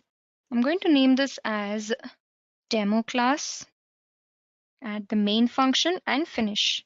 Here, I'm going to be writing the corresponding code in order to access the JUnit class. Okay, so first I'll create the result and create an object of result that is equal to JUnit core dot run classes, where I'll be storing in the form of a result. You can already find it. Just click on this, and the class name is the previous name of the class, that is the JUnit class. Okay, I hope you're clear with this. It'll ask us to import. Yeah. So you have 3 options here for import. Check which one is suitable. We're using JUnit runner, so I'll be importing the JUnit runner packages. So here as well, let's see what it throws an error here. Okay, it is asking us to create a new class or interface. Okay, let me see what mistake I've done here. Yeah, so the name is JUnit and I've used uppercase for U. JUnit is case sensitive and class.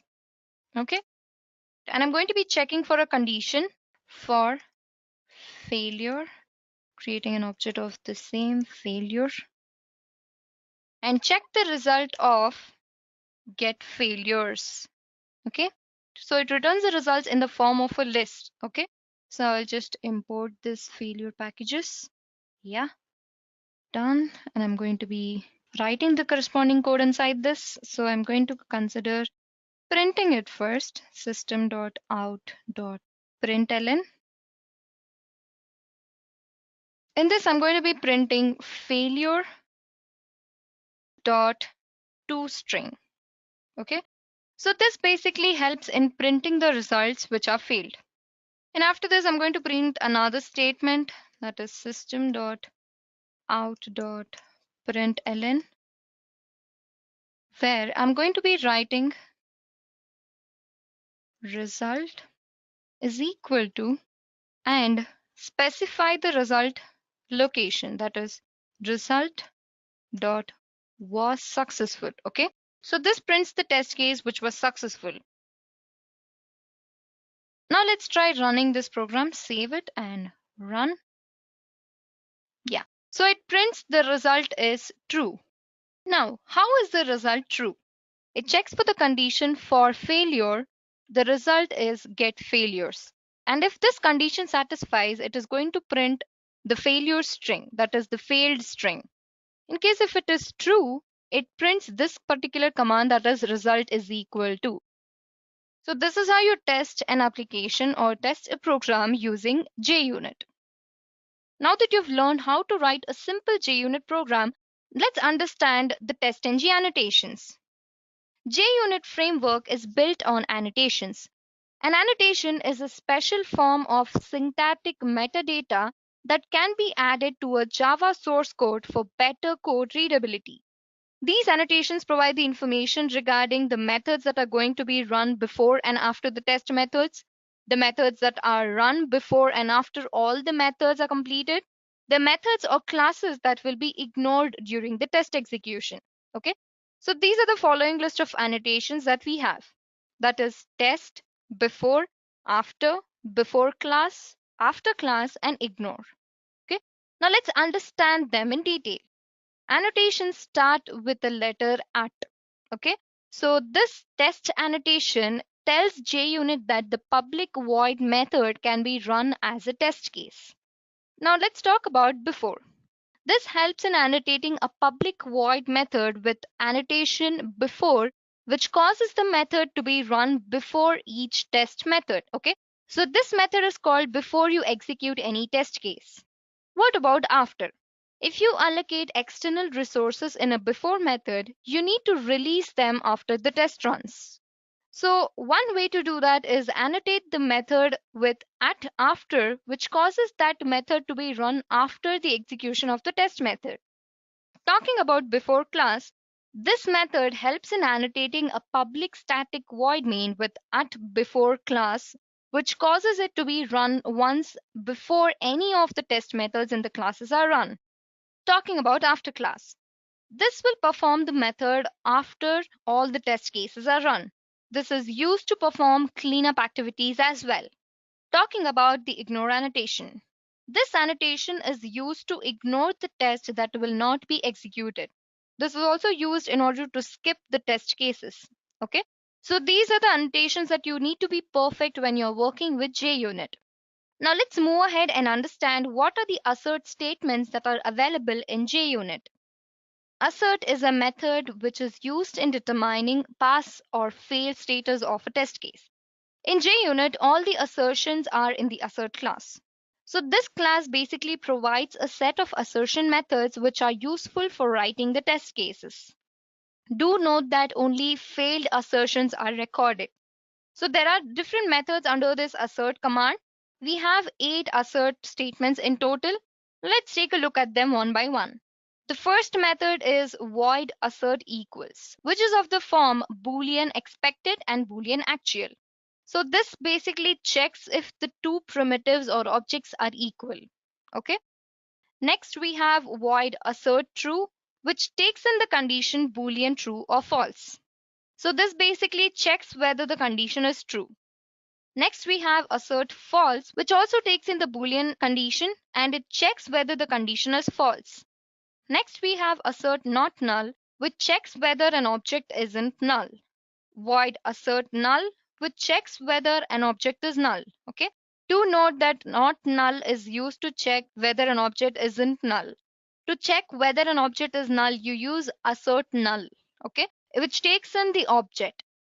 Next up we have assert same, which compares two of the references. So this assert same method tests if two object references point to the same object. Assert not same checks whether the two object references do not point to the same object or not. Last we have assert array equal. So this is similar to assert equals, just that you'll check two arrays instead of two objects. Okay, so this assert array equals method will test whether two arrays are equal to each other or not. Let's take a quick look at the example for this. So I'll create another class under this package. Assert. Click on finish. Yeah. Under this, I'm going to be writing the corresponding commands. The first thing I'll do is create an annotation of test and add public void test assertion. Yeah. Under which I'm going to test the data. So the first one will be of the form string str equals. So I'm going to create a new string and give this a text. I'm going to be giving Edureka or edu. Yeah, this is fine. I'm going to provide another string and name it str1 so that you can differentiate the two strings. I'm going to create another string, give this as the same edu. Now once you've provided the input for the first two strings, let's consider the next strings. So the next string which I would like to write would be, so I'm going to instantiate the string command to null. Okay, and then I'm going to create another string and instantiate it to the value that is specified here, that is edu. Okay, so two of them have the same values, but one string would be considered as null. So I'm going to create another string str4, even this will be edu. And the next thing I'll do is provide two integer numbers in order to create an array. So I'm going to be writing int value is equal to 5. I'm going to be giving it as 5. Next, I'll give another value 1 or 2. I'm going to be naming it as 1, 6. After you input the values, which is of the form integer, I'm going to be creating an array of the form string. So string array, and I'm going to create an object of this, that is expected array is equal to, in the flower braces, I'm going to be writing 1, 2, 3. Okay, so this is the expected array which I want to compare it with, and the result array would be the same. Okay, so I'm just going to copy this thing and paste it over here. Okay, so that the expected array and the result array are the same. Now let's check if the two objects are equal. So I'm going to be using the assert method in this case. So I'm going to write assert equals string and string 1. Yeah, and it throws up an error. It says create a method. Let me just fix this first. Import the testng libraries. Yeah, and assert equals, it'll state and static import JUnit methods. Done. And once you've done checking if the two objects are equal, let's check for another condition, for the true condition. So check for true, and I'm going to be writing assert true, and I'm going to be providing value less than value 1. So this basically checks whether the condition is true or not. So I'm going to import the static true. And after you've done checking for the true condition, let's try to check the false condition as well. Check for false, that is assert false. And I'm going to provide the same condition, that is value less than value 1. I'll import this as well. Now, once you're done checking if the condition is true or false, and also if it is equal or not, let's check for the null condition. Check for null. So assert not null will have the first string. Now let's check if it is null. So assert null. I'm going to be taking the second string which I've mentioned here as null. You can see that I've declared this as null. So I'm going to be considering writing string 2 and import this as well. So once you've done this, let's also check if two object references point to the same object. Okay, so we've already come across this assert statement, that is assert same. So I'm going to write a comment here, that is check if the reference is to the same object. Okay, and I'm going to write assert same, and I'm going to be comparing string 3 and string 4. I'm going to import the assert same packages. Done. So now let's try to run this program. So it says the assertion took place in 0.20 seconds. Okay. Now let's try writing the main function in order to run this. So I'm going to create a new class and call it main class. Include the public static void main and finish. I'm going to be writing the code here. So now I've called this class as main class, and I'm going to be writing result, create an object of the same, is equal to JUnit core dot class. That is the name of the class that we want to search for. That is run classes. So the name of the class that we had before was assert class. So assert dot class. Done. So we need to import the result packages.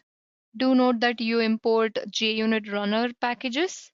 And after this, I'm going to be considering the same for loop here for the condition failure. Create an object of it, that is failure. is the result of get failures, which returns it in the form of a list. I'm going to be importing the failure functions. I'm going to create this and print failure dot toString. So this helps in printing the failed string, or I'm going to be printing the result dot was successful. So this will print the test case which was successfully executed. Okay, save this and run this program. So the output of this is the test assertion dot assert is null. Okay, now let's take a look at our assert program here. When we've provided this particular command, it says assert null string 2. So this condition is true, so it will be printing null. Now let's run this program. It says test assertions co.edureka.assert is null and the result is false. So it is printing that the test case has failed. So or else it would have printed that the test result was successful and it would have printed that the result is true. Now let's take a look at our assert program. So we've provided the first and the second string to be equal. So first thing it checks for equal command is string and string 1. So this basically checks between the two strings, that is string and string 1, if they are equal or not. They're equal, you can see that it is equal. And it also checks for assert true function where we've provided two values and checks if the condition is true. So the value is 5. 5 is less than 6, so it is true. For false, value is less than value 1. So this does not print false because value is less than value 1. That is 5 is less than 6. So this is true. Okay, so this will not print false. Now talking about not null. String, we've provided the value of the string, which has the string edu. This is not null, so this will return true. Talking about assert null, it has a value of string 2, which we've provided to be null. So even this will return true. At the same time, we are going to be comparing the same function, that is assert same, between the two strings 3 and 4, wherein they possess the same string, which is edu. Now talking about the main class, you can see that there is printing false. Okay, so that means your test case has failed. So let's analyze how you can solve this problem. Let's go to our assert function and take off all these static equals method. Okay, the import methods that we've had, which is of the form static, let's take all of them out and import the package which says JUnit assert. This is actually way too simple because you have all the assert statement commands inside this. So I'm going to just import this, done, and then add a few commands here. So I'll be writing another command to check if it is not same or not. So assert not same string 1, that is string comma string 1. So this basically checks if string and string 1 are same or not. Next we have to check the array. So assert array equals. So we were basically checking for the arrays here. So the name we provided here was expected array and the result array. So the expected array would be expected array and the result array. Okay, so this is done. So I'm just going to save this and run my main class. Now you'll see if the result is true or false. It says false again. Now it is printing false again. This is because that a condition that is specified here for false is not true. Okay, so this says value is less than value 1, which means it is true. So we have to provide a condition which says it is not true. So it is greater than value 1. That is 5 greater than 6 will throw up an error which says false. Now let's save it and run the main function. It will print true. So this is how assert statements in JUnit works. Now let's move ahead and understand what are the exceptions that occur during the execution of a program. JUnit provides an option of tracing the exceptions that occur in the code. You can test whether the code throws the desired exception or not. And the expected parameter is used along with the test annotation. Okay, So while testing for an exception, you need to ensure that the exception class that you're providing in that optional parameter of the test annotation is the same. This is because you are expecting an exception from the method that you're testing. Otherwise, the JUnit test would fail. Okay. For example, at test expected illegal argument exception.class. So this is an exception. So by using the expected parameter, you can specify the exception name that your test may throw.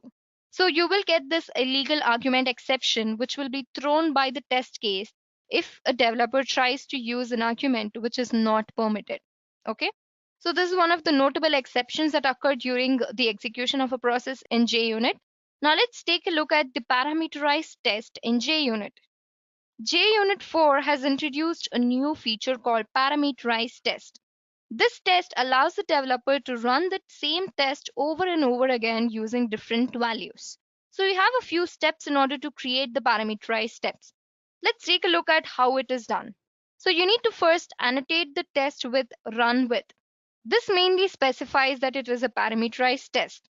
Then create a public static method annotated with parameters that returns a collection of objects in the form of an array as test data set. Moving ahead, create a public constructor that takes in what is equivalent to one row of the test data. Create an instance variable for each and every column of test data. And also create your test cases using the instance variable as the source of the test data.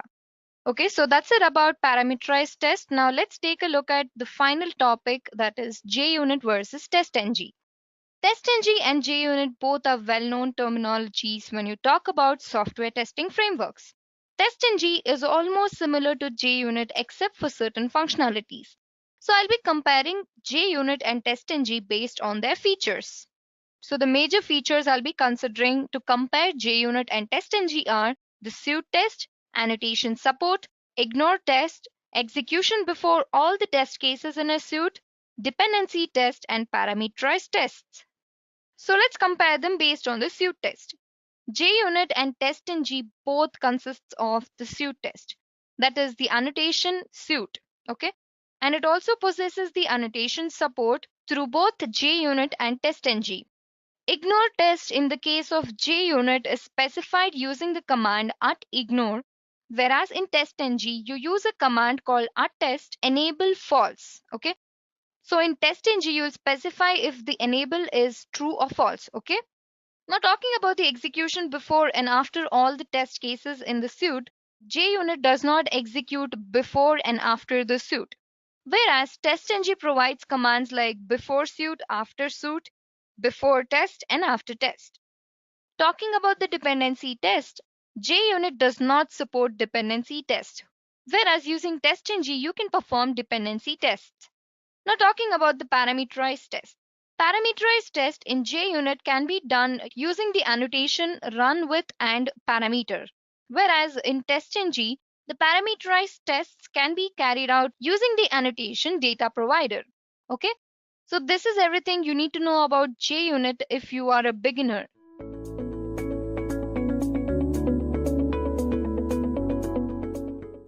Automation is everywhere. Amazon is testing delivery drones that pick up warehouse orders sorted by robots. Google is testing self-driving cars.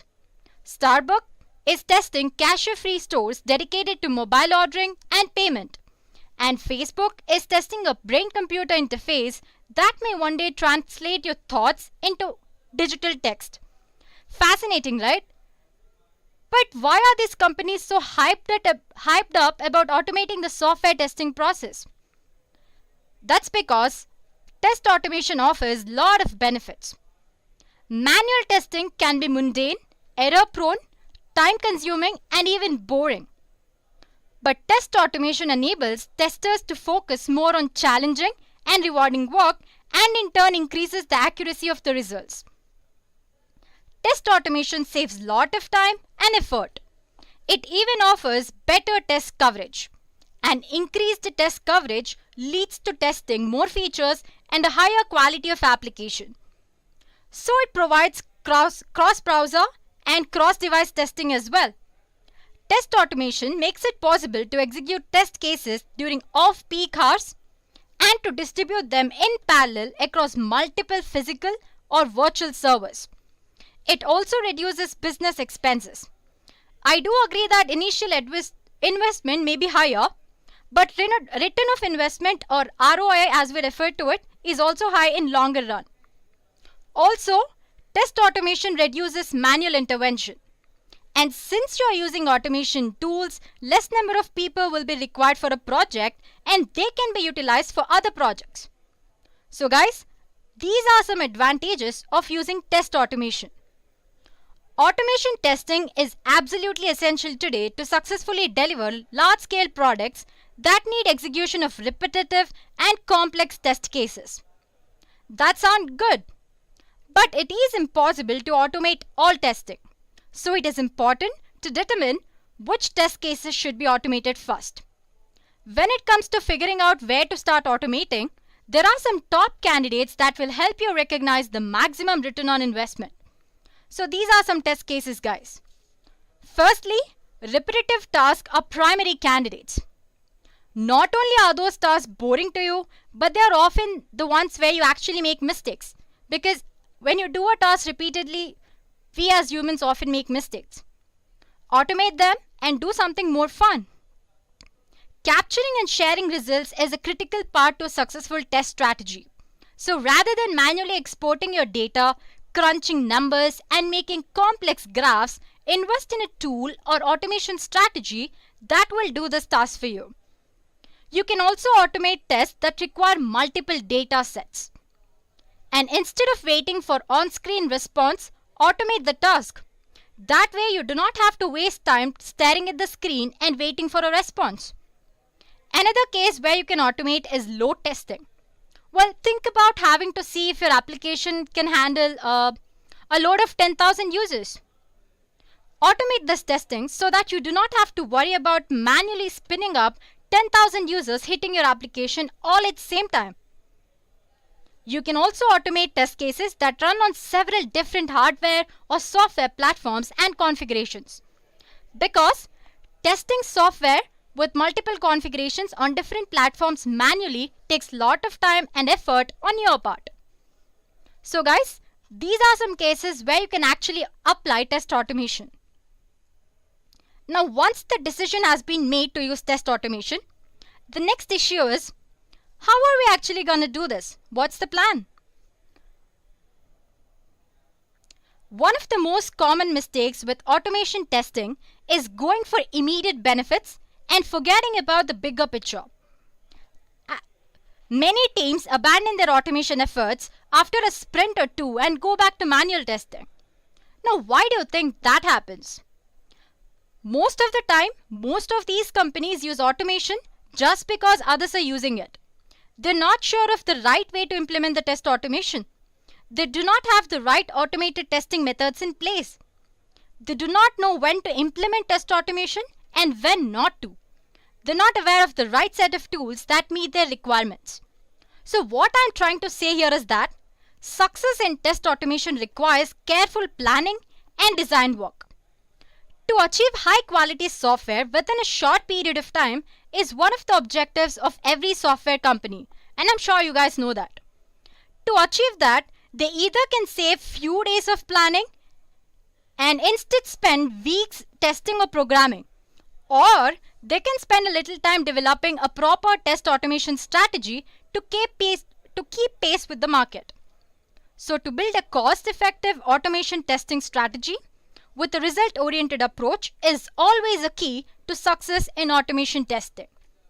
Well, you can build a good test automation strategy once you understand automation test lifecycle. So let's explore that. Automation test lifecycle has following phases. The first one is automation feasibility analysis. So basically in this step, you check the feasibility of automation.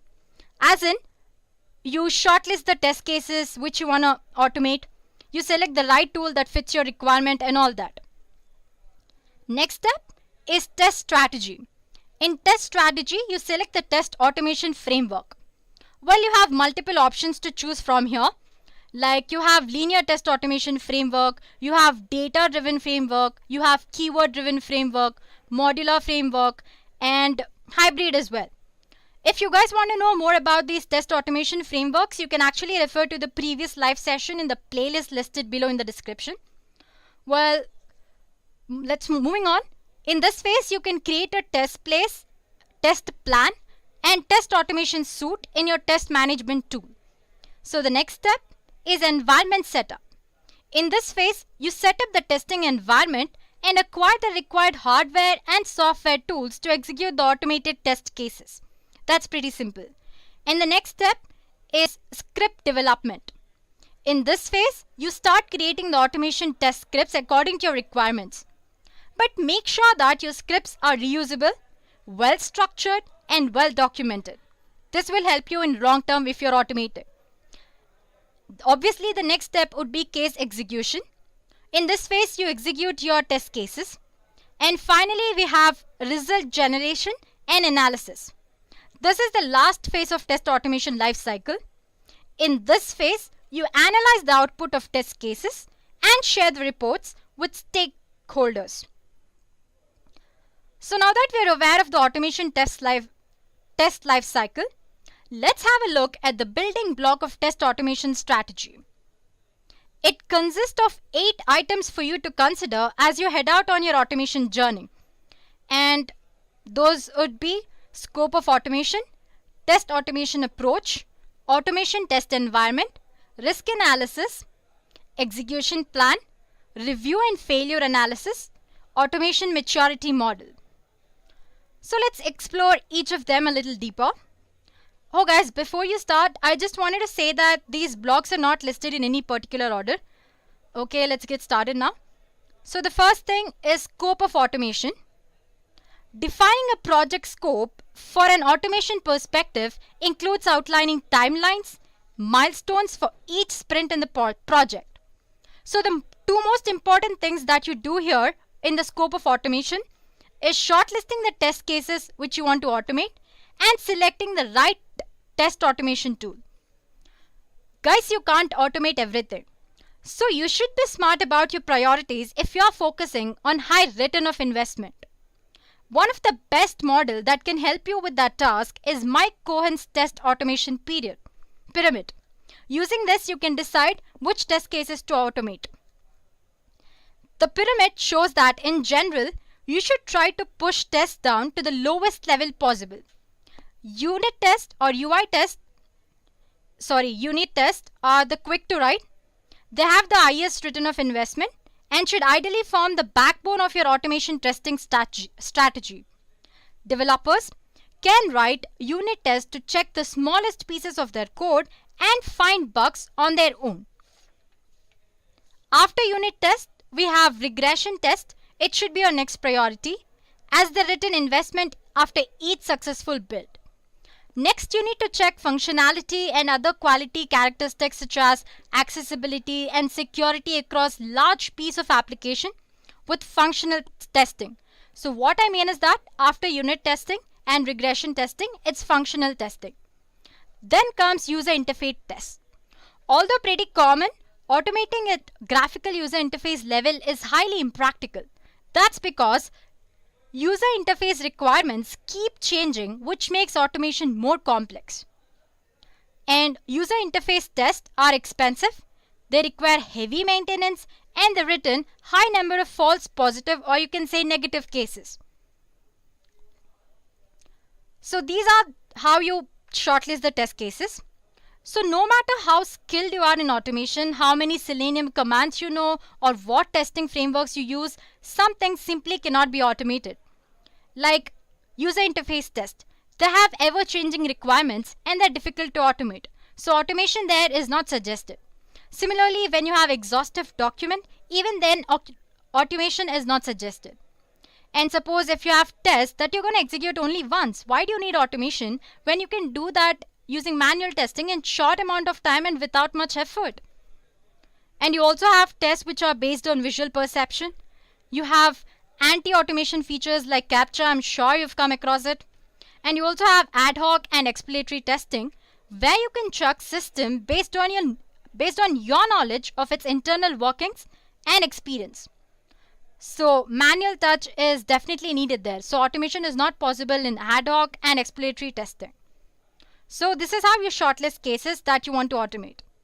So once you've decided on which test cases to automate and which not, next step is to collect the appropriate testing tools that suit your requirement. Selecting the right tool is the key factor that guarantees the success of your test automation strategy. You need to select one out of several test automation tools that are available in the market. Well, that can be a difficult task because there are a lot of and tons of automation tools in the market. So in order to select the tool that fits best for your project, first you need to understand your project requirements thoroughly. And then you need to identify the testing scenarios that you want to automate. Based on these two, you need to shortlist your tools that support your project's requirement. Then you need to identify your budget for the automation tool. Once you have an idea of the budget, you can further shortlist the tools based on your budget. After that, you can shortlist tools based on certain parameters like licensing cost of tool, maintenance cost, training and support, tool extensibility, tool performance, and stability. So you can follow these 3 simple tests before you actually select a proper automation tool. There are plenty of cost-effective tools available in the market for automating different kind of applications like Windows application, web application, websites, mobile web applications, native mobile applications, and many more. And some of the popular automation tools that you can use to automate any kind of application are Selenium, then you have Microsoft coded UI framework, then you have 𝐻𝐵-𝐾𝐼, and many others. So that's the first block. Moving on to next one, it is test automation approach. When choosing a test automation approach, guys, there are 3 areas which you have to consider: process, technology, and rules.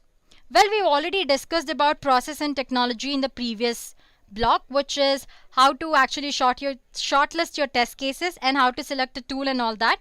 But anyway, let's go through it again. So first, process. Test automation rollout must be a well-defined and structured process. So make sure to cover the following in your plan. Like, when during the sprint should automate test cases to be developed? As in when you actually should develop your automated test cases, during what time? What are the features which are ready for automated testing? Which features should be tested manually? Who take care of the maintenance? How do you analyze results? So all these questions you need to include in your plan. So after process, it's technology. Identify the applications which you have to automate. Figure out which technology they are based on and whether or not your test automation platform supports those technologies. Then you have roles. Here you define the roles for automation in the test automation team, as in your test automation team. Make sure that all members know who is responsible for which part of automation project. Guys, all members of a test team, including domain specialists, technical testers, and test management, they play a very important role in making test automation actually work. For example, you have automation lead or engineer. He is responsible for coordinating and managing all activities regarding automation in the project. And when it comes to test case, you have test case designer, one who designs the test case, and reviewer. Once the test case designer designs them, to have a second look, we have reviewer. So this way you have different roles. So remember that success with automation is dependent on a team's collective knowledge. Adopt a test automation platform that all testers can work with, so that automation becomes a natural part of daily work of all your team members. Other thing that you can focus here are reusability of automation scripts. Your test automation strategy must include the reusability of test scripts. This will help you reduce scripting development efforts. There are many general functionalities which are common in applications. You come across them, especially if you're a company who is taking projects which is related to a single domain. For example, let's say if your company develops web applications, you can create a process to reuse testing scripts for login and validation test cases. So instead of writing same test cases again and again, you can store them in a file and reuse them again. Then you should make sure to include manual testing. Automation testing isn't a replacement for manual testing. It's just an extension of manual testing. So no matter how great automated tests are, you cannot automate everything. We even discussed some cases where you can actually not automate, right? So manual tests play a very important role in software development, and they come in handy whenever you cannot automate the process. So don't try to automate everything. And the next point is we have something called release control. In any release pipeline, regardless of its complexity and maturity, there's a point where a team should decide whether to release a build or not. Part of this decision making can be automated, while other parts still require human touch. In any case, make sure that the results from the test automation are part of the release decision. So final decision regarding release will often be based on a combination of algorithm results and manual inspection. Moving on to next one, we have something called risk analysis. Risk analysis, as you guys know, is an essential part of project planning in general. But it is important to consider this specifically in automation as well. So you can create a risk plan with parameters like description, which describes what's the risk all about. Then you have risk level or severity. What will happen if the risk becomes reality? How hard will it hit the project? Then you have something called probability. What is the likeliness that it can occur? Then you have mitigation. What can be done to minimize the risk? And then you have cost estimate in the end. What is the cost of mitigating the risk? What is the cost of not doing it? Well, these are just basic parameters. You can consider several more. Let's consider a simple example. As you can see, the first risk, it says we do not have enough trained resources to create test automation. And what will that lead to? This will lead to lower test coverage as more manual regression testing must be performed before release. This, in turn, might delay the release. So what will happen if the test becomes reality? How hard will it hit the project? Very high. And what's the probability that this risk might turn into reality? Well, it's medium. And what do you do if it has actually occurred? You can contract partners or you can contract training providers. Alternatively, you can educate the workers in your office so that they can handle more load. And what about the estimate cost? It says TBD. It means time-based decision. Similarly, next risk, it says test servers will not be able to keep up with the load from the automated regression test, which will lead to high number of false failures in the reporting. And what's the risk level? Medium. And the probability is medium. And what you could do, you can contact operations and make sure that the servers are configured to cope with expected load. Now, what about the cost? It's about $10,000. So this way, you can create a risk document. But one more important thing is that risk plan is a dynamic document, as in it keeps changing, it's not fixed. So risk will be added and removed to the list as the project evolves.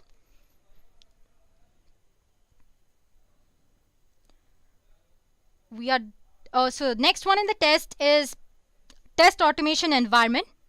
Setting up your test environment is another building block of test automation strategy, guys. You can establish your automation testing environment by following certain steps. First by identifying the requirements of test environment, then by acquiring the required tools with their licenses, and you can also consider the data which is part of test cases, like where do you have to store the data which belongs to test case?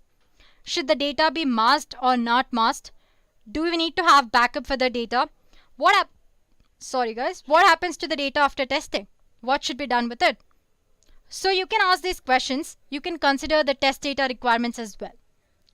Test automation is a deterministic game. Known inputs will produce predictable outputs. This means that stable and predictable test environment is a prerequisite for successful test automation. After that, we have execution and management of test cases. Your test automation strategy should also define the process of execution and management of test cases. An execution plan actually outlines two things, which is the day-to-day tasks that you do and the procedures which are related to automation. There are certain practices that you can follow when you're writing test scripts and when you're executing them. For example, first of all, pick the test cases which you want to automate, like I told you in the first step. After that, before you add any automated test cases to your regression suite, run and verify them multiple times to ensure that they run as expected. Next, you need to define a set of best practices that make test cases resistant to changes in system which is being automated. So your test cases should be written in such a way that even when the requirements of your system which you're automating is changing, they shouldn't be affected. Next, you can actually run your tests in parallel. This means that use pipeline orchestrator like Jenkins, TFS, Bamboo, many other things, or a scheduling tool to execute test cases in parallel. This way, feedback from the test is sent to developers at very fast rate.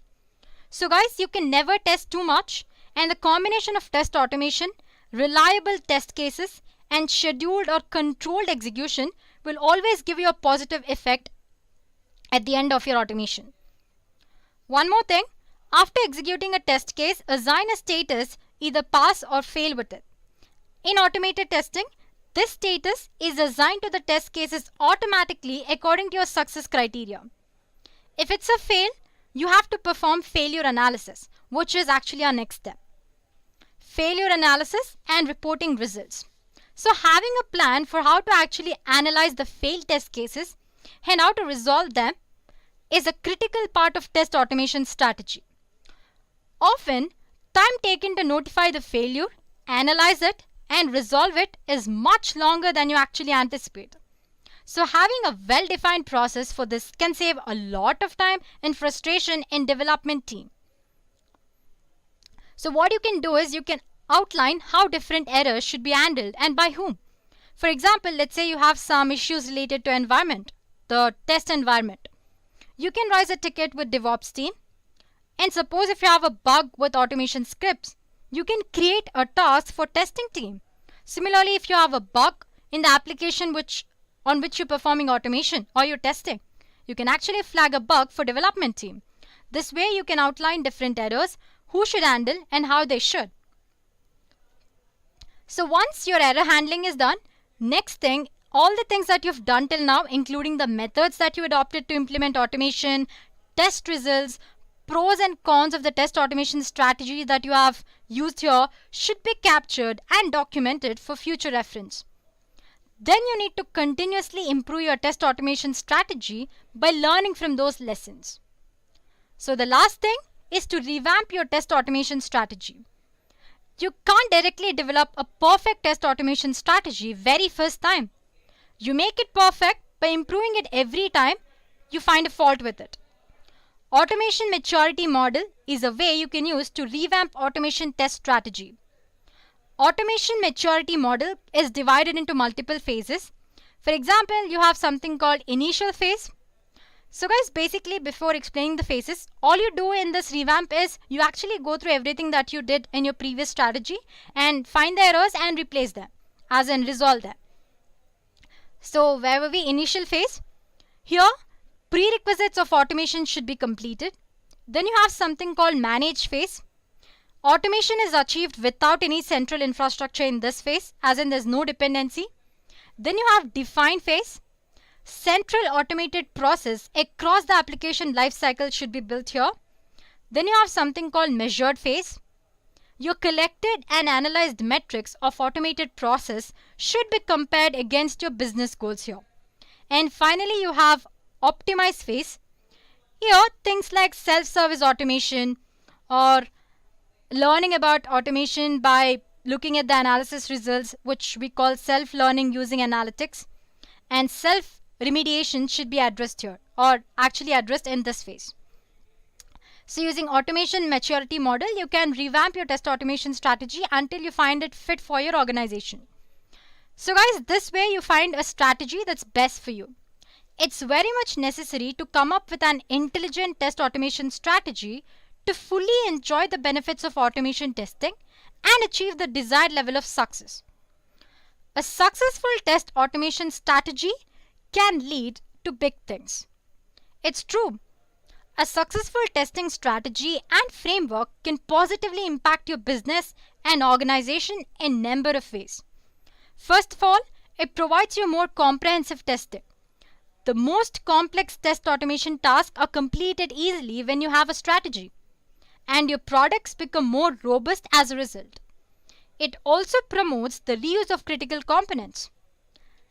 By reusing the critical components, it increases employee productivity since the time they would have spent on manual tests is saved by the reuse of components.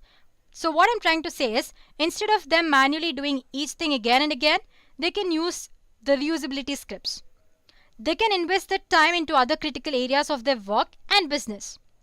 It also reduces maintenance cost. You can change and update your testing methodologies more easily. Because you have taken time to plan and design your solution, your employees adopt these changes quickly and very easily, and they have very less maintenance work to do when it comes to automated test solution. It also creates the testing standard for your organization. Your strategy will become the standard that's used across your organization because it's complete and robust. And finally, if your strategy is based on result-oriented approach, it will give quick confidence about your product to stakeholders as well. So guys, these are some key benefits of developing a test automation strategy. I hope the above strategies help you as you head out on your automation journey.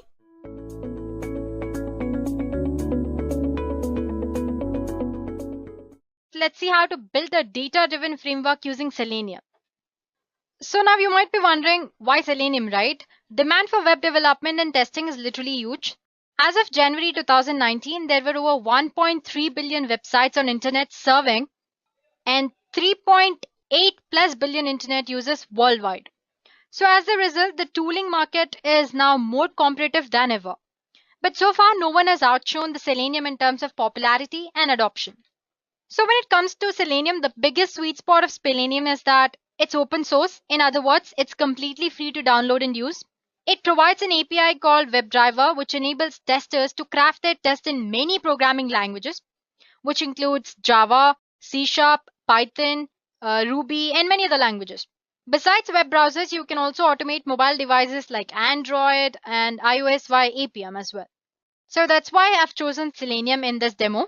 Moving forward, let's take a look at general steps that you need to follow when you create an automation framework using Selenium. So first of all, you need to choose a programming language. In Selenium world, you have wide range of programming languages that you can choose from.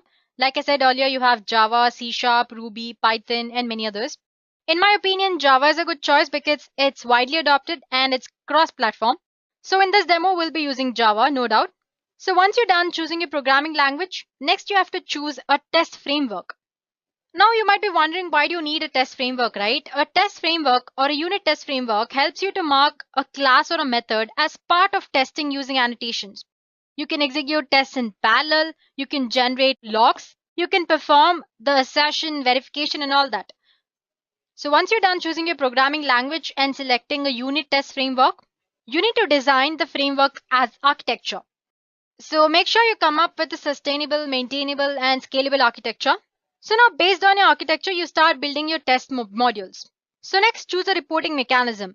Reading the test results will be difficult if you do not have a good reporting mechanism.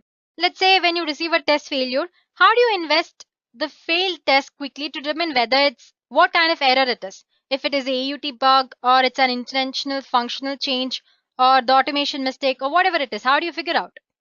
For that, you can use a reporting mechanism. Well, the framework, unit test framework like TestNG does offer you a reporting mechanism, but the results are not in human readable format, as in you won't understand it. For that, you can use some third-party error reporting mechanism. And last step is, if you want to, you can integrate your framework with other tools as well. For example, you have TestRail. It's a test case management system that proves useful when your project has large number of tests. Apart from that, you also have Jira integration and many others. So yeah, these are the basic steps that you follow when you're creating a framework. So guys, I forgot to tell you a point. It's that when you are choosing a unit test framework, in this demo, we'll be using a framework called TestNG. It's similar to JUnit, but it's much more powerful than that, especially in terms of testing integrated classes. It eliminates most of the limitations of older framework and gives testers the ability to write more flexible and powerful tests. So let's quickly go through the steps again. First, you need to choose a programming language of your choice. Then you need to choose a unit test framework. After that, you design your framework architecture. Based on that, you start executing your scripts and creating them. After that, you need to choose a reporting mechanism so that you will find out the errors and the reason for those errors much easily. And lastly, if you want, you can integrate your framework with other tools as well. So guys, let's get started with our demo then. For that, I need to open my Eclipse. Before that, I want you to install some extra jar files. For example, let's say since we're using Selenium here, you'll have to install Selenium jar files. And there's something called Apache POI. Well, I'll let you know what is that for later. So go ahead and download Selenium jar files and Apache POI. Let's say Selenium download. Sorry about the spelling mistake, guys. You can go for downloads here.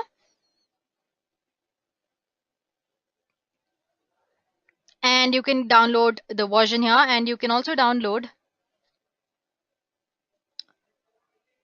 this one, as in the language for which you want to use Selenium. So yeah, after that, you need to install something else as well, Apache POI.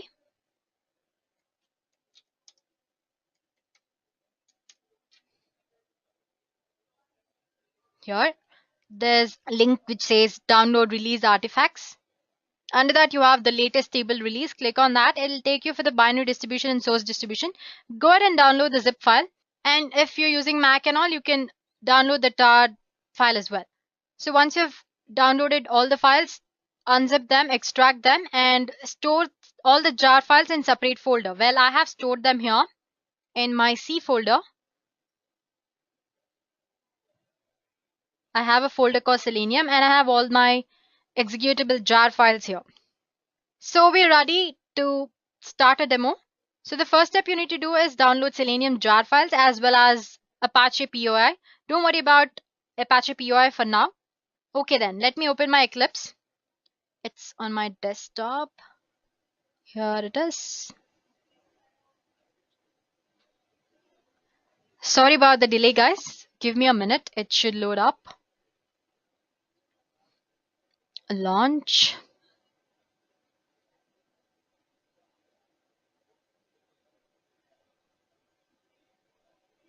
So sorry about the delay, guys. Anyway, here we are on our Eclipse.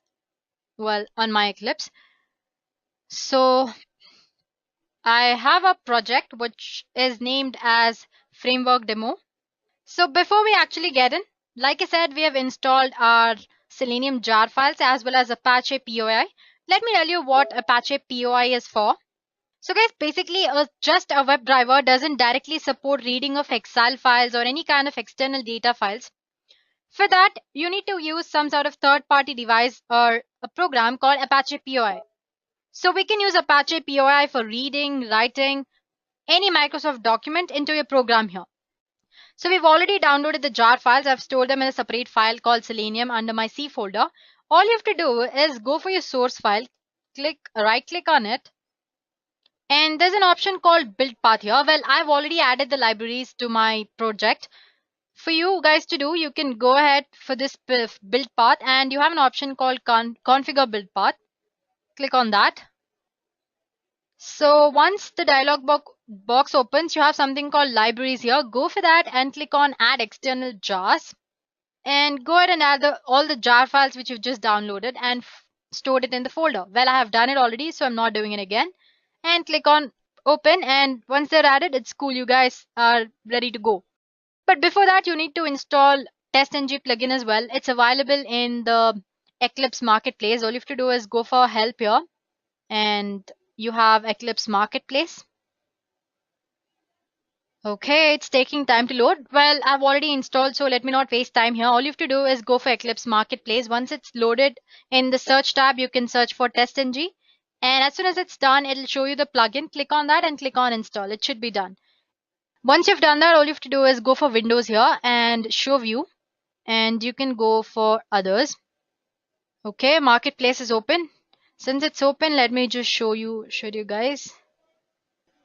Okay. Sorry about that, guys. Here we go. And under Java, you should have TestNG installed. So if you have installed plugin properly, you will see TestNG here. That's all about it. cancel. Okay, all you have to do is type test_ng and click on OK. So anyway guys, all you have to do is find that in the search tab, you'll find it and click on install button. I'm not going to waste time here. Okay, here we are. Okay, here it is, test_ng for Eclipse. You can just click on install. It's already says install because I already installed it. Okay, back to our program. I've set up everything here because it takes time to write the code, right? So I do not want you guys to wait for this. So I've already written. I'll explain you the program. Don't worry about it. And under the source, I have a package called Edureka, and under that I have two classes, which is my main function and another class called read Excel file.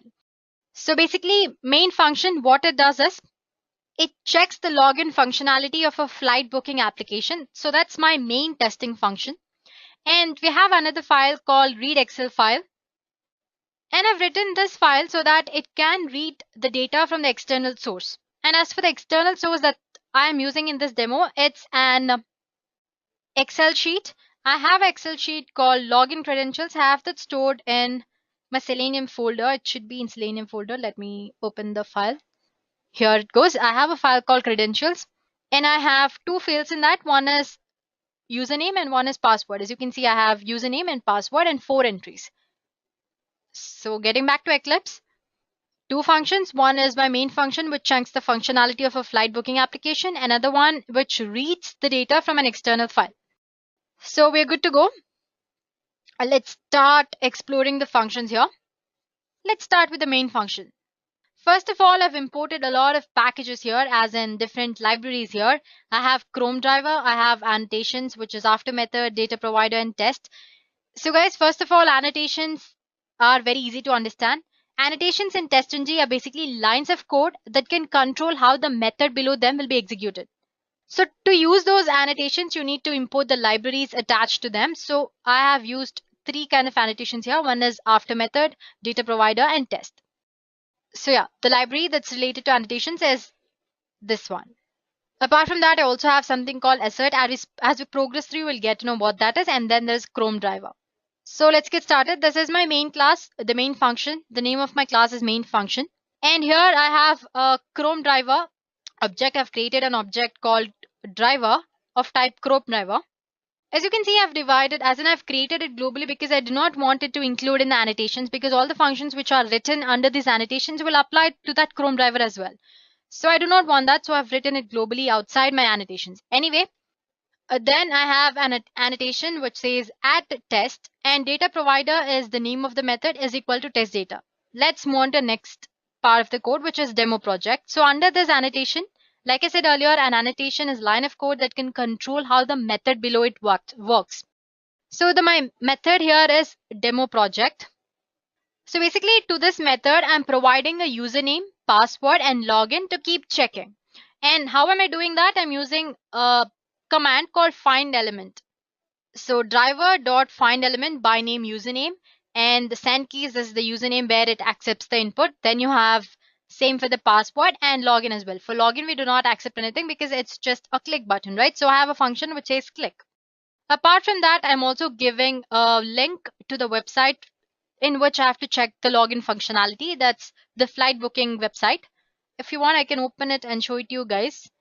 Let me copy it. Here we go to the browser and paste.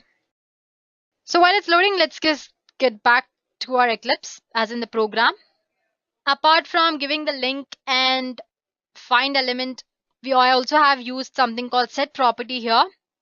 As in, I'm telling the program to automatically open the web browser. For that, I am using a Chrome driver here. So that's all about it. Now, here under annotation, I have something called data provider is equal to test data. What I actually mean by that is, here I'm giving username, password, and login. From where is all this data coming from? I'm saying extract the data from the method data provider. So obviously I should have another method which is called data provider, right? Here we go. I have another annotation which says data provider, and the name is test data. Here under this annotation, I have an object called config, which is of type read Excel file.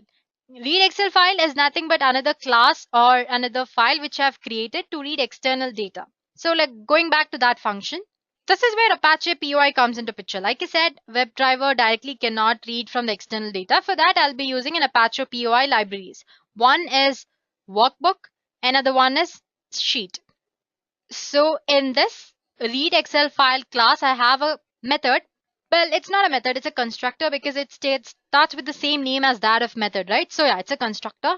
And the constructor, I'm giving a link to my Excel part. For you guys to understand this, let's just go back. So here we go, we're calling the config method as in the config object of type read Excel file, right? So here I'm giving the link as in the path where I've stored my credentials or the external data file. So whenever you call this object, the control goes here as an object of type read Excel file is created. So Excel path is the input which is taken here. As you can see, this is the input which I am calling the object with. So this will be stored in the Excel path and a new sheet will be created, as in the new sheet will be accessed. So getting back, I have some other functions here, sort of further functions. Before that, let's go back here. As you can see, I've placed my entire code in a try-catch exception block. Well, if everything works well, it shouldn't throw an exception. Well, if it does, then it's caught here and the error is handled. So this is just the basic before we actually start with the main function in this read Excel file. So the main function here is one is to get the string data, as in the get data, and the one is to get the row count. Now you might be wondering, why do you need row count? Here we have automated the test and we want the application login functionality to be checked for different values, for multiple values, right? So we need for how many login and the details or the username password pair do we want the application to be checked, the number of times you want to check your application. For that, we need a function called getRow. Basically what it is doing is that it's taking the index of a sheet here as an input. For example, if I take you back to the sheet, it says here sheet 1, right? So 1 is the index of the sheet. So that's taking the index of that sheet. It goes to that sheet and there it's calling WB, which we just defined in the upper part web page.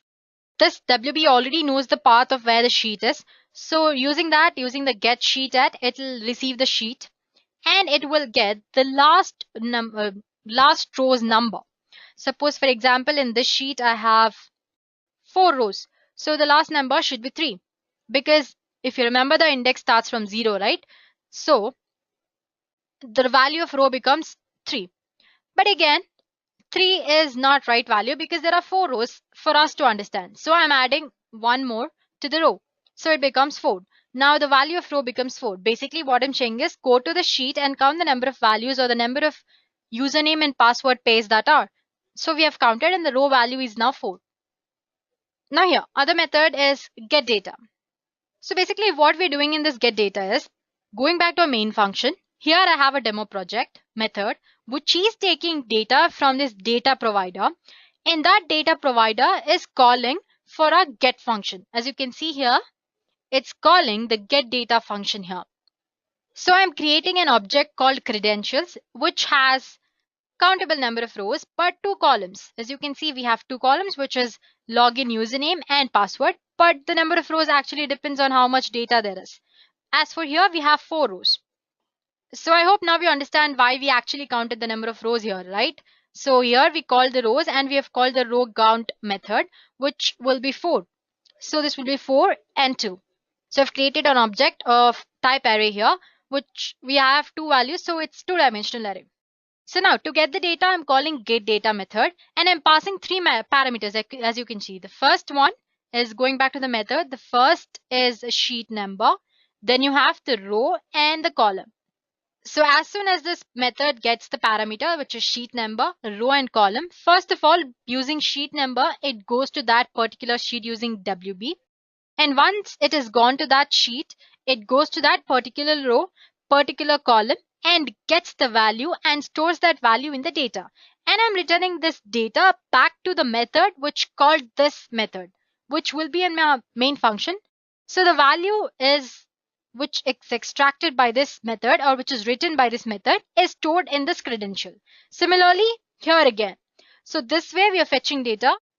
And once the data is stored, I'm saying written credentials, which will go back to this demo project because In the annotations, I have said extract data from this method, which is data provider. So from data provider, all the data which we just extracted will go here and will be assigned in the username, password. Once data is extracted, it will be clicked on login. So I hope you've understood, right? I hope it's not confusing. Let me just summarize quickly. So if you have not understood, you will understand it at least this time. So basically I have a Chrome driver which is defined outside because I do not want it to be included in the annotations which have different other functions. So the first method I have is demo project. Here I'm defining a set property, as in I'm saying open the browser by default here. And I'm giving the link as to which application needs to be checked. And I am giving two inputs, which is username and password, and click on login. I also have a method which checks if the login was successful or not. If it's how am I doing that? I'm using assert function here. It checks if the title is flight Mercury Tours. If after logging in, if it's the title, if it finds, it means that a login was successful. Otherwise, it'll just print you invalid credentials. So I have another annotation called after method. This is basically executed after all the methods in this program are executed. So basically in the end, it quits or it ends the program. And then I have a method called data provider. As you can see in the annotations, I have a data provider. How does the data goes in to this demo project from this data provider method? In data provider method, I have an object config which is of type read Excel file, which is another file of mine where I've created a class called read Excel file. Under that, I have a function which is placed in between try and catch exception where it takes to the Excel path. Now, getting back to main function, we need to extract the input and put it in the username password here. For that, I'm counting number of rows because I have to repeat the testing of application for different inputs. For that, I need to know how many inputs are actually there. So for that, I've called a get row count here. That method, basically what it does, it takes the sheet index, it goes to that particular sheet and it gets the last row's number. Once it does that, I'm adding one more because in human language, the index doesn't start from 0, it starts from 1. After that, I'm returning the value, which literally goes back here in rows. So the row value in this demo will be 4 and 4 will be stored here. Now, based on that, I'm creating another object of type array, two-dimensional array. And then I'm calling getData method to fetch the details, one for the password and one for the username. How am I doing that? I'm calling a getData method where I'm passing parameters, sheet number, row, and the column. Here we go. Once the function is called, it goes to that particular sheet number by using the path which is stored in WB. After that, it goes to that particular row, particular column, and stores the value and returns back the value which will be stored here. Similarly here. So this way, login ID or the username and the password are fetched. Then I'm returning this credentials back to my demo project using username and password here, strings, which will be stored in this username and password, and the application will be checked for that particular value. So guys, I hope you've understood the functionality of the program, right? Now let's just run and check if it's working. So I'm going to click on this run function here, run button. As you can see, it has started running.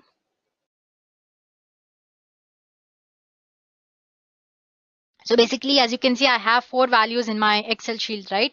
So it will check if the application is logging in properly or not for all the 4 values.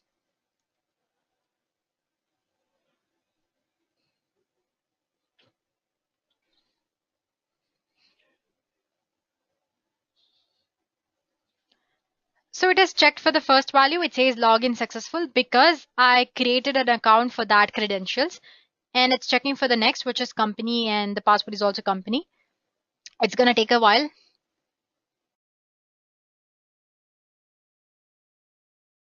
So guys, the login was successful for the second value as well. And it's checking for the third value, which is admin. It says it didn't work. So it's going for the next value. Here we go again. It's entering the username and the password. And again, the login was unsuccessful because the 2 users in my Excel sheet are not registered users.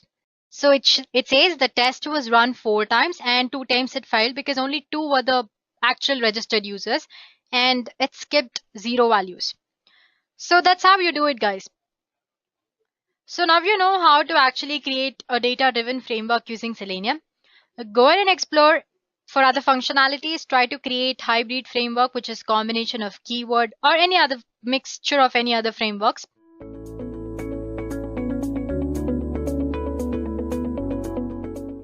PUI have categorized the interview questions into basic, intermediate, and advanced level. So let's begin with the basic questions. So here goes our first question. What do you mean by term automation testing? Well, we've already discussed this. Anyway, automation focuses on replacing manual human activity with systems or devices that enhance the efficiency of our work. The process of using special software tools or some sort of scripts to perform testing tasks such as entering data, or it could be executing the test steps or comparing the results with the expected results is known as automation testing. So basically in automation testing, you're trying to replace the human who is performing the testing. Moving on to our next question. What are different types of automation testing? Guys, automation testing is basically divided into 4 to 5 categories, but the most popular ones are unit test, graphical user interface test, and functional test. So unit test, these are usually done at the development phase and they help reduce the bugs in the initial stage of development of software itself. Then we have graphical user interface test. These tests are usually done at testing level, and these tests are mainly written to focus if the test interface or the interface of an application or the software that you're testing on is working properly under certain conditions or not. Then we have functional test. Just like graphical user interface tests, these are also done at testing level. They simulate the functional scenarios to test if the application works properly or not for the provided input at different conditions. So basically here we are checking the functionality of an application or software or any item that you're performing testing on. Apart from these three, we also have something called web service testing. Web service testing is testing of web services and its protocols like SOAP protocol, REST protocol, and all that. So automation testing is divided into about 4 to 5 categories, but the most important ones are unit test, graphical user interface test, and functional test. So guys, now moving on to our third question. What is an automated test script? An automated test script is basically a short program which is actually written in some sort of programming language to perform a set of instructions on the software or the application that you're testing on. So when you run this program, it gives the test results as pass or fail depending on if the application is working as per your expectations or not. So basically, whatever test you want to perform on the application or the software, you're writing it as a program or in form of program in the test script. And that's what we call automated test script. Next question. What are good coding practices that you should follow while writing test cases for automation? So guys, before you actually go ahead and write code for your testing, you need to follow certain coding standards. For example, you need to use comments at regular paces. You need to maintain separate file if you have functions that you want to reuse. And there are certain coding conventions that you have to follow, like colon and all that. And most importantly, you should regularly run your scripts to make sure that you do not make any error or there are no bugs in the code that you've written. So these are certain coding practices that you need to follow when you're writing code for your automation. This way, you will be sure that if you get an error, it's not because of your code. It will be because of the bugs which are in the application. Next question. Guys, this is most frequently asked question. Every interview, every test automation interview, this is a must or definite question, guys. Which is, what is a test automation framework? A test automation framework is a set of guidelines used to produce beneficial results of automation testing activity. So basically, in simple terms, it's a set of guidelines or rules that every tester follows universally. The framework brings together function libraries, test data sources, object details, and other reusable modules, functions, and methods. So once you've adopted any kind of test framework, you can even extend the framework. For example, the guidelines which are set in any framework would be rules for writing test cases, coding guidelines for creating test handlers, or it could be input test data templates, or object repository management, log configuration, test result, and reporting usage. All of these are the guidelines which are listed in any framework. So make sure you get to know more about automation framework before you attend any testing interview. Next question. Why use automated frameworks? What are the benefits that they offer? First of all, guys, they established a universal standard for testers to achieve the specific goals of automated tests. They maintain consistency of testing. So basically, these are the rules which are followed by every tester all around the world. This way, they maintain consistency of testing. You are also provided with commonly used methods. This way, it improves the efficiency of automated tasks in framework. And even with the limited knowledge of how the test case is set up, a tester can easily depend on the framework to refer to simple statements and implement the test cases. You can easily reuse the test scripts for future purposes. So with a proper framework, the code is easier to maintain and often reusable. So technically, automation framework, when designed and implemented correctly, they deliver frequent and stable automated test code. So basically, in simple terms, is automation frameworks make the life of a tester much more easier, guys. One more question about automation framework. What are different types of automation frameworks that are available right now? So first we have linear scripting framework. Linear scripting framework is basic level test automation framework, which is basically in the form of record and playback in a linear fashion. This framework is also known as record and playback framework. This type of framework is used to test small size applications. In this type, creation and execution of test script are done individually for every test case. So this is the basic level test automation framework. Then there is data-driven framework. Data-driven test automation framework is focused on separating your test scripts that you've written from the test data that you want to test on. So it allows us to create test automation scripts by passing different set of data types.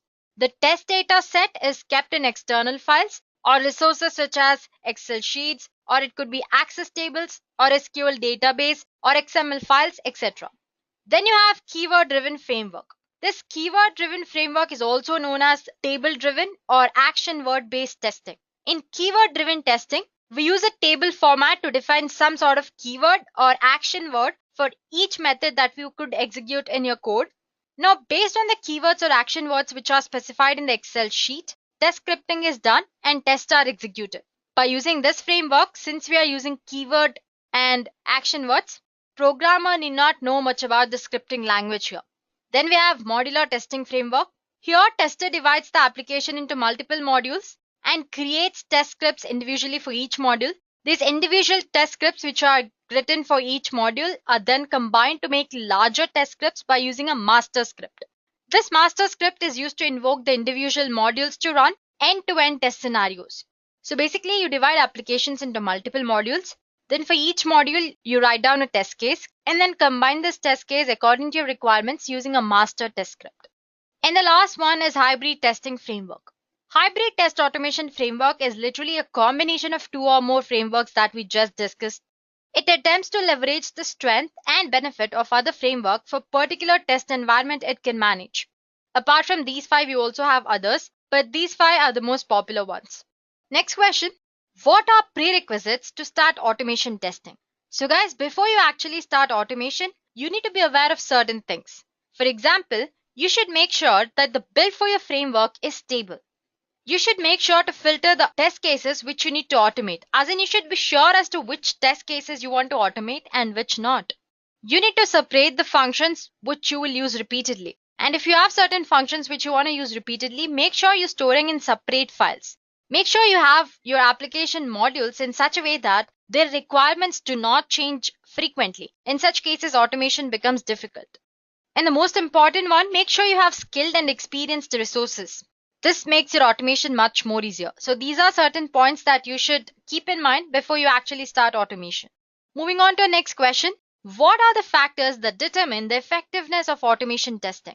There are certain key factors which help you decide if your automation was successful or not. First of all, obviously the amount of time saved. Then you have the number of defects or bugs found after automation. The test coverage, as in literally one test covers how much data or how many cases, like that. Then you have maintenance time that you've spent on maintaining the automation software. Then the installment cost, the amount of money that you spend before actually starting your automation. Then the test case reusability, as in is your test cases reusable or they're just not reusable as such.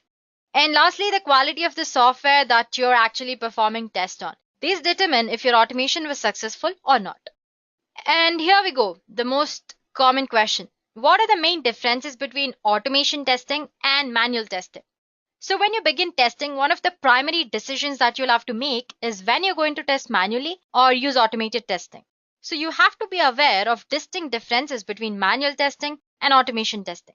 The first point is obviously reliability. For a testing phase which is very long, let's say it's very long, there are high chances of an undetected error when testing is performed manually. So when you perform testing manually, you have to do tests repeatedly again and again. The task becomes boring and it's quite possible that you might overlook some errors.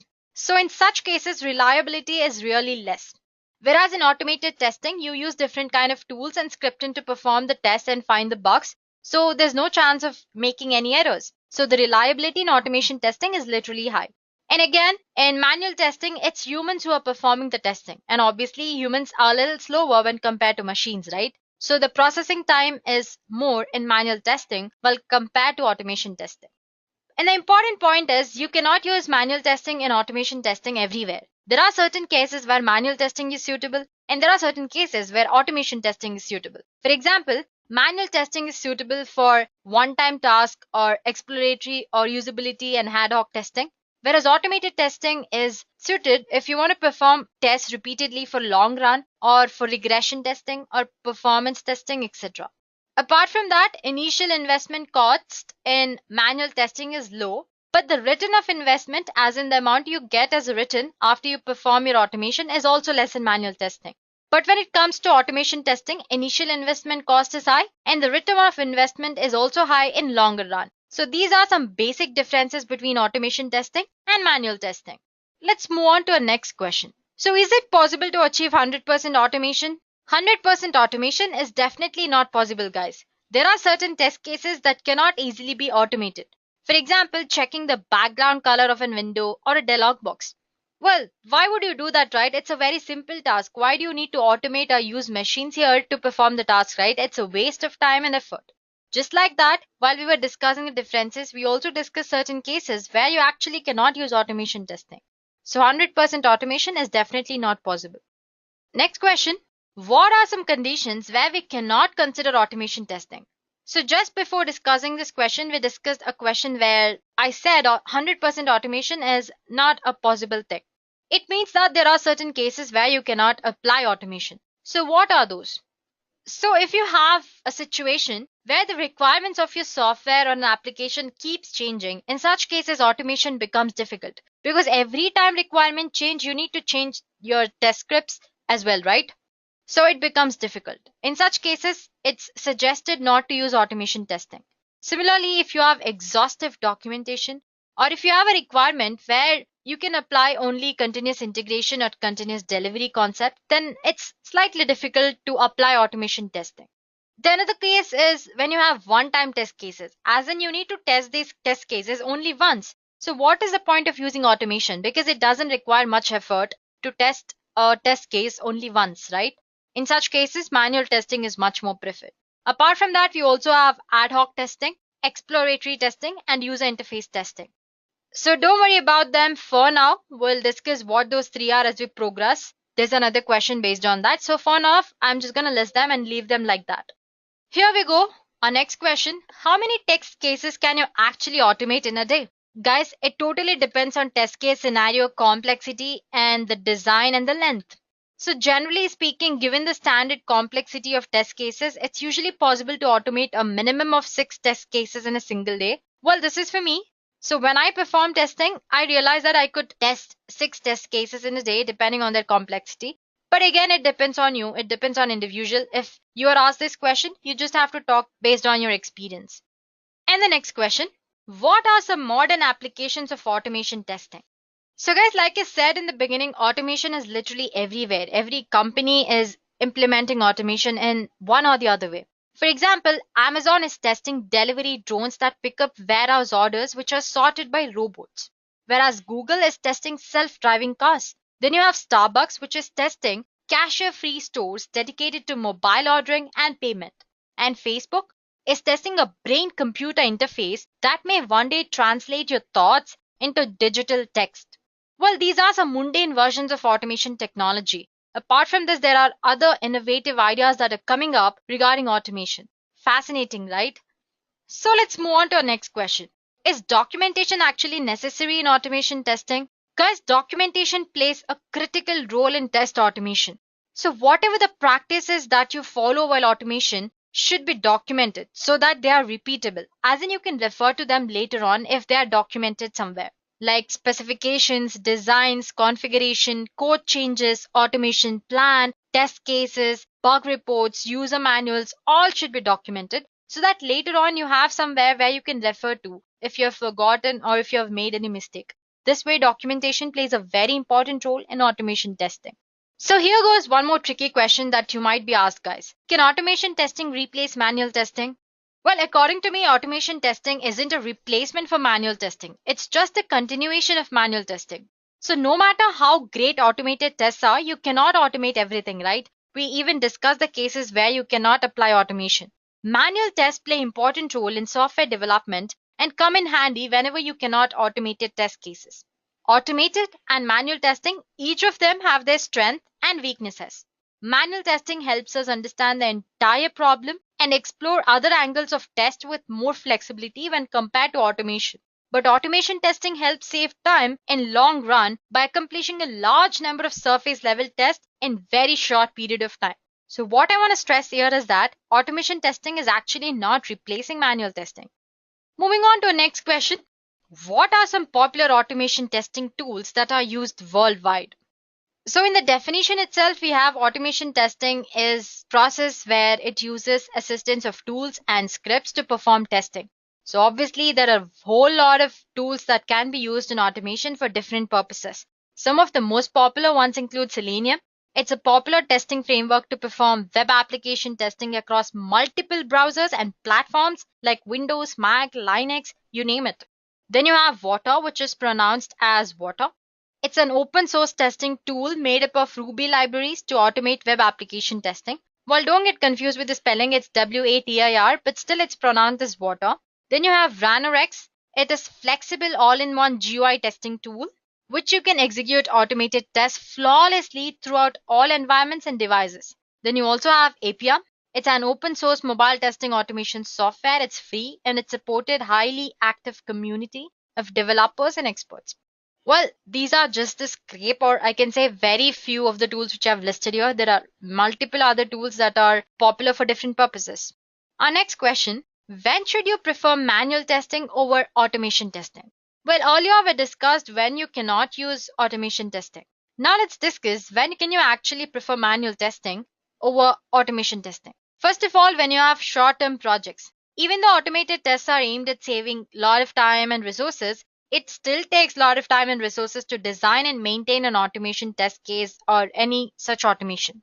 So in some cases, such as building a small promotional website, it can be much more efficient to rely on manual testing rather than automation testing. It saves a lot of effort and time on your part. Other one is user testing. This is an area in which you need to measure how user-friendly, efficient, and convenient the software or the product is for your end users. So basically, here you're representing an end user. Well, it's not possible by machines, right? Human observation is the most important factor, so manual approach is much preferable in such cases. Then you have ad hoc testing. In this scenario, there's no specific approach. It's totally unplanned method of testing where the understanding and the insight of the tester is the important factor. So again, manual testing is much more preferable in ad hoc testing. Apart from that, we also have exploratory test. This type of testing requires testers' knowledge, experience, analytical, logical skills, creativity, and intuition and all that, which is definitely not possible by a machine. So yeah, even here, manual testing is preferred. So we are done with the first set of questions, which are the basic questions that you might come across in the interviews. Now let's move on to the next level of questions, which I call it intermediate level. Here we go. So when is automation testing useful? Which test cases to automate? So guys, like I said earlier, it's impossible to automate all testing. So it's important to determine which test cases should you actually automate. When it comes to figuring out where to start automation, there are some top candidates. Like first of all, repetitive tasks are primary candidates for automation. Because if you are implementing manual testing here, it takes a lot of time and the task becomes boring because when you do the same task again and again, it definitely becomes boring and you will make mistakes. So in repetitive tasks, automation is much better. Then you have certain cases where you might have to capture results and share it with other people. So rather than manually exporting your data, crunching the numbers and making such pretty complex graphs, you can invest in a tool or automation strategy that will do this task for you. You can also use automation in the tasks that require multiple data sets. So rather than manually typing in information into forms or fields, or automate this process to read in information from a data source and automatically type into the respective forms. This way your time is saved. Then you have certain cases where you have to screen the response, as in how the interface is performing, or such cases you do not have to just sit and stare at the screen as in how the interface is behaving. You can just automate and look for the bugs later. Another example where you can apply automation is your non-functional testing types. For example, load testing. Suppose let's say you're testing a software and you are testing it for some 10 cases, then manually it's preferable. But suppose if you have to test for 10,000 cases, then it's better you use automation. And you can also use automations for the test cases that run on several different hardware or software platforms and configurations. So guys, these are certain test cases that you should consider for automation. Another important question, guys, how do you actually implement automation and what would be the steps that you need to follow? First of all, you should define your goal for automation testing and define which types of test cases are you going to automate. So once you're sure of what kind of test are you actually performing, you need to select the right appropriate tool according to your requirements. Next, you define the scope of automation, as in you decide which test cases to automate, which not to automate, separate repetitive functions and all that. So after determining your goal, defining the scope of automation, and selecting the type of tool according to your requirements, you should start planning, designing, and development, as in you should start writing your test scripts. So you create your test scripts and develop test suites to hold your test scripts. Next step is execution. You can execute the tests that you have written using an automation tool directly or through test management tool, which will in turn evoke the automation tool. So this way you can execute the test cases which you have written. The other important thing is, once you have done with your automation, the case doesn't end there. As you keep adding new features to your application or software, automation scripts also need to be added, reviewed, and maintained for each release cycle. So maintenance also plays a very important role. It becomes necessary to improve the effectiveness of your automation scripts. So these are the basic steps that you follow while implementing automation. So you need to know why you're actually performing automation. Then you select the right tool. Then you decide on which test cases to actually automate. Based on all this requirement tool and which test cases, you need to develop a test script. Once your script is ready, you need to execute the test scripts, note down the results, and as soon as your application keeps changing, you can keep updating your automation scripts as well. So these are the steps that you follow. So guys, here's another important question. What are different approaches that you can take to test automation? You have something called code-driven approach. Here the focus is mainly on test case execution to find out if various sections of the code that you've written are performing as per expectations under different conditions or not. So basically here you're checking if the application or the code that you've written to test the application is performing right or not under different conditions. Then you have graphical user interface testing, or GUI testing as we call it. So applications that have graphical user interface may be tested using this approach. It allows the testers to record user actions and analyze them any number of times. For example, let's say you want to test a website. You can use framework like Selenium that provides you with a record and playback tool using which you can authorize your test without having any knowledge of scripting language. So test cases here in graphical testing can be written in a number of programming languages like C#, Java, Perl, Python, and many others. And then you have test automation framework. We already discussed this, but anyway, framework is a set of guidelines which are used to produce beneficial results of automated testing activity. The framework brings together function libraries, test data sources, object details, and other reusable modules. Basically, it sets up a universal standard that all testers can actually follow. Moving on to next question, what are the points that are covered in the planning phase of automation? So earlier we discussed different set of steps that you need to follow while performing automation, right? And there's one phase called planning phase. And the points that you have to keep track of in this phase include deciding on the right automation tool, deciding if you want to actually use automation framework as the approach to automation or not, defining the scope of your automation, configuring your test environment details, developing test cases, developing test suites, and identifying test deliverables. So all these are the points that you should consider in the planning phase of automation. The next question, how to decide the tool that one should use for automation testing in their projects? So guys, the first step in automation testing is to select a proper tool that suits your requirements. But how do you actually go ahead and select a tool? Based on what criteria? First, you need to understand your project requirements thoroughly, and then you need to identify the testing scenarios that you actually want to automate. Based on these requirements, you make a list of tools. Once you've made the list, for each tool, identify the budget and select the tools which are within your budget.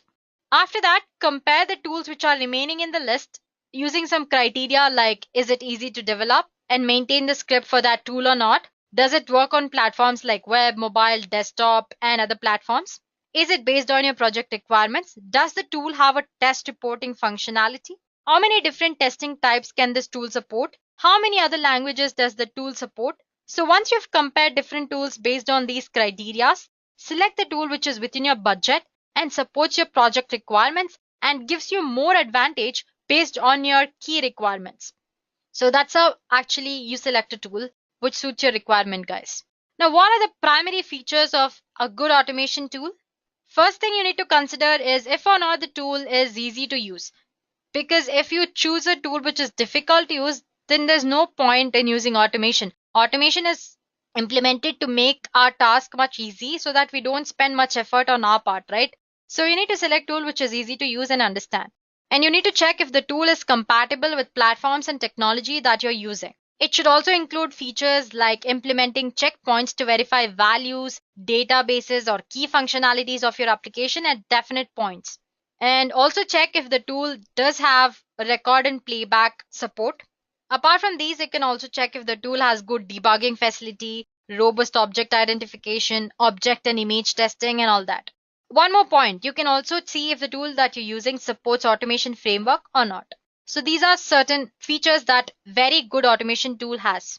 Moving on to next question. On what basis you can map the success of automation? So on what basis can you actually decide if the automation is successful or not? We did discuss few points earlier, but let me just repeat them. The main points are the defect detection ratio, or you can say the number of defects that you have found out after your automation. Second, the amount of time that you've taken to execute the automation.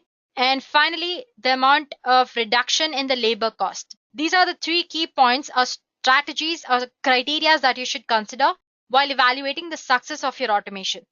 Now, what are the scripting standards that you should follow while performing automation testing? Just like you have certain coding standards that you should follow, there are something called scripting standard that you should follow while writing your scripts. For example, you need to maintain uniformity naming convention, commenting the functionality whenever and wherever it's necessary, adequate indentation. Indentation is really very important concept. It changes the meaning of your code entirely if you have done it in the wrong way. Robust error handling, and ability to recover, use of frameworks, and all this. What are the differences between open source tools, vendor tools, and in-house tools in automation testing? Very simple, guys. Open source tools are free to use frameworks and applications. Engineers build these tools and have the source code available for free on the internet for other engineers to use. So such tools, we call them open source tools. Then we have vendor tools. These are developed by companies that come with license to use. So they cost money very often. And because they're developed by an outside source, technical support is often available if you have employed the tool. Better examples for vendor tools include Windrunner, Silk-Test, Rational Robot, QA Director, QTP, RPT, and many others. And as for in-house tool, it is a tool that a company builds for their own use. Rather than purchasing vendor tools or using open source tools, a company builds a tool for its own purpose. Those tools we call in-house tools. So open source tools are free and available on internet. You can go ahead and use the source code. As for vendor tools, you need to have license to use and you often have to pay a lot of money. Then you have in-house tools where companies build those tools for themselves for their use. Moving on to next question. What are the advantages of using an automation framework? So here we go, guys. Another important question about automation frameworks. So what are the advantages of using framework? First of all, they save you a lot of time. You can reuse the code any number of times. And they offer you maximum test case coverage. Automation framework, they come with a proper recovery scenario and debugging facilities. And obviously minimal manual intervention as well. And they also provide you with easy reporting features. As in, once you're done with automation, you can easily create reports and share it with other people in your company. So these are some advantages of using automation framework. Next question. What are the important modules of test automation framework? Every test automation framework has some important modules. For example, you have test assertion tool. This tool will provide assert statements for testing the expected values in application which is under test. An example for test assertion tool, you have testng, JUnit, and many others. Then you have something called data setup. So whenever you've written a test script, the test script works on some sort of data, right? And you need to actually take the data, or you need to have a source of data. So each test case needs to take the user data either from the database or from a file or embedded in a test script. To manage all this, we have a module called data setup. Then comes build management tool. Using this tool, you can actually manage how to build your framework according to your requirement. This way, you can easily write your test scripts and manage them. Then you have continuous integration tool or CI/CD tool. These tools are required for integrating and deploying the changes which are done in framework at every iteration. Then you have reporting tool. A reporting tool is required to generate readable report after the test cases are executed. This way you get better view of the steps, results, and the failures of your automation. And lastly, we have something called logging tool. The logging tool in framework actually helps in better debugging of error and bugs. So if you have the log of whatever you have done throughout the course of your automation, it will be easier for you to find out the bugs and debug them. Here comes our next question. What are some popular automation testing frameworks available? So let me list out a few popular framework testing frameworks. Well, to name the most important ones, I have Apache JMeter, Selenium, Appium, Google Earth Grey. Apart from this, you also have TestNG, Cucumber, Water, Robot Framework, and many others. Make sure you go ahead and refer to other lists on internet so that you will remember many names as possible. So guys, what I meant to say is there are other popular frameworks as well apart from the just ones which I just listed now. Moving on to our next question. What do you think are the use cases where implementing automation is actually not suggested? Well, we already discussed this, but let's go a little deeper. One of the key testing principles is that 100% test automation is definitely not possible. We discussed this as well. So manual testing is still necessary. Let's see which test cases cannot be automated, or I could say would take too much effort to actually automate.